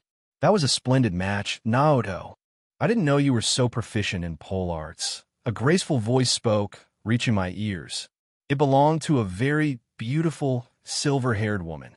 One that was set to become one of my wives in the coming future, should I be triumphant in the terms we set aside for each other. I feel this spar against Cheryl was the beginning of what would blossom. I became triumphant against my spar against Cheryl. The Thunder God was next on the list, and if I could bring him down to his knees, then I feel I could fight well against Aurelia. It was hard to say whether Aurelia had the strength to fight the Thunder God, but since she had magic to back her prowess now, I am sure she could easily call herself the second strongest swordswoman. The number one spot was definitely claimed by the Thunder God here. Nor did I. I was expecting you to showcase the sword skills you have, Your Highness, but I was not aware you were proficient in other weapons. You did come here to the Vander Dojo to further develop your sword skills, correct? The Thunder God asked me, with a serious look in his eyes. Yes. I am sorry for having used another weapon, but I wanted to test it out against Cheryl. I'm currently proficient in both the rapier and one-handed swords. On top of continuing to train these, I was hoping to learn the dual-bladed style of the Vander Dojo. I have not learned how to use two swords to fight in combat yet. I said with an affirmative gaze. You want to learn the same style I'm currently practicing in, Your Highness? Kat's voice spoke out, showing a hint of surprise in it. True, there are some students who practice the two-handed style we have. Most like to deliver powerful blows with large swords. But it isn't like we lack swift strikes while using multiple swords at once. Seeing that you have practiced with rapiers already, no doubt your precision is high, so you can likely find an opponent's weak spot with ease. The dual-bladed style we offer is suited for such actions. I can see why you want to learn it. The Thunder God said, proceeding to stand up from his seated position. Before we could do anything else, I heard the Thunder God continue to speak. But the spar I witnessed is satisfactory. Come here in a week's time. I will personally test where your skills lay, then we will create a training program from there. You should spend some time with Her Highness while her winter vacation is still ongoing. Come back here on January 8th. I will not go easy on you, the Thunder God declared. As he patted his knees, he started to walk away, leaving us behind. He only had a quick glance at Kurt before his figure vanished all the way inside the interior of the dojo, likely where his study was. Father, Kurt uttered, seeing his father retreat into his study. I wasn't expecting to get accepted so easily, and it looks like the Thunder God is going to personally create a training program for me. I really should do what he suggested then. It was January 1st right now, and Princess Alphen would return to Saint Estrella on January 8th. That meant we had a week to relax and have a bit of fun. I could see disappointment in Kot's eyes as the Thunder God didn't speak to him. Mueller was his firstborn, while Kurt was his second, both sharing different mothers. I am sure he was very stern in raising Mueller as a child, wanting him to be able to stand on his own 2 feet. Now he supports and protects Prince Olivert. Right now, Kurt was in the same position Mueller used to be in. There was a very large age gap between the two. Kurt was still growing, so the Thunder God was currently hard on him, likely in hopes for him to succeed, all the while having the name of the Vander. It wasn't noble per se, but they could be seen in the same light. I must say, that battle was far more flashy than I was originally expecting it to be. Still, it was enjoyable to watch. Thank you for giving me the opportunity to do so. It would seem I have much to progress, Prince Cedric said, and he stood up. The rest of those that came with me also stood up. Princess Alphen wore a happy look, but also one of worry, and promptly rushed toward my side. She could see blood splatters on my body and several fresh bruises that were still healing from regeneration. It really was a splendid spar. Do these wounds hurt? Big brother, Princess Alphen responded with a worried tone. To reassure her, I patted her head. The adrenaline I felt through these 10 minutes dampened the pain I received, so they don't hurt too much. Cheryl packs quite a punch, though, I said with a smile. It looked like each punch Cheryl did hurt, but you still managed to fling her out of the fighting platform. Is she all right? Princess Alphen said, looking beyond me toward the entrance of the room. The entrance was wide open, and I could see Cheryl now slouched over in Zin's embrace. Her muscles were almost behaving like Jell-O at this point, which caused me to laugh. I took this moment to approach Zin and the others. It was Zin, Kilika, and Walter. Walter's gaze contained disinterest. He didn't even flinch seeing Cheryl get sent out the dojo. It was Zin who caught her. If Zin didn't act either, she probably would have been sent all the way down the street. Given her current flight path, most of Cheryl's steam was now gone, and bits of smoke escaped from her mouth as her body was a giant blob. She couldn't move an inch as Zin held her. I took this time to approach Zin. Thank you for blocking Cheryl's path, Zin. You're a lifesaver. I can take it over from here, I said, reaching towards Cheryl. Even her tongue slipped out a bit. Seeing Cheryl like this, she's going to be out of commission for a while. Big brother, Cheryl tried to say to me as I started the process of putting Cheryl over my shoulders. She couldn't even place her arms over my shoulders, so I made sure to properly support her. Her stamina was completely drained, and she was probably feeling the aftereffects of doping. As Cheryl was placed on my shoulders, I looked back towards Zin, and his hands were visibly red, almost as if they were burnt. It's no problem, Your Highness. But what in ADO's name was happening to Cheryl just now? Her entire body felt as though it was on fire. I do recall you were practicing a technique in secret. Was it this? Zin mused, feeling the burning sensation his hands were currently feeling. I could still feel heat spreading into my back, but it was far less than the initial contact Cheryl had against Zin. It was manageable enough to let me carry her. Yes, it was the first time I tried using it. I wanted to surprise Big Brother, Cheryl tried to say. A special technique, huh? Can't say I'm not familiar with them, as I possess one or two myself. Good on you, brat, Walter said, giving a rare praise to the lilac-haired girl over my shoulder. Hearing that caused her to smile, but before anything else happened, Cheryl closed her eyes. After her eyes closed, we all soon heard a peaceful snoring escape from her lips. Cheryl really did tire herself out from that spar. It didn't take long for me to spot the two figures next to these three. I didn't think I'd get to see Sarah so soon again. I haven't seen Sarah since our time together in the war back in Northumbria. She was still a charming woman then, and now she was a full-fledged adult. She was even more beautiful compared to a couple years ago. It's nice to see you again, Sarah. It sounds like you found your path you want to be on. When I left that night, it sounded like your heart was still in turmoil, deciding what to do. I said, welcoming Sarah, and to my surprise, I saw Lavi with her. She wasn't left alone back in Northumbria. I could see the Bracer Guild emblem neatly strapped on her clothes. Seeing Sarah become a bracer, and with Lavi in tow, I would guess that Sarah is trying to rope Lavi into becoming a bracer instead of becoming a Jaeger. Not that I don't mind that one bit. Being a bracer was a much more favorable disposition to the general public. Jaegers just like to do things for money. Yeah, it really is you, Phoenix? And the talk about you being a prince wasn't a lie after all. I heard these people address you as your highness, Sarah said in a polite tone, welcoming me. With stuff wrapped up in the Vander dojo for now, those inside began to clean up the aftermath Cheryl and I caused. It'd make me feel guilty for those students, but I'm sure they're used to cleaning up like this. After all, it was home to the Thunder God. There's no way he wouldn't get destructive at times, trying to teach his students. Haha. Jokes aside, though, Princess Alphen, Prince Cedric, Kurt, Aurelia, and Rosalia made their way toward me. And now, we all became a small crowd of people in front of the Vander dojo. I had been in contact with Zin as he traveled throughout Western Zemuria, so I knew that Sarah and Lavi were residing in Calvard since they became resolute and left Northumbria. The one thing that came as a surprise to me, during that, however, was that Sarah wasn't the only one to depart from Northumbria. I'm sure the Northern Jaegers are in the state of collapse now, even though I did end up saving Sarah's foster dad. One of their leading figureheads, a vice captain of the Northern Jaegers, Jaina Storm, promptly stepped down from her position and left the country right out. I didn't think I would encounter Jaina during my stay at Leyston, much less wanting to serve me. Unlike Cheryl's desire of becoming my maid, however, she was more inclined to stick to secretarial duties. I didn't deny her, and she now should be staying at Gransel Castle as my secretary. Haha. Sorry for not revealing it all to you back then, Sarah. My identity then was sensitive.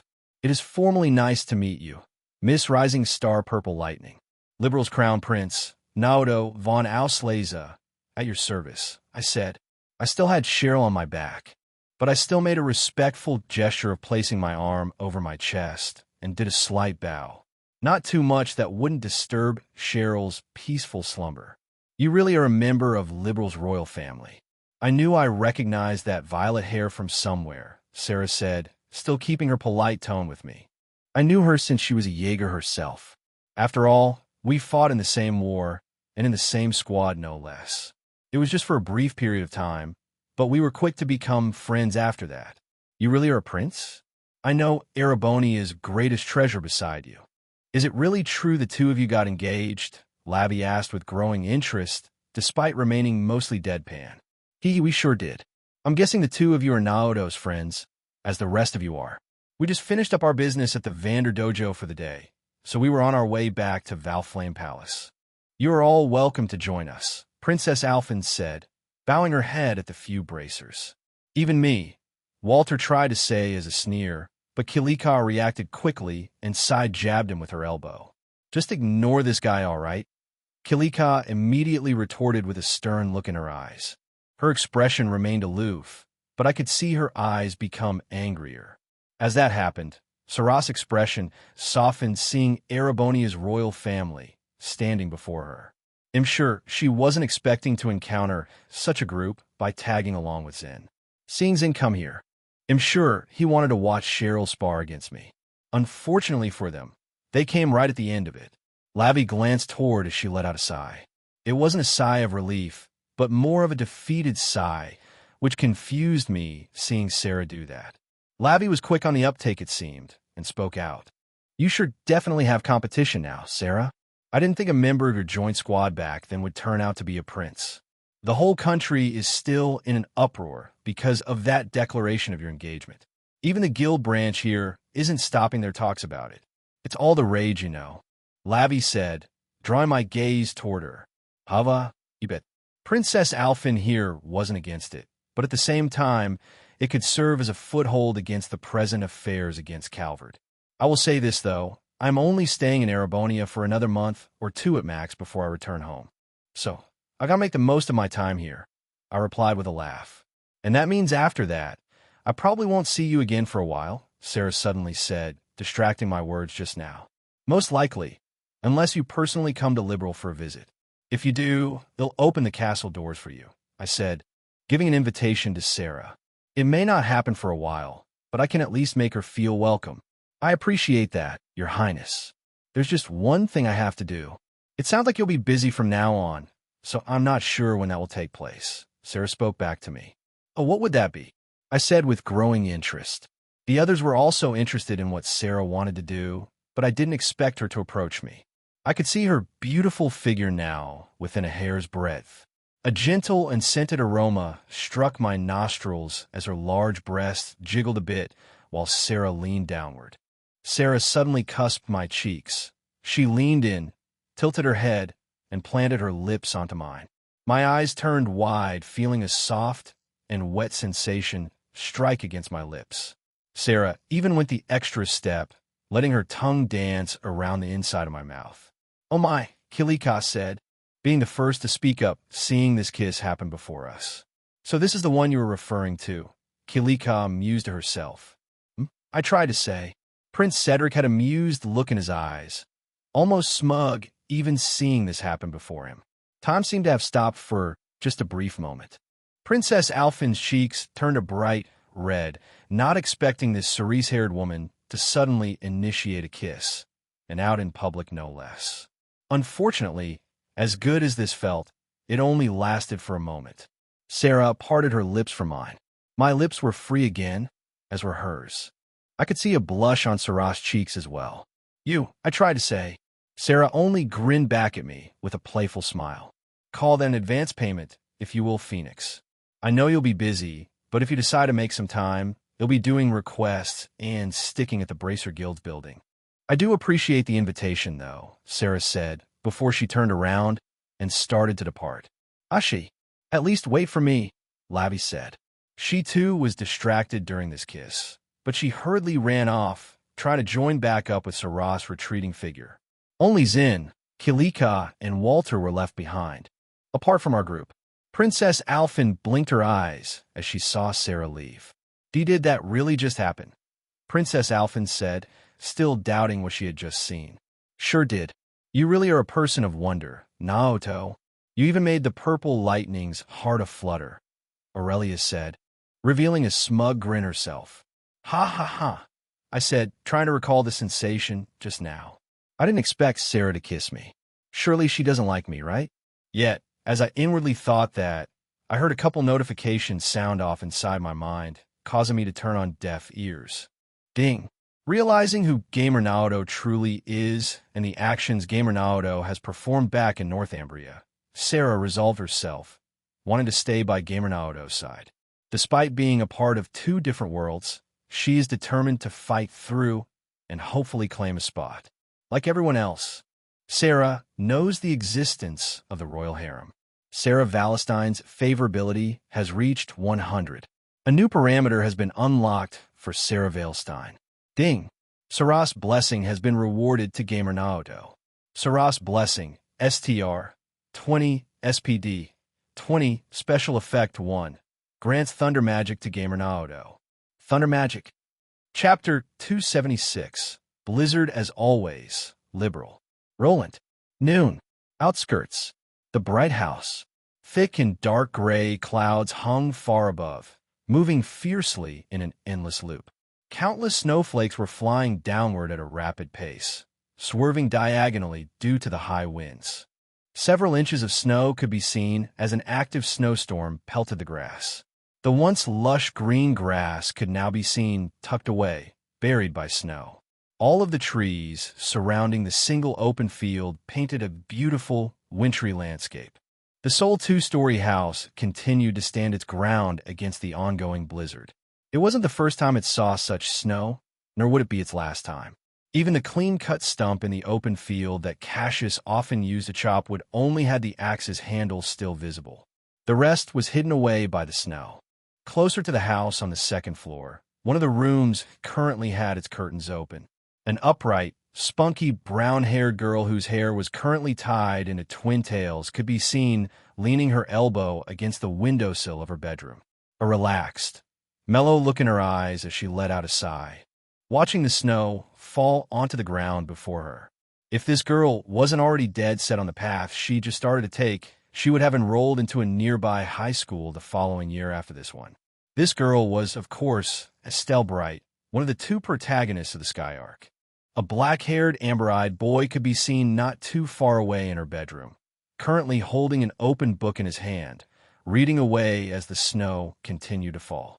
Just like Estelle, this boy was soon to turn 14 years of age and was the other protagonist of the Sky Arc, Joshua Bright. It had just turned S1200. But the two were set to take the bracer exam in the coming 2 years once S1202, which would kick off the Sky Games. It was well into the winter now. Not too long ago, both Estelle and Joshua were still at Grantsell City, the capital of Liberal. They were undergoing bracer training under the guidance of another senior bracer, who went by the name Scarazar Harvey, or more commonly known as the Silver Streak. They had started to get along with another person aspiring to become a bracer, the sole daughter of one of Erebonia's great houses, Angelica Roner.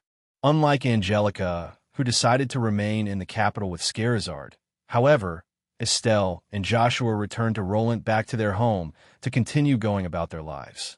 Every so often, Estelle and Joshua would pop into Roland to acquire supplies, but aside from that, Estelle mostly focused on strengthening her skills in using a pole, just like how her father, Cassius, did, while Joshua became more laid back and pursued studying and reading. That didn't stop Estelle from dragging Joshua to partake in outdoor activities. But currently, she couldn't even do that. The ongoing blizzard prevented Estelle from going outside to play.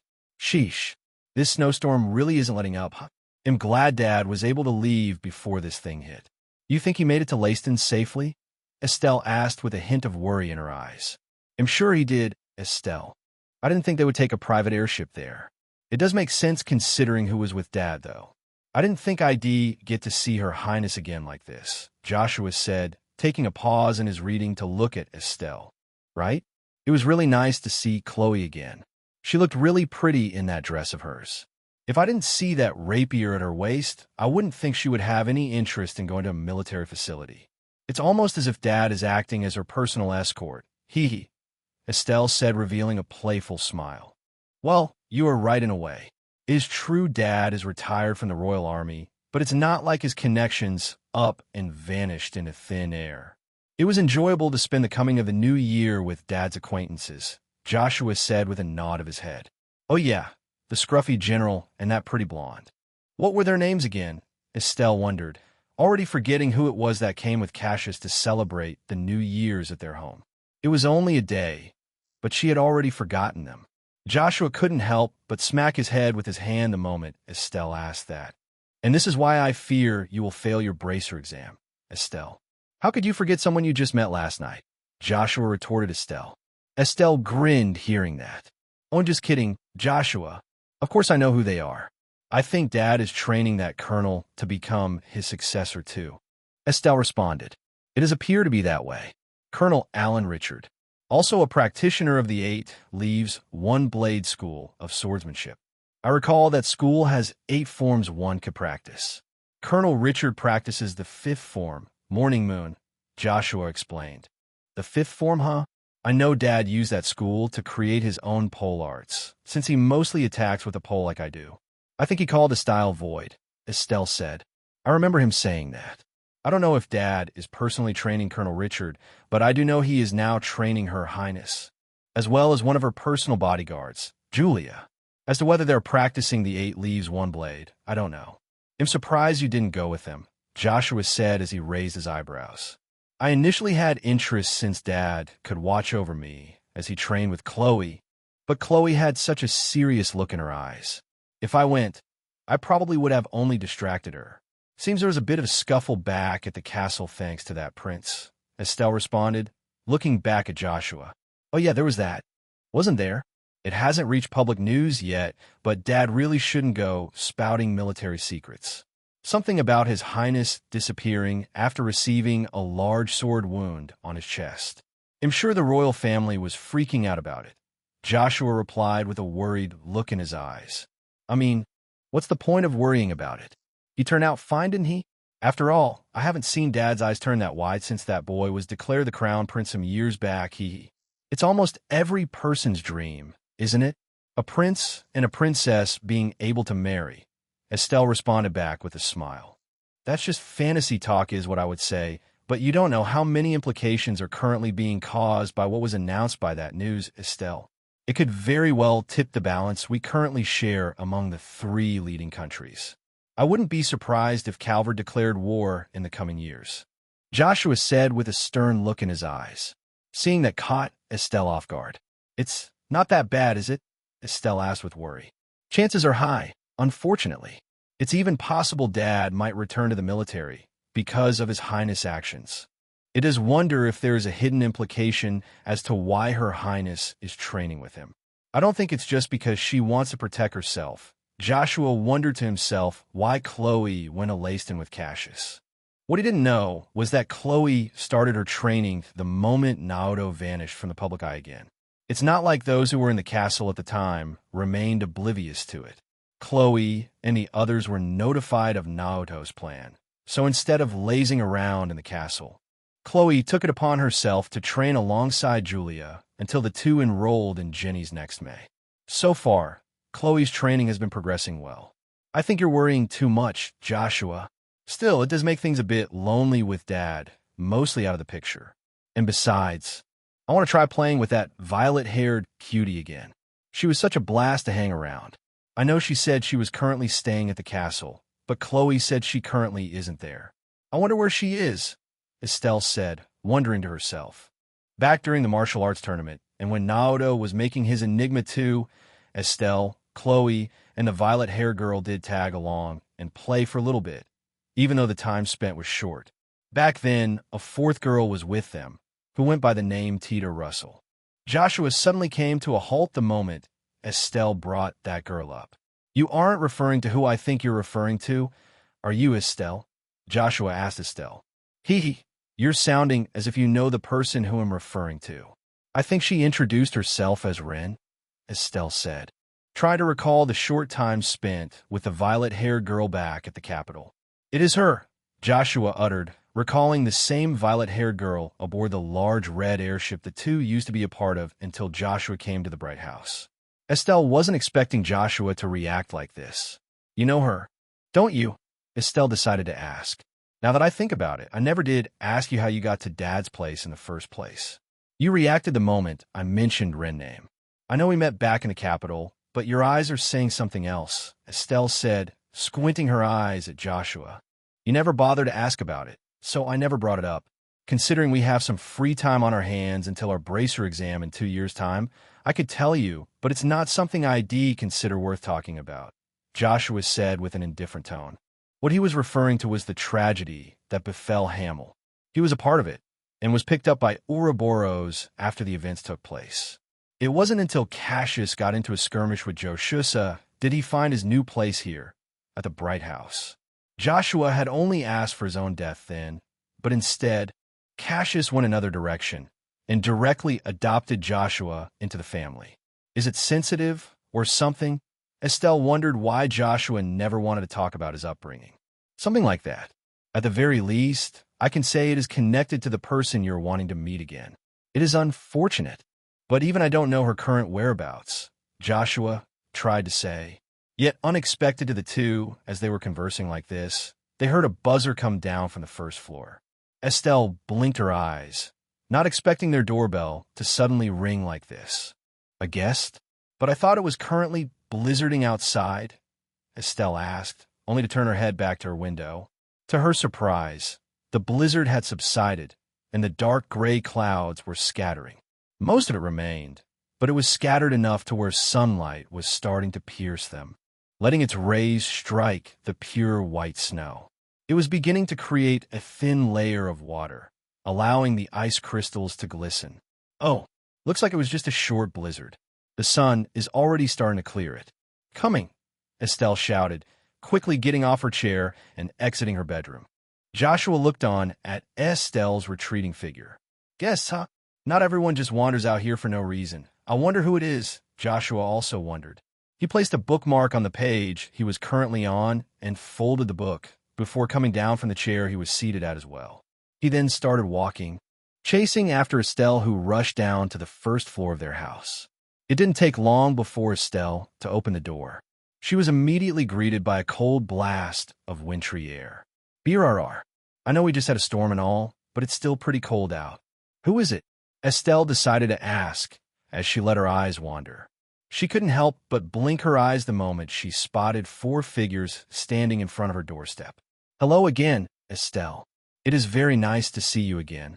A very familiar violet-haired girl called out to her, sporting a white-purple one-piece dress with frills around its hem. She did a curtsy as she greeted Estelle. It is you, Ren. So you finally made it out here, huh? Come and give your big sis a hug, Estelle said, letting her smile blossom the moment she saw Ren standing in front of her doorstep, ignoring the cold air currently striking the atmosphere outside. Cold breaths of air escaped from her lips as Estelle lunged at Ren and gave her a big hug. Since when did you become my older sister? Ren retorted, but she still accepted Estelle's welcome hug. Just now. Or do you not like it? Estelle asked. It does have a nice ring to it, but sadly it'll have to decline. I already have a big brother, you know, Ren said. Hearing Ren's response like that, Estelle's body tensed up, acting as if a bucket of ice-cold water got doused over her body. Ren even saw Estelle's body turn completely white, fading from color as if all life was drained from her body. So I was too late, Estelle softly uttered, causing Ren to circle her eyes in a nonchalant manner. The disappearing color only lasted for a moment before fire appeared in Estelle's eyes. But that doesn't matter. It doesn't matter if you have a big brother or not. I can still be your big sister, Estelle said, urging Ren again. Well, if you're going by that logic, I technically have a big sister already too, Ren retorted again. As Ren said that, space began to distort and a visible defeat sign appeared out of nowhere, striking right through Estelle's chest, and her body slumped downward as a defeated look appeared in her eyes. Wow, you really went in for the double kill. Another familiar voice sounded as a white-haired girl approached Ren's side. The two weren't alone either. A plum-haired girl and an olive-green-haired girl walked up to the doorstep alongside with the white-haired girl. I take it you know this person, Ren? Muse asked, observing Estelle for the first time. Uh-huh. This is Estelle Bright. We were in town again, and I figured we'd drop by and say hi before we make our way back to the capital, Ren said, introducing Estelle to the 3 girls beside her. So you brought some new friends with you this time, huh, Ren? And I see a familiar face again, Estelle said, quickly recovering from Ren earlier retorting. Her eyes landed on the plum-haired girl. It's nice to see you again, Estelle, Emma said, greeting Estelle with a smile. Likewise, Estelle happily responded, nodding her head. Estelle was already acquainted with Emma and Ren, but she hadn't seen the white-haired and olive-green-haired girl beside the two. It was her first time meeting Phi and Muse. Fee. Don't mind me, I'm just along for the ride. Phi casually introduced herself to Estelle. And you can call me Muse Egret, or that's what my friends call me anyways. It's ever so wonderful to meet you, Miss Daughter of the Divine Blade, Muse said with a heartfelt smile. You know my dad, huh? Well, it's nice to meet you too. It's super-duper cold out right now, so come on in you girls. It's now past noon. I was going to heat up some of our leftover stew for lunch. You are all welcome to join in, Estelle said, urging the 4 girls. Well, aren't you a polite one? Sorry for intruding right after the holiday ended. I was curious about who Ren friend was all the way out here in Southeast Liberal. My curiosity has been satisfied for the moment. Muse replied with a giggle. Nonsense. You girls could even stay the night if you want, Estelle responded as the 4 entered the bright house, letting the cold air leave them. The door closed shortly after. We really aren't tight on time, so we could definitely relax here for a bit, if you don't mind, Estelle, Ren said. Yet before Estelle could speak to Ren on that matter, everyone heard some feet shuffling from further inside toward the staircase. The 5 girls saw the black-haired, amber-eyed boy descend the stairs. The moment these girls entered his view, he couldn't help but blink his eyes, not expecting such a large group to enter his house. Yet the familiar violet-haired girl before him immediately entered a dash and gave him a hug. Big brother Joshua. So you were here, Ren happily chirped. Joshua reached out his hand and ruffled Ren's hair. So I am. It really is you, Ren. I thought you were still at the castle back at the capital, Joshua said, welcoming Ren in. His eyes then wandered to the 3 other girls. Like Estelle, he was already familiar with Emma, but he hadn't met Phi or Muse yet. I didn't think you'd call anyone else Big Brother, Rin. I only thought His Highness was your big brother, Muse replied with a teasing tone. Nah, you see, Rin has 3 big brothers. Big Brother Naoto is 1.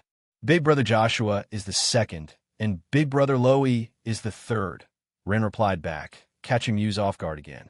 3, Muse uttered softly to herself. Rin, Joshua also uttered, not expecting Rin to utter Loey's name. He remained silent as a serious look appeared in his eyes. Sensing this sudden shift, Estelle could only blink her eyes at Joshua.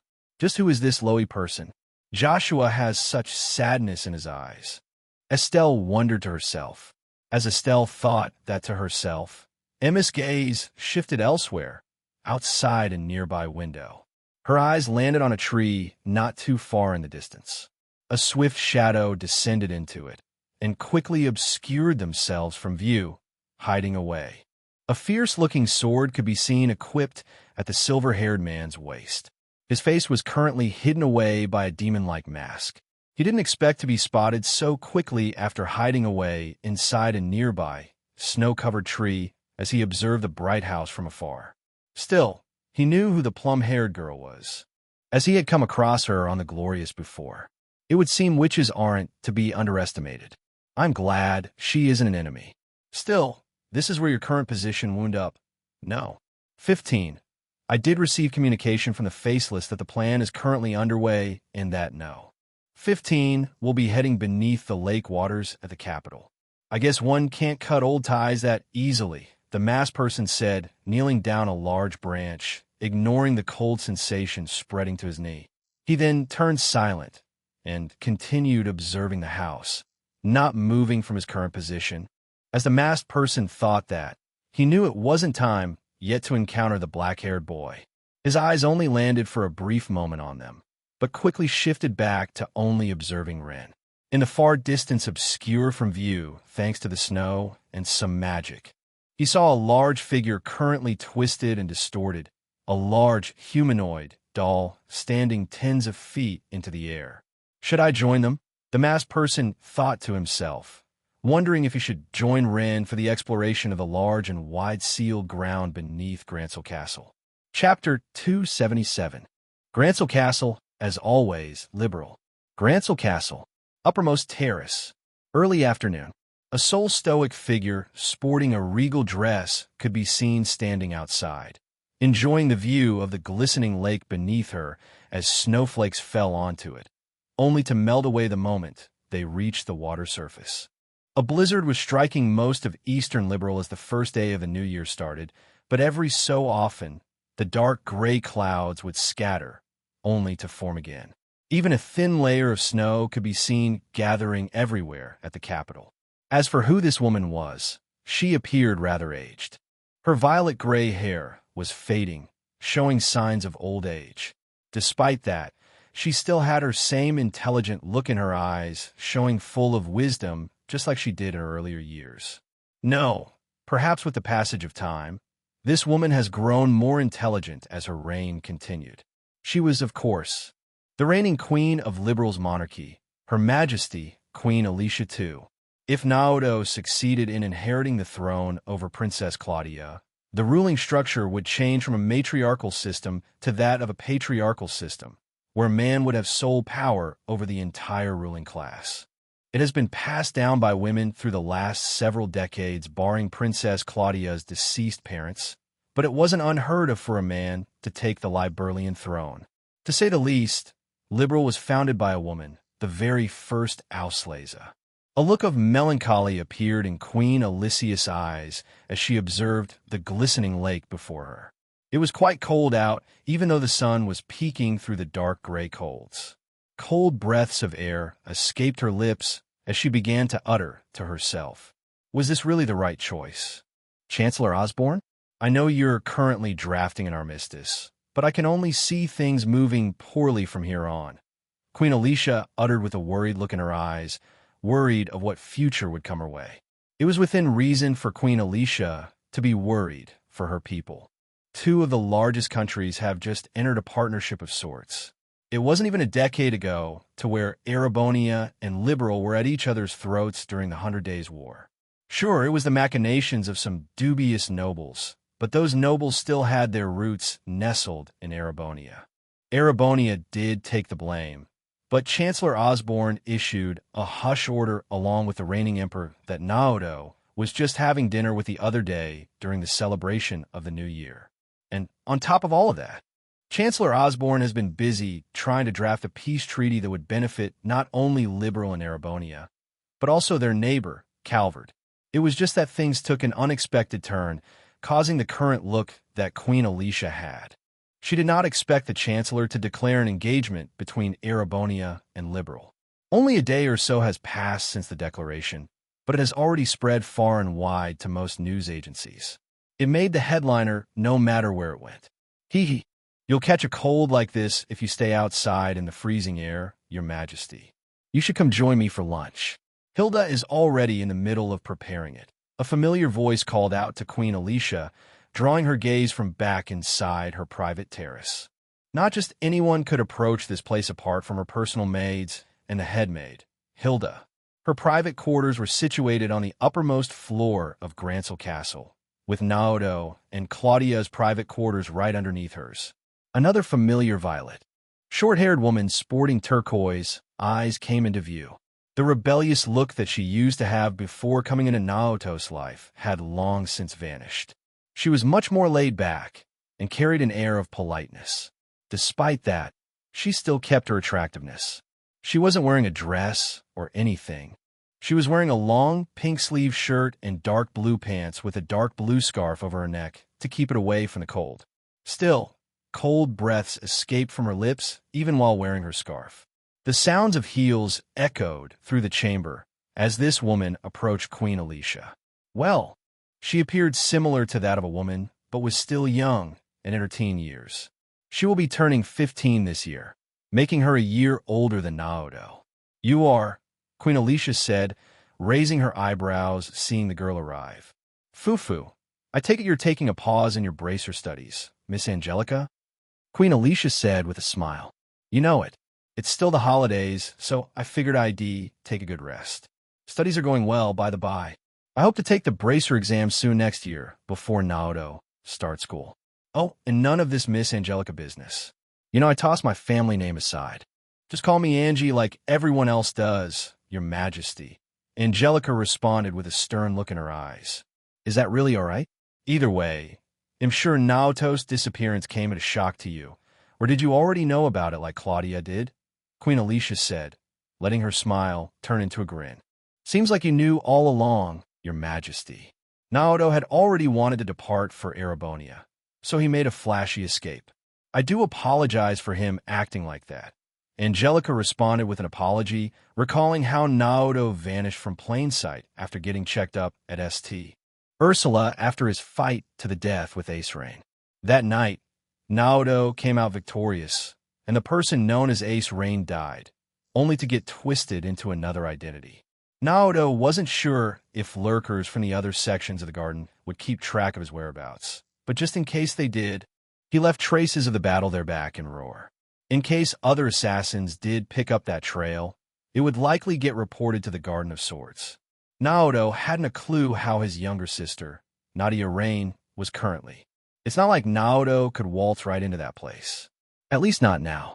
Should he gain an interest, the person that was likely best to get in contact was the Oathbreaker, one of Ouroboros Anguis. You don't need to apologize on the Crown Prince's behalf, Angie. It just makes me relieved knowing that he is still doing fine out there. I just didn't think he would wind up in Heimdall out of all places, but perhaps the signs do point to there. After all, his lineage does make him bound to that place. Queen Alicia responded. That's right, you are the queen. It makes sense if you know about Naoto's other half, Angelica said with a nod of her head. Don't underestimate ta roula, Angie. I've been in Rain for a long, long time, so I can see how things go in more than one way. After all, this is all part of Naoto's unification plan, isn't it? Queen Alicia decided to drop a bomb on Angelica, causing her to halt her approach. So you even know about that. Honestly, I'm not surprised knowing that you do. I will say that some things are in motion, and I'm not sure if you'll be able to respond to it," Angelica said, letting out a sigh. "Fufu, do I have a need to? The culmination of what you two have been working on just got announced to the public, did it not?" Queen Alicia asked Angelica. "Well, I did get a message passed to me through Sieg that Naoto accepted it, but I was surprised by the initiator. It was that chancellor who initiated the engagement," Angelica responded, nodding her head. "So it was him," Queen Alicia uttered. "So it would seem. But that isn't everything Naoto and I have planned. Tell me, Your Majesty, what would happen if someone or something were to try and unify the great houses under a single banner?" Angelica asked with a serious look in her eyes.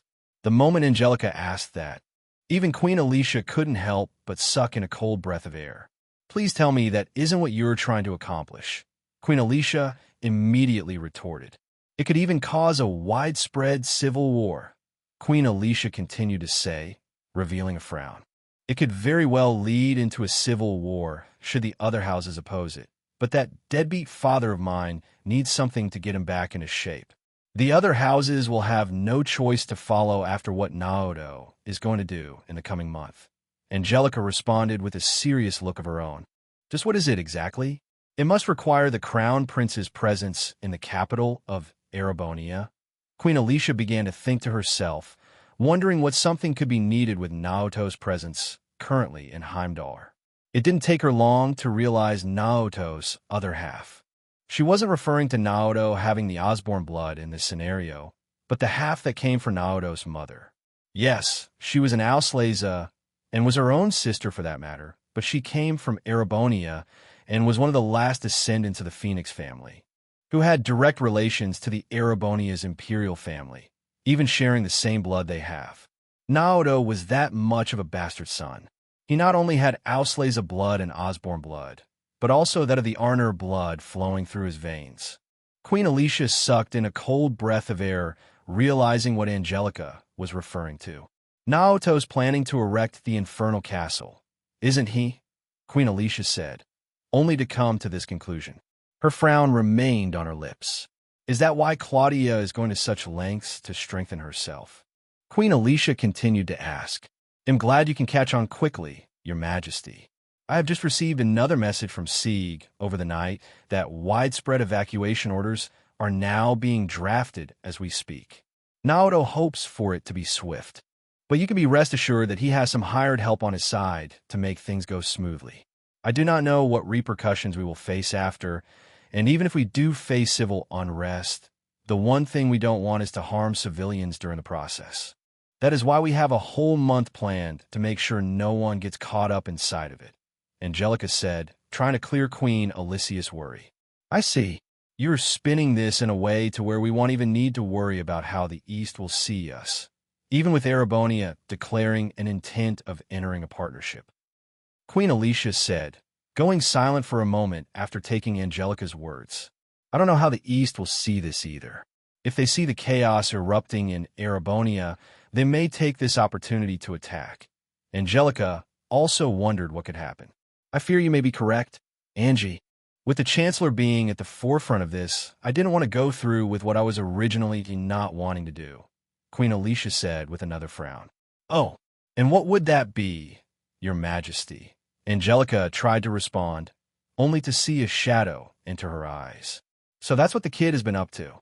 A third figure suddenly called out to the two. The two couldn't even finish their current conversation before they saw another figure approach them outside the terrace, likely having been dropped in. Angelica saw space twist further up in the air for a brief second, showing a large ship-like figure, before it vanished from sight again. What came out of it was a short, spiky white-green-haired man sporting a priest's robe. If one had a close look, one of his arms could be seen wrapped in a tight white cloth. "You are," Queen Alicia began to utter, seeing the green-haired man appear before the two. Angelica could only blink her eyes, seeing the man come in unannounced like this. "Sorry for dropping in like this. Been a while. Not since the martial arts competition Her Majesty held here during her birthday," the man said. "You called yourself Kevin, didn't you? Did you really have to come all the way up here on Her Majesty's terrace, no less?" Angelica said with a smug grin. "I take it you know this man, Angie," Queen Alicia said.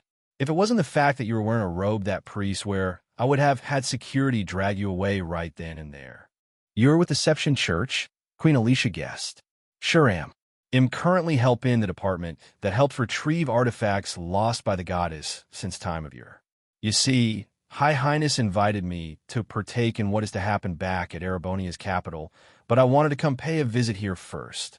You're weren't in the Bracer Guild, Lady Angelica, so I figured this would be a good area to start, Kevin said, explaining his position. All right, that did happen, didn't it? Sounds like you got what you wanted at least. I don't see why you needed to come all the way here, but since you did, you can at least join us for a late lunch. Angelica responded, scratching her cheeks as she said that. That sounds great. I'm pretty famished, I must say. I mostly wanted to see what connection that weird circle had since it never vanished from the square. His Highness never did explain what it was other than that it was the starting point to his trials. I didn't think a legend would be involved with this, Kevin uttered, nor would I think I would get to see it in this day and age. I take it Naoto has already started to prepare for it, seeing as he is in Heimdall now. At least I can be rest assured that he has allies he can trust, Queen Alicia said with a smile. Kevin could only stare at the Queen, not expecting the Queen to say that. You saying the Prince is already in Heimdall? She moves fast, Kevin exclaimed in shock.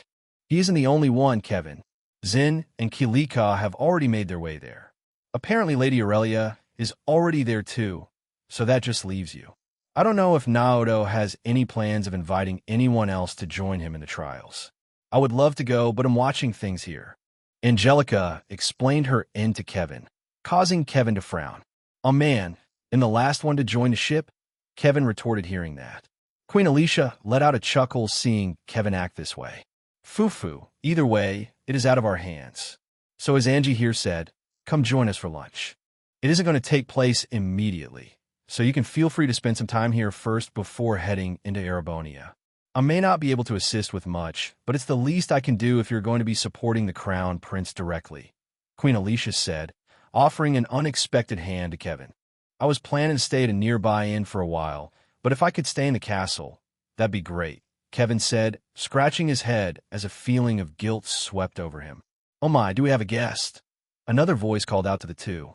This time it was from the other end, coming from further inside the castle. The head maid wanted me to tell you that lunch was now ready, Your Majesty. But it would seem I'm interrupting something, a voice of a woman said, revealing a rather breathtaking beauty. Her hair was long and pale white. Strands of violet specks streaked across the right side of it. She appeared to be in her mid-20s. Despite wearing a professional suit, a sword could still be seen equipped at her waist.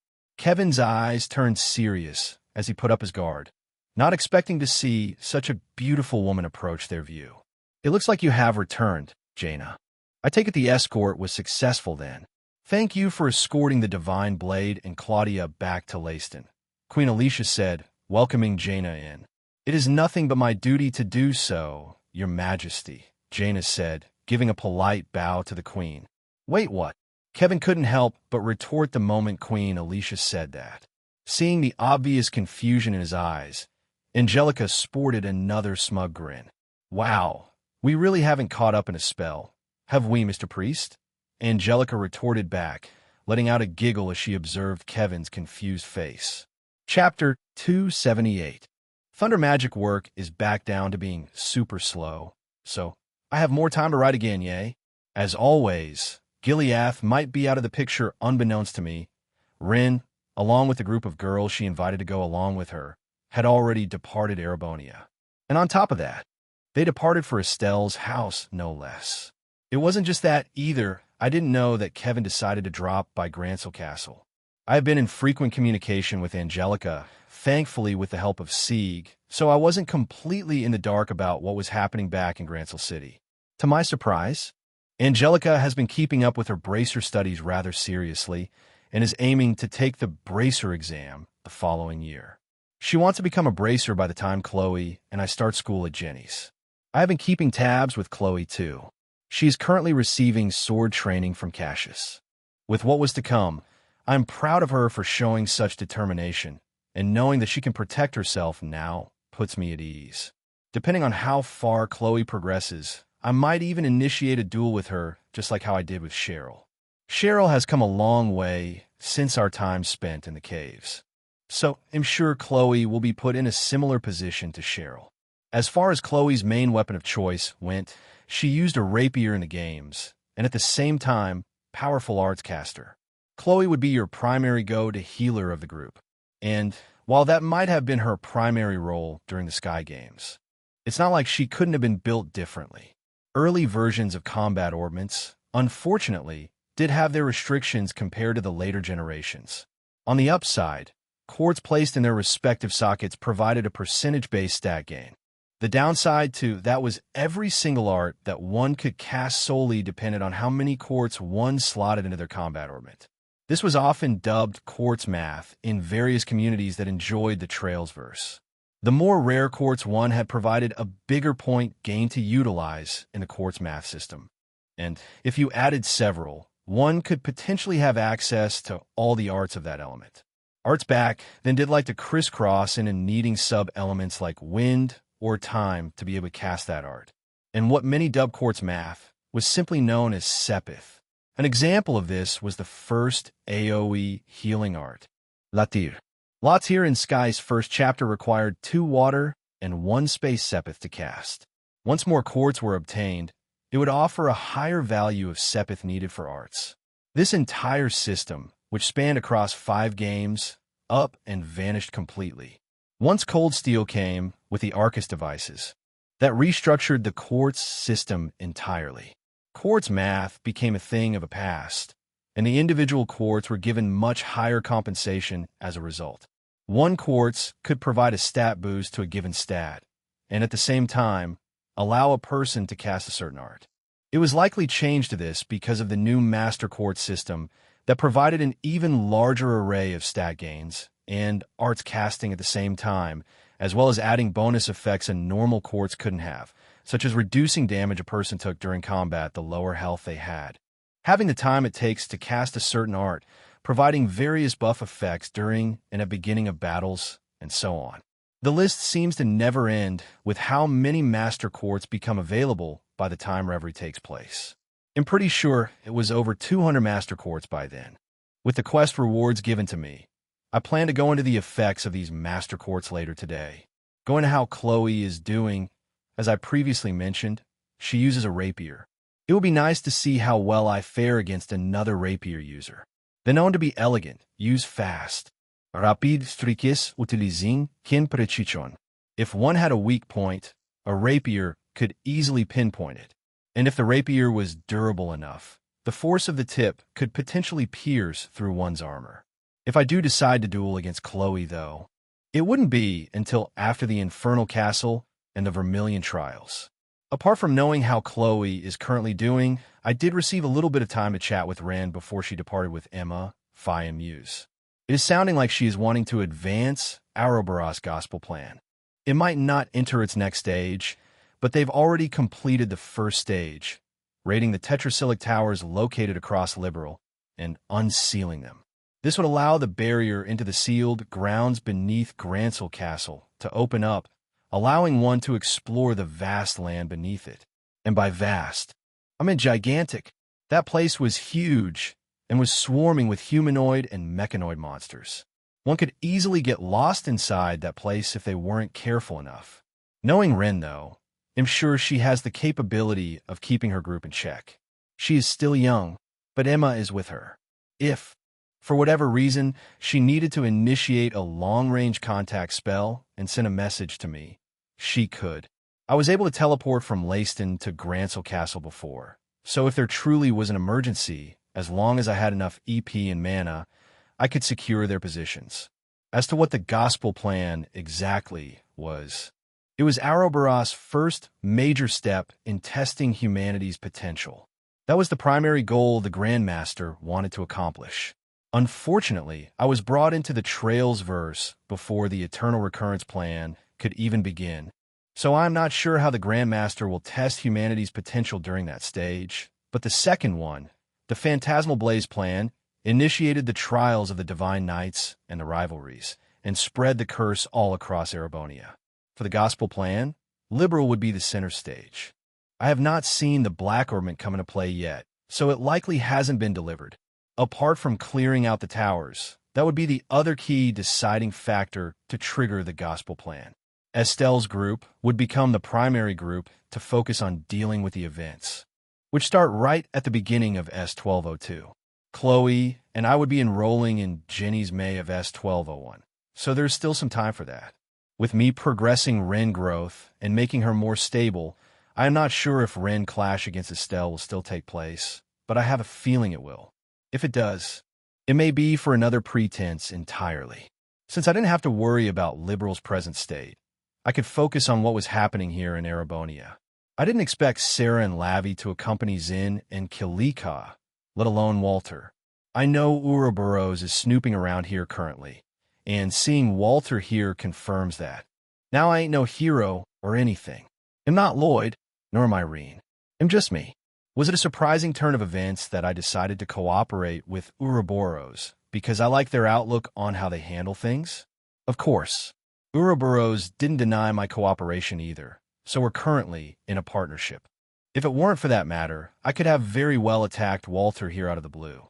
But seeing him with Zin and Kilika, no doubt are the two keeping him in check. His current lazy expression was quite funny to look at, but I hadn't a clue Sarah and Lavi would be with them. I know they're all bracers and all, but before I departed Northumbria a couple years back, Sarah told me she was going straight to Calvert to train Lavi. I guess Lavi's training is finished for the moment. Before I could even ask how things went back in Calvert, Sarah suddenly kissed me. Does that mean Sarah does like me after all? Not that I'm against it by any means.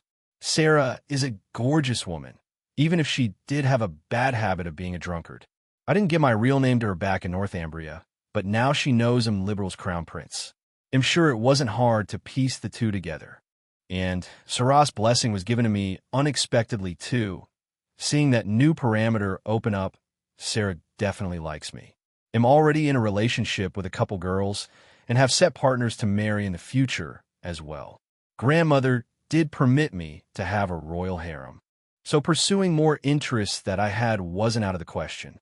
Both Enia and Angelica accepted it, and I wonder, could Sarah accept being a member of the harem? Thinking that, I couldn't help but get excited. It wasn't just that either, but the fact this reward gave me a new element to use.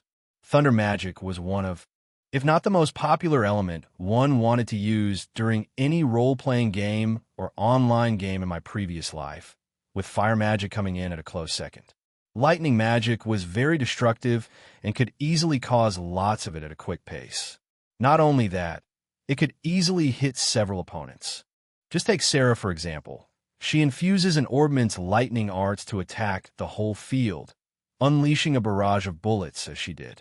It was rumored to be a lost art itself, so I'm curious to see if any lost quartz could supplement Sarah's strength. My EP was mostly depleted from the spar I had against Cheryl, but there was still a little left. Just knowing that, a playful smile appeared on my lips. Say, Walter, I decided to say, interrupting everyone's stupor. We were currently in a group of several people. I did notice in the distance that there were people seated outside at the popular bakery, but thankfully they didn't get to see Sarah kiss me. Sarah did unfortunately leave before we could do anything, but I turned my head toward Walter while saying that. What's up, kid? Got something for me? Didn't think you had it in you either. Purple lightning is such a beaut, Walter said, revealing a playful grin while looking back. He even whistled. Ha! It was pretty unexpected for me, too. Can you hold this for a moment? I said, suddenly reaching my hand out. As I did, I began to channel mana inside my body.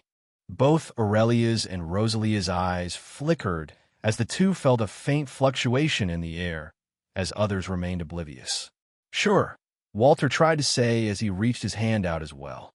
Just as his hand latched onto mine, a loud BT sound struck our ears. One or two strands of purple-colored lightning quickly struck across Walter's entire hand. He immediately felt his hand go numb and his entire body jolted upward. Even his spiky hair wasn't left out. Those watching raised their eyebrows, not expecting Walter to react like this. The fuck did you just do to me, kid? Walter retorted, now feeling his hand numb. Ha ha. Trade secret. I retorted with another laugh. quickly retreating my hand away. The lightning disappeared just as quickly as I generated it. Yet, to my surprise, I heard another notification sound off inside my head, causing me to halt my current motions. Ding! Inforcerno. 8. Walter, aka the direwolf, has no idea of the action you just performed in front of him. Walter has now taken an interest in Gamer Naoto, wanting to find out what exactly it was Gamer Naoto just did to him. Walter does not know the existence of magic. Walter's favorability toward Gamer Naoto has been unlocked. Walter's favorability. 10. Visible confusion appeared in my eyes, not expecting to receive a notification like this. First, it was receiving Sarah's blessing, and now Walter's favorability has been unlocked. So Walter's favorability came before either Zin or Kilika. Will I be able to do something with this? As I thought that, Rosalia's eyes became two vertical slits again, acting as if she wanted to observe right through me. Chapter 279. Trust as always. Looks like things just took an interesting turn. Hasn't it? You of all of us present should know what this is, Aurelia uttered. Her eyes landed on Rosalia. Rosalia's eyes were presently two vertical slits, looking straight at my hand, as if she was trying to discern what had just happened. If one Omo, I could say the same thing to you, Rosalia retorted back, and glanced her eyes at Aurelia. Back during the initial trial of the Vermilion Trials, Rosalia unlocked Aurelia's mana core. It wasn't just me or the witches who could use magic. Aurelia was now capable of using magic, and her primary element from the looks of it was lightning. No doubt will this cause her current techniques to shoot through the roof and become much more destructive. As Rosalia conversed with Aurelia, Princess Alphin's eyes lit up. She too was able to see the brief lightning get emitted from my hand. Big brother, what you did just now, is it what I think it is? Princess Alphin asked with a curious look. As for Zin's group, however, they just looked confused. Seems there is plenty that I still don't know. But what I do know is that it's rude to pry into other people's business. I say that, but I can't help but be curious as to what you just did, Your Highness. Zin also responded with growing interest. As Zin said that, Kilika's eyes curved upward into two crescent moons and giggled while speaking to him. Fufu, why spoil the fun now, Zin? I'm sure all of our answers will be answered. I mean, that is why we came to Heimdall, isn't it? I'm taking some personal time to see what's going down here, Kilika responded. Yeah, especially since you were just promoted to branch manager back in Zeiss. Just who did you get as your backup? Zin wondered. Kilika likely met up with Zin along the way. I doubt Zin went all the way to Zeiss to grab Kilika in coming here. I too am curious who it was Kilika managed to bring in to look over the Zeiss branch. Oh, it's no one special, just the heavy blade, Kilika responded. Hearing that name caused me to pause. Poor Agate. Guess he is now stuck doing manager duties in looking after the Zeiss branch with Kilika now being here. It does make sense, though, thinking about it. Back when I saw Agate with Cassius, he did tell me he was going to venture off to Western Liberal. I'm guessing that's where he wound up. What I wanted to know is, has Agate met Tita yet? I'm sure by now he did. Moreover, it's not like Agate is alone now either. Back during the 100 Days War, I did a little spin on it while keeping things undercover and successfully managed to save Agate's younger sister Misha with Tamama's help. Ravenu Village, which was their hometown, did unfortunately get destroyed, incinerated by artillery fire, and set ablaze, since it was one of the last towns right next to the border that led into Erebonia. Erebonia paid heavy remunerations to Liberal to make sure the reconstruction process went smoothly. Agate and Misha's home was lost during it, so I'm not sure if that place is still their home. If it went like it did in the original Trails verse, Agate would have been consumed by rage, only to form the Raven Gang in Rouen during these last few years. Since he could now focus on his bracer work, he has no reason to stay in Rouen, so it's possible Agate could have brought Misha over to Zeiss, especially since he will be there for the next 1 to 2 months since Kilika is here now. A bit unfortunate, but looking at the bright side, Agate remaining in Zeiss should let him encounter Tita, if he hasn't yet already.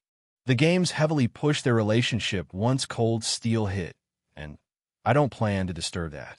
The heavy blade, huh? Isn't he a senior bracer now? I decided to ask. Sure is. The heavy blade may be a bit rough around the edges, but the work he does is quite impeccable. He can analyze things on the fly and can make proper judgment. He's been receiving praise from our headquarters in Lehman lately. He might even be in position to become an A-rank bracer soon. He's in a similar spot to Purple Lightning. I am curious to see who will become an A-rank first. Whoever it is, they'll be known to be the youngest one to do so. Zin said, folding his arms over as he said that. Aren't you A-rank, Zin? I continued to ask with interest. I wasn't sure of Zin's exact rank either. I know he spearheaded the DG cult extermination alongside Cassius. Cassius ended up becoming Liberal's first S-rank bracer because of that. But I think Zin turned any promotions down. To confirm that, I saw Zin shake his head. Nah, I'm still a B rank. I could become an A rank, but with how much I've been roaming lately, I don't see that being feasible, Zin said, denying me. I think it's time for you to get yourself promoted, Zin. I know you were training that disciple of yours, but that's over now, isn't it? Kilika asked with interest. True. I've got more time on my hands now. It is something coming from you, Kilika. Maybe you'll go see how things are in the Erebonia branches.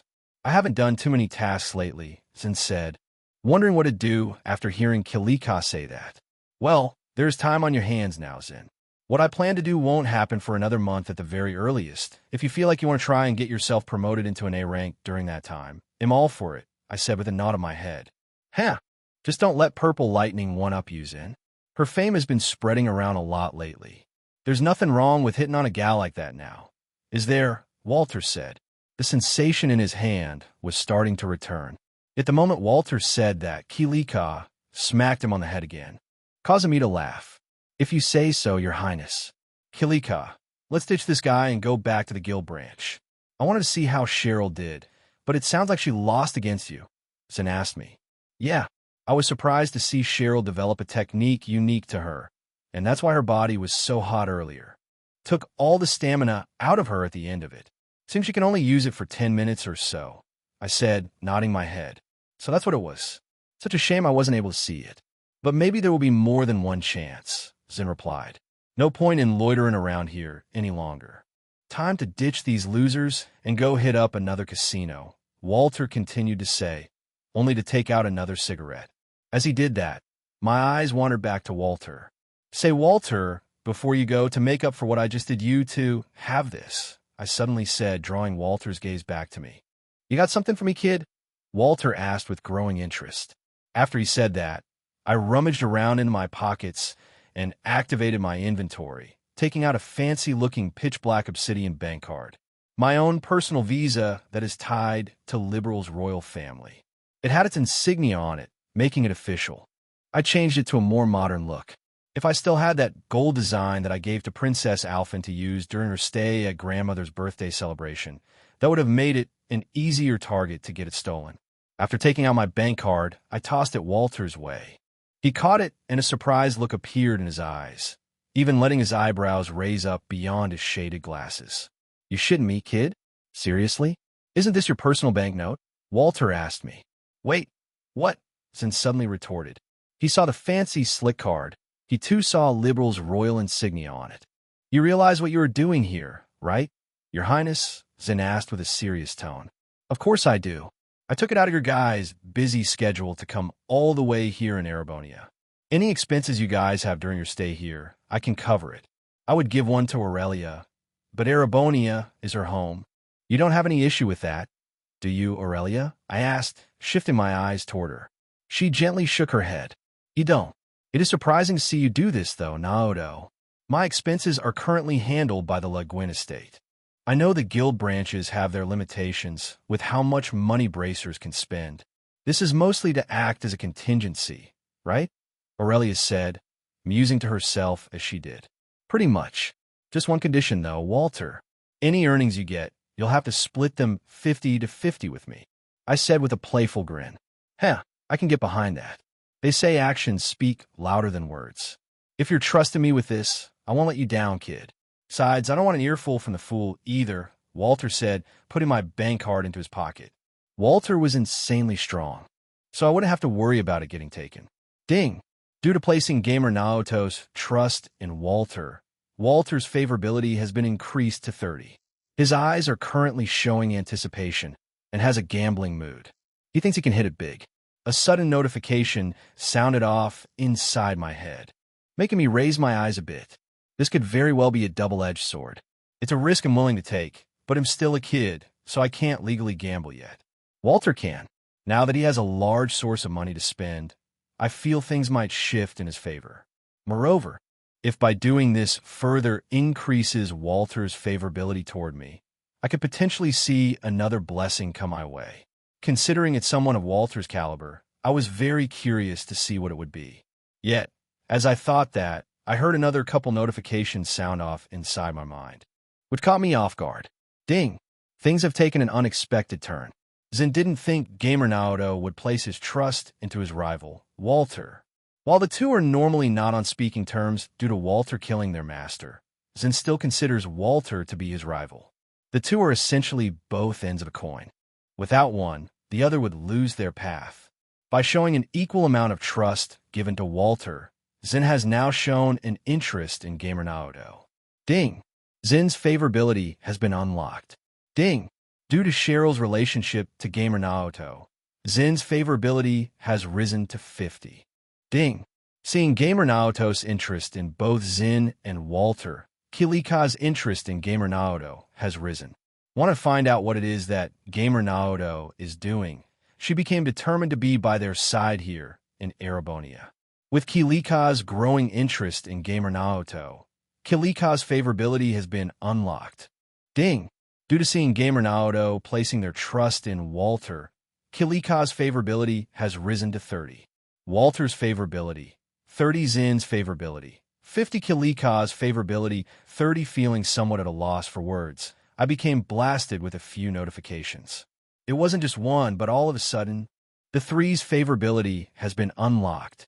Anticipation appeared in my eyes while I took a moment to regain my composure. Things were starting to shape up, weren't they? Current favorability, Zen, 50 Walter, 30 Kilika, 30 Sharon, 25 Elisa, 25 Kurt, 75 Laura, 50 Mueller, 55. 50, I don't think I mentioned Mueller's favorability during my previous chapters. If it wasn't, it happened off-screen. Fees also was off-screen, as it happened by the time Naoto went to North Ambria, posing as a captain of Zephyr under his other moniker, Phoenix. Chapter 280. Heading back, I am noticing push notifications are super delayed currently. If you use them to know when my chapters are posted, I post them right at daily reset. As always, after taking some time to recollect myself, three figures soon departed from the Vander Dojo, as they no longer had any business to attend to here. I extended my hand out and waved at the three. Zen's tall figure encompassed the other two. Without looking back, he raised his left arm and motioned it to say goodbye. Kilika became silent and stood to Zen's right, while Walter placed pockets in his hand and began to light up the unlit cigarette he had in his mouth. As they left, Zen and Kilika parted ways from Walter. Those two went to the right, likely heading back to the orbital tram, while Walter went left and quickly vanished into the heart of the city. I'm sure he's off to a local casino, haha, but I digress. It was a shame these three arrived when my spar against Cheryl ended. By the way, I was still carrying Cheryl on my back. Her warmth has been spreading inside my body for a good while now, as she peacefully slept away. She really did seem tuckered out from that intense clash just moments ago.